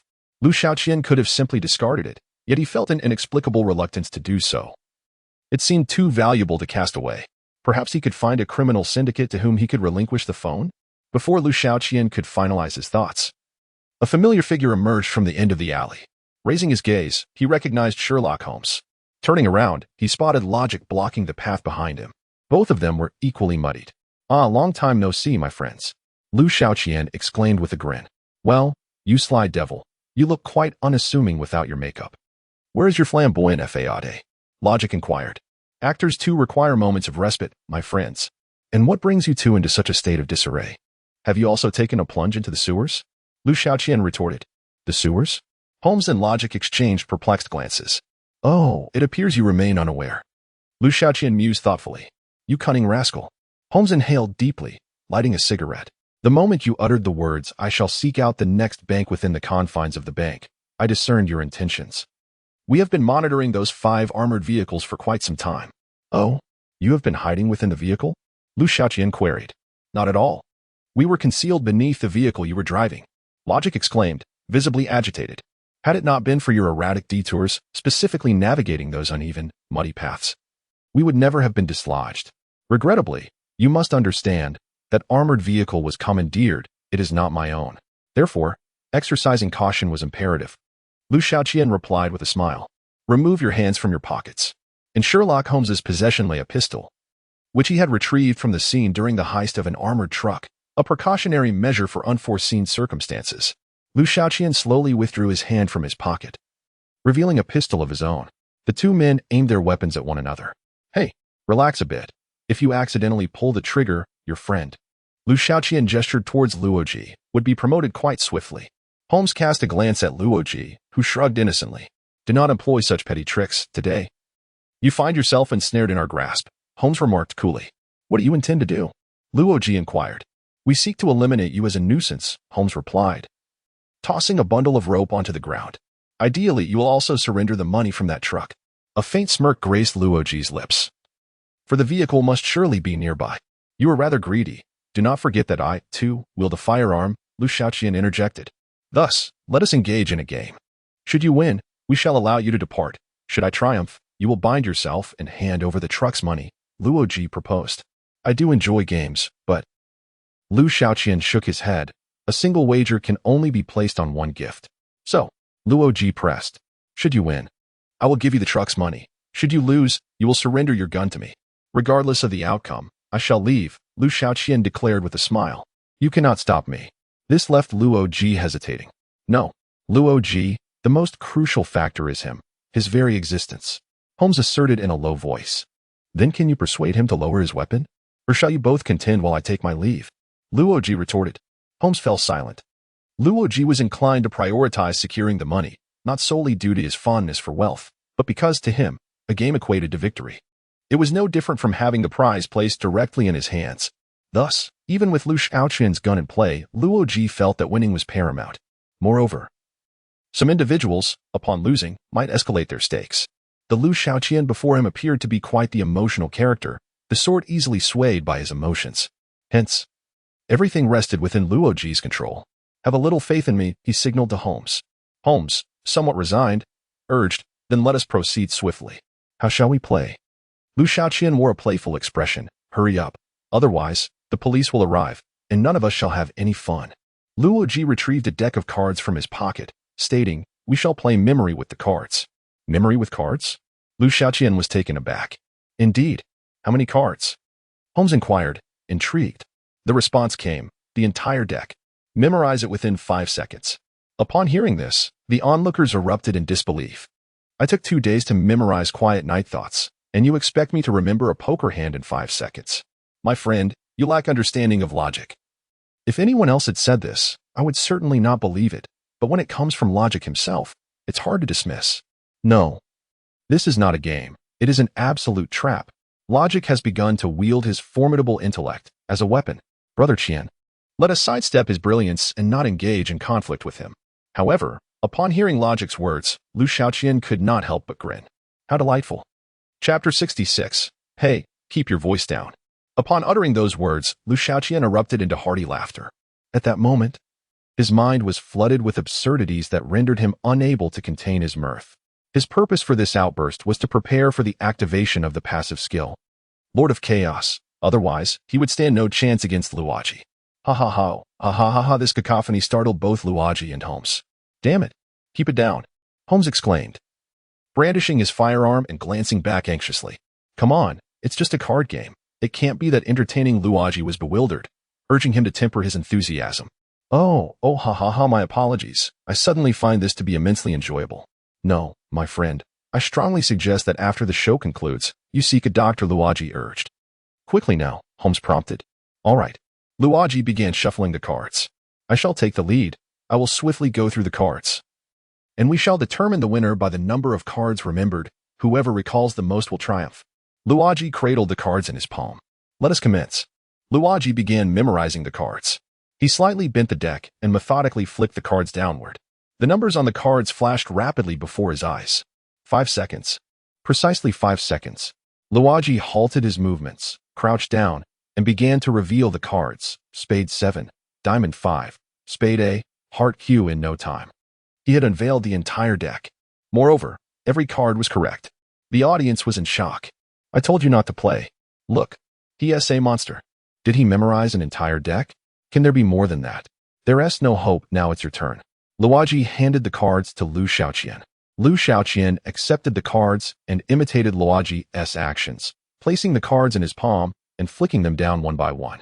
However, as Liu Xiaoqian focused intently on remembering the cards, he noticed that his attention had become remarkably acute. The world around him seemed to slow down. While memorizing the cards, Liu Xiaoqian observed a fly hovering before him, moving at a languid pace. He could even discern the frequency of its wing beats with clarity. 5 seconds passed. Liu Xiaoqian realized that these random numbers had inexplicably embedded themselves in his mind. He began to reveal the cards. Both Holmes and Luoji stood in astonishment, as did the audience. Holy cow, is Brother Qian also a prodigious mind? Brother Qian, where have you been hiding all this time? A great talent concealed in plain sight. How does this compute? Who won? How does this compute? Liu Xiaoqian inquired, gazing at Luoji. Luoji glanced at Holmes, scratched the back of his head, and finally declared, best of 3-2 victories? Meanwhile, 4 police cars raced down the street. Their destination was the very location where Liu Xiaoqian was presently situated, the slums of Wadier Alley. The reason they were able to pinpoint their target was due to Bruce's precise location of the number. For Wayne Enterprises, this was an issue of negligible significance. Thus, no one was astonished by Bruce's actions or capabilities. We are almost there, Officer Sean announced into the microphone on his collar. All right. The terrain in Wadier Alley is quite intricate. Do not act hastily until we are absolutely certain we can surround the adversary. Bruce's voice resonated through the earpiece. Understood. Since we identified the target, he has remained stationary. Be cautious, as there may be traps, echoed the voice of Shinichi Okamoto. Thank you for the reminder. We will arrive in 3 minutes. Upon arrival, I will first establish the encirclement. Meanwhile, Liu Xiaoqian and Luoji had just reached yet another stalemate. The competition was fiercely contested. To save time, they engaged directly in the 3rd round without any idle chatter, with Luoji leading the way and memorizing the cards. As before, he accurately recorded the sequence of all the cards.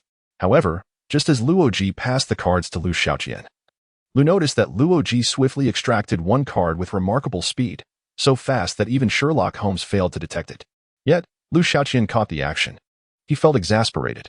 This fellow possesses quite an array of skills, even mastering such tricks. Had he not witnessed it, he surely would have been deceived. For even if he memorized all the cards and deduced which one was missing, it could not guarantee where that card would ultimately appear. Clearly, he was genuinely intent on winning.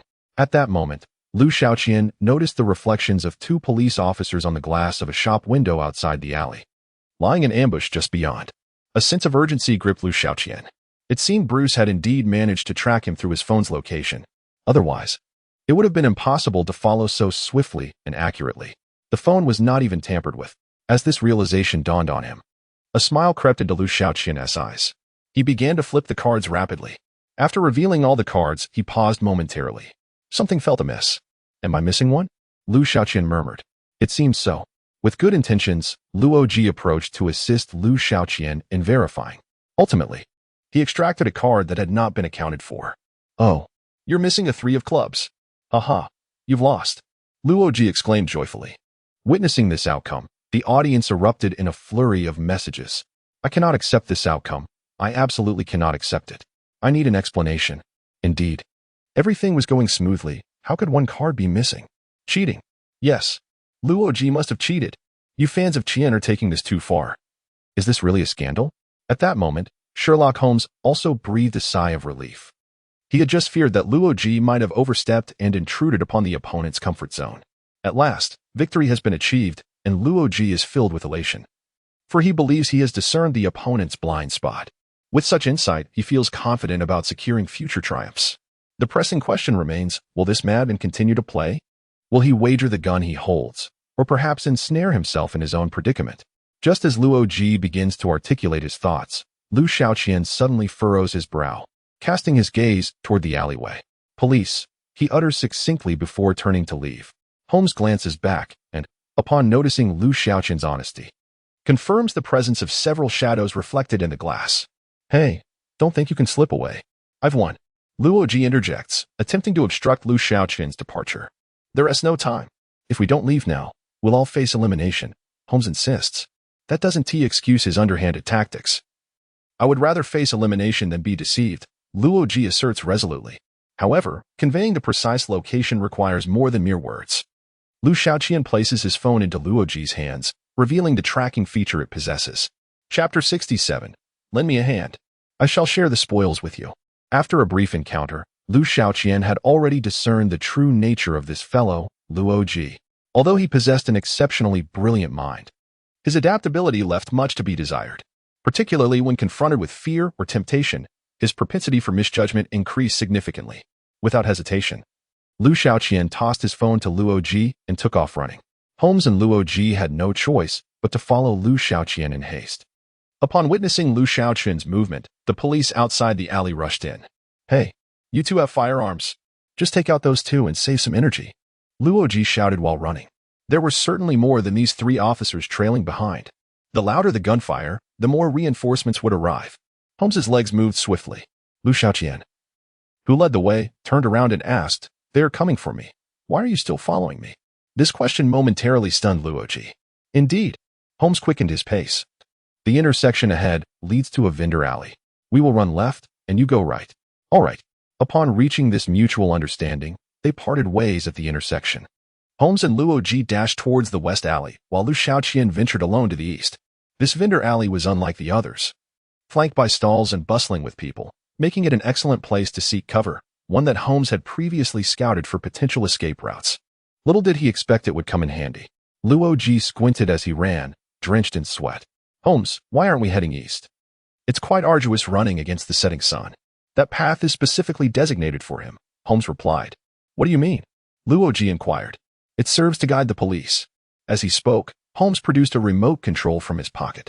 This remote was a device he had purchased from a stall earlier, intended to activate fireworks. At that moment, he thought that if they were inadvertently targeted by the police, this contraption could divert everyone's attention. Now, however, it could do even more. It could shift the focus entirely onto Liu Xiaoqian, doubling its value. Holmes, I nearly forgot about that. No wonder you directed him to run that way. You truly are cunning. Just as Luoji finished his sentence, Holmes pressed the remote. In the next instant, fireworks erupted above the eastern alley against the backdrop of the sunset. Though not as dazzling as they would be in the night, they were sufficient to capture everyone's attention. The onlookers gazed at the colorful display in the sky, their expressions turning to confusion. The encirclement had yet to be fully established when the opposition suddenly became aware of the unexpected fireworks. Why are there fireworks during the day? Something must be amiss. A voice crackled over the radio. Yes, sir. I just saw them vanish at the intersection. What should we do now? Which way should we pursue? As everyone hesitated, Sean, glancing at his phone, couldn't help but smile faintly. Just as I thought. Indeed, a cunning individual, utilizing strategy, no less. In the parlance of the Dragon Kingdom, it is a classic case of feigning one intention to mislead, correct? Humph. I have been outmaneuvered by you several times before, but this time, I shall not be deceived. Westward. Let us pursue westward. All personnel, encircle the area. Officer Sean bellowed into the radio. Affirmative, sir. Meanwhile, in the office, Shinichi Okamoto furrowed his brow upon hearing Sean's command. For Okamoto, this sensation was all too familiar.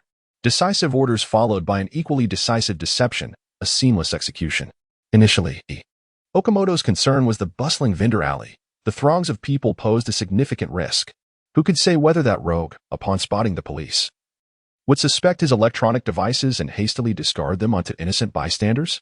Although the speed of movement indicated a low likelihood of it being an ordinary passerby, one could not entirely dismiss the possibility. Furthermore, during the conversation, Okamoto noted that there seemed to be more than one individual involved. It appeared that other fugitives were also present. If that were the case, concentrating efforts in one direction could easily result in a few slipping through the net. Regardless, such directives were inherently flawed. Yet, before Okamoto could voice his concerns, all the officers present, like ferocious hounds, surged forward, following Sean towards the marked location. Ruaji felt something amiss as he raced along. Each intersection they crossed revealed more officers hurrying from different directions. Something was definitely off. Holmes, this is highly suspicious. Your fireworks seem to have not only failed to divert their attention but have instead drawn them all towards us. Ruaji muttered in frustration, pondering the absurdity of their predicament. It felt ominous. Holmes quickened his pace, sensing that the issue lay not with the fireworks, but rather with the pursuers, who were afflicted with a fixation on conspiracy theories. What does that imply? It suggests that the madman is precisely at the location of the fireworks explosion, and they mistakenly believe it to be a ruse, convinced that the lunatic is in our vicinity. They think this is a feigned distraction. What on earth is going on? My brain feels starved of oxygen. We must hasten our pace, or it will be our undoing. Wait for me. No, no. Up ahead. There is a river at the end. Jump. No, no. Ruoji shouted that it was impossible, yet, upon seeing the officers racing alongside the riverbank, his body instinctively followed Holmes as they leapt into the water. The two swam frantically, reaching the opposite bank. Meanwhile, the officers behind them hesitated to jump before Sean arrived at the scene, eager to witness the culmination of their efforts. On the other side of the river, Holmes was the first to clamber ashore. Ruoji, his stamina waning, called out, "Holmes, give me a hand. I will split the fare with you." The spectators erupted in delight at this spectacle. Haha, splendid. A thrilling contest of wits and strategy, is it not? However, it is still the signal provided by Brother Qian that captivates the pursuit team. The pursuit of wealth leads to destruction, and how foolish can you be, Luoji? Be mindful and do not tarnish Xing Han's reputation. The first to seek out the ugly man to play a game. By the riverbank. Are you still thinking about money? Immediately after uttering this phrase, Holmes paused, suddenly struck by a thought. He hastily reached out to pull Luoji up. Then he dashed towards a nearby trash can, emptying its contents onto the ground and fervently rummaging through the refuse. Holmes, are you all right? Have you been shaken? Calm down. Let us learn from this. Next time, we shall refrain from purchasing products without proper documentation. Chapter 68. To capture him, we must strategically prepare. Sherlock Holmes remained silent, continuing his search through the refuse. At length, he unearthed a half-empty bag of chips. Pouring the contents out, he extended his hand towards Logic, demanding, "Hand me your phone." "What? Your phone? The one that lunatic gave you?" The moment these words left Holmes's lips, Logic appeared to have an epiphany. Hastily tossing the phone to Holmes. This device may very well have been tracked by the pursuit team. Holmes swiftly tucked the phone into the chip bag, sealing it. No wonder the pursuit team was so relentless. Goodness. It makes sense now why he left that parting remark about being tracked. It wasn't the armored car they were tracking, but rather the pursuit team. Let us flee. Vent your frustrations after we escape. As Sean sprinted to the riverbank, the two figures on the opposite shore had already vanished. At that moment, the police officers, undeterred, began leaping into the water. Simultaneously, within the Wayne Group's makeshift command center, silence enveloped the room as they observed the footage transmitted by Sean on the large screen. Their silence was not born of disappointment, but rather a collective recalibration of their strategies. After previous setbacks, including Bruce's own miscalculations, no one held out hope for an immediate capture this time. If they failed, it would not be catastrophic. The paramount concern was to continue with their subsequent operations. At that juncture, Sean's voice crackled through the earpieces. A police officer had just reported that there were only 2 individuals jumping into the river. Initially, there had been 3. One was missing. There was a brief pause before realization struck. Oh, the one who is absent is that madman. It seems we have been outsmarted once again. The group remained in contemplative silence. Outwitted? Was that not rather commonplace? There was no need to express such thoughts so bluntly over the communication channel. At that moment, Shinichi Okamoto broke the silence. Upon reflection, our repeated failures stem from our persistent passivity. His reflexes and thought processes adapt too swiftly. To apprehend him, we must take the initiative. Having endured several failures, coupled with previous analyses by Qin Feng, Okamoto's perspective began to shift. Tangren, barefoot, propped one foot upon a chair. Okamoto, you are indeed correct, but our passivity was not a choice. I believe we ought to seek assistance in this situation. Bruce, taken aback, inquired, "Aren't you all from different regions? Is it possible to find help here?" "Indeed. I have a friend who wears a red hood and is quite adept at capturing people." Tangren replied with a cheerful grin. Upon hearing this, Qin Feng immediately sensed Tangren's intent to shift blame and quickly interjected, "Perhaps we should first consider Mr. Okamoto's insights before discussing alternatives." "Mr. Okamoto, please continue," Bruce urged. Okamoto Shinichi nodded slightly and continued, "If we think about it carefully, thus far, this individual has accomplished everything he set out to do. His objectives have all been achieved. Yet, he remains in this city. Why is that?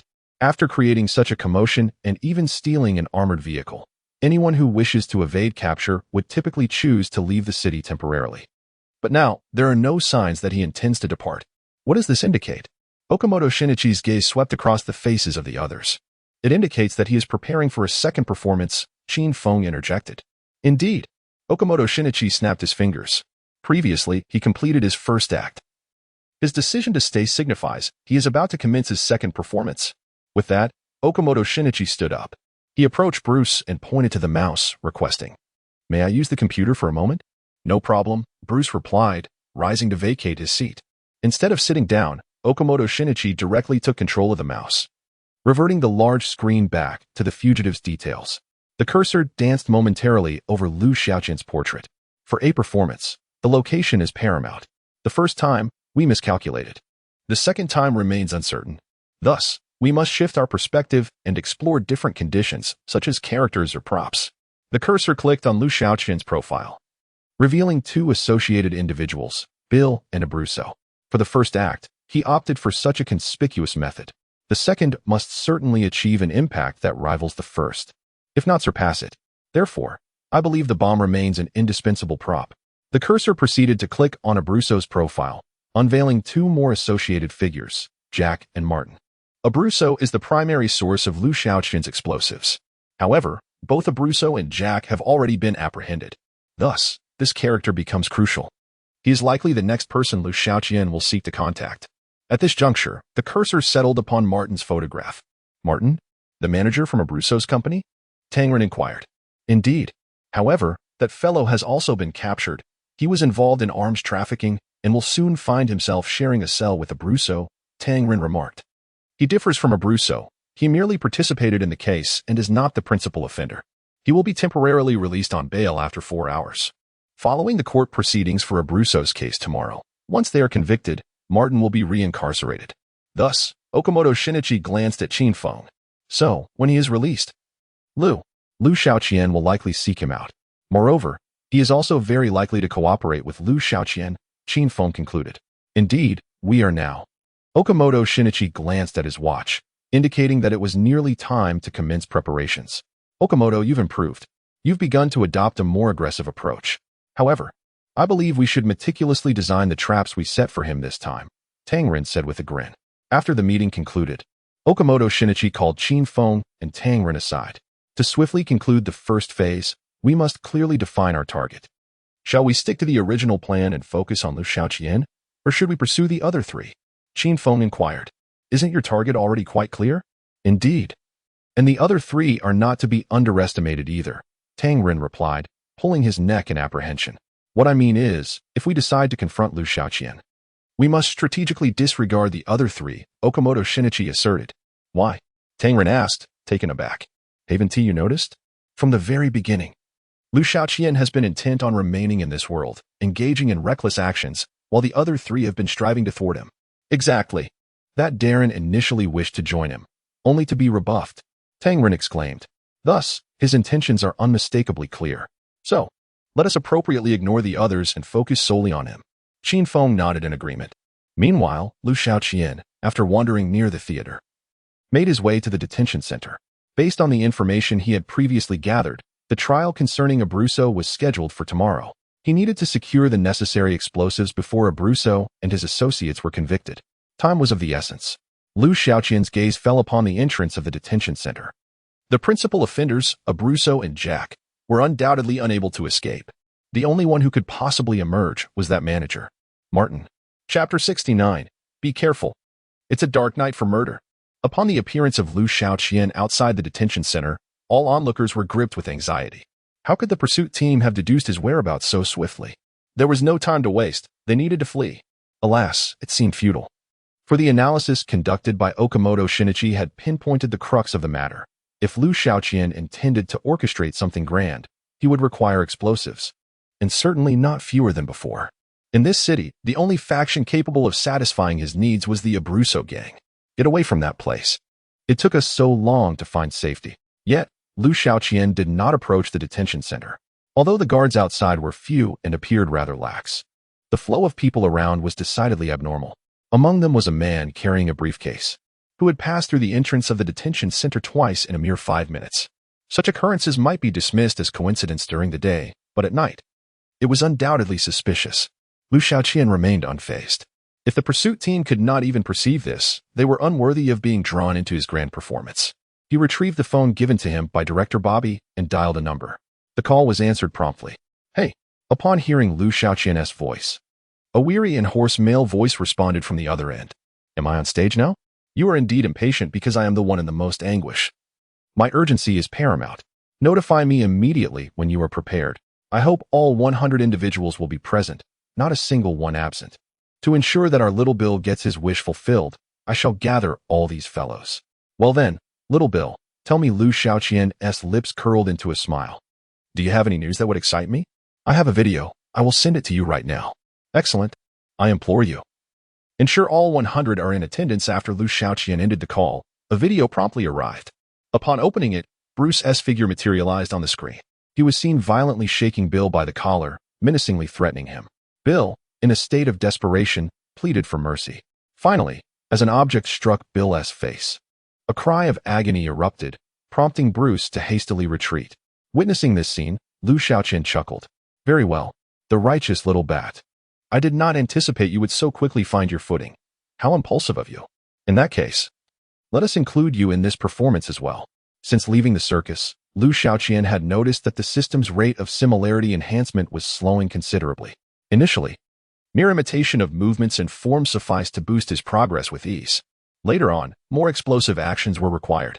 Ultimately, the scenes had to become increasingly grandiose. Yet, Liu Xiaoqian understood that these were not the essence, nor the core. Madness had never been merely vocalized. Chaos is not something that can be concocted merely with a few explosives and inferior gasoline. True madness and turmoil lie in the aftermath of utter collapse and despair.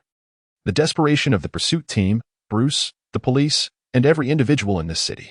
Each and every one of them. To accomplish this, Liu Xiaoqian must extract the depths of his intellect, continuously pulling forth those wildly extreme thoughts.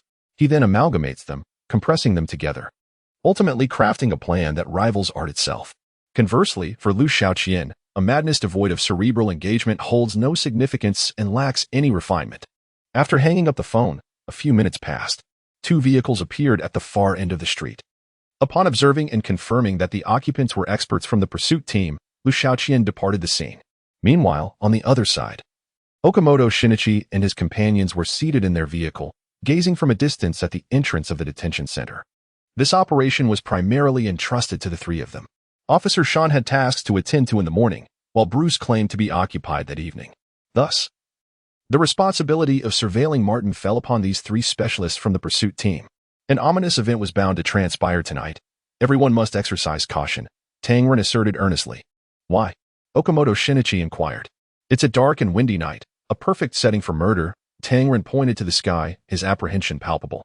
Xiao Tang.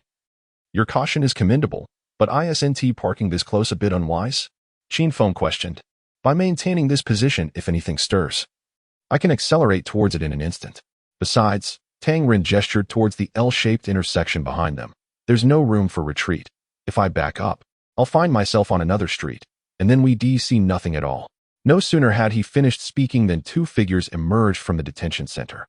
The guy is out, Okamoto Shinichi alerted. Among those stepping out was Martin, accompanied by a man carrying a briefcase, presumably his lawyer. The 2 hailed a taxi and departed. Xiao Tang, follow, but remember to keep your distance. Liu Xiaoqian might be watching him as well, Qin Feng advised. Rest assured, I'm a professional detective.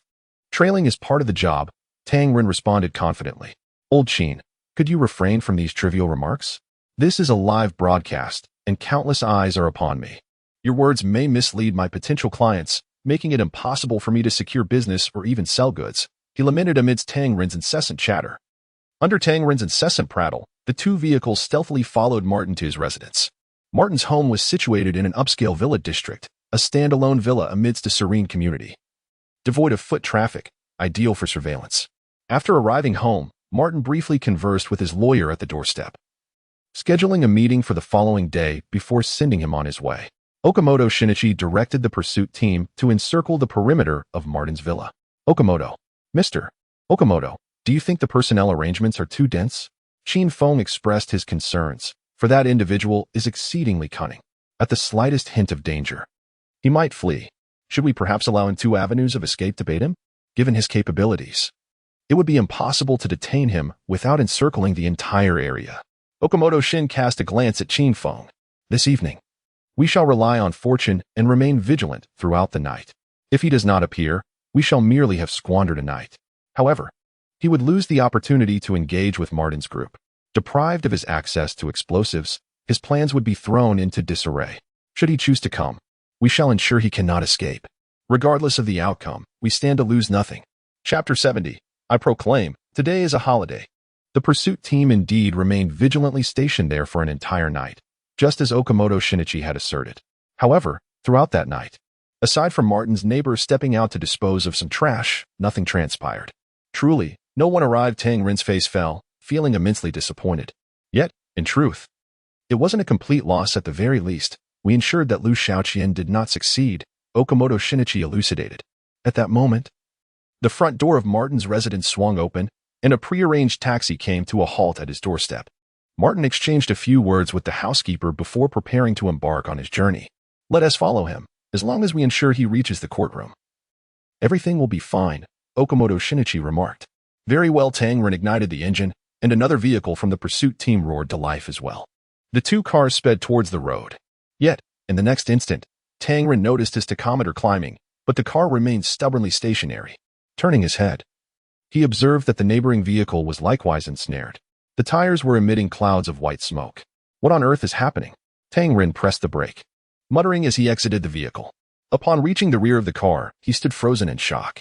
Damn it! Who locked our car to a tree? Upon hearing Tang Rin's exclamation, Okamoto Shinichi and Qin Feng hastily disembarked. When they reached Tang Rin's side, they realized he was not jesting. Indeed, the back of the vehicle was bound by a chain, the other end securely fastened to a tree. Tang Rin crouched down, meticulously inspecting the car for any other tampering. Okamoto Shinichi furrowed his brow. Could this be the work of Liu Xiaoqian? With little time for contemplation, he promptly seized the walkie-talkie. Our vehicle has been tampered with. You must intercept Martin immediately. I have a premonition that the adversary is about to make their move, Okamoto Shinichi declared. Understood. We'll detain him and ensure he remains at home. At that moment, Tang Rin, still crouched on the ground, suddenly rolled out from beneath the rear of the car. Oh no! There's a bomb! There's a bomb! He shouted as he tumbled. Upon hearing this, everyone scattered, retreating from the two vehicles in alarm. The onlookers were taken aback. What is happening? Such excitement this early in the morning? There's a bomb beneath the pursuit team's car. It must be the work of Liu Xiaoqian. I fell asleep last night. Did anyone see Liu Xiaoqian? No. I kept watch. The camera never caught Liu Xiaoqian. Wait. Does he have a bomb on him? Perhaps just a small one? This small bomb serves as a cost, while more substantial explosives yield profit. Quite the business acumen. Tang Rin's outburst sent everyone near the two cars fleeing in haste, leaving only Okamoto Shinichi and Qin Feng standing in place. They exchanged glances, wiping the sweat from their brows. It wasn't that they were unwilling to flee, but to have all run away at once would have been too embarrassing. The pursuit team ought to maintain some semblance of dignity, after all.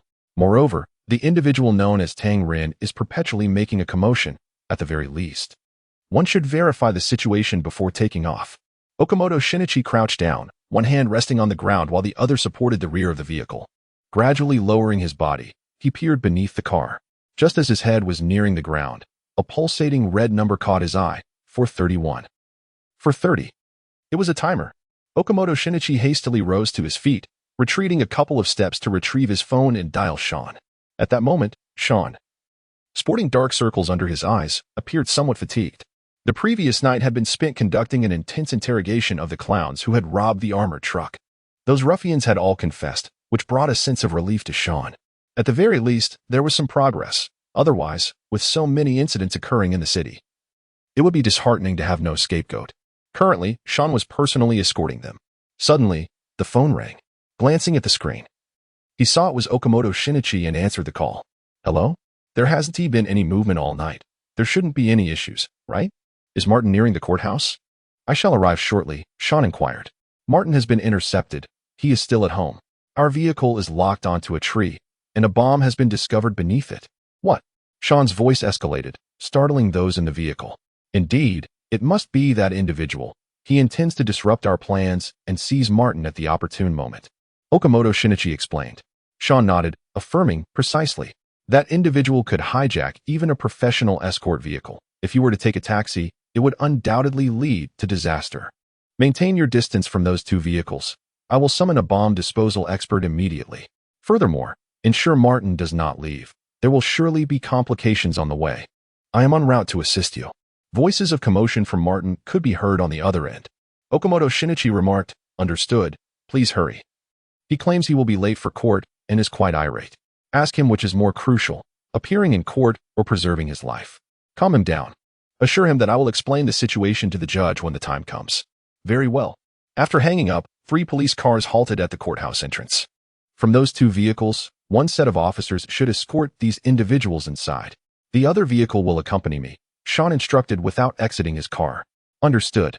Inside the courthouse, courtroom number 5 was filled to capacity. The judge, jury, attorneys, and the Abruzzo brothers were all present. Only Martin was absent, already 5 minutes late. The judge lifted his gaze, adjusting his thick glasses. Attorney Sam, may I inquire if your client will be arriving? He will definitely return. Perhaps he is caught in traffic, the attorney hastily explained. Upon hearing this, the judge displayed a condescending smile. Traffic, this is the most mundane excuse I have ever encountered. It matters not. I merely inquired as per procedure. His absence is of no consequence. Following the conclusion of the trial, the warrant will be promptly activated. Before the judge could finish this statement, the door to courtroom number 5 was abruptly kicked open. In that instant, all gazes converged upon the entrance. There stood a jester with green hair, making his appearance known, Liu Xiaoqian. Upon beholding Liu Xiaoqian's visage, Abruzzo, stationed at the defendant's stand, nearly succumbed to tears. Meanwhile, sensing the disturbance, 2 bailiffs approached Liu Xiaoqian, their hands instinctively reaching for their sidearms. Yet, before they could grasp their weapons, a sharp sound pierced the air. Pew, pew. Both men collapsed onto the floor. It was then that the onlookers realized that behind this jester stood 4 other men donned in clown masks. These 4 clowns were the very individuals recently escorted in by Sean's subordinates. Each held a silenced firearm in hand. Everyone present, including the judge, stood frozen in disbelief. For while one might have heard whispers of bank heists, a courtroom robbery was truly unprecedented. Who would dare such an audacious act? As the 2 bailiffs fell, Liu Xiaoqian seemed to awaken, bursting into a fit of laughter. Ha ha, oh ha ha ha ha. Abruzzo, Abruzzo. Liu Xiaoqian spread his arms towards the defendant's stand. Apologies, but today, the court is closed. Chapter 71. Fuck. Fuck. Fuck. Fuck. In an instant, the courtroom erupted into chaos. The audience scattered to the sides, seeking refuge in corners. The jury and attorneys huddled at the judge's bench, attempting to shield the judge. However, the judge responded with remarkable agility, pressing his back against the wall and protecting those around him. They shared a singular conviction: to keep silent and avoid provoking these lunatics. If all went according to plan, the guards outside would arrive swiftly. After all, every courtroom was under surveillance. Yet, unbeknownst to them, all on-duty guards within the facility had been neutralized. This was the true intention behind Liu Xiaoqian's decision to deliver the 4 clowns to the police. Making headlines? That was merely a secondary benefit. All eyes converged upon Liu Xiaoqian, cautiously observing his every move, terrified that this paint-smeared individual might suddenly act out in madness. Simultaneously, they shared an unspoken agreement to make their gazes appear as innocent as possible, thereby reducing the likelihood of harm. Liu Xiaoqian, however, showed no interest in their scrutiny. He bounded towards Abruzzo with a light-hearted, almost comical demeanor. Hey, Abruzzo. Hello, my dear godfather. It is a pleasure to see you again. Abruzzo's eyes glistened with tears. As the 2 greeted each other, the bailiff beside Abruzzo instinctively unclasped his handcuffs. The judge trembled on the bench. His emergency remote control button nearly worn to the metal, still yielding no response. Let us go, Liu Xiaoqian declared, turning to leave, but Abruzzo called out to him. Thank you for coming to rescue me, but I have already prepared myself to spend a lifetime here. I have only one task left in my remaining days, which is... Abruzzo turned to glance at Jack, to take care of him. No, my friend, you misunderstand. I did not come specifically to rescue you, Liu Xiaoqian replied, a sly smile curving his crimson lips. I came to seek your assistance. Is that so? Then let us go. After we finish this job, I will return. Abruzzo hurriedly followed, glancing back as he left. Jack, the car is full this time. I will come to rescue you next time. At this, all gazes shifted to Jack, whose expression was one of despair. If you're not going to rescue me, then why slander me? Once Liu Xiaoqian and his companions disappeared, Jack found himself pinned to the ground by 5 burly men. Meanwhile, on the other side, the bomb disposal expert had paused the timers of the 2 bombs beneath the vehicle and was now attempting to disarm them entirely. What remarkable skill! He managed to stop them right away. Tang Ren exclaimed from a distance, applauding. This, Liu Xiaoqian is truly cunning, Qin Feng complained. Sneaking around at midnight to lock our car. I think our underlings should be a bit more cautious. There was no alternative, last night. All the car lights had been turned off. Moreover, it is entirely natural for our attention to be focused ahead, neglecting what lies behind, remarked Okamoto Shinichi. Okamoto, you seem to have grown increasingly open-minded, even resorting to self-comfort. Mr. Qin Feng expressed his reluctance to engage in conversation. As the group conversed, the barrage of comments in the live stream erupted in a frenzy. Experts. Calling all experts. Your home has been invaded. Why not take your vehicle to the courthouse? Perhaps they fear encountering Liu Xiaoqian while hailing a taxi, too apprehensive to act decisively. The issue is, I feel their presence would be futile. It would merely result in more victims. That is not entirely accurate. The pursuit team is armed and not so ineffectual. Regardless, they lost their home. Initially, I thought Okamoto had identified Liu Xiaoqian's weakness, but it seems he merely stumbled upon a triviality. In terms of strategy, Okamoto devised the Martin approach based on the safest and least strenuous calculations. Little did he know, Liu Xiaoqian operates on an entirely different wavelength. One is energy efficient, while the other is performance-driven, simply not on the same frequency. At that moment, the trio of Okamoto Shinichi observed the bomb disposal expert spring to his feet, exclaiming, "Fuck!" The 3 were taken aback. Why the outburst? Curiosity piqued, Tang Ren led the way over.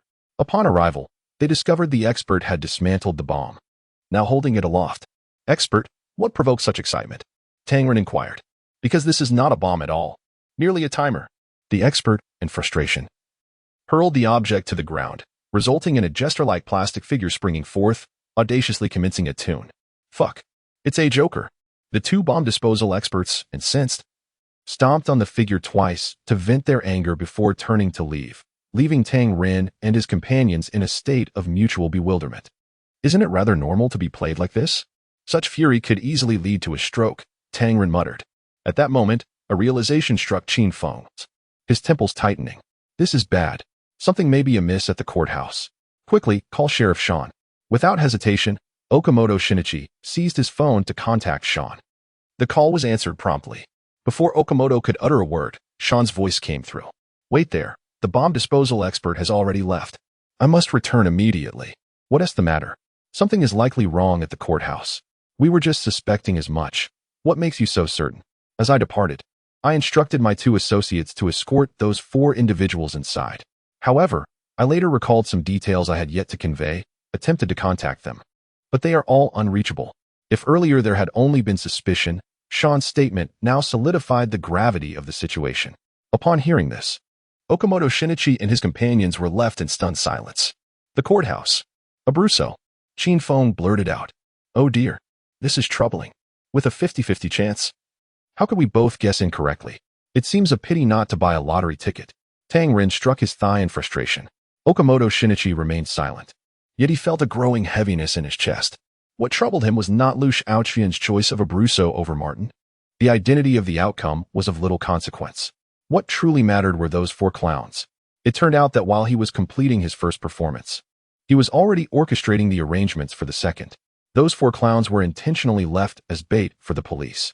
At a critical moment, these bait would shatter the barriers within the police force.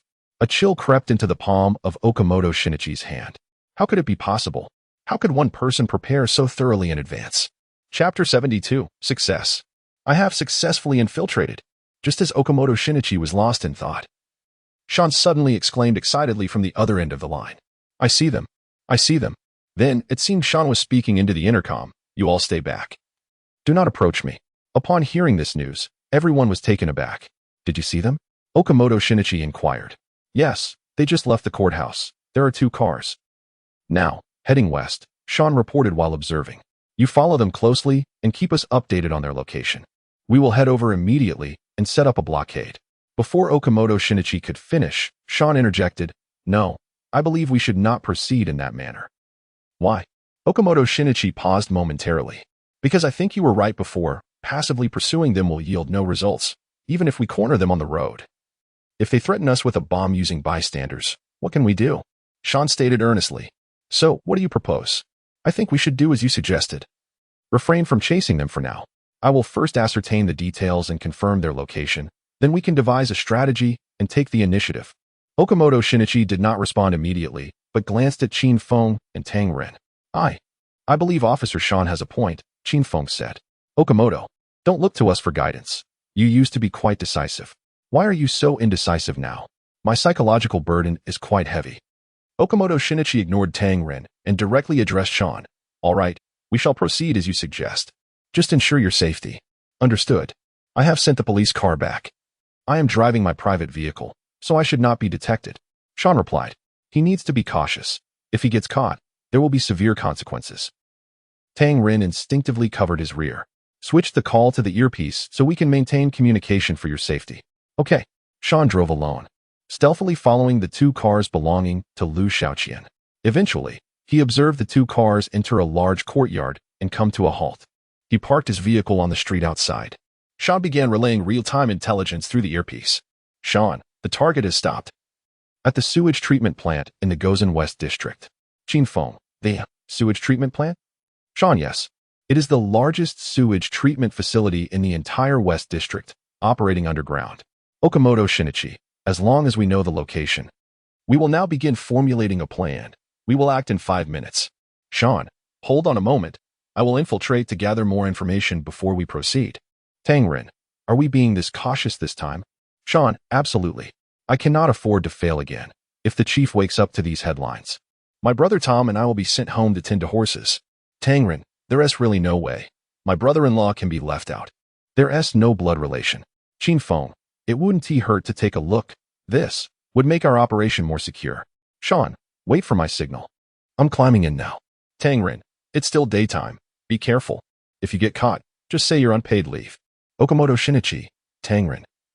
Could you step aside and rest for a moment? Tang Ren, TCH. I'm being considerate.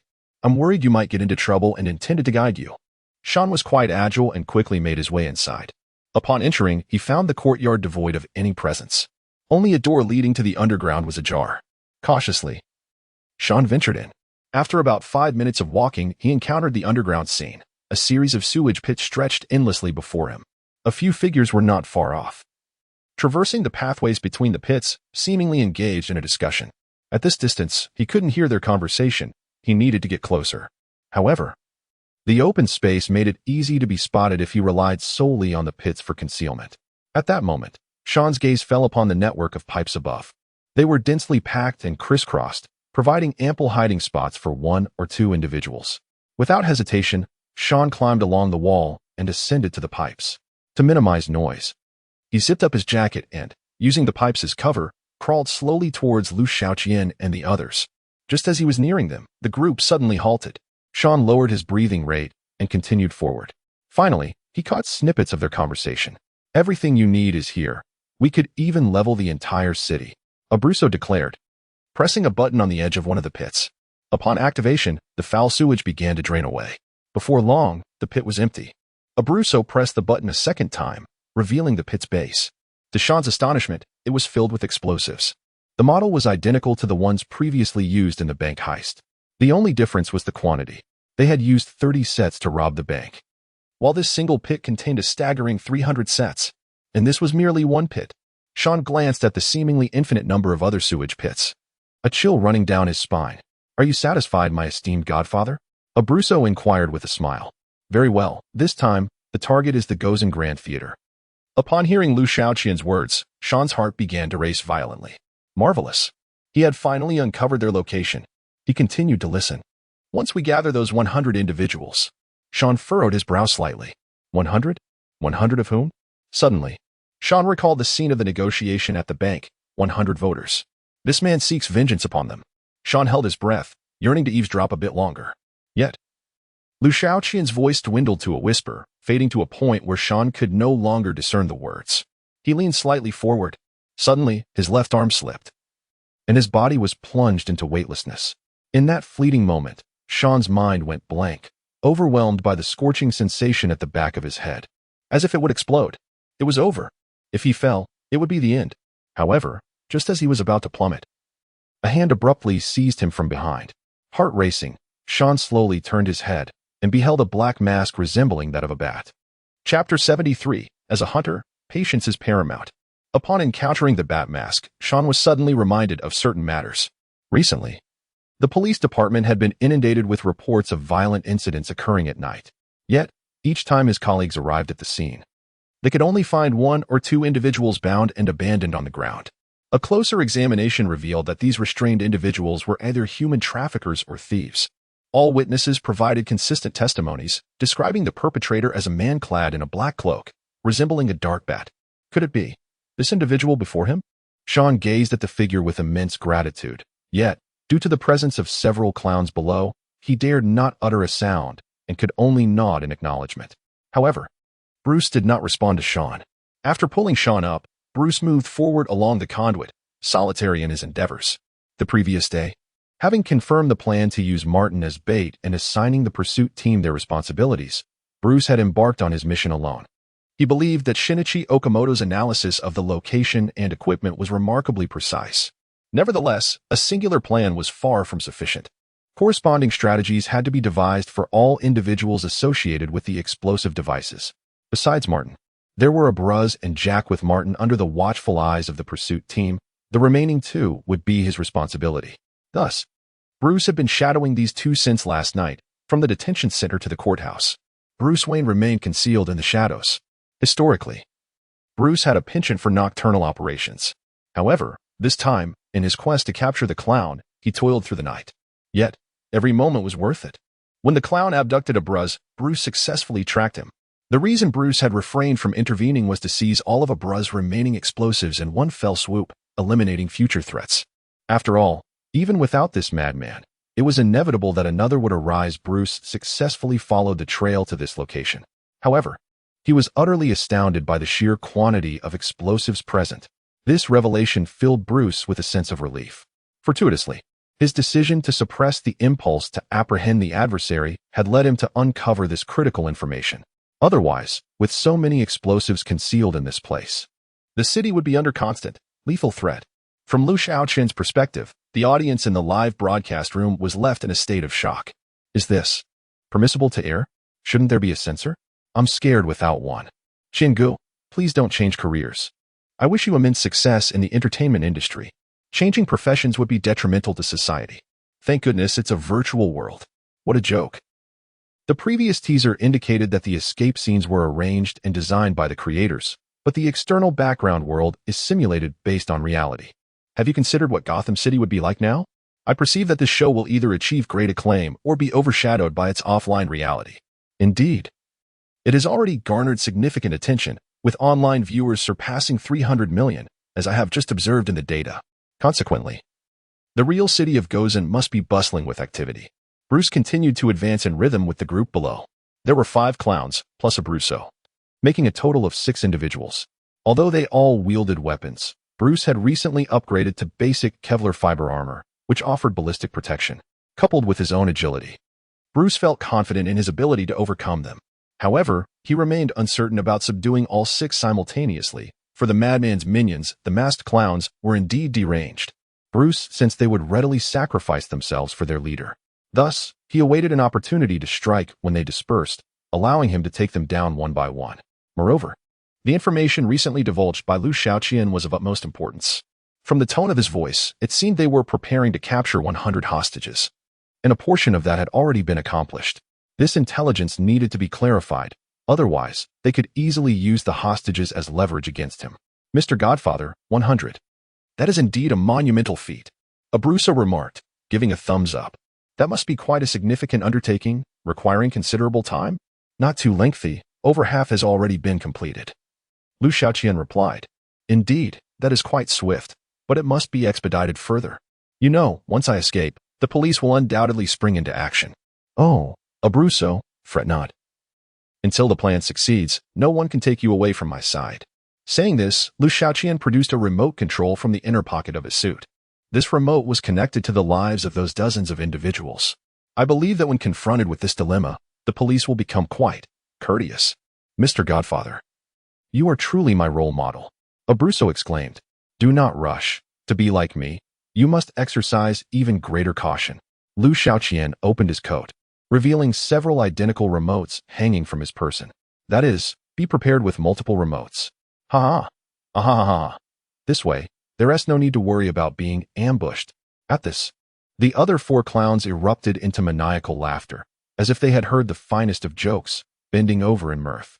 Abruzzo applauded enthusiastically. Meanwhile, Bruce above felt a wave of frustration.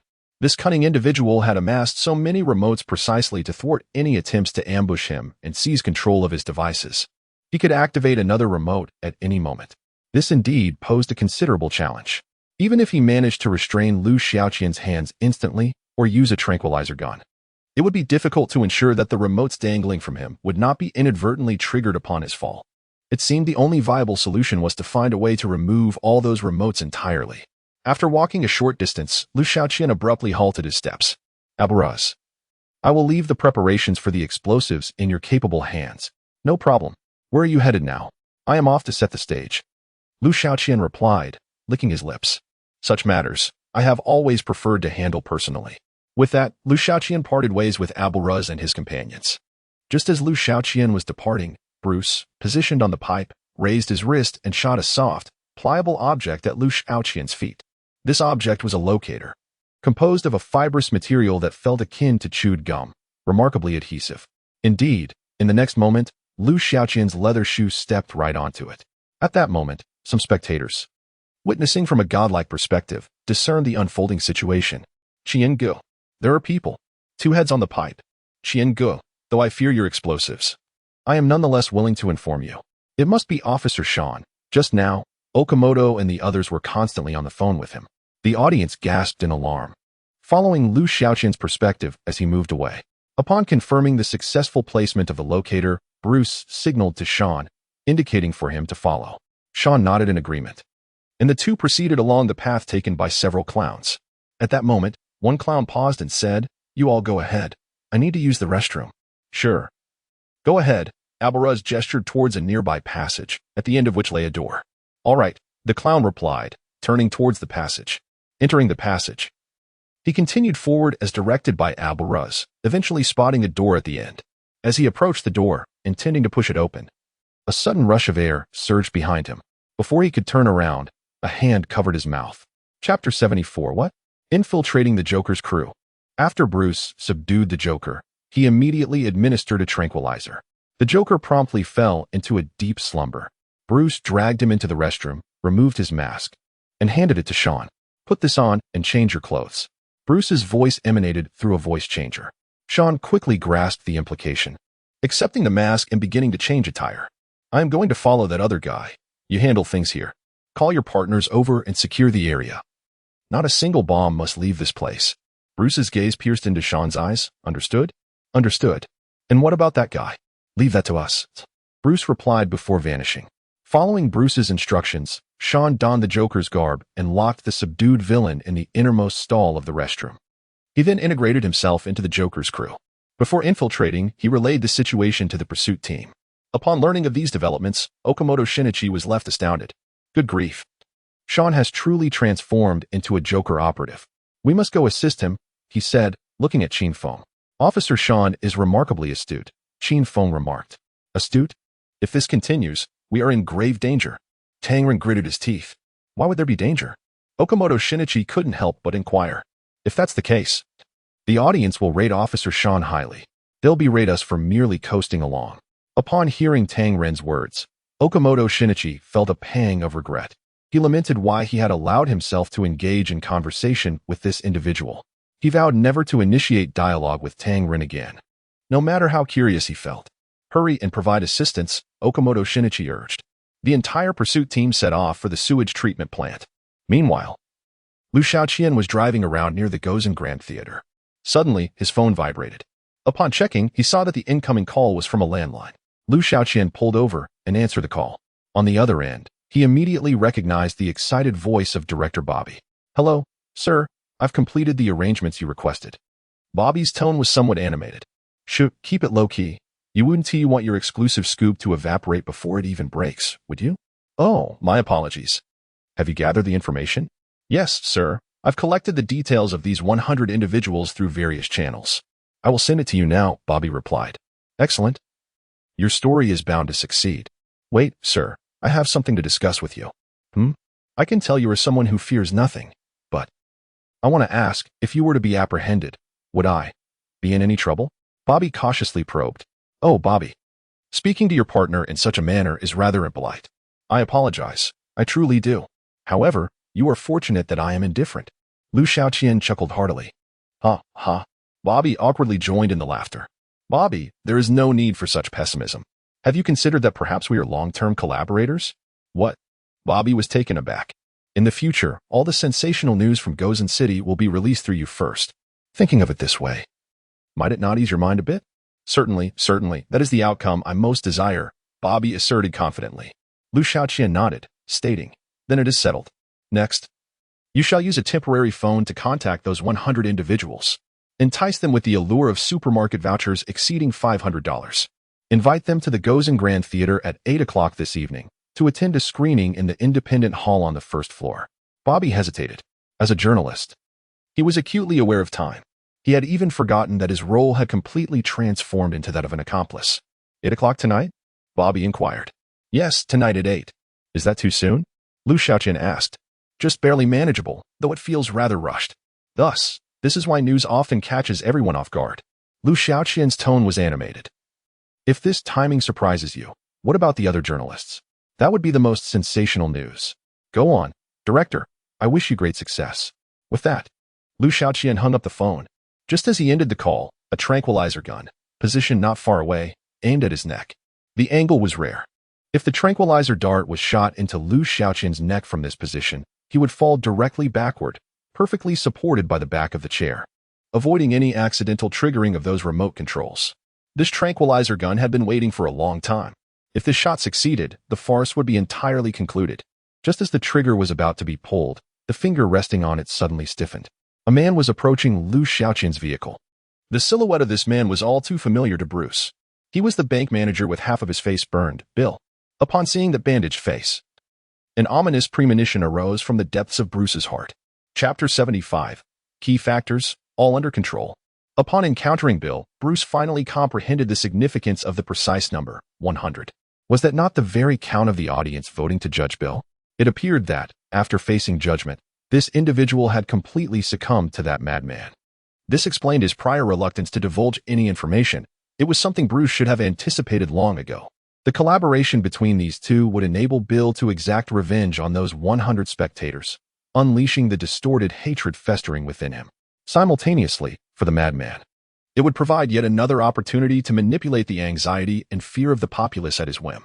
Bruce set aside his tranquilizer gun, relinquishing the idea of shooting. With an additional person now beside the adversary, the likelihood of unforeseen developments had escalated dramatically. For the sake of the hostage's safety, it was prudent to exercise patience for the moment. Furthermore, the madman had been circling the vicinity of the Grand Theater. It was plausible that the location where the hostages were concealed lay nearby. Meanwhile, on the other side, Shinichi Okamoto and his team of experts had arrived at the sewage treatment plant with all their members. To avoid arousing suspicion, they refrained from immediately coordinating with Sean to control the individuals inside. Instead, they opted to eliminate the 4 masked clowns one by one, replacing them with members of the pursuit team. Tang Ren expressed keen interest in masquerading as a clown, but his height made it too easy to be discovered, resulting in his rejection. Thus, he could only stand outside and listen to Okamoto's commands. All 3 exits of the sewage plant are secured, and a perimeter has been established. Abruzzo and those bombs cannot escape, Okamoto declared. He consolidated the footage from all team members' cameras. On the tablet, the entire interior of the sewage treatment plant was laid bare. Wow.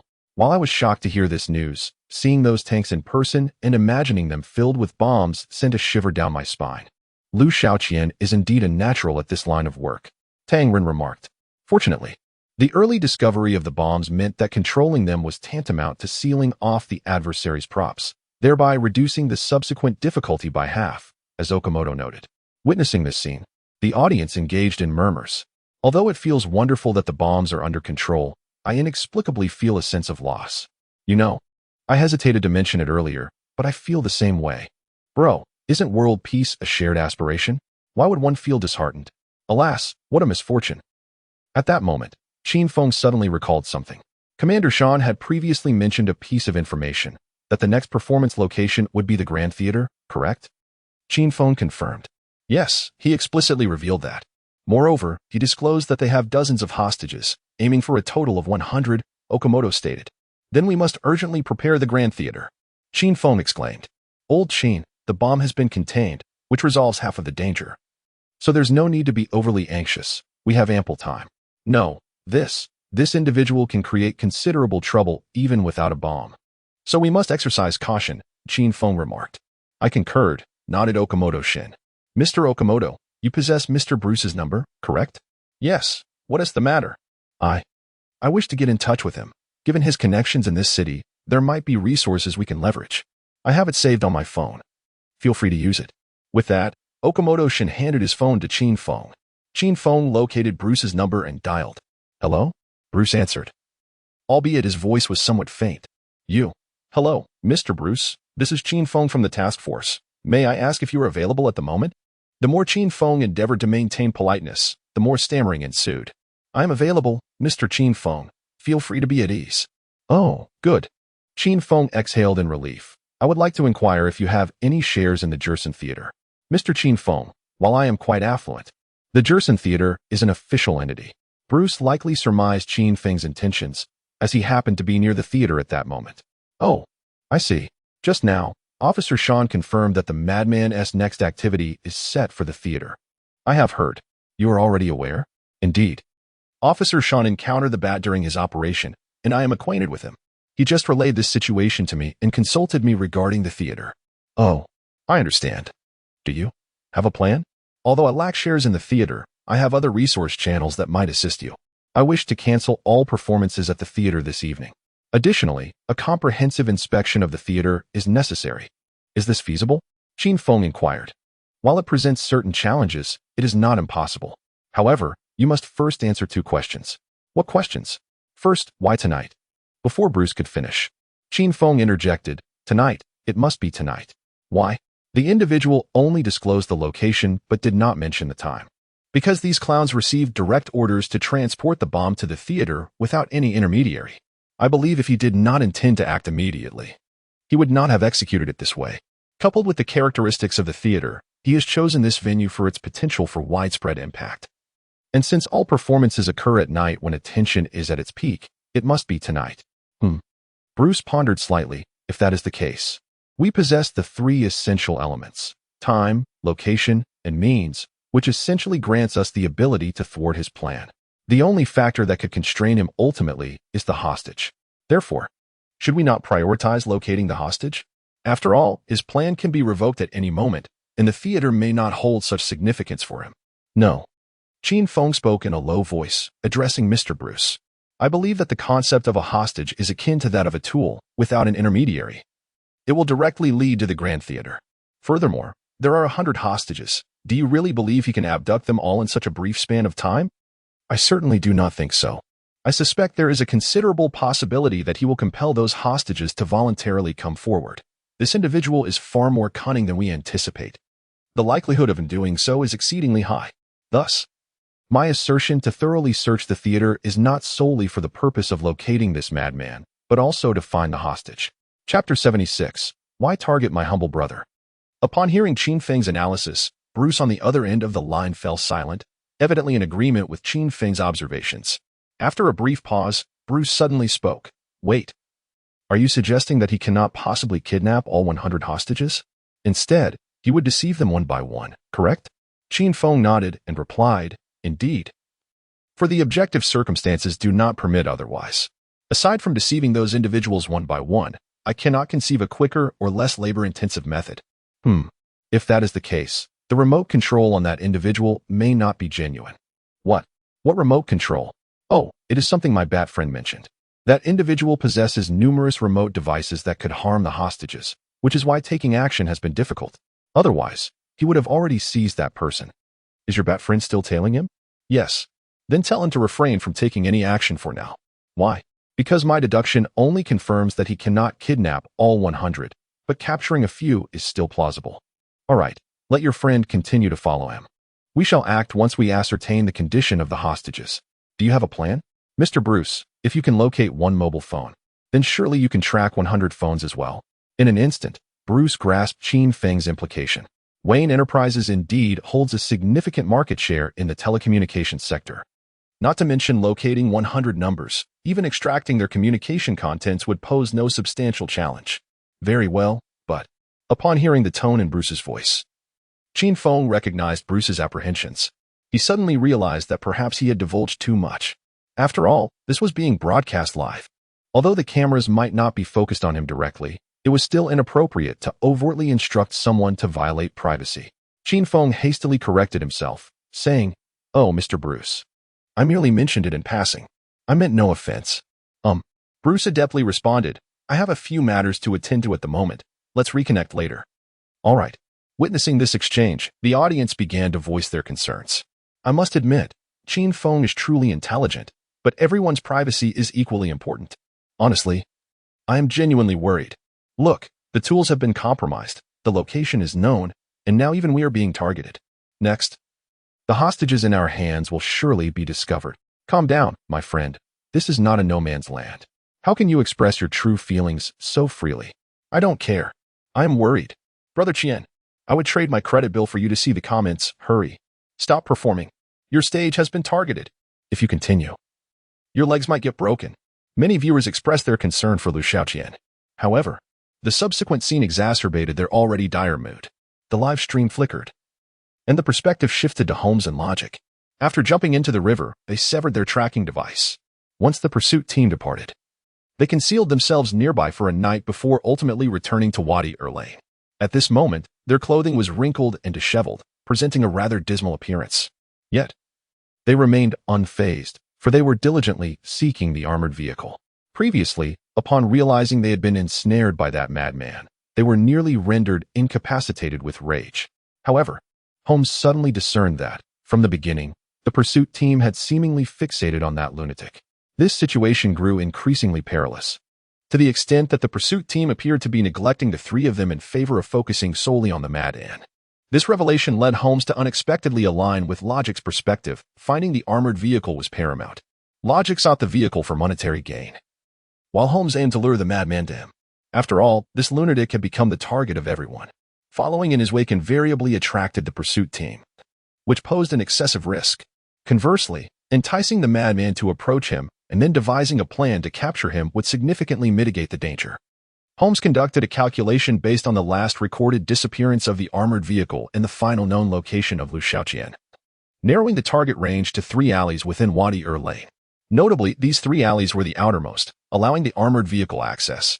At this juncture, they had scoured 2 alleys, leaving only one remaining to complete their search.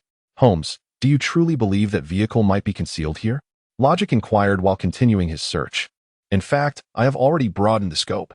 If calculations hold true, that vehicle should be within these 2 alleys. So if we find it, we will split the spoils equally, and no one shall renege on the agreement, Logic declared. The program featured a cash-out rule, which permitted fugitives to exchange valuable possessions at designated cash-out points if it hindered their escape. This was why everyone lamented the money Liu Xiaoqian had scattered at the circus. Such funds were convertible. Logic's strategy entailed locating the vehicle's money and heading straight to cash it out, as his primary goal in participating in the program was to earn money, irrespective of the stage at which it was acquired. Nonetheless, I have but one stipulation: before cashing in the vehicle's contents, we must first use it to draw out that madman, Holmes stated. Who knows, by the time we secure such a fortune, you may find yourself indifferent to capturing him. Just as Logic finished speaking, Holmes suddenly sensed someone behind him. He swiftly turned, aiming his firearm at the intruder. "Hey, it's me," came the voice of a figure covered in mud, hands raised. "Darren, wow, what is that foul odor emanating from you?" Logic exclaimed, hastily covering his nose. "I fell into a sewer," Darren replied, sheepishly.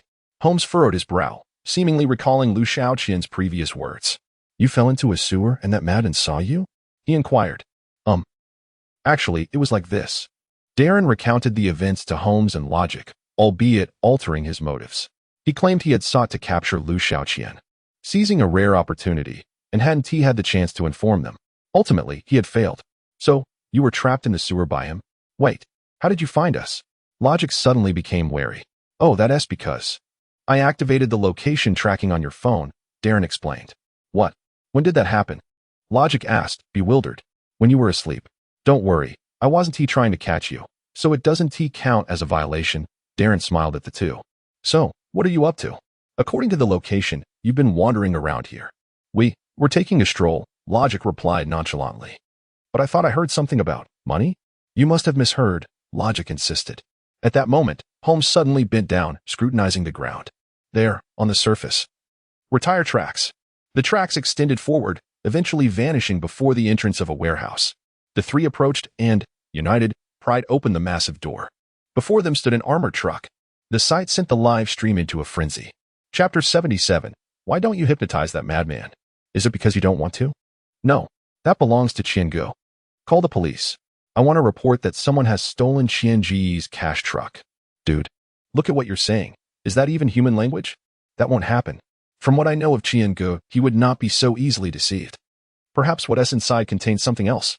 In the next moment, the compartment doors swung open, revealing dozens of cash boxes before everyone's eyes. In addition to cash, there were numerous valuable collectibles. Luoji wanted to laugh, but he forgot how. Oh my, the sky has fallen. We've truly been robbed. These shameless ones are still laughing. What a heavy loss. The money is gone, and the front line has suffered a severe blow. Liu Xiaoqian's time is up. I must clarify that I abide by the law, and all comments regarding Liu Xiaoqian stem from my admiration for his appearance. I completely fail to comprehend or endorse his actions and motives. Thank you. Gazing upon such a fortune, Holmes suddenly clenched his fists, his eyes brimming with excitement. This is it. This time, this will surely lure that fellow out. Holmes exclaimed with fervor. Wait, I think we should discuss this first, Luoji interjected. Didn't we agree that once we obtain the money, we would use it as bait? Holmes retorted. True, but that was before we found it. Now that it's actually here, are you thinking of backing out? Do you wish to cash it in directly? Luoji conceded. At that moment, Darren suddenly spoke up. I agree with Luoji's perspective. Huh? Upon hearing this, Luoji was taken aback. Why? Holmes remained silent, merely observing Darren. Darren elaborated. Because I know that luring that madman out with this cash truck is nearly impossible. That madman will be captured today. Upon hearing this news, Holmes could not help but inquire, captured today? Clearly, Holmes was skeptical of this information. After all, Liu Xiaoqian had just toyed with so many police officers yesterday and had made a swift escape. To say he would be apprehended immediately was hard to believe. Darren replied earnestly, yes, this information is absolutely credible. That fellow, Liu Xiaoqian, had originally planned to perform again at the Gozen Grand Theater. However, the news was leaked. The pursuit team has already pinpointed his exact location. Moreover, even the bombs he prepared, along with his accomplice Abruzzo, have been surrounded. Holmes abruptly interrupted Darren. Wait. Isn't Abruzzo already captured? He was rescued, just this morning. Both Holmes and Luoji fell into silence. So soon? Rescued, captured, rescued, captured. Abruzzo's recent days have certainly been a whirlwind of turmoil. Moreover, it is said he was rescued from court. A moment of silence ensued.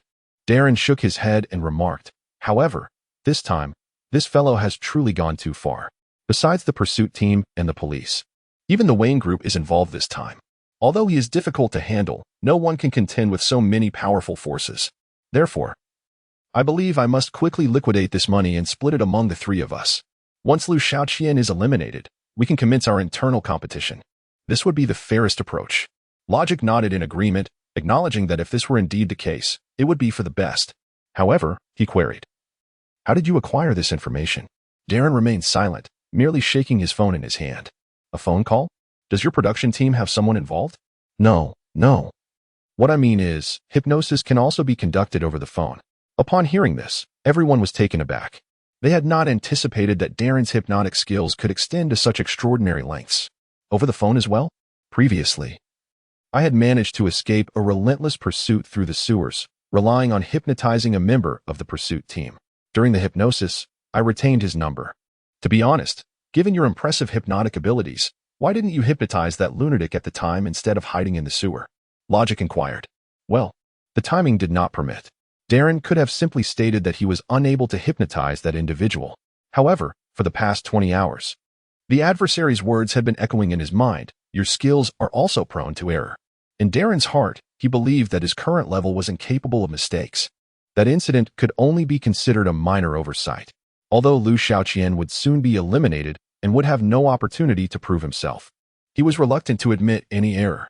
Moreover, these matters were no longer of significance. The props, the planned location, the accomplices, including himself, had all been identified. A chill glimmered in Darren's gaze, realizing that this time, he had nowhere to escape.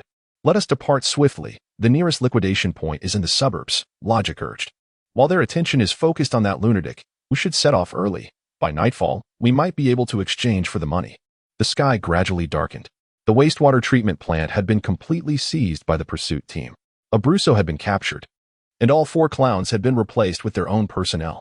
Meanwhile, the crowd outside the Gozen Grand Theater continued to swell. More individuals were entering the theater. Sean led all the officers, blending into the crowd in plain clothes. Okamoto Shinichi and his companions were also concealed nearby. They monitored their surroundings while maintaining communication via radio. Okamoto Shinichi, the phones of those clowns just received messages urging them to expedite the delivery of the explosives to the theater. Sean, let us stall for now. Once we receive word from Mr. Bruce, we will act. Tangren, do you think we can hold them off? Sean, it's all right. Several clowns are now on our side. If necessary, we can have them transport something over casually, allowing us to get closer to each other. Qin Feng, Boo. Bruce. Tangren, old Qin. Are you communicating with us in sign language? What do you mean by boo, boo? Qin Feng, no. I apologize, it seems the signal is quite poor. What I meant to ask was, has Mr. Bruce not replied yet? Sean, not at the moment. Qin Feng, could there be any unforeseen developments? Sean, that seems unlikely.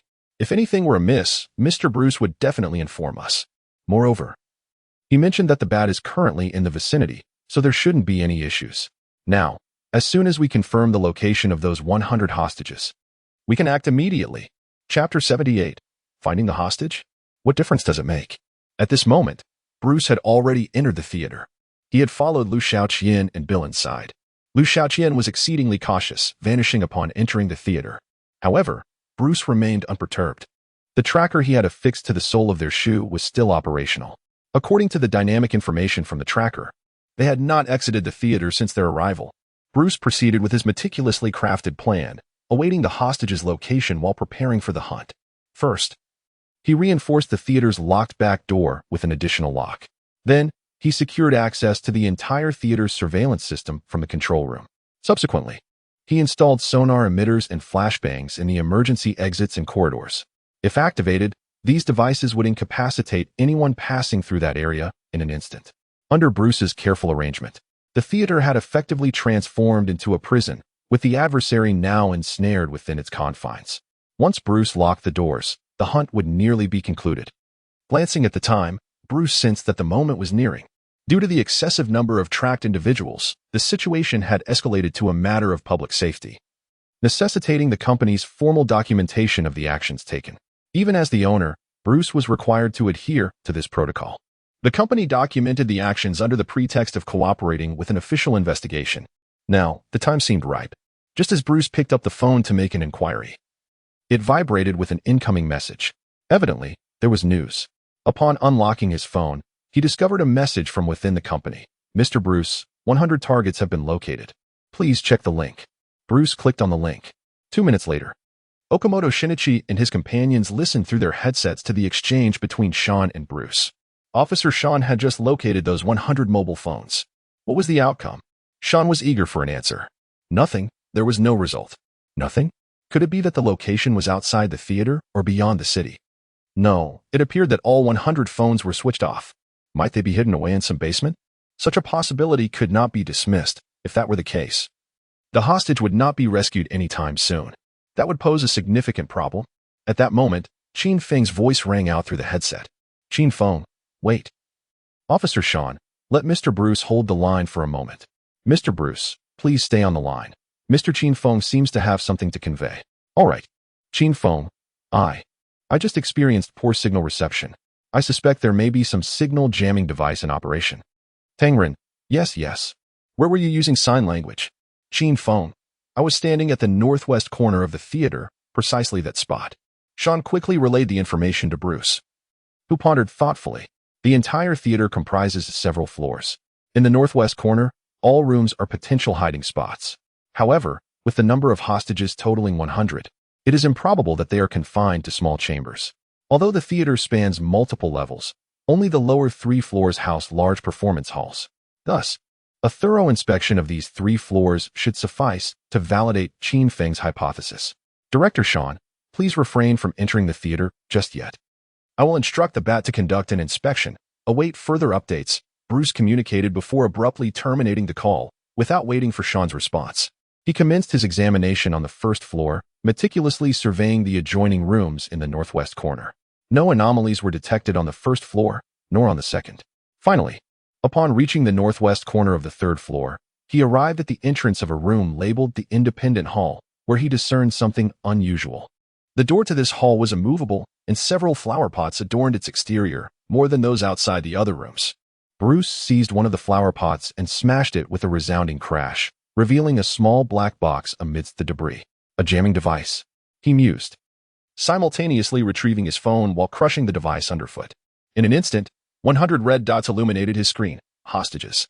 All 100 were contained within. Just then, Bruce faintly perceived sounds emanating from within the Independent Hall. However, the thick, soundproof doors rendered him incapable of discerning the precise nature of the noises. Even when pressing his ear against the door, Bruce produced a small, button-like instrument and affixed it to the wall. This was a military-grade penetrating listening device. With its deployment, Bruce finally succeeded in capturing the sounds within. It was Liu Xiaoqian's voice. Our gala is about to commence. Are you all eager? It seemed Liu Xiaoqian was indeed inside. Yet something felt amiss. Bruce realized that the hall's location did not correspond with the positioning indicated by the soles of the adversary's shoes. He hastily dialed Sean's number. The BAT has informed me that all hostages are in the third-floor Independent Hall. The door appears to be welded shut. What? We are on our way immediately.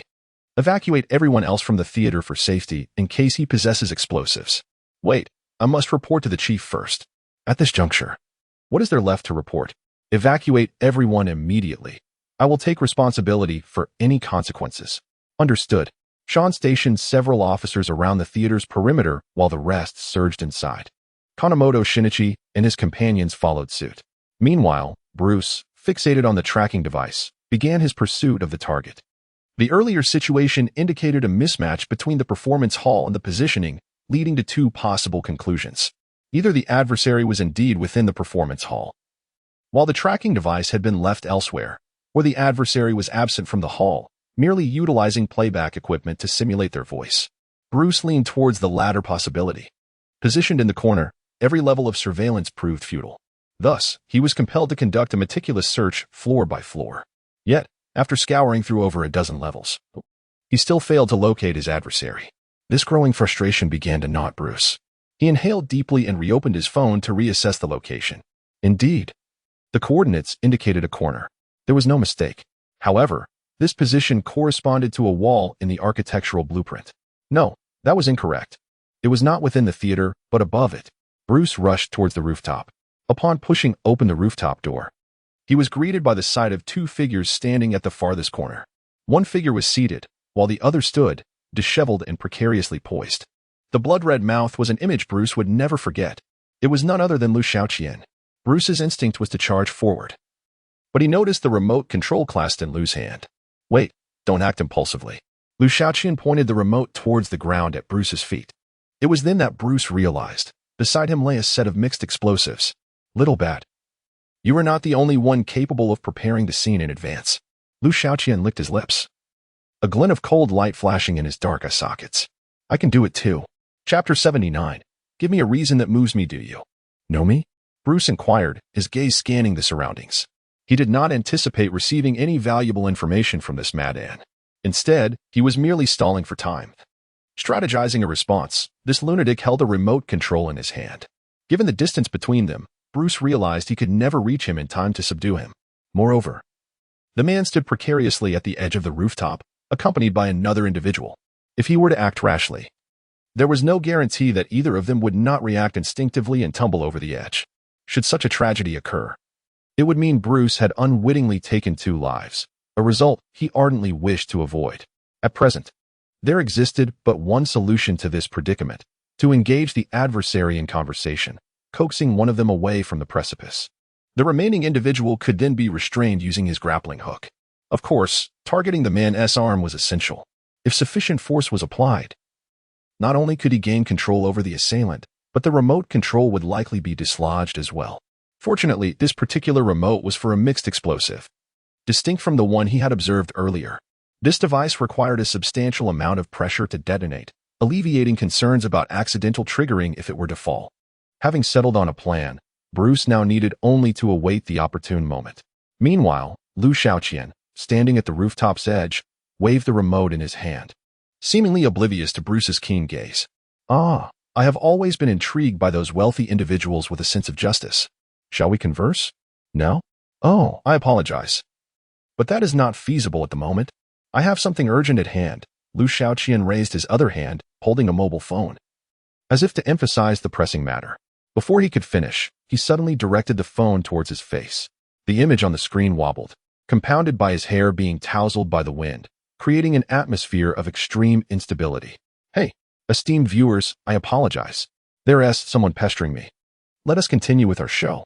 At that moment, Bruce realized that Liu Xiaoqian was live-streaming. Recalling the sounds he had heard just outside the performance hall, Bruce understood that the target of this broadcast was the hostages within the auditorium. Within the hall, over 100 individuals sat in the audience, scarcely daring to breathe. Before them, on the stage, lay a set of explosives, all the spotlight focused on it, seemingly reminding them to remain silent while watching the spectacle. In comparison to the ominous presence of the explosives, their greater source of dread was the beaming face that filled the screen. Last time, your performance was commendable. You actively participated in the trial. I sincerely appreciate your cooperation.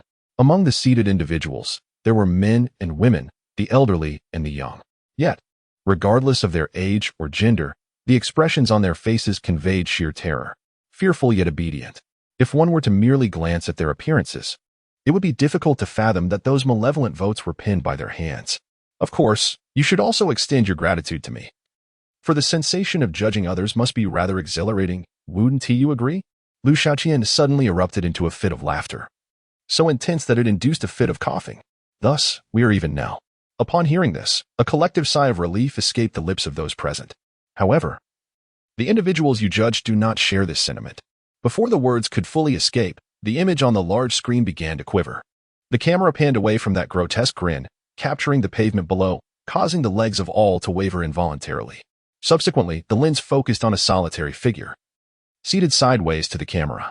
Without the need for introduction, the hostages recognized the profile. It belonged to none other than Bill, the bank manager, whom they had previously judged. Perhaps sensing the gaze of the audience, Bill slowly turned his head. As his entire visage came into view, the hearts of all present tightened in a vice-like grip. They instinctively leaned back, attempting to distance themselves from that face. It turned out that the profile they had just seen was the only normal aspect of his countenance. The other side was a gruesome tapestry of blood and flesh. Due to the brevity of time, the wounds had not yet formed scars. The only discernible feature within that carnage was a single eye. In that moment, the audience, fixated on the screen, could almost feel the biting chill against that half of his face. Before they could regain their composure, Bill's voice resonated softly. I admit, I am a despicable man. I remember every luxury brand, model, and material, judging your worth based on your appearances, because in doing so, it becomes easier to retain my employment. I also confess to having deceived many. I went to great lengths to persuade them to invest, from the elderly to doctors, professors, and businessmen. Anyone I could trick, I would. Because without that deception, the exorbitant medical bills for my paralyzed wife would remain unpaid. The client's funds were also misappropriated by me. Such behavior is indeed reprehensible. Yet without these funds for speculation, my daughter, who lives as if in a single-parent household, would never escape the confines of poverty. At this juncture, Bill stood up, drawing closer to the camera. Those who err must face judgment. I do not feel anger towards your verdicts, for in that moment, I truly recognized my wrongdoings.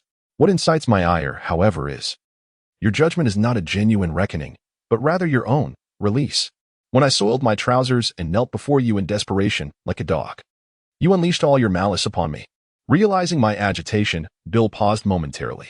He endeavored to restrain his emotions, preventing himself from losing control. Subsequently, I engaged in profound self-reflection. I pondered that perhaps your lack of rigor in judgment was partly my fault.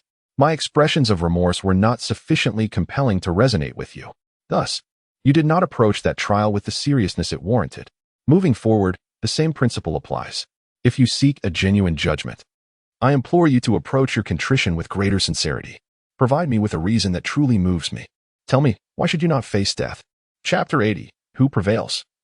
Who falls? Back to Phuket. As this declaration echoed, the studio erupted into a cacophony of astonishment. From the outset, they were acutely aware of the peril that loomed today. Yet, they had not anticipated such a dire threat. To have someone they had previously judged return to pass judgment upon them? Was there truly a chance for survival? Silence. Bill's voice resonated coldly. I trust you will value your time. After all, should this drag on, I may not possess the patience to endure all your confessions. Step forward. On stage, a camera was positioned before the bomb. Confess before the camera. Form a line, one at a time. As his words faded, the image on the screen vanished. Everyone hurriedly vacated their seats, rushing toward the bomb on stage. Witnessing this scene, the barrage of comments in the live stream flowed incessantly. Bro, is this a reverse judgment? This is a bit too thrilling. Xian, you're so skilled. Can you arrange a reverse judgment for me too? I wish to judge my mother-in-law. I'm dying of laughter. Do you all remember the content from those previous votes? I recall it vividly. This bunch of folks, their faces have turned pale. Production team, are you certain this is suitable for me? I'm still just a child. Go to your homework. Outside the auditorium, Sean was leading a team using a cutting machine to breach the door. One lock had already been dismantled. Now, they merely needed to cut through the inner lock to gain entry. All eyes were focused intently on the smoking cutting machine. Click. A crisp sound of fracture echoed. It was open.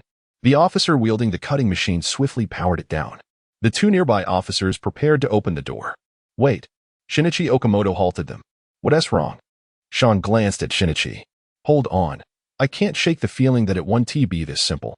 Shinichi's forehead was beaded with fine droplets of sweat. The closer they approached this critical moment, the heavier his burden became. He had clashed with Liu Xiaoqian several times before. He understood the nature of his adversary all too well. If the opponent intended to act, they would certainly not entrust the success or failure to this door. After all, even the most rudimentary of criminals knew that once the police arrived, they would opt to open this door first. Could this high-intelligence maniac truly be unaware of that? Actually, I share that sentiment. Qin Feng swallowed hard. Let us proceed cautiously. First, just a small crack, and observe. There's a problem. There must be a problem. Upon hearing Tang Rin's voice, everyone turned to see him holding a divining ruler, one end pointed directly at the door. Then let us check it first. Sean stepped forward, slowly pushing the door open a crack. Don't open it too wide. Qin Feng cautioned. Sean inspected the area twice with his flashlight, peering through the crevice, yet found nothing amiss. Surely, there was nothing wrong. For safety's sake, he decided to check once more. Having conducted 3 inspections, he thought that should suffice. With that, he reached out to push the door open. However, Shinichi Okamoto grasped his wrist. Wait, let me take a look, Okamoto said. All right, Sean shrugged and handed the flashlight to Okamoto. Yet, instead of accepting it, Okamoto produced a pin-like device from his belongings, an ultraviolet light. This tool was exceedingly practical, typically used to detect blood traces or other subtle signs. As a technical expert, Okamoto always carried one. Given the formidable nature of the situation, he felt it necessary to conduct a thorough examination with the ultraviolet light. Holding the device, Okamoto meticulously scanned from the bottom upwards. When the beam of light reached 10 centimeters below the lock, his body suddenly froze. What's wrong? Qin Feng inquired. That was close. Okamoto shifted to the side, allowing Qin Feng a better view. What they saw illuminated by the light was a faint, yet discernible, thin line. Detonating wire. Okamoto's voice was chilling. There should be a layer of indium phosphide outside. I've encountered this situation before. At this revelation, all the officers took a step back, for the danger was palpable. Just moments ago, the cutting machine had been less than 10 centimeters away from that wire. Moreover, had Officer Sean been a fraction quicker in pushing the door open, the consequences would have been unimaginable. A wave of dread washed over everyone, cold sweat trickling down their backs. Qin Feng swiftly closed the door. No, we cannot let those inside open the door. Otherwise, things could spiral out of control, he stated. At that moment, Officer Sean's phone vibrated. He opened it to find a message from Mr. Bruce. Bruce, the Bat and the Madman are on the rooftop. The rooftop? That Madman is on the rooftop. We need to go up. You all keep an eye on this door, and 2 of you check other areas to ensure that aside from the hostages inside, everyone else has evacuated the theater, Qin Feng commanded. All right, be careful. The Bat is up there, just coordinate with him. Upon reaching the rooftop, Okamoto and the three others immediately spotted Bruce confronting Liu Xiaoqian. They intended to advance, but Bruce halted them. "Watch your step," at Bruce's warning.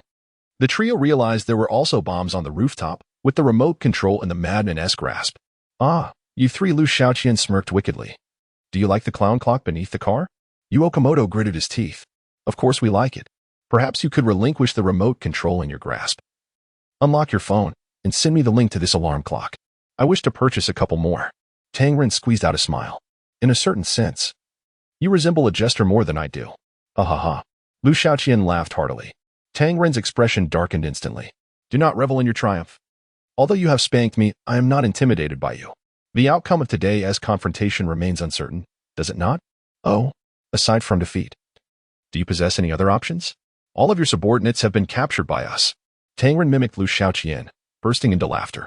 Meanwhile, Qin Feng, initially reluctant to disclose this matter so soon, realized that given the current circumstances, Tang Ren had already spoken, and utilizing this to engage the opponent was not without merit.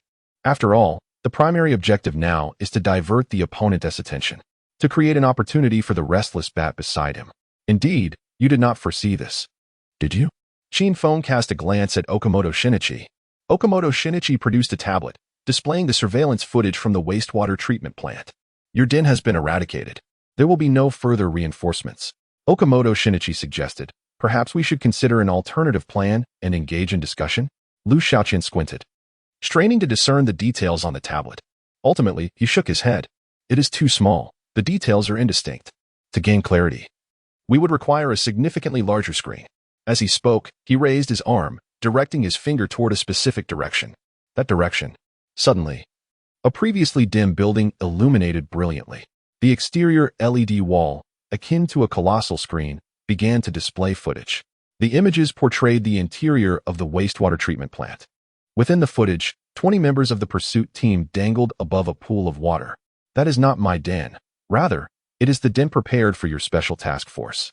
Chapter 81. Hey, don't be so serious. Is this the lair of the pursuit team? At this remark, everyone in the program, including the experts in the studio, was taken aback.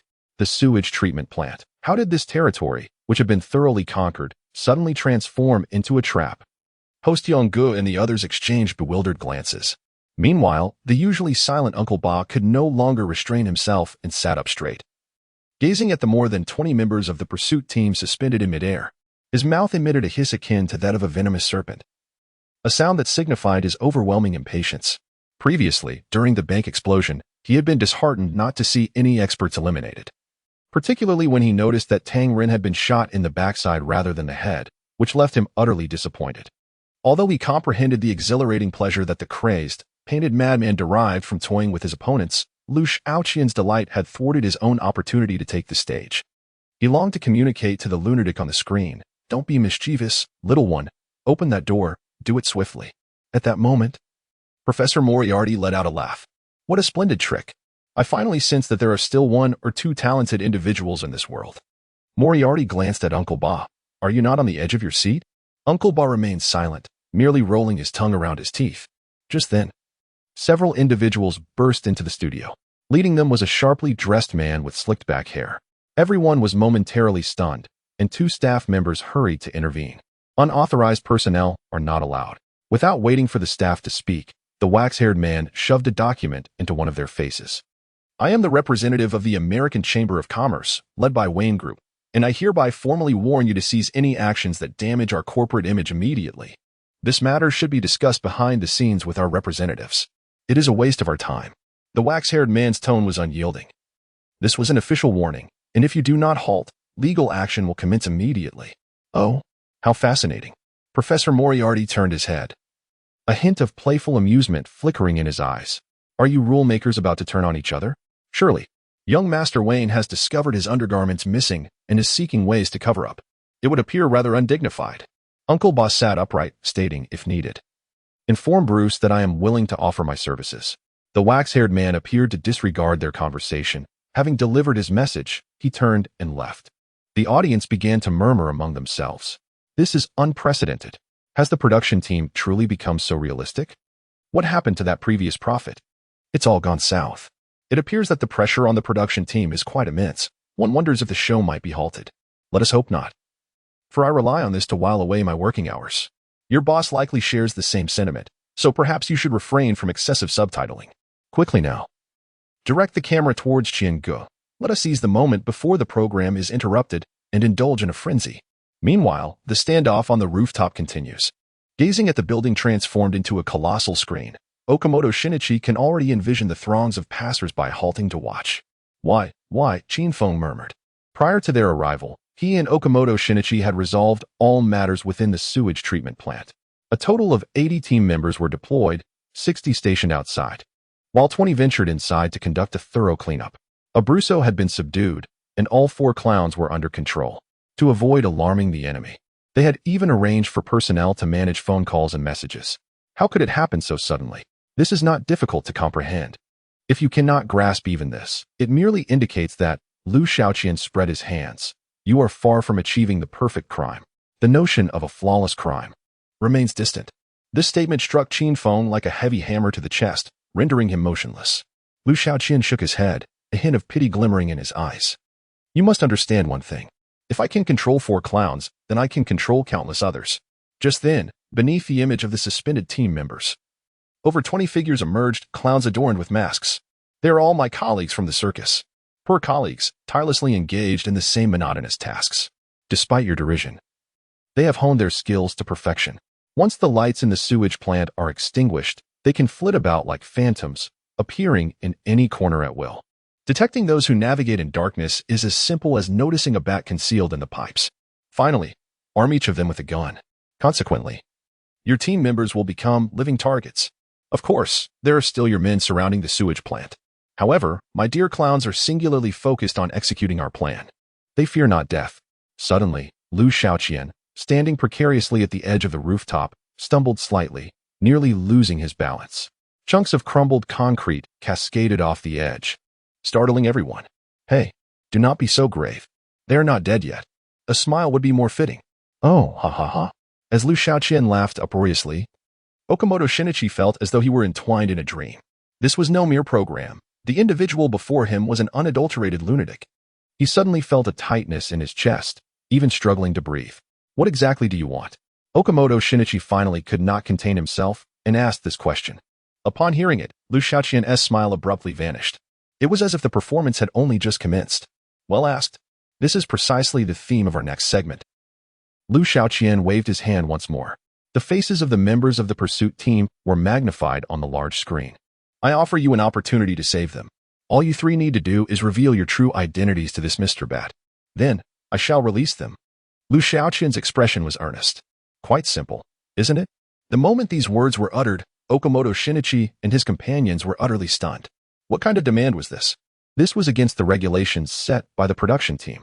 Anyone entering the virtual world was prohibited from disclosing any information about the show or the real world to NPCs.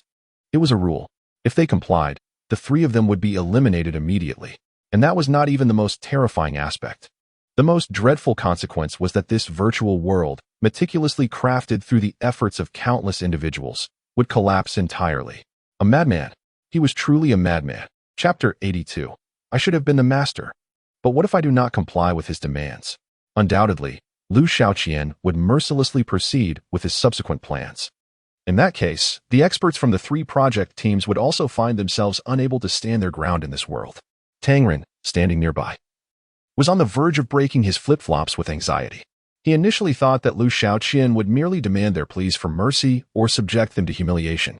At worst, he might force them to kneel. However, he never anticipated that Liu Xiaoqian would propose an utterly impossible demand. The barrage of comments in the live stream had spiraled out of control. I truly did not expect him to make such a demand. What kind of mindset is this? Awesome. I initially thought he would just make a few people look foolish, but I never imagined. Ajin, are you serious? I feel a chill running down my spine. Haven T, you considered, if the 3 experts actually comply with his demands, what would happen? The world would descend into chaos and resist the reality. The connection between the 2 worlds would collapse, and they might be forever trapped in that chaotic realm. What? The impact is that significant? I participated in the early development of the virtual world. I understand some of the circumstances. Is this really that serious? This handsome guy. Let us negotiate a bit more, just like haggling over a purchase. Let us bargain a little more, Tang Ren said as he tugged at Qin Feng, suggesting that they could kneel and admit fault. Their dignity could be sacrificed for the sake of survival. A good deal. Upon hearing these words, Liu Xiaoqian chuckled. You wretched fool. How could you amuse a jester? But regrettably, your dignity holds no value whatsoever. At that moment, Bill, who had been watching the hostages plead for mercy on his phone, was also laughing, tears streaming down his face. Ha. I have never been this happy in my life. Bill, it's time to end this. Think of your family. Bruce suddenly interjected. He had been waiting for an opportunity to draw Bill away from the edge of the rooftop. Hey, little bat, this is not your place to speak. Liu Xiaoqian waved the remote control in his hand, which was linked to several bombs. If you wish to avoid casualties, remain motionless like a statue. Your sense of justice will surely keep you in check, including that mouth of yours. After delivering this statement, Liu Xiaoqian's gaze returned to Okamoto Shinichi and the others. All right. No, wait. Liu Xiaoqian ignored Tang Ren and took out his phone. From this moment on, every 10 seconds, one person will die. Prepare, pressing the send button. Begin. From this instant, an invisible countdown commenced in the minds of Okamoto Shinichi and his companions. 10, 9, 8. What should we do? Such demands are utterly impossible. 5, 4. How passive. Had I known. Before they could finish their thoughts, bang! A thunderous gunshot erupted from the speakers atop the towering building. In the scene, a member of the pursuit team, suspended in midair, hung his head low. The streets erupted into a cacophony of honking horns. The rhythm of this city began to falter. No. Suddenly, Okamoto Shinichi collapsed to his knees. The tightness in his chest had become unbearable, and at that moment, he felt an overwhelming urge to retch. It felt as though a massive hand was gripping his throat, depriving him of breath. Beside him, Qin Feng's face was ashen. That gunshot signified the commencement of their failure. This defeat was irrevocable. Shortly thereafter, bang! Another gunshot rang out. Within the live broadcast studio, an eerie silence ensued. Here, behind the scenes, the grim reality could be unveiled. The large screen flickered with incessant system notifications. Notice: Pursuit Team member Su Wengao from Group 20 has been eliminated and will soon be transported from the scene. Notice: Pursuit Team member Bai Musen from Group 17 has been eliminated and will soon be transported from the scene. Notice: Pursuit Team member Zhu De from Group 16 has been eliminated and will soon be transported from the scene. Notice: Pursuit Team member Yang Jianya from Group 8 has been eliminated and will soon be transported from the scene. These notifications flowed like a death knell, refreshing and accumulating relentlessly, pressing upon everyone's nerves. As the audience found themselves in a daze, the image of Okamoto Shinichi abruptly rose to his feet. From the very beginning, it had all been a mistake. Okamoto murmured to himself, as if his soul had been lost. I should be the master. I ought to be. Who can I represent? No, I represent no one. Beside him, Bruce sensed something was amiss and turned to look at Okamoto Shinichi. Pull yourself together. Yet, it seemed Okamoto was oblivious to his words. The typically optimistic Tang Ren was now trembling in fear. Enough already. Why? Why can't you reveal your identities? In Bruce's eyes, the members on the screen were not merely eliminated, they were truly dead. Bruce's voice grew increasingly agitated. Reveal? Okamoto Shinichi scoffed, his right hand moving slightly. By the time others registered the shift, a gun had appeared in his hand, the barrel pressed against his own jaw. Without uttering a word, he pulled the trigger. Bang! A gunshot echoed from the rooftop. Okamoto Shinichi collapsed. Within the live broadcast studio, notice: expert of the Sakura Country Pursuit Team, Okamoto Shinichi, has been eliminated and will soon be transported from the scene. Ding Qing and Deadpool rose from their chairs. The first expert had fallen. Yet, no one could fathom the implications. Surprisingly, it unfolded in such a manner. Without waiting for his opponent to make a move, he eliminated himself. A sense of oppression. An overwhelming sense of oppression. Yet, in the corner, Uncle Ba's lips involuntarily curled into a smile. At last, it has arrived. On the rooftop, all eyes were fixed on the motionless figure of Okamoto Shinichi, lying on the ground, enveloped in silence. At that moment, Bill set down his phone. He turned to gaze at the prostrate Okamoto Shinichi, murmuring to himself, as he judged himself, how utterly foolish. In this world, there is no such thing as a fair judgment. Bill, your family awaits you. Your daughter, do you remember? Bruce seized the opportunity and exchanged a knowing glance with Qin Feng. Qin Feng understood immediately. Upon hearing the word daughter, Bill paused for a moment and took 2 steps forward. It was these 2 steps that provided Qin Feng with the chance. However, before he could make a move, a Tangren executed a swift kick, sending Bill sprawling to the ground. Almost simultaneously, Bruce's grappling hook was launched with precision. The rope ensnared Liu Xiaoqian's arm. With a sudden jerk, the remote control fell to the ground. Chapter 83, The Asylum? I invite you to join. At the moment the remote control fell to the ground, both Qin Feng and Tang Ren were momentarily stunned. Then, instinctively, they lunged forward. This was the only reaction they could muster in that fleeting moment. Of course, if an explosion were truly imminent, their actions would prove futile. For at this juncture, the detonation of such a bomb would obliterate the upper floors of the building in an instant. In stark contrast, Bruce maintained a remarkable composure. He had rehearsed this scene in his mind countless times prior. The location where the remote was discarded was a mere 3 to 4 meters away from Liu Xiaoqian. At that moment, under Bruce's watchful gaze, Liu was utterly incapable of retrieving the device. Observing the clown, who stood in a blind spot, now stripped of his weaponry, Bruce coldly declared, "Clown, the game is over." Bruce had intended to command him to pick up the phone and immediately halt the operation at the sewage plant. However, it was already too late. As the remote was yanked away, the 20th member of the pursuit team met his demise on the large screen. The entire squad of 20 had been eliminated. Bruce's sole desire was to compel the adversary to retreat from the edge of the rooftop. Even a mere 2 steps would suffice. Otherwise, he could not guarantee that the anesthetic gun would prevent the other from plummeting to the ground.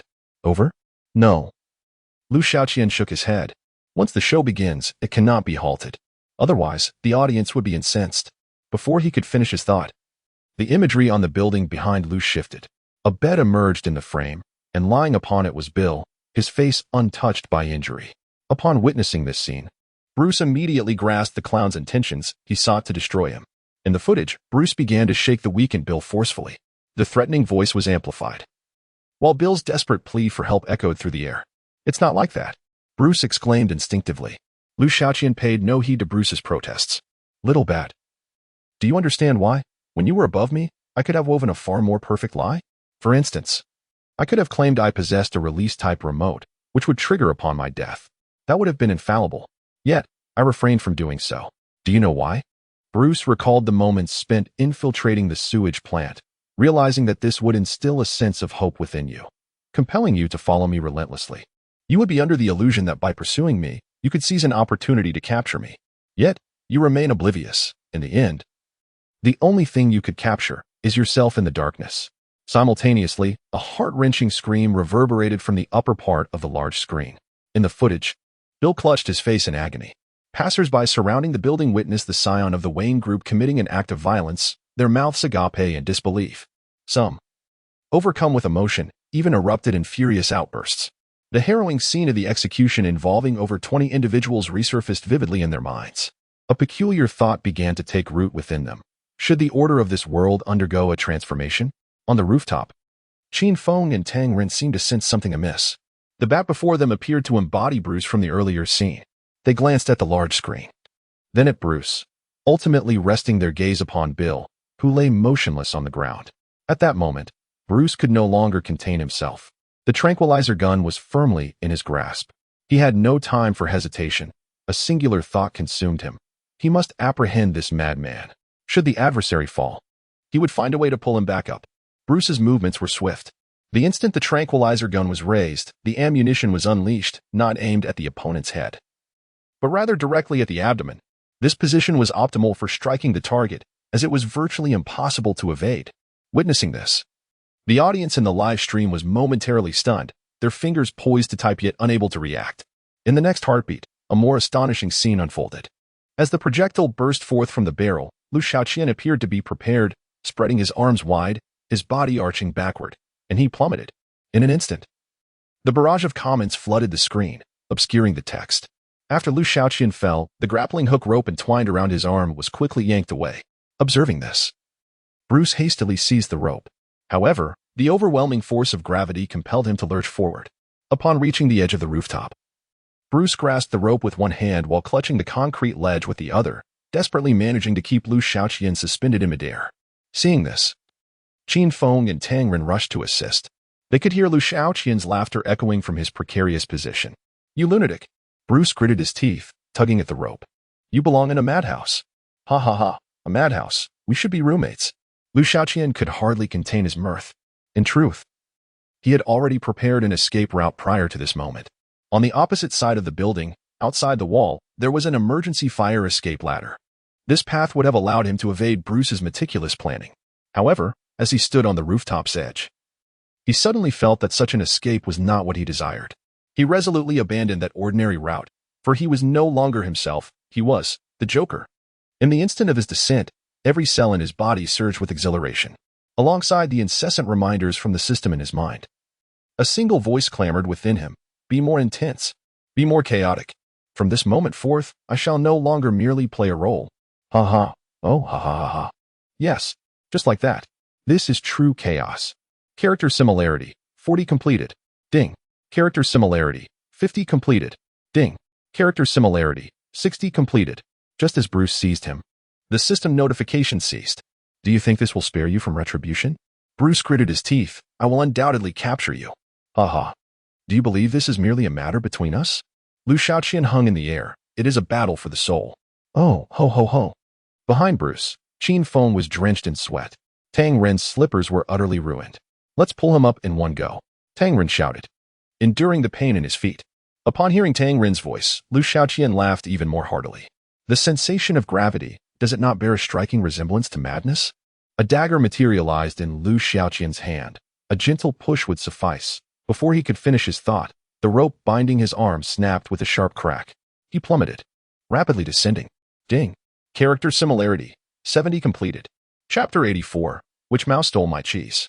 Bruce stood in a daze, watching the madman tumble down the stairs.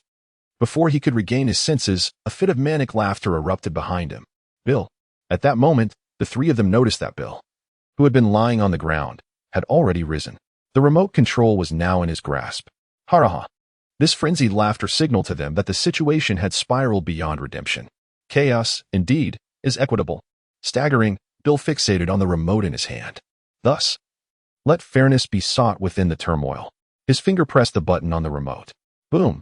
The third floor and the rooftop of the Grand Theater exploded simultaneously. The entire structure trembled, and then the building began to collapse toward the adjacent one. A cacophony of screams echoed through the streets. The audience in the live broadcast room stared in disbelief. Surely, 2 more experts would not be eliminated? If so, wouldn't the main force of the pursuit team be nearly annihilated this evening? As the viewers anxiously awaited, a dark object suddenly appeared on the screen, plummeting swiftly through the air. Was it a parachute? It's Tang Ren. He clutching onto the bat tightly. An astute viewer frantically typed. The other viewers soon realized it was indeed Qin Feng and Tang Ren. They had been rescued. It turned out that upon sensing the danger, Bruce had swiftly taken both of them with him, employing his basic military parachute to escape. The quality of the parachute was excellent, however, it was severely overloaded. Consequently, their descent was rather rapid, so much so that Tang Ren dared not open his eyes, clinging tightly to Bruce's waist, unwilling to let go. Bruce, too preoccupied to mind, understood that a loose grip could spell disaster. The descent was far too swift, leaving no room for control or adjustment. This was Bruce's first encounter with such a scenario. Reluctantly, he prepared for a hard landing. Though Tang Ren kept his eyes shut, his quick wit allowed him to sense the imminent impact. He scrambled up to Bruce's head, attempting to avoid being the first to touch down. Beside them, Qin Feng could no longer bear to watch. Little Tang. It was Mr. Bat who saved us. Could you be a bit more courteous?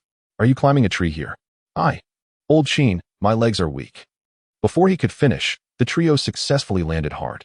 Tang Ren let out a pained cry. Bruce swiftly tore away the parachute that covered them, eager to vacate the scene. However, before he could rise, a throng of people surged toward him. Raising his head, he found 5 or 6 microphones thrust against his mask. The labels read, "Gozen Times." Mr. Bat, you are the guardian of this city. You were just on site. Could you explain what transpired? Mr. Bat, what is your opinion on the young master of Wayne Group's misuse of vigilante justice? Mr. Bat, the 2 individuals you rescued have fainted. Witnessing this scene, Director Bobby, across the street, chewed gum, his lips curled in a smile. From that moment forth, all the breaking news in Gotham City belonged to him. Meanwhile, Holmes and his companion sped towards the rendezvous point, having navigated around the main roads for several hours. How much longer until we arrive? Holmes inquired from the passenger seat. Soon, just about 10 minutes, Logic replied, gripping the steering wheel. Logic was typically a cunning and lazy individual under normal circumstances. He would avoid taking the lead in group efforts, and the steering wheel would seldom find itself in his hands. However, this time was different. His desire overshadowed his usual reluctance. Among the three, he was the most impatient, finding the pace of the other two intolerably slow, prompting him to take the wheel and accelerate recklessly. Logic, since we are nearing our destination, perhaps you should ease up on the accelerator a bit? Holmes suggested, grasping the armrest. I'm merely being cautious. A cash transport vehicle dawdling on the road could be perilous, Logic retorted. Meanwhile, Darren lounged in the back seat, a bottle of water in hand, still reflecting on his encounter with Liu Xiaoqian. Is my technique insufficient? He mused after a sip. I doubt it. I wonder if that guy has been apprehended. Upon hearing this, the two in the front grew wary. After all, if Liu Xiaoqian had been caught, their internal conflict would inevitably commence. At such a critical juncture, it was best to refrain from detrimental comments that could undermine their unity. Logic pressed the accelerator, opting to postpone all discussions until after the transaction was complete. Suddenly, the car's radio crackled to life with breaking news. We interrupt this broadcast for an urgent announcement. An explosion has occurred at the Gotham Grand Theater, with reports of a building collapse and an undetermined number of casualties. Citizens are advised to avoid the area. The suspect is described as a man with a clown face paint. Please remain vigilant. The volume had been adjusted by Logic, rendering it barely audible, with only Holmes catching the full report. Holmes, what did they just mention? Logic queried, having caught the word clown. Yes, they're referring to that clown. What did they say? They said he blew up the Gotham Grand Theater, and the casualty count is unknown. At this revelation, Darren inadvertently spat out his water. What? He blew up the Gotham Grand Theater? Darren confirmed, incredulity etched on his face. Indeed, are you not yet accustomed to this lunatic? You've turned your drinking into a fountain, Holmes remarked, wiping the back of his head. I increasingly believe this man's psyche has warped beyond the point of study. Darren commented, that's not the crux of the matter. The real issue is if he discovers we've stolen his cash transport vehicle. Before Holmes could finish, Logic interjected, what is there to fear? Once we complete the transaction and pocket the money, he'll have no leverage over me. Even if he attempts to bomb me, I consider it worth the risk. No sooner had he spoken than a phone began to ring. That's not my phone, Holmes stated. It is not mine. I merely feel the vibrations, remarked Logia. Nor is it mine, added Darren. The phone continued to ring. The three men stood in stunned silence. Holmes meticulously discerned the source of the sound, bent down, and reached beneath the seat to search for a while. At last, he retrieved a mobile phone from beneath the seat. The expressions on the faces of the three were filled with confusion. Holmes answered the call and activated the speakerphone.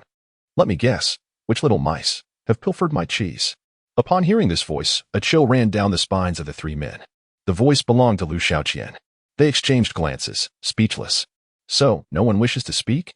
Then you are beyond salvation, because there is a bomb in this vehicle.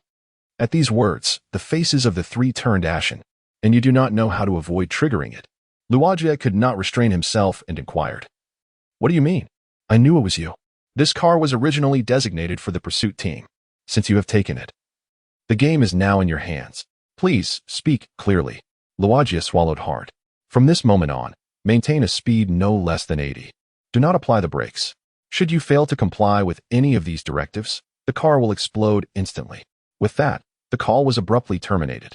Chapter 85. We are all tragedies. After hanging up the phone, Liu Xiaoqian tossed his device onto the passenger seat. He continued to accelerate. The next destination would soon be reached.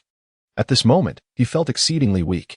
Having just plummeted from the upper floor, he was fortunate to have survived, thanks to the clown jacket. Yet, the sensations and instincts from that incident lingered vividly. In that fleeting moment, he could feel every bone in his body fracturing. Indeed, it was quite painful. Liu Xiaoqian coughed violently a couple of times, blood trickling from the corner of his mouth. System notification. The clown jacket has spared you from a fatal injury. Your body is undergoing repair. Remaining uses of the clown jacket. 0. The grand performance at the theater had gone exceptionally well. The frenzied demonstration would be endlessly recalled and fermented in the minds of the audience. This city, after all, was akin to a stagnant pool of putrid water. The previous bank incident merely tore a fissure in this pool. That very fissure served the purpose of tonight's grand theater performance, casting a scorching stone into the depths of the mire. What Liu Xiaoqian needed to do next was to continue stirring the stagnant water until it boiled over completely. However, he faced a dilemma. Such a monumental task could not be accomplished alone, and his available allies were dwindling. Abruzzo and the clowns from the circus had all been captured, and Bill had chosen his own path. The only remaining ally was Bobby, the director from the news industry. He needed to secure new accomplices promptly. Yet, finding new allies was no easy feat. Their qualities could not fall short of those of his previous clowns, and they needed to possess sufficient madness. Earlier, Liu Xiaoqian had pondered this predicament when Bruce's remark about committing him to an asylum suddenly inspired him. Damn it. Bruce, you truly are a brilliant genius. If help is required, why not explore the asylum? The individuals there are all exceptionally talented, eloquent, and possess unique skills. They would undoubtedly meet his requirements. However, while these individuals might be more useful than his former clowns, they would also be far more challenging to control. A 500 capacity for inciting emotions might suffice for ordinary people, but it would not guarantee the same effectiveness with this peculiar group. At that moment, Liu Xiaoqian pressed the brake. Before him stood the oldest asylum in Gozen City, Kongbili Asylum. He did not exit the vehicle immediately. Instead, he began to inspect the system. Previously, during his fall, the system notifications had been incessantly refreshing, leaving him no time to check. Taking advantage of this brief moment, Liu Xiaoqian sought to explore the system. Task: complete the madness threshold. Reward: Clownfish Pocket Watch. Clownfish Pocket Watch. By having the target gaze at the watch for 1 minute, one can access their most profound memories and even manipulate them. Note: a living organism can only be altered once. A living organism? Is it applicable to anything? As long as it is alive? Character similarity reaches 75. Bonus reward: Genius Artist. Genius Artist can merge any 2 rewards from the system to obtain a new reward with random effects. Upon seeing this notification, Liu Xiaoqian pondered slightly. Merging rewards. 2 into 1. Can those that have already been used be merged? For instance, the clown jacket with 0 uses? System response: yes. Rewards with 0 uses can also be merged. Then I shall wait. The nitrous fireworks in my possession have yet to be utilized. I will proceed with the merging after they are exhausted. System response: you are indeed a damn genius. Liu Xiaoqian exited the vehicle and approached the eerie Kongbili Asylum. Meanwhile, Luoji was fervently pressing the accelerator. As the car passed the cash-out point, Luoji gritted his teeth, tears streaming down his face. Could you slow down a bit? You only mentioned not going below 80. You didn't say to race. Don't waste all the fuel. Darren cautioned. Who understands? The greatest distance in the world isn't that I cannot express my love when you are before me, but rather the fleeting cash-out point. I must convert.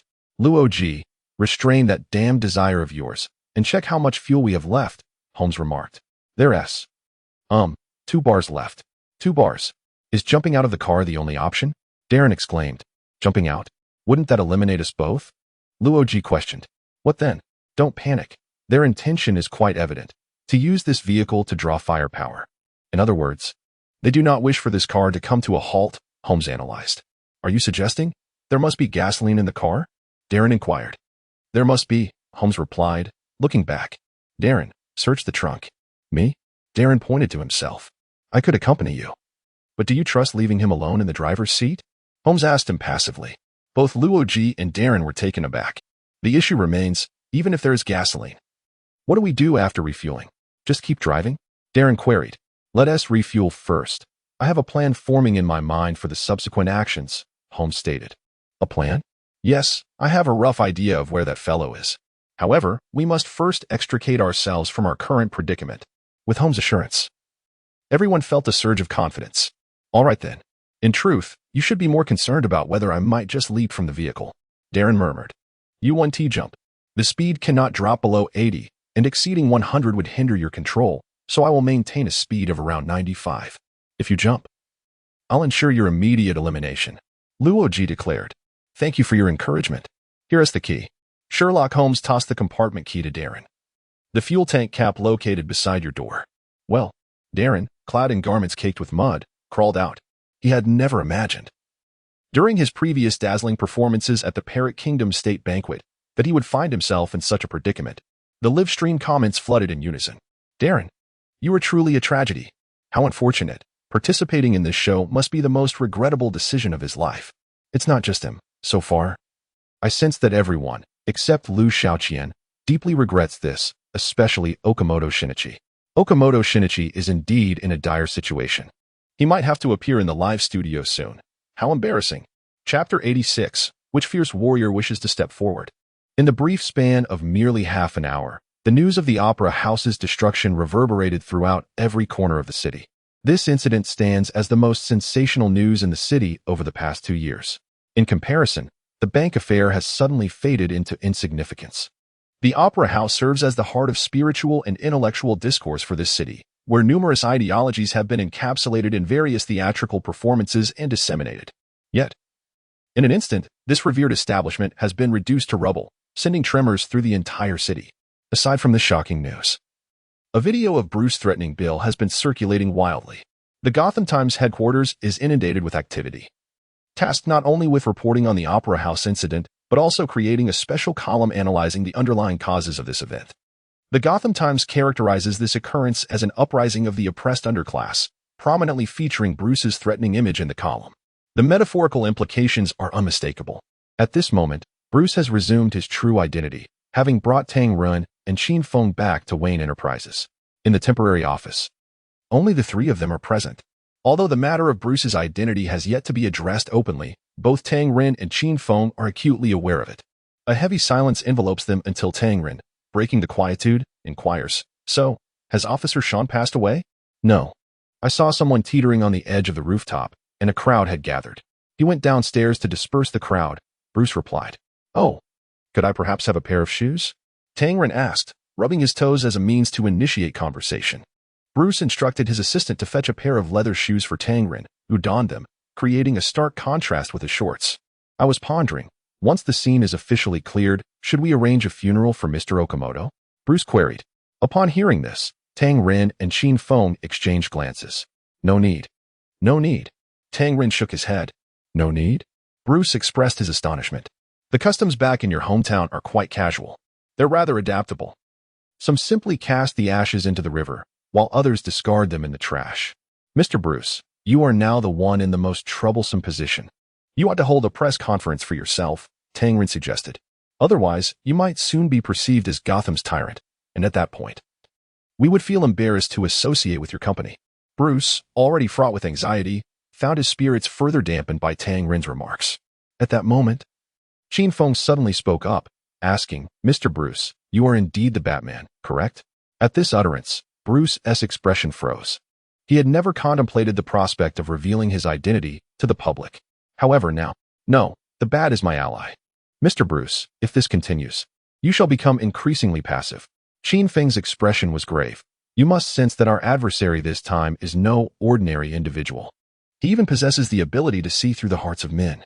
Bruce remained silent. Recent events had indeed taken a significant toll on him. Yet, these matters affected only his public persona. They did not encroach upon the identity of the Bat. The preservation of the Bat's image is paramount. Thus, at this critical juncture, he could not afford to acknowledge his true identity. Otherwise, all his previous endeavors would be rendered futile. "Mr. Qin Feng, I do not comprehend your words. I only know that what this city needs most at present is faith and courage." Bruce's intent was clear. He was subtly implying to Qin Feng that, regardless of what is known, now is not the moment for revelations. "I believe we should concentrate our efforts on planning and deliberating our next course of action." Bruce's gaze was resolute. With adequate preparation, no adversary is insurmountable. Qin Feng nodded slightly, "But we must wait a while." "Wait. For what?" "Every minute we squander grants that individual more time to recover. We await our new colleague." Tang, standing nearby, understood Qin Feng's implication. Okamoto Shinichi has been eliminated. A substitute expert from the production team must surely step in. "Indeed, let us wait. It offers me a moment to recuperate." That was truly exhilarating. "How long will it take?" Bruce inquired. "It should be swift. They are just on the outskirts of Gozen City," Qin Feng replied. "Very well. I shall have someone bring in some food. Do wait a moment." In the live broadcast studio, the selection of the next substitute expert was underway. This was uncharted territory for everyone involved. In previous episodes, there had never been an opportunity for an expert to reappear after elimination. Typically, once the first round of experts concluded, the program was nearly at its end.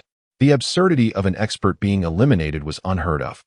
When Yongu inquired if anyone wished to take the stage, Uncle Boss surprisingly spoke up. Aside from him, Depool also leaped to his feet.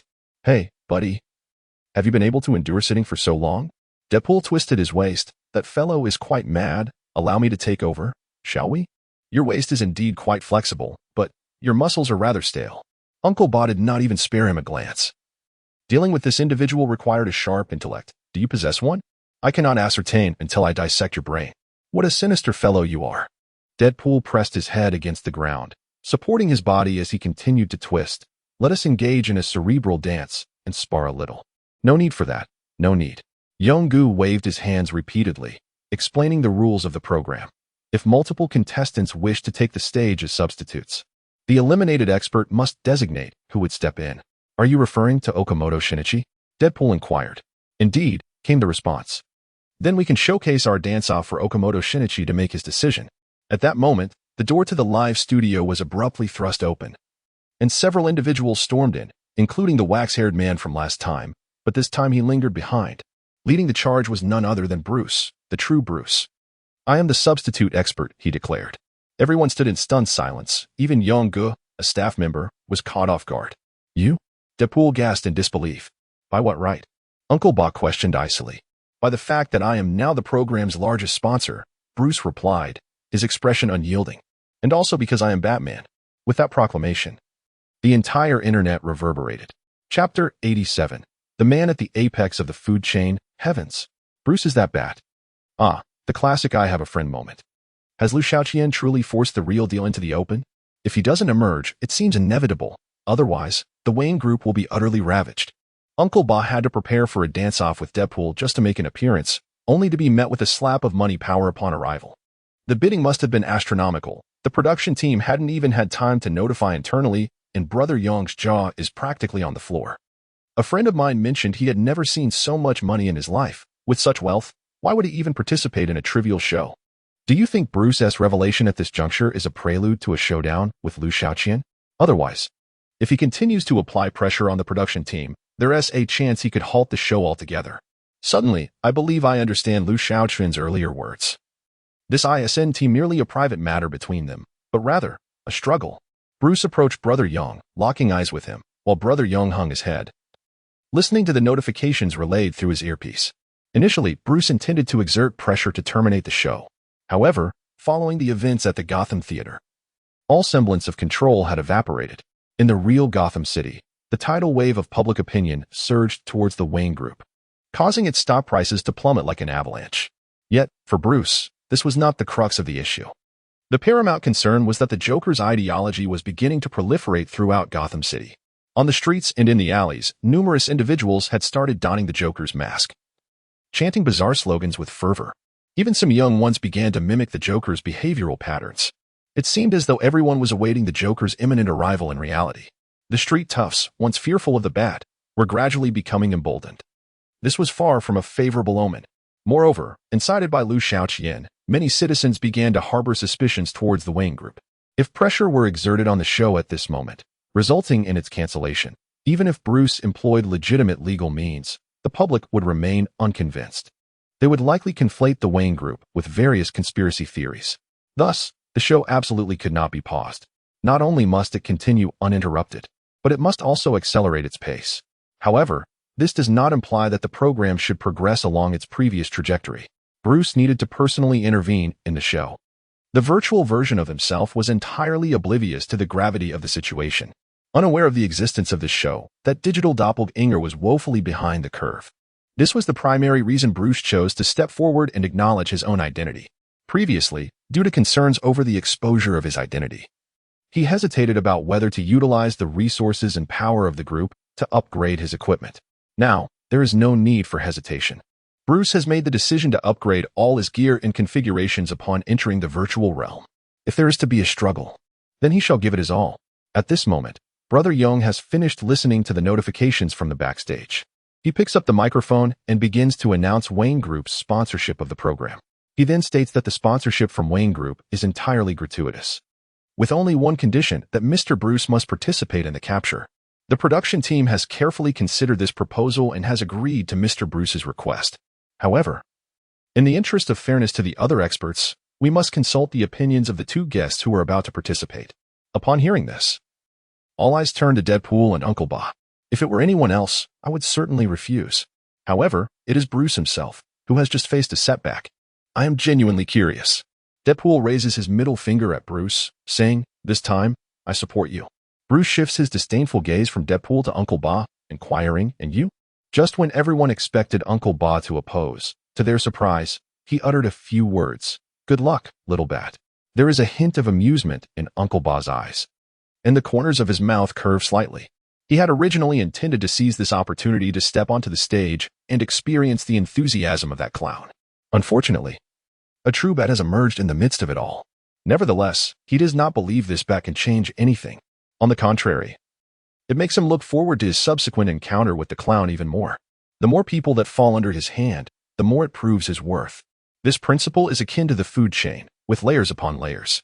He stands at the pinnacle of his hierarchy. He eagerly anticipates the moment when this bat will be devoured by the clown. Although it may take some time, it is well worth the wait. After all, haste does not yield delectable dishes. Bruce received responses from the two guests, wishing not to waste more time. He directly looked at Brother Young and asked, "Is it time? Can I be transmitted in?" He is now ready to enter, update his gear, and devise a plan. "Anytime," Brother Young replied. "However, there are two matters I must emphasize. First is the confidentiality clause. Within the virtual world, nothing can be disclosed. No need to elaborate. What else? The other is that upon entering the virtual world, your identity will be extracted. However, Mr. Bruce already possesses an identity within the virtual realm, so upon entry, your consciousness will directly replace that of the virtual Bruce." "All right. Anything else?" "Oh, right. Previously, the virtual you had located the escapee's phone, but such actions are not permitted once you enter." "Understood. There is little else to mention. Once you enter, you will be equipped with an internal phone, through which we shall communicate should any matters arise." Bruce turned to the man with the waxed hair and said, "You have 2 days. During this time, manage the affairs outside." "Understood," replied the waxed-haired man, bowing his head. Meanwhile, Tang Ren and Qin Feng were enjoying a meal in a makeshift office. The tense pursuits and fierce confrontations of the past days had left them utterly exhausted. This brief respite allowed them to regain a considerable amount of strength and spirit. Just as Tang Ren was savoring his meal, Bruce, seated ahead of him, suddenly slumped forward, resting his head on the table. "What the heck?" Tang Ren exclaimed in shock, spilling soup all over his hand. "Is he having a stroke?" Chapter 88. All hands ready. Engage. Startled by Tang Ren's sudden outburst, Qin Feng rushed to assess Bruce's condition. Although he was a virtual entity, the prospect of him suffering a stroke was alarming. The repercussions in the real world would undoubtedly be monumental. Yet, before Qin Feng could conduct his examination, Bruce's head lifted once more. Both Tang Ren and Qin Feng exchanged bewildered glances. "Mr. Bruce, you must regulate your emotions. Otherwise, you risk paralysis," Tang Ren admonished, resuming his meal. "Indeed, Mr. Bruce, perhaps you should take a moment to rest. Our partner is likely to arrive shortly," Qin Feng suggested. "I am your partner," Bruce asserted. "Not that kind of partner," Tang Ren replied, continuing to eat. "You don't understand. I am indeed your intimate partner." Following Bruce's declaration of his identity, a profound silence enveloped the office. "What's the matter? Aren't you excited?" "Well, a little, I suppose. Yet you seem somewhat disappointed." "Mr. Bruce, please forgive my candor, but I had anticipated a stronger presence. I did not expect it to be you. Especially after your recent defeat at the hands of that individual. Your arrival does not bolster our capabilities," Tang Ren remarked. "The previous encounter was not a true representation of my abilities. This is different.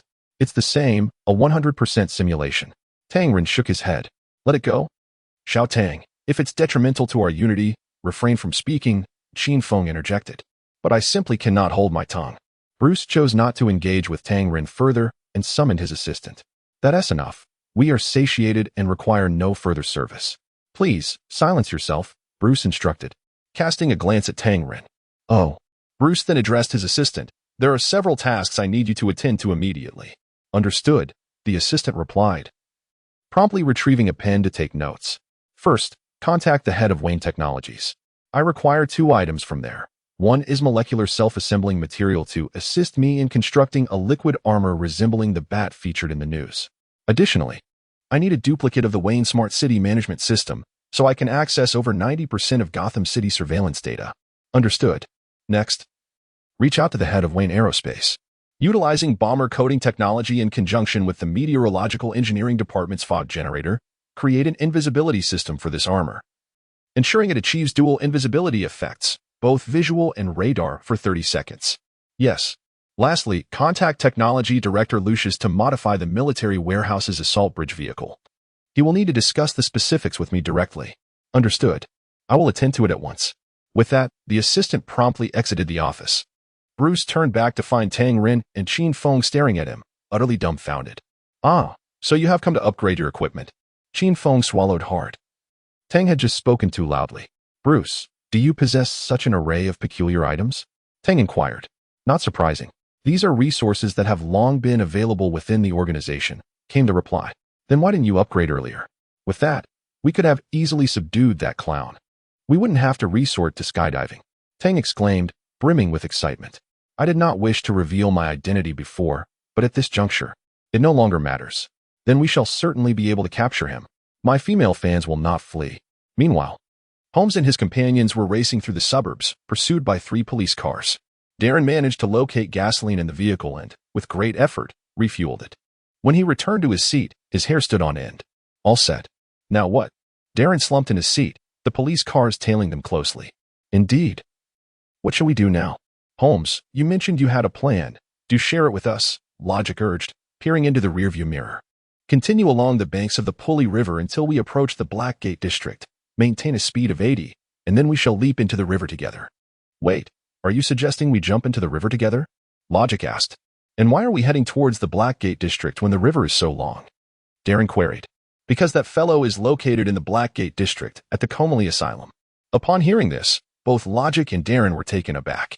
You deduced that? Logic asked. From the previous phone call, Holmes explained. When that individual contacted us, the window was open, and I could hear the wind, yet outside was eerily quiet. This indicates we were not in the city. Then, I heard a bell toll and the sound of a ship arriving at port. The bell was quite old. I discovered that only 2 ancient churches in Gozen City possess such a bell. One is in the Far East, and the other is situated in the Blackgate district. However, the Eastern Church is not near any waterway and thus cannot accommodate a ship.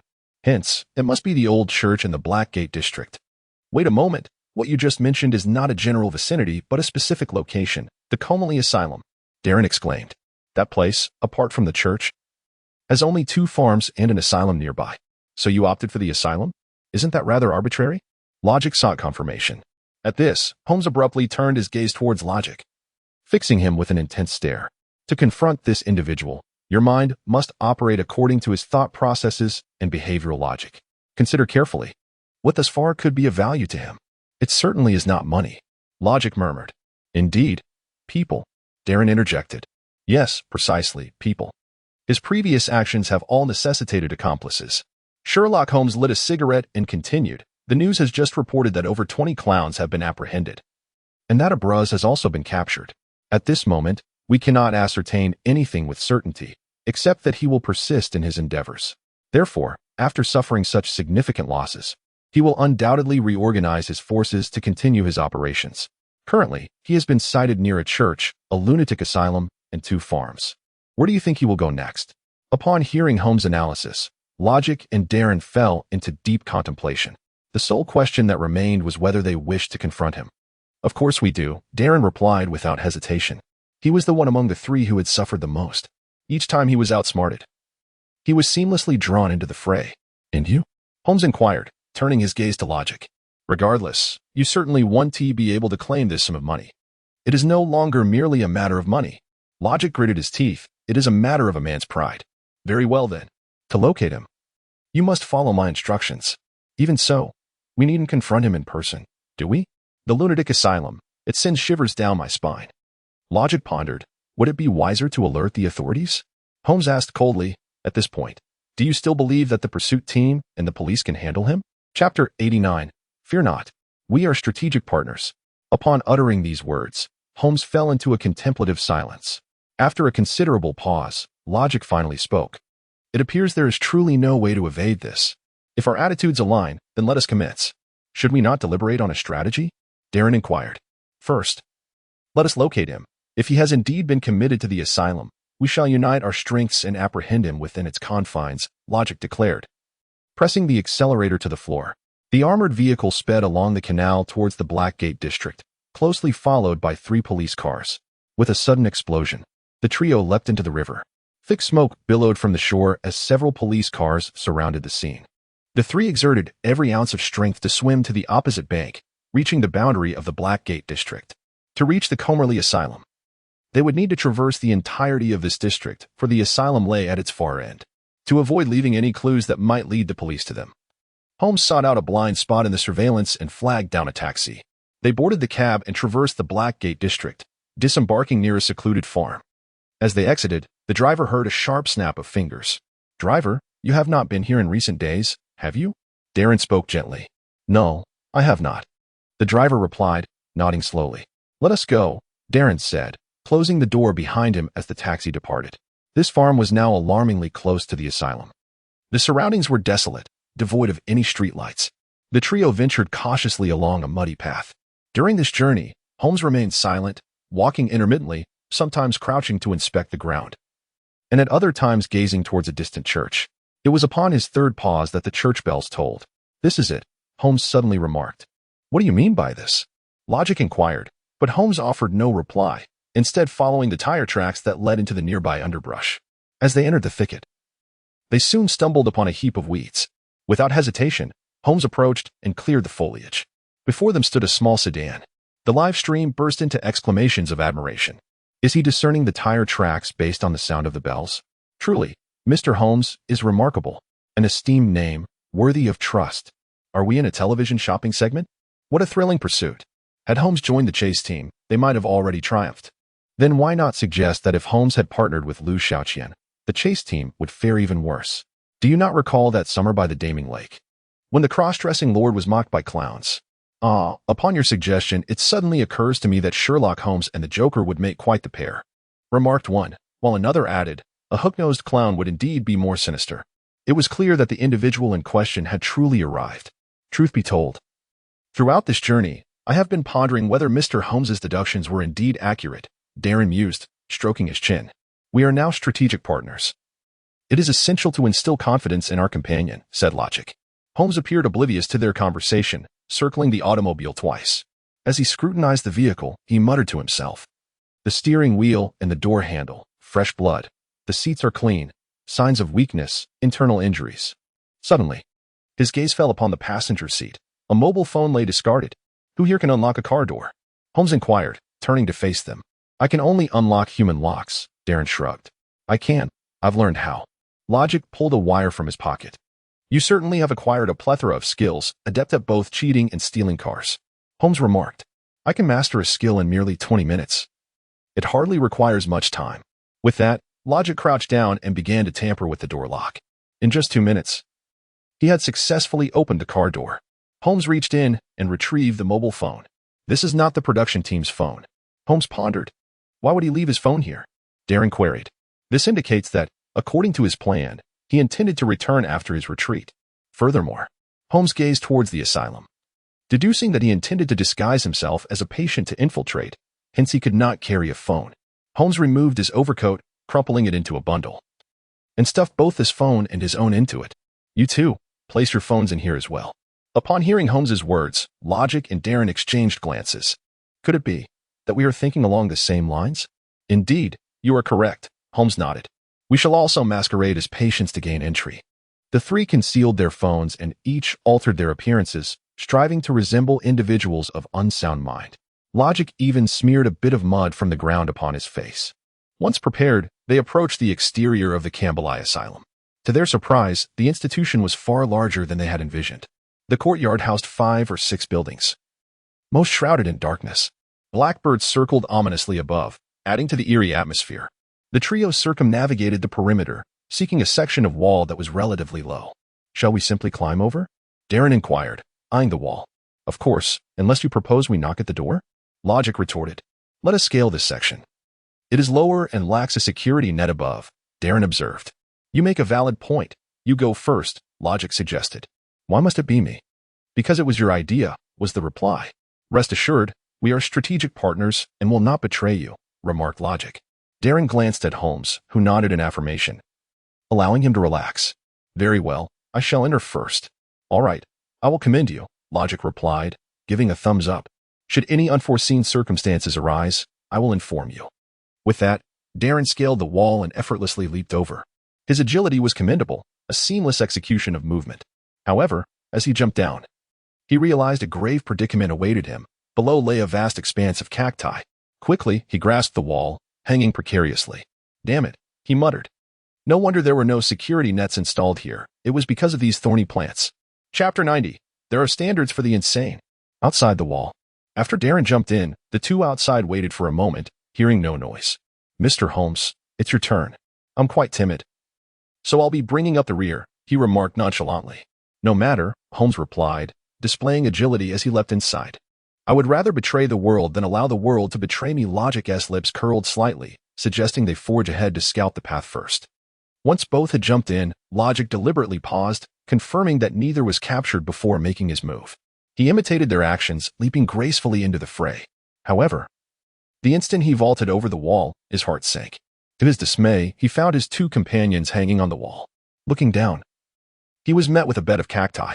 Regrettably, Logic's athleticism was lacking. His mind raced, yet his body lagged behind.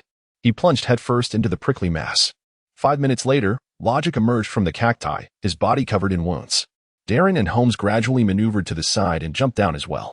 Logic. I never would have guessed you to be such a tough guy, Darren exclaimed, giving a thumbs up. To roll around like that without a peep, beyond expectations. Holmes nodded in agreement. What could I have done? If I cried out, we'd all be caught. Ouch. Why didn't you two say anything? Logic retorted. Our thoughts mirrored yours. We feared being apprehended, they replied in unison. At that moment, Holmes suddenly tapped the two, swiftly retreating into a nearby corner. Darren followed suit.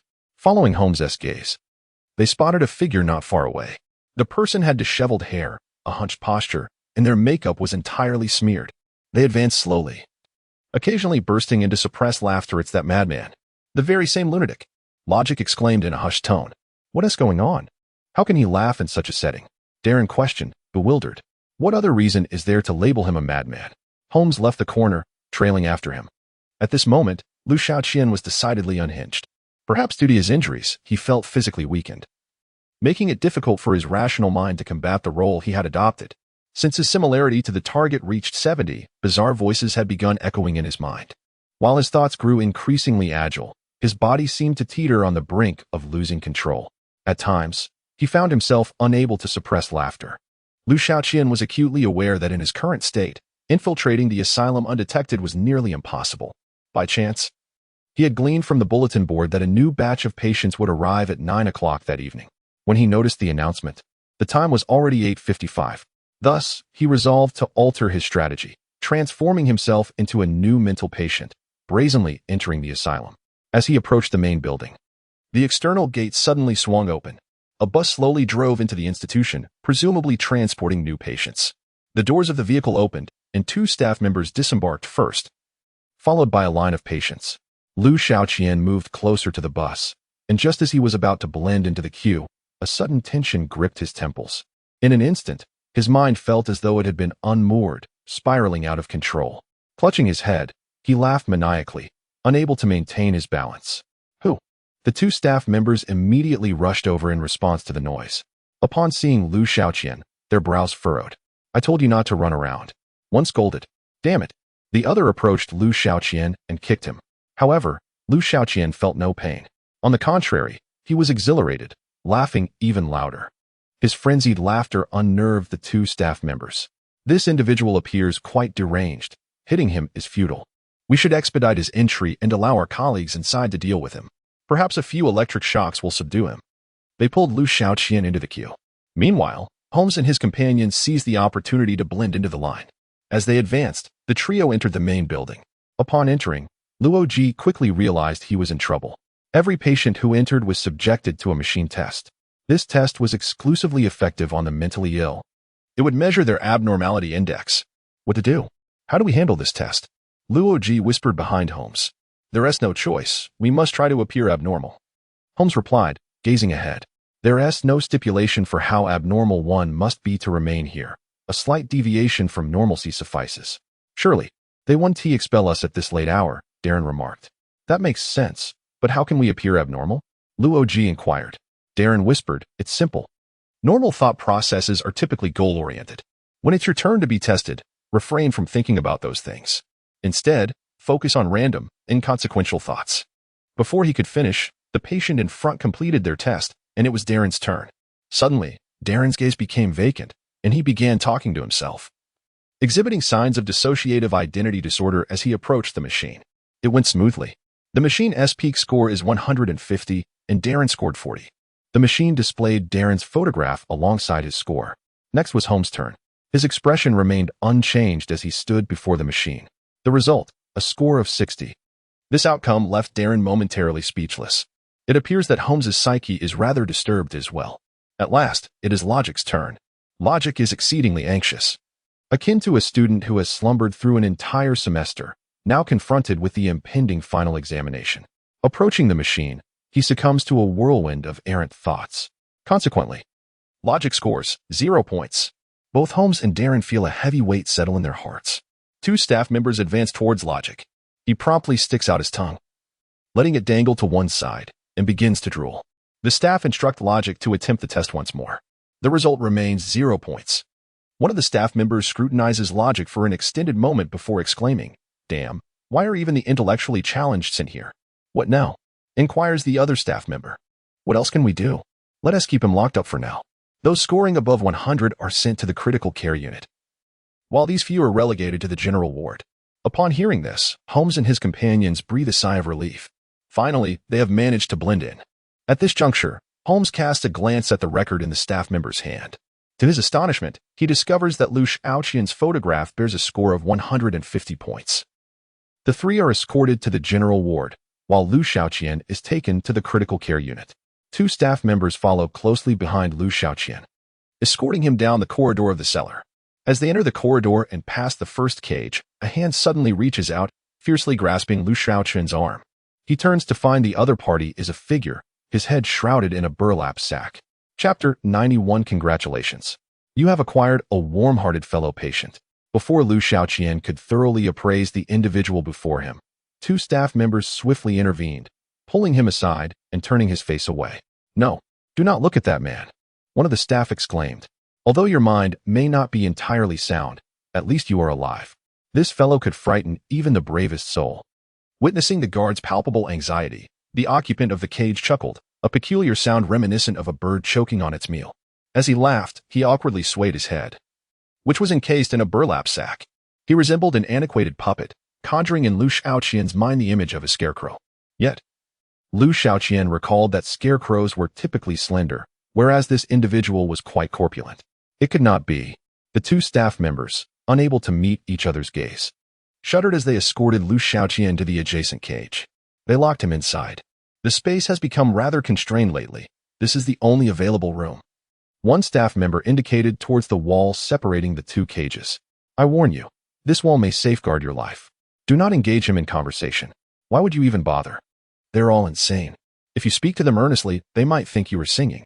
Remember, even the insane possess feelings." The last occupant of this room was terrified, and we profited quite handsomely from it. As they reminisced, the two staff members shared a knowing smile and departed. In the live streaming room, the comments flooded in. It was not merely the audience's desire for expression, but rather a collective attempt to shield themselves with their comments. Can we fast forward? I feel as though I've been thrown into an asylum. This is not a kindergarten bus. Let me off. Production team. Are you doing this on purpose? During crucial moments, you never focus the camera on Xiango. Now, in this eerie place, the camera is constantly on him. How cruel. Blur it out. Blur it out. I suddenly wonder how Holmes and his companions would react in such a place. They would probably act like fools, just like Logic. Just as the staff members departed, a man's voice echoed from the neighboring cage. "Hey, friend." His tone was gentle, seemingly devoid of malice. Liu Xiaoqian, his senses gradually returning, felt his body regaining strength. "Come over here." A hand emerged from the adjacent cage, groping along the wall's edge. "I have a small question for you." Upon hearing this, Liu Xiaoqian felt a surge of joy. He had entered this place with the intent of seeking companionship and was pleasantly surprised by the warmth of this individual. Such an invitation spared him the need to initiate conversation himself. Liu Xiaoqian leaned in closer, a bit more. "I can't get any closer. If I do, I might just slip through." "Friend, you possess a remarkable sense of humor." The man chuckled heartily, and I inquired, "Do you possess courage?" "In abundance? Are you referring to that organ?" Or rather, your reaction in the face of fear, is it rather intense? The man's words brimmed with yearning. The barrage of comments erupted. No, brother, hearing you speak sends chills down my spine. Production team. I'll pay for VIP. Is that not enough? Please mute his voice and replace it with beep, beep, beep. From my years of watching horror films, I sense an impending, terrifying scene. I have instinctively adjusted my pupils to render my vision hazy. Learn my lesson. This question indeed piqued my curiosity. Liu Xiaoqian murmured. Liu Xiaoqian spoke the truth, for ever since he donned the guise of a clown, he discovered that he felt no fear towards anything. The only sensation he experienced was exhilaration. Upon hearing Liu Xiaoqian's admission, the man next door chuckled, a hint of disdain creeping into his laughter. He suddenly declared, then, let us give it a try. No sooner had he spoken than a cloud of smoke erupted from next door, assaulting Liu Xiaoqian's senses. The scene startled everyone, sending cold sweat cascading down their backs. Surprise attack. It's toxic. You've got to be kidding me. Liu, one must be discerning in the underworld. This is a madman SICU. One could easily become a specimen here. I'm not joking. It's over. I inhaled it all. An epic pulmonary disaster. However, after inhaling the smoke, Liu Xiaoqian licked his lips, feeling no discomfort whatsoever. Herbal plants. Perhaps with a touch of saline solution? Upon hearing Liu Xiaoqian's remark, the hand from next door paused momentarily. After a while, it reappeared, swaying back and forth before Liu Xiaoqian. You have no reaction? Should I be having one? The other party fell silent. The live stream also fell into a hush. After a prolonged silence, noticing that the other party was ignoring him, Liu Xiaoqian quickly attempted to salvage the situation. Hey, don't go silent on me. There's a reaction. Indeed, the other party's interest was rekindled. How does it feel? My throat feels somewhat refreshing. This time, the other party lapsed into complete silence. Liu Xiaoqian called out several times, yet received no response. It seemed that this profound sense of frustration compelled him to sever ties with Liu Xiaoqian.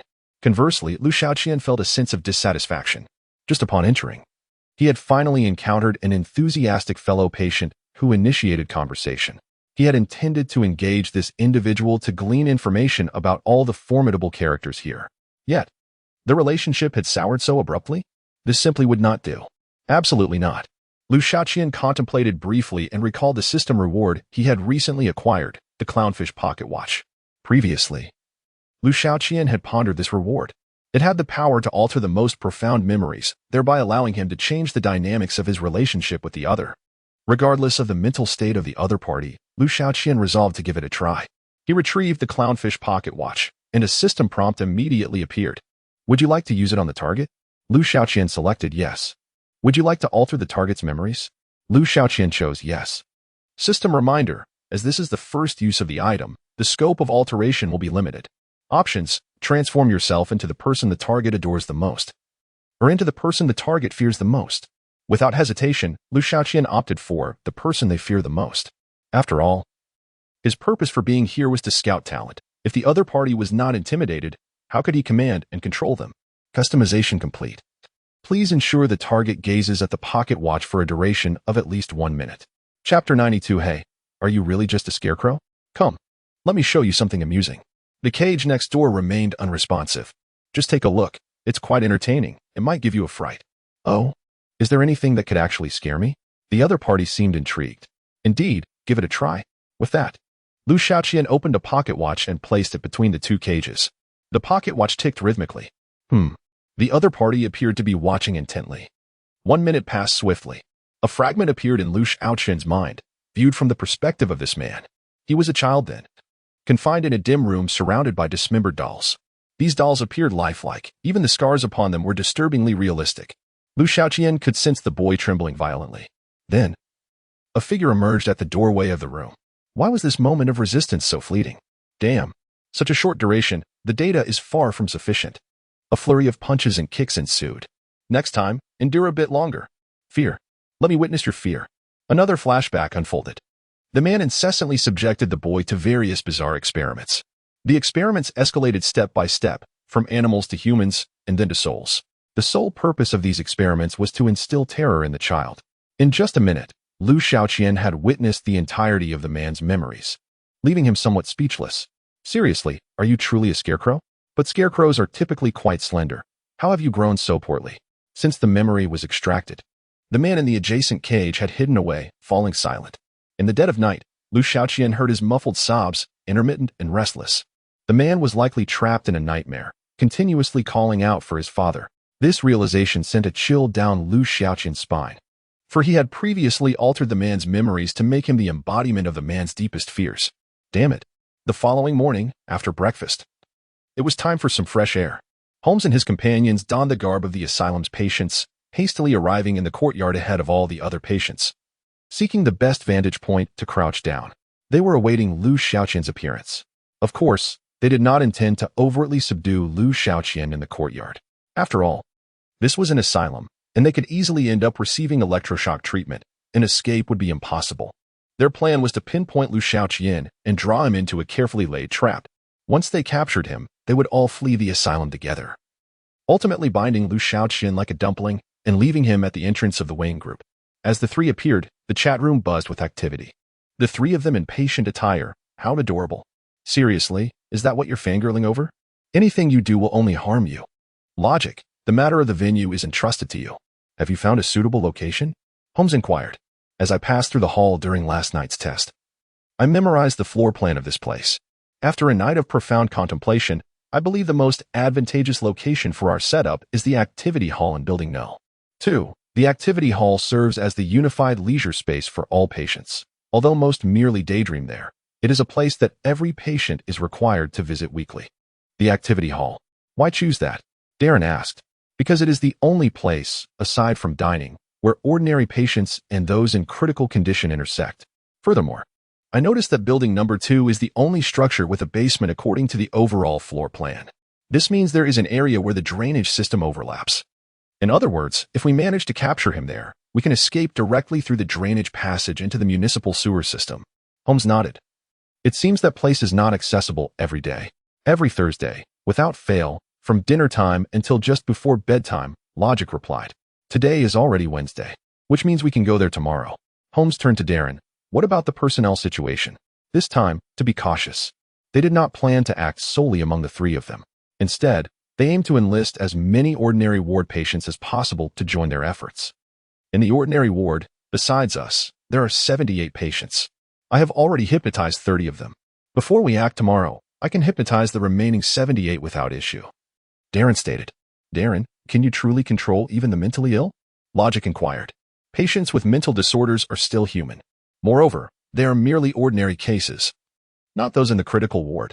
The individuals there are the true deranged ones, Darren replied. Just then, they observed a large group of patients emerging from the critical ward. Among them was Liu Xiaoqian. Liu's hair was still disheveled, and the remnants of face paint had yet to be washed away. The other patients also displayed their own distinctive traits. At first glance, they appeared to be formidable characters. Can we control those truly deranged individuals? Logic asked curiously. In the past, Darren would have answered without hesitation that it was indeed possible. Even if it were challenging, he would still assert that it could be done. As a premier mentalist, one must always project confidence. However, ever since the failed hypnosis attempt with Liu Xiaoqian, Darren had become significantly more cautious. He would not take on any endeavor unless he had absolute certainty to avoid embarrassment. Only someone truly deranged would attempt to control such deranged individuals, Darren remarked. Yet, before he could finish his thought, the three of them stood frozen in place. They saw a mentally unstable individual closely following Liu Xiaoqian, his head covered with a burlap sack, calling out Papa with every breath. Darren, what you said is indeed true, Luigi exclaimed, his mouth agape. Only a madman could control another madman, Holmes remarked with a stoic expression. Meanwhile, Tang Ren and Qin Feng arrived at the temporary office. They had intended to take action the previous night, but were thwarted by Bruce, who insisted on absolute preparedness for this undertaking. Upon entering the office, they found Bruce already seated, surrounded by an array of screens, while the large display behind him showcased the city's surveillance system. Did you rest well last night? Tang Ren inquired. Having just jumped off a building, how could I possibly have rested well? He replied, shaking his head. When will you be ready? I'm concerned that lunatic might leave the city. Yes, indeed, Mr. Bruce, Qin Feng interjected. Although your equipment isn't ready yet. Shouldn't we commence tracking sooner rather than later? Tracking? It has already been accomplished, Bruce stated. Tang Ren and Qin Feng exchanged bewildered glances at his words. Tracking. has already been done? Where? Without uttering a word, Bruce pointed to a location circled in red on the map. Inscribed at that spot were the words, King Beely. Asylum for the Insane. Chapter 93. Are you engaging in internal competition? Upon hearing Bruce's words, Tang Ren was momentarily taken aback. Bruce, why have you been working overtime? He inquired. Overtime?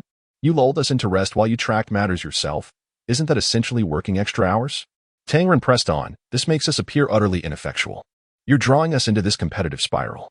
Shouldn't that be your primary concern? Bruce retorted. It certainly is. Your actions might steal my female fans away. Bruce cast Tang Ren a sidelong glance, his expression inscrutable, as if he might summon an assistant to evict him at any moment. Just as Tang Ren fell silent, Qin Feng interjected, Bruce, please, relax and speak slowly. Mr. Bruce, how can you be so certain that the individual is within this asylum?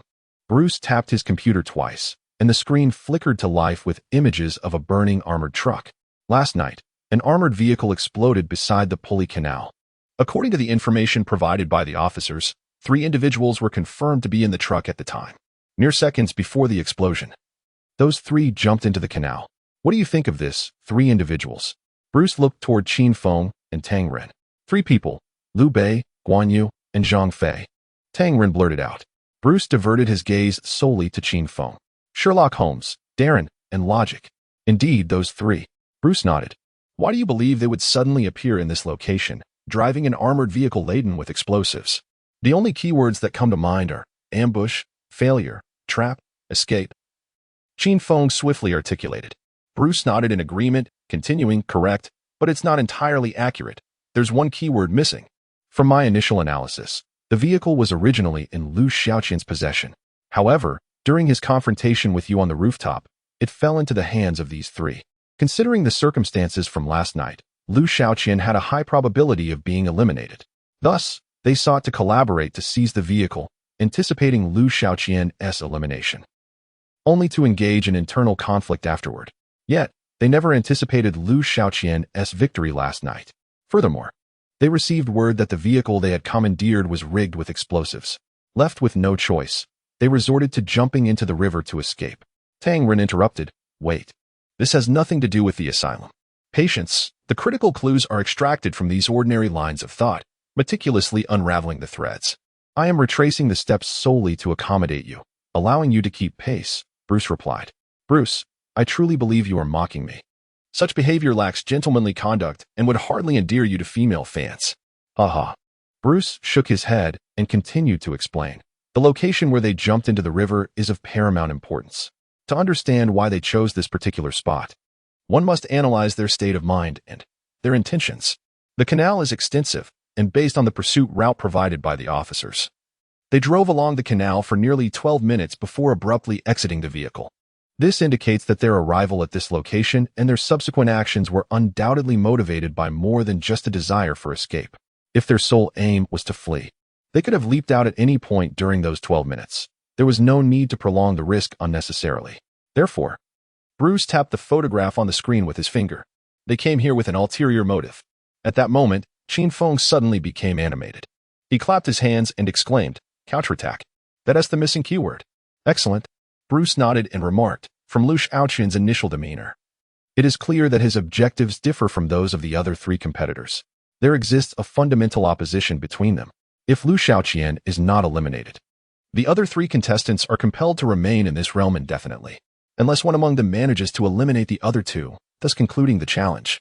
Clearly, none of them possess the confidence to confront 2 opponents simultaneously, including Holmes. Moreover, given their prominent status, being toyed with by an actor like Liu Xiaoqian during the show would surely incite their ire. Thus, uniting against Liu Xiaoqian would become their most immediate common goal. And if we can locate them, we have effectively found Liu Xiaoqian. Upon hearing this, the audience in the live stream was left astounded. Wait, this guy is that impressive? I couldn't tell before. Each one is more formidable than the last. I'm impressed. Perhaps the previous virtual persona was unprepared. Do you really think wealthy individuals are fools? Each one is more astute than the last. This analysis surpasses that of many professional detectives. Being rich is wonderful. Spending money by day, playing the bat by night. And if one's spirits are low, they can sponsor a show to showcase themselves. If I were that wealthy, I could forego all other options. Just the daytime activities would suffice for me. After listening to Bruce's analysis, Qin Feng was equally shocked. Until this moment, he had never regarded Bruce or the bat as particularly remarkable, although the bat had saved his life. That was merely due to the advantage of equipment. For Qin Feng, it was merely gratitude, not admiration. However, from this moment onward, he fully acknowledged his counterpart, an all-encompassing recognition. Mr. Bruce, if that is the case, then the location where they jumped into the river is indeed intriguing, situated at the boundary of two administrative districts. Were they attempting to reach the Blackgate area? Yet, they wished to keep their objective concealed? Yes. If so, this complicates matters. I have previously committed the city's topography to memory. The Blackgate area is primarily characterized by farms and abandoned chemical plants, lacking in municipal development, with surveillance being particularly scarce, Qin Feng remarked. Indeed, under normal circumstances, should they venture into the Blackgate area, it would take us at least 2 days to ascertain their whereabouts. However, this time, we are quite fortunate. Mr. Bruce pressed a button on the computer, and the image on the screen changed. It displayed a taxi. It is precisely because the Blackgate area is so desolate that they would need to take a vehicle to enter, and they would not change it midway. Mr. Bruce, have you located the driver of this taxi? Qin Feng inquired eagerly. Yes, but the driver remembers nothing. Not even that he had been to the Blackgate area. Tang Ren gasped. He doesn't even recall it himself, and there is no surveillance. So how could he have gone to the Blackgate area? Upon hearing Tang Ren's question, a slight smile tugged at the corners of Bruce's mouth. Because the taxi company they used is registered under my name. Chapter 94, Your Excellency's title, how it diminishes my dignity. What? Tang Ren was the first to leap up. You capitalist, how wicked can you be? Even the taxi company belongs to your family? Xiao Tang. Mind your image. Mind what image, Bruce? I must tell you, you have drawn away my female fans, and you owe me compensation. Give me some money, and I shall buy back some fans. Would that be fair? Qin Feng, I have heard you are his partner. How have you tolerated him for so long? Bruce could no longer contain himself. Don't mind him. Qin Feng pushed Tang Ren aside. A legitimate taxi. The vehicle's main unit must have trip records and location tracking, right? Indeed, it is based on this that I determined their whereabouts. Bruce gazed at the previous map, noting 2 farms, a church, and an asylum. It should not be difficult to guess where Liu Xiaoqian might go. Splendid. Tang Ren chimed in eagerly. This asylum, is it also your property? If it is, then we can ensnare them and return home. No. Bruce shook his head. This asylum is not only unrelated to me, but it also presents some complications. Complications? Qin Feng looked at Bruce in confusion. Yes, the director of this asylum is somewhat unconventional. Bruce pointed to his temple. Although not diagnosed with a mental illness, he is quite a paranoid individual and harbors certain biases against me. Therefore, we cannot communicate with him through normal channels. We must resort to a surprise operation. So, should we expedite our efforts? Qin Feng glanced at the time. After all, we do not know how long those individuals will remain inside.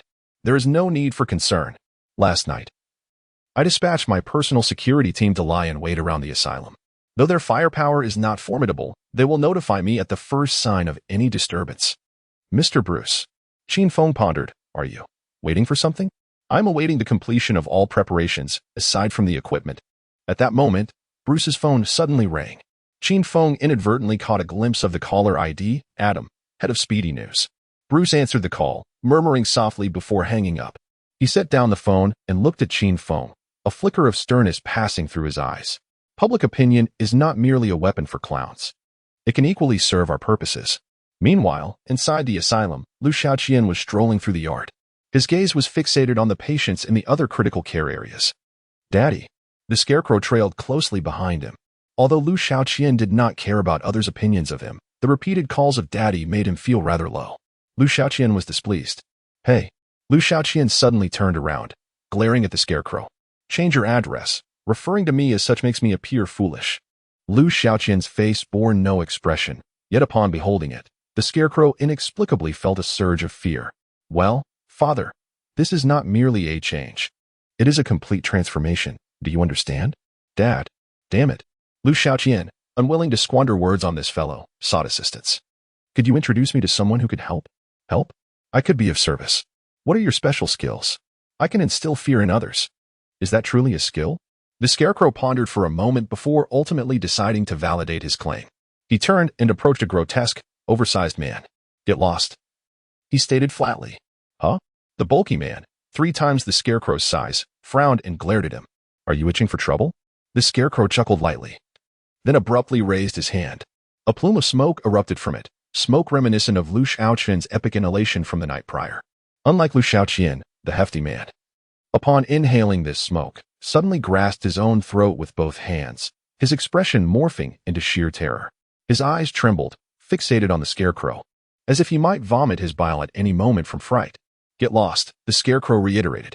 This time, instead of reacting with anger, the hefty man appeared relieved and fled.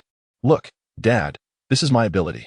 The scarecrow turned to Liu Xiaoqian. I once harbored a grand dream, but I never had the opportunity to fulfill it. I long to distribute the smoke invented by you to every individual in this city. It seems you are also an idealistic youth. So, does that mean I am qualified to be your assistant? The scarecrow gazed at Liu Xiaoqian with yearning. It would be an honor. Let us defer that for now. First, introduce me to other talents here. At that moment, Liu Xiaoqian noticed an individual standing in the center of the courtyard, hands clasped behind his back. Unlike the others, he was not clad in a hospital gown but rather an old, somewhat tattered suit. Standing tall, he looked down upon everyone. Who is that person? Liu Xiaoqian inquired. Director Connie.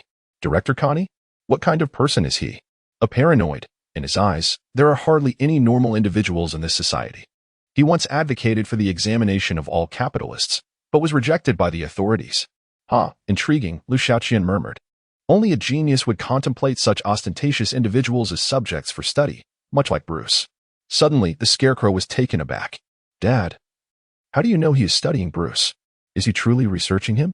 Indeed, it is rumored that this fellow's mother. The scarecrow lowered his voice. Having perished at the hands of the Wayne Group, Liu Xiaoqian's eyes sparkled with intrigue. Surely his research must have made some progress by now. Who could say?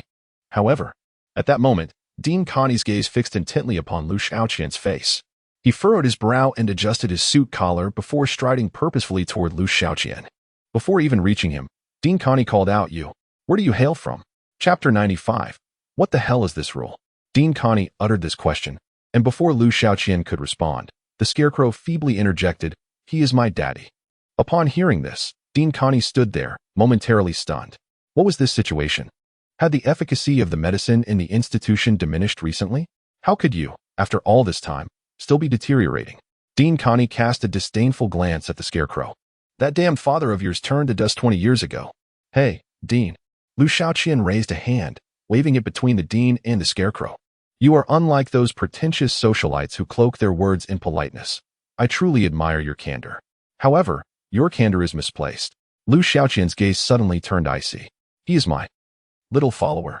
Upon hearing this, the scarecrow froze momentarily, then abruptly grasped Liu Xiaoqian's arm. You acknowledge me? Really? You acknowledge me? Witnessing this scene, the dean's fury ignited instantly. He shoved the scarecrow aside and stood before Liu Xiaoqian. You with the painted face, was that look you just gave a threat? The dean fixed his stare on Liu Xiaoqian. 2 nearby guards sensed the tension and hurried over. Dean, what is the matter? They inquired. The dean remained silent. Sensing the dean's wrath, the guards immediately turned their attention to Liu Xiaoqian. Under the scrutiny of 3 pairs of hostile eyes, Liu Xiaoqian shrugged and smiled. Why so serious? Have you finally learned to fear? You haven't answered my question yet. Where do you come from? The dean pressed. Speak quickly, or we'll take you for some electric therapy. 1 guard threatened, poking Liu Xiaoqian in the chest. Liu Xiaoqian stepped back and glanced at the scarecrow. I come from. Suddenly, he yanked the scarecrow toward him, raising his arm to point at the 2 guards. Hell! Before anyone could react, the guards were engulfed in smoke. Haraha! The other patients in the critical ward gazed over, dazed. The dean was taken aback, retreating 2 steps, but on the 3rd step, he found himself unable to move. His collar was firmly grasped by Liu Xiaoqian. Little follower, Liu Xiaoqian turned to the scarecrow. Feed him. No, anyone can feed him. But not the dean. The scarecrow murmured. What kind of damned rule is this? Liu Xiaoqian retorted. The consequences are severe. The scarecrow's demeanor displeased Liu Xiaoqian. Come here. Obeying Liu Xiaoqian's command, the scarecrow slowly approached. Liu Xiaoqian tore open the scarecrow's shirt, extracting the smoke-emitting bottle from his chest, and opened it. Then, he poured the contents down the dean's throat. The actions were exceedingly exaggerated and crude. The director was rendered speechless, choking on the potion. Only after the liquid in the bottle had been completely emptied did Liu Xiaoqian discard it. He then rose to his feet and, with both hands, raked through his disheveled hair. In the next moment, the director and the two guards huddled closely together. For the world before them had transformed. The director gazed at Liu Xiaoqian in terror. In his eyes, Liu Xiaoqian's clownish visage had morphed into that of a bloodthirsty demon, replete with fangs and dripping with blood. It seemed that, in the next instant, the creature would open its cavernous maw and sever his neck. "Do you find my painted face appealing?" Liu Xiaoqian inquired with a grin. The director nodded frantically. "Well then, I am not inclined to host a party at this moment. Let us converse privately." All around, the figures of patients in the critical care ward stood frozen in place, confined in this space. They had been dosed with sedatives for so long that their reactions had dulled. Otherwise, Liu Xiaoqian's antics would have undoubtedly caused an uproar. The trio of Sherlock Holmes had been closely observing Liu Xiaoqian's movements, their eyes wide with disbelief. Did that fellow just nearly assault the director? Darren muttered to himself. Such behavior towards the director was hardly prudent. Holmes shook his head, realizing that such an act would only render one more vulnerable in this setting. "We should exercise caution. I sense that this individual is quite sinister," Logic remarked, craning his neck. Meanwhile, several guards from other areas began to sense the shift in the atmosphere and gravitated towards the director's position. Upon reaching the director's side, they inquired, "Director, is everything all right?" "Step aside." Director Connie pushed them away, unwilling to meet their gaze. "Everyone, relax. The director merely wishes to have a word with me." Liu Xiaoqian replied with a smirk, "To discuss my condition. Isn't that right, Director?" "Yes, indeed. I wish to converse with him. You all, withdraw. To my office?" The director led the way out, with Liu Xiaoqian trailing behind. After a few steps, he suddenly turned to regard the two guards who had been doused with mist.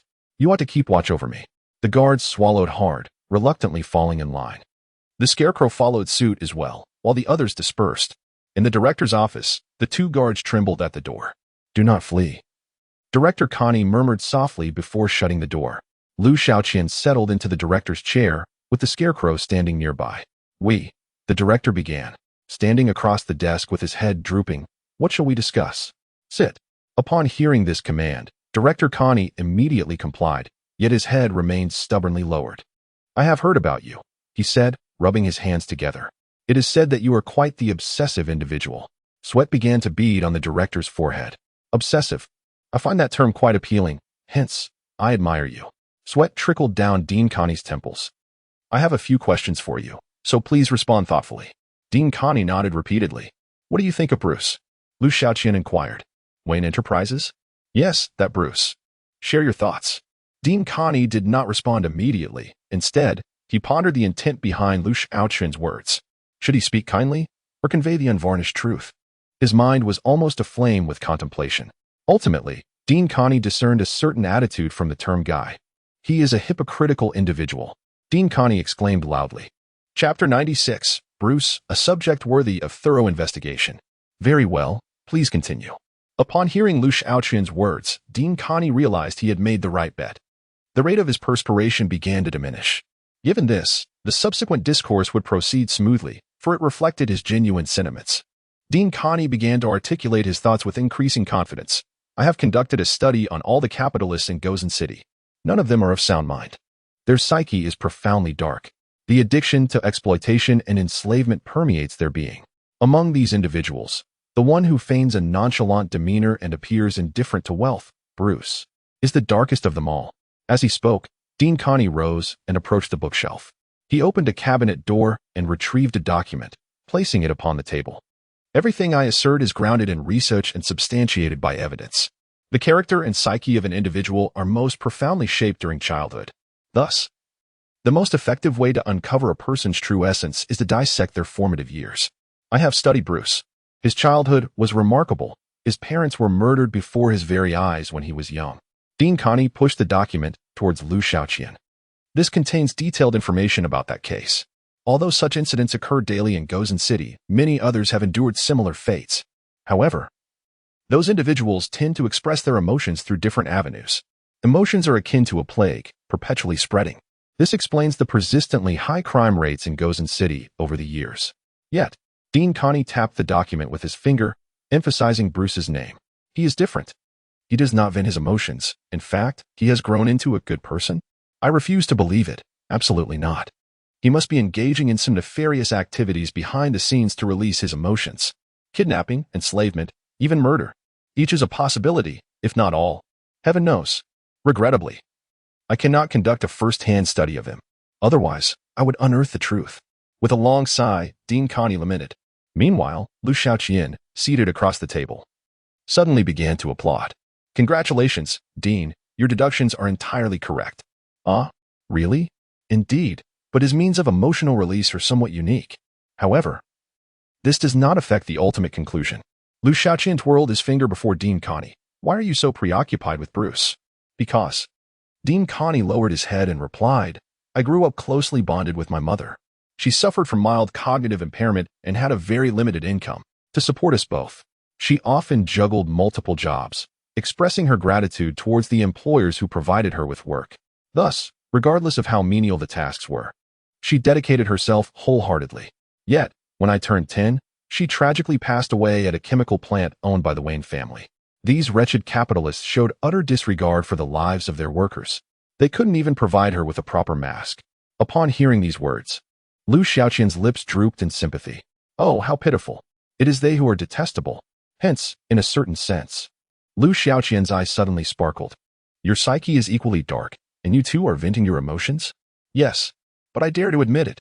Unmasking these capitalists is my way of releasing my feelings. Haha. Upon entering the office, Liu Xiaoqian smiled for the first time.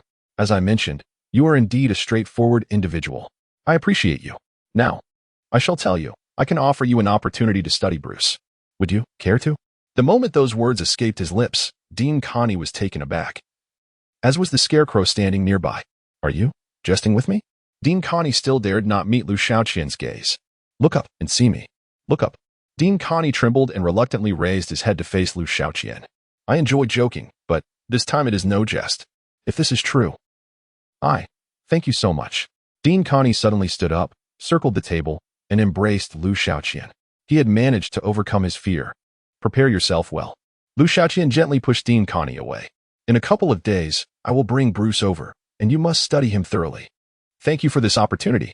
I will certainly conduct an in-depth study of him. Liu Xiaoqian rose and collected the documents from the table. He paused at the door and abruptly halted.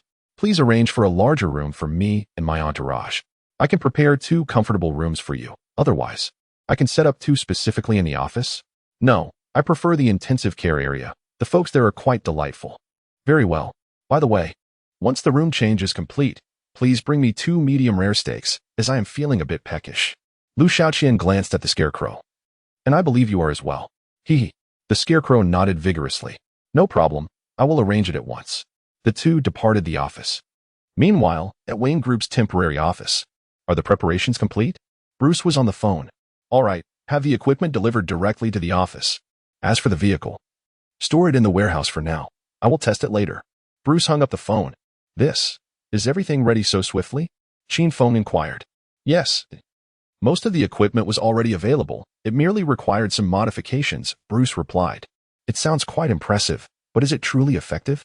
Tangren asked. Once you encounter it, you will truly grasp its formidable nature. Bruce lifted his gaze, declaring, with this equipment, I can infiltrate the asylum alone to investigate the situation. Alone? Isn't that rather perilous? Qin Feng inquired. Not at all, for I shall remain undetected. Having uttered these words, Wayne resumed his attention to his mobile device.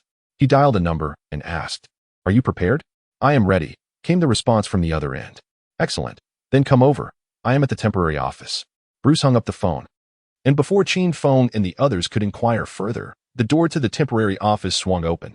A multitude of individuals entered with a flourish. These individuals were all journalists, their attire emblazoned with the insignia of Rapid News.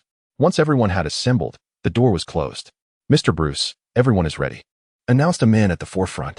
Bruce scanned the group before nodding in acknowledgement. Very well. He tossed a stack of documents onto the table. Herein lies the information regarding all individuals within the asylum, including the director's details. Now, you are to make this information public. Chapter 97. This contest is all-encompassing. Upon hearing Bruce's final words, Qin Feng was momentarily taken aback. Bruce continued, stating, These documents contain their backgrounds, their experiences, and all the heinous crimes they have committed. We must make this information public. By nightfall today, I want every citizen of Gozen City to be aware of the true nature of those confined within this asylum. After speaking, Bruce gestured towards the large screen behind him, which displayed a photograph of Liu Xiaoqian adorned in clown makeup. Simultaneously, there is another task at hand. We must create a feature on last night's explosion. At this moment, the leading man raised his hand respectfully. Bruce glanced at him and inquired, "What is it?" "I wish to inform you that the Gozen Times has already prepared this feature." Bruce shook his head and replied, "No, it is not the same. This is what I am about to elaborate on. Our feature must stand apart from other media outlets that merely seek traffic. You need to focus on three aspects: loss, impact, and the victims, especially the 100 hostages who have already been judged. Gather information about their families and report on the aftermath's devastation." "Do you understand?" All the staff nodded in agreement. After completing these two tasks, there remains one critical step. We must release an advertisement entitled, "The Troublemaker Clown Has Returned Home," and that home is the asylum. This advertisement must be featured across all media platforms in Gozen City: television, newspapers, radio, even on the advertising spaces at bus stops. "Do you comprehend?" Everyone exclaimed, "Understood. Go ahead." With that command, all the staff hurriedly departed the office. Once they had left, Qin Feng approached Bruce. "Mr. Bruce, I now understand what you meant earlier. Public opinion is not merely a weapon for the adversary. You are laying the groundwork for the forthcoming actions." Bruce glanced at Qin Feng and lowered his voice, saying, "Indeed. My purpose in this is twofold. First, to establish the nature of this contest, making it known to all that this is a battle between justice and evil.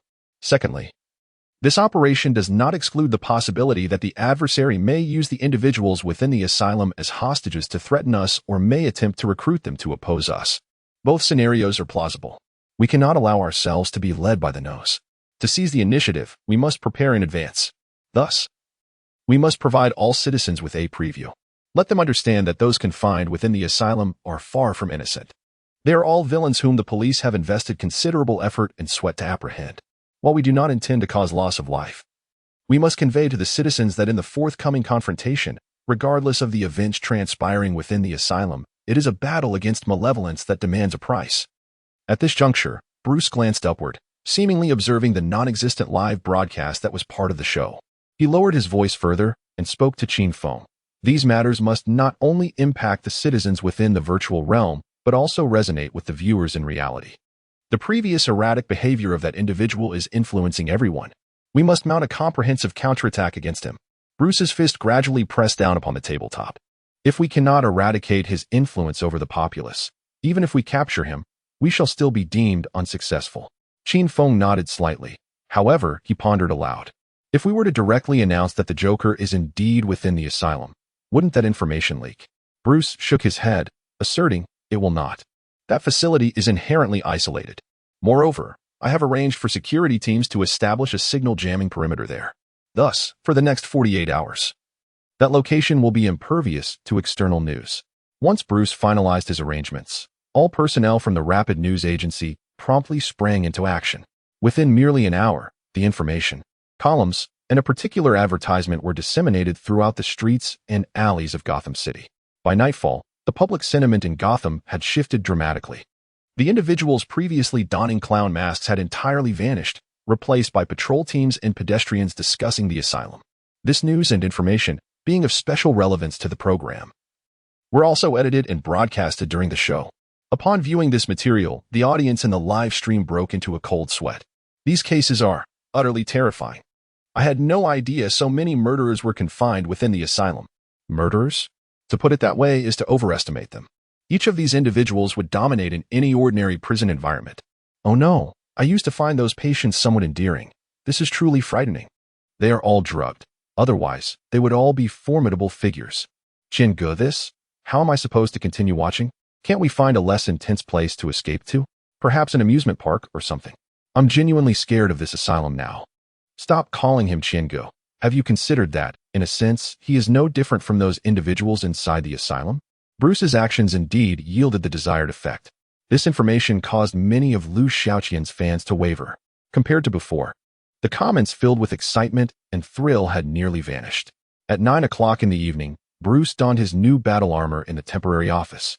This marked the first occasion that he appeared before the public clad in the bat armor after revealing his identity. Observing Bruce in his sleek black attire, Tangren couldn't resist reaching out to touch it. "Oh, it's rather soft," he exclaimed.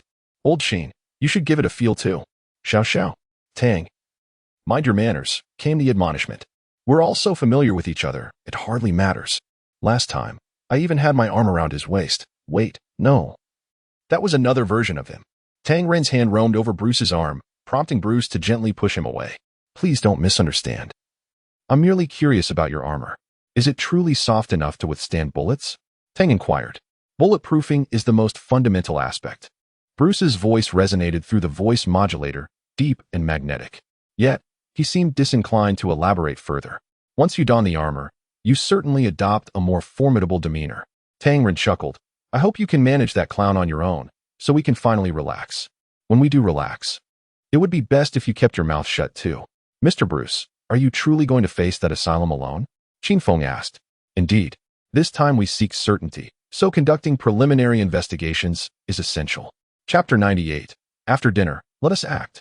"Be careful," Qinfeng advised. "Not a problem. Dressed in all black, I could fall into a sewer and remain unnoticed. I feel completely secure." Tangren assessed Bruce, "But with that outfit, are you sure you want to step outside this office? After all, your employees are out there. Wouldn't it be somewhat embarrassing for them to see you in those tight pants and a cape?" Bruce disregarded Tangren's comments, turning to open the office window and soaring out. "Goodness!" Tangren exclaimed, eyes wide as he pointed at the window. "He can fly?" His wings seem different from last time. "They've been improved," Qinfeng gulped. "This time, in our endeavor to apprehend the Joker, we might truly need to lie low." "Isn't that a good thing? It just means fewer fans. But fans can be purchased, so the bonus remains the priority." "No, that's not the issue," Qinfeng sighed, hoping the other 3 fugitives had already escaped from the asylum. "If so, I might still have a chance to act." The live stream's perspective followed Bruce to the very edge of the Blackgate district. To avoid alarming anyone, Bruce parked his vehicle at a distance and proceeded on foot. The atmosphere in the live stream was filled with admiration. "This angle of the show is exhilarating. Thank you to the production team for allowing someone of my age to experience such thrills. That car is unbelievably stylish. Coupled with that cape, I am definitely switching my allegiance." Tangren's fan count decreased by 1. "This car, this gear, is truly professional. It's on an entirely different level compared to the previous Batmobile. The pay-to-play elite is indeed extraordinary, upgrading in just a day. This time, I genuinely feel for Liu Xiaoqian. He probably has no idea how formidable his opponent is." As the conversation unfolded, Bruce had already arrived at the asylum's perimeter. His movements were swift, and with the aid of his new equipment, he approached the asylum unnoticed, even bypassing the security team he had arranged. Scaling the wall, Bruce effortlessly infiltrated the asylum. The facility's security was not particularly weak, however. Most of their resources were dedicated to guarding the patient areas. The perimeter and courtyard security primarily relied on the surveillance system, as typically no one would attempt to infiltrate this place. The main concern was ensuring the patients could not escape. Bruce first deployed a small drone to capture aerial footage of the entire asylum before entering the office building, where he sought architectural blueprints and personnel records. After some searching, he stumbled upon a photograph of Liu Xiaoqian, and then he found images of Holmes and his companions, all disguised as lunatics. How lively this is. Nevertheless, the primary target remained Liu Xiaoqian. Once he captured Liu Xiaoqian, if the other 3 were still present, he would apprehend them as well. If they were absent, it mattered little. With time and effort, capturing them would merely be a matter of when. Bruce meticulously examined the detailed information of the 4 individuals. 3 were confined to the general ward, while 1 resided in the intensive care unit. He sought the internal blueprints of the ICU, yet his search proved futile. However, this posed little concern for Bruce. He diligently noted down Liu Xiaoqian's cell number in the ICU and subsequently obtained the guards' records, capturing them all in photographs. Following this, he installed military-grade surveillance equipment throughout the asylum's various corners. These devices were capable of penetrating the shielding he had set up, effectively allowing him to unilaterally acquire information from within the asylum while preventing any external information from reaching it. After completing these tasks, Bruce hurried to the director's office, where he discreetly installed a military listening device beneath the desk before taking his leave. A comprehensive plan had already begun to take shape in his mind. The following morning, the director's assistant received a call. A guard from the ICU had experienced a fire at home, and his family had been rushed to the hospital, necessitating his immediate leave. Under normal circumstances, the director would not permit such sudden requests for leave. However, matters concerning family and loved ones were not trifling. Ultimately, Director Connie granted permission. The situation appeared to unfold smoothly, and the guard returned during dinner. Yet, upon his return, no one noticed that he refrained from engaging with his colleagues, for he had transformed into another person, Tang Rin. It was Thursday, and after dinner, all patients were to proceed to the activity room, while everyone else dined. Holmes and his companions abstained from eating, as they awaited the operation. Their plan was complete. Once Liu Xiaoqian entered the activity room, everything would culminate. Keep a close watch on that lad. Be wary of him wandering elsewhere, Holmes instructed. That shouldn't be an issue. It's dark outside, and no one will be roaming about, replied Logic, glancing at Darren. Are the people ready? All set, 78 patients on standby, Darren confirmed. Let us not forget one crucial fact. This individual is adept at manipulating those around him, just as he did with those in the trading company. We must exercise caution with the patients in the ICU as well, Holmes warned. Not just the patients, we must also be wary of the staff. This fellow has a knack for brainwashing, Logic added. Rest assured, once we commence our operation, I will coordinate the 78 patients from the general ward to keep others out of the activity room. The remainder will be straightforward, within the enclosed activity room. The three of us shall apprehend him alone. But what of that individual, the one in the sack calling for daddy? Where has he gone? Logic inquired. Noting the absence of that particular person throughout the day. Do not dwell on that. Without him, Liu Xiaoqian is left alone. Is that not advantageous? It feels reminiscent of a scene from a prison movie. Just thinking about it sends a shiver down my spine, Logic remarked. Do not be anxious. You remember where the other door to the activity room is, do you not? Darren inquired.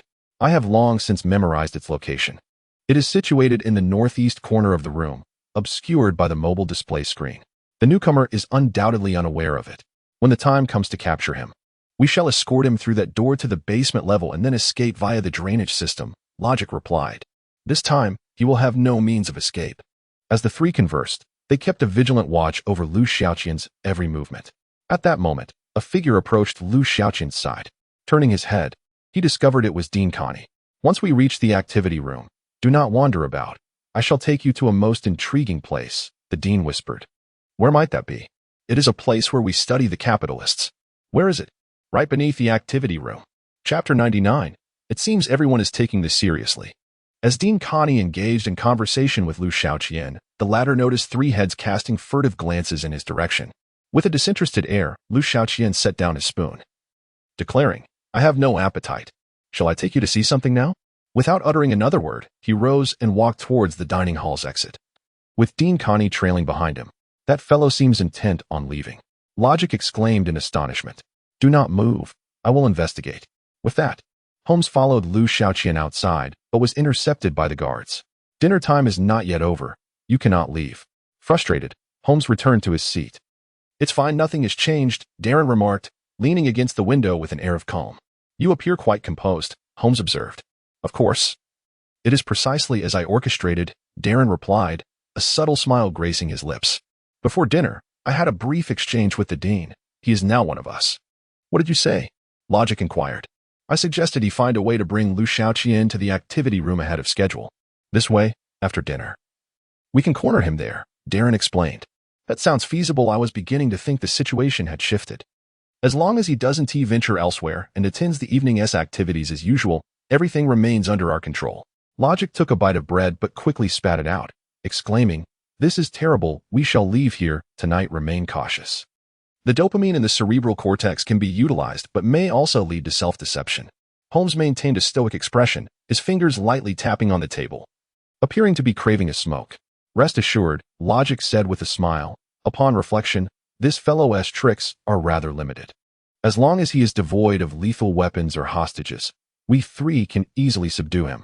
Honestly, were it not for concerns regarding Shenghan, I believe we could disregard the hostage issue altogether. Darren shook his head, stating, there is no alternative. After the program, we still have to operate. NPCs must be treated as real individuals. There is no distinction. What about the dean? He is right beside the opponent. We need to devise a way to divert him. He is also a potential hostage and, being the dean, could provide resources in a crisis, so it is imperative to draw him away, Holmes cautioned. Leave that to me. Darren replied. After these words, Holmes leaned forward to glance out the window, a hint of vigilance in his gaze. Logic. Do you think our escape route through the basement-esque drainage system could be discovered ahead of time? Holmes queried. Are you concerned he might slip away before us? Logic asked, raising his hands in reassurance. That won't happen. I have studied the blueprints extensively. I recall that there appears to be a barrier between the underground level and the drainage system. After all, this place is under strict management, and I suspect there may be a lock on that barrier, just in case.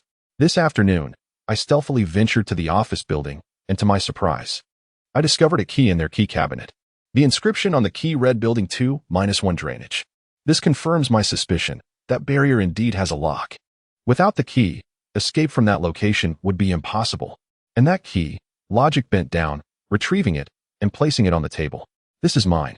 Previously, upon witnessing Darren's unexpected move, some of Liu Xiaoqian's devoted followers had begun to lose their composure. Now, seeing that Logic had also concealed a card up his sleeve, they were utterly restless. It seems everyone is taking this seriously. Oh, how sinister. These three are playing a dangerous game. It's perilous. I feel that Xiaoqian desperately needs assistance. Where is that guy with the sack? If he doesn't return soon, I might want to give him a good thrashing. Even without help, in a 1-against-3 situation, I believe Xiaoqian might still prevail. My only hope now is that Bruce doesn't show up again tonight. If he does, all hope will truly be lost. Indeed, if only the timing were slightly adjusted, there might still be a glimmer of hope. You managed to steal the key? Darren exclaimed in shock. Oh. Logic waved his hand dismissively. Such clever endeavors cannot simply be labeled as theft. Gazing at the key, even Holmes couldn't help but admire him. Logic, during that card game with that fellow, I perceived your cunning. I was somewhat astonished back then, not realizing you possessed such skills. Holmes regarded Logic. I hear you were once a professor. Where did you hone these abilities? Well, I once had a friend who was a master thief. So now you admit to stealing? Darren inquired. Don't dwell on the details, Logic replied, pocketing the key. What I wish to convey is that although I may appear relaxed, I am far more serious about the matters I care for than anyone else. If I've taken responsibility for the venue, I will see it through to the end. So worry not. At least in my domain of responsibility, you need not have concerns. Let's hope this endeavor proceeds smoothly. Although Darren spoke thus, he was filled with confidence regarding the operation. In fact, he was contemplating a strategy. He intended to employ hypnosis on Liu Xiaoqian once again after the three of them had him under control. He needed to ascertain whether the previous incident had truly been an accident. Let us hope for success. I have even gathered information about tonight's activities in the activity room. Logic shrugged. Meanwhile, Liu Xiaoqian and the director had arrived at the activity room. Upon entering, Liu Xiaoqian immediately noticed that the vast space had been entirely cleared. In the center stood a makeshift labyrinth. Above the labyrinth, a large display screen hangs. Two staff members are diligently repairing the monitor. What is this? Liu Xiaoqian inquired, directing her gaze towards Dean Connie. The dean promptly elucidated. This is a therapeutic program offered by our institution. Patients navigate through the labyrinth. The display above and the surrounding audio system continuously present guiding visuals and sounds. The moment they exit the maze, they experience a profound transformation. This initiative, which I conceptualized, has shown remarkable efficacy in providing mental guidance for patients. We schedule it regularly every month, and this week, it is their turn for the program. After sharing this, the dean looked up at the two staff members and asked, "What are you two doing up there?" "Mr. Dean, while checking the equipment, we encountered an issue. The visuals are not being transmitted. It seems there is no internet connection." Chapter 100. Must we play? Is there no internet? How is that possible? Wasn't it just repaired recently? Inquired Dean Connie. We're not sure. It has simply been offline, replied one of the staff members. Dean, could you perhaps check your phone to see if our connection is severed? Another staff member suggested. We do not possess phones, came the response. All staff working in the asylum are required to surrender their mobile devices. Thus, only Dean Connie retained his phone. Upon inspecting his device, Dean Connie discovered that although it was connected to the asylum's network, there was indeed no internet access. What could possibly be the issue now? These individuals are so lackadaisical during inspections, he murmured. He suspected that the previous repair had not been executed properly. However, Liu Xiaoqian, standing beside the dean, held a different opinion. He had caught a glimpse of the dean's phone screen, noting that not only was the asylum's network ineffective, but even basic signal reception was absent. He realized that they might be isolated. What about tonight's activities? One staff member voiced his concern. Is it impossible without internet? We can forego the visuals and utilize live audio, Dean Connie replied. Live audio. The two staff members were momentarily taken aback. Indeed, simply take the microphone and recite. You've witnessed enough sessions to know how to proceed, haven't you? But Dean, there are nearly 200 patients. That settles it. 10 minutes later. Dinner concluded. Holmes and his companions hurriedly exited the dining hall, racing towards the activity room. Their reactions brimmed with excitement. Under normal circumstances, the guards would have stopped them for questioning, but not this time. Thursday evening activities brought joy to many patients, so a bit of exuberance was permissible. As they arrived outside the activity room, the two technicians who were repairing the screens awaited the patients. Once Holmes and his companions entered, Logic swiftly closed the door behind them. What are you doing? Don't close the door. A staff member outside shouted, but his voice was quickly drowned out by a commotion. The patients from the general ward were resisting the staff and those from the critical care area. The trio stood within the empty activity room, gazing at the labyrinth. Darren clapped his hands twice. Soon, an individual emerged from the labyrinth's exit, Dean Connie. Darren remained silent, locking eyes with the dean as he gestured towards the maze. The dean nodded in understanding. Darren comprehended that the individual they sought was inside. With a wave of his hand, Dean Connie sprinted towards the wall, distancing himself from the maze. That individual is within, Darren stated. Are you certain? Luo Ji swallowed hard. Having been subjected to so many trials that he could hardly believe it would be this simple. Of course, he was certain. Darren lowered his voice, asserting that those whom he had hypnotized would not lie. This time, Darren was resolute, as he was uncertain whether Liu Xiaoqian could be hypnotized by himself. However, there was no doubt that the dean had indeed fallen under his influence. Though Darren possessed considerable confidence, skepticism lingered among everyone, including the viewers in the live broadcast. I have a feeling it won't be so straightforward. Given the pace of the show and my understanding of Qiangu, he must not be involved, one viewer remarked. Indeed. While we're aware this is a trap set by the three of them, it still feels too simple, another agreed. However, before the audience could reach a consensus, the live stream flickered. The camera angle shifted from a frontal view to a bird's-eye perspective, revealing the entire maze before the viewer's eyes. Holmes and his companions stood outside the maze, while Liu Xiaoqian stood alone at its center. He was truly inside. The audience gasped in dismay. No, Qiangu. You've been so clever all along. How could you suddenly be so confused? This is a trap, one exclaimed. Although I'm disappointed, I can understand. After all, we have a god's eye view. If we were in his position, facing not only the pursuit team but also three top-notch shadows, it would indeed be difficult to avoid falling into the trap, another reasoned. Oh, it's no wonder Luo Ji is so confident.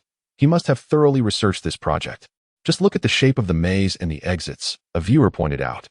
With 3 triangular exits and 3 people blocking them, it means Liu Xiaoqian has already lost. At that moment, the 3 figures outside the maze sprang into action. Under Luo Ji's direction, they each positioned themselves to block the 3 exits. Previously, Luo Ji had scouted the activity room for today's event.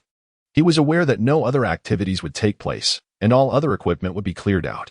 Thus, the maze would be the sole obstacle within the activity room. This foresight was the primary reason for Luo Ji's unwavering confidence from the outset. Once the 3 were in place, they did not venture inside but stood their ground. Despite victory being within reach, the maze was intricate and complex. If they were to enter prematurely, it was possible for the opponent to exploit an opening. Therefore, Luo Ji's strategy was to coax the opponent out willingly. Luo Ji reached into his pocket, retrieving 2 smoke bombs, emergency supplies prepared by the asylum, which he had obtained from the guard's office during his visit to the office building. Luo Ji intended to use these to force the opponent out. Upon witnessing this, Liu Xiaoqian's devoted fans grew anxious. As a staunch supporter of Qiangu, I have but one thing to say. I concede, but I refuse to yield. You shadows. I am utterly overwhelmed with emotion. I have never been so invested in a program or so attentive to a competitor before. After the conclusion of the show, I longed to meet with Qiangu. Yet, at that very moment, when everyone had truly resigned themselves to despair, all the lights in the activity room extinguished in an instant. Luo Ji hastily turned his head to glance at Dean Connie by the wall. Indeed, he was the one who had turned off the lights. However, after doing so, he made no further movements, simply standing there in silence. In the next moment, the speakers around us resonated with Liu Xiaoqian's voice. Hey, my 3 companions. I have been waiting for you, for a long time.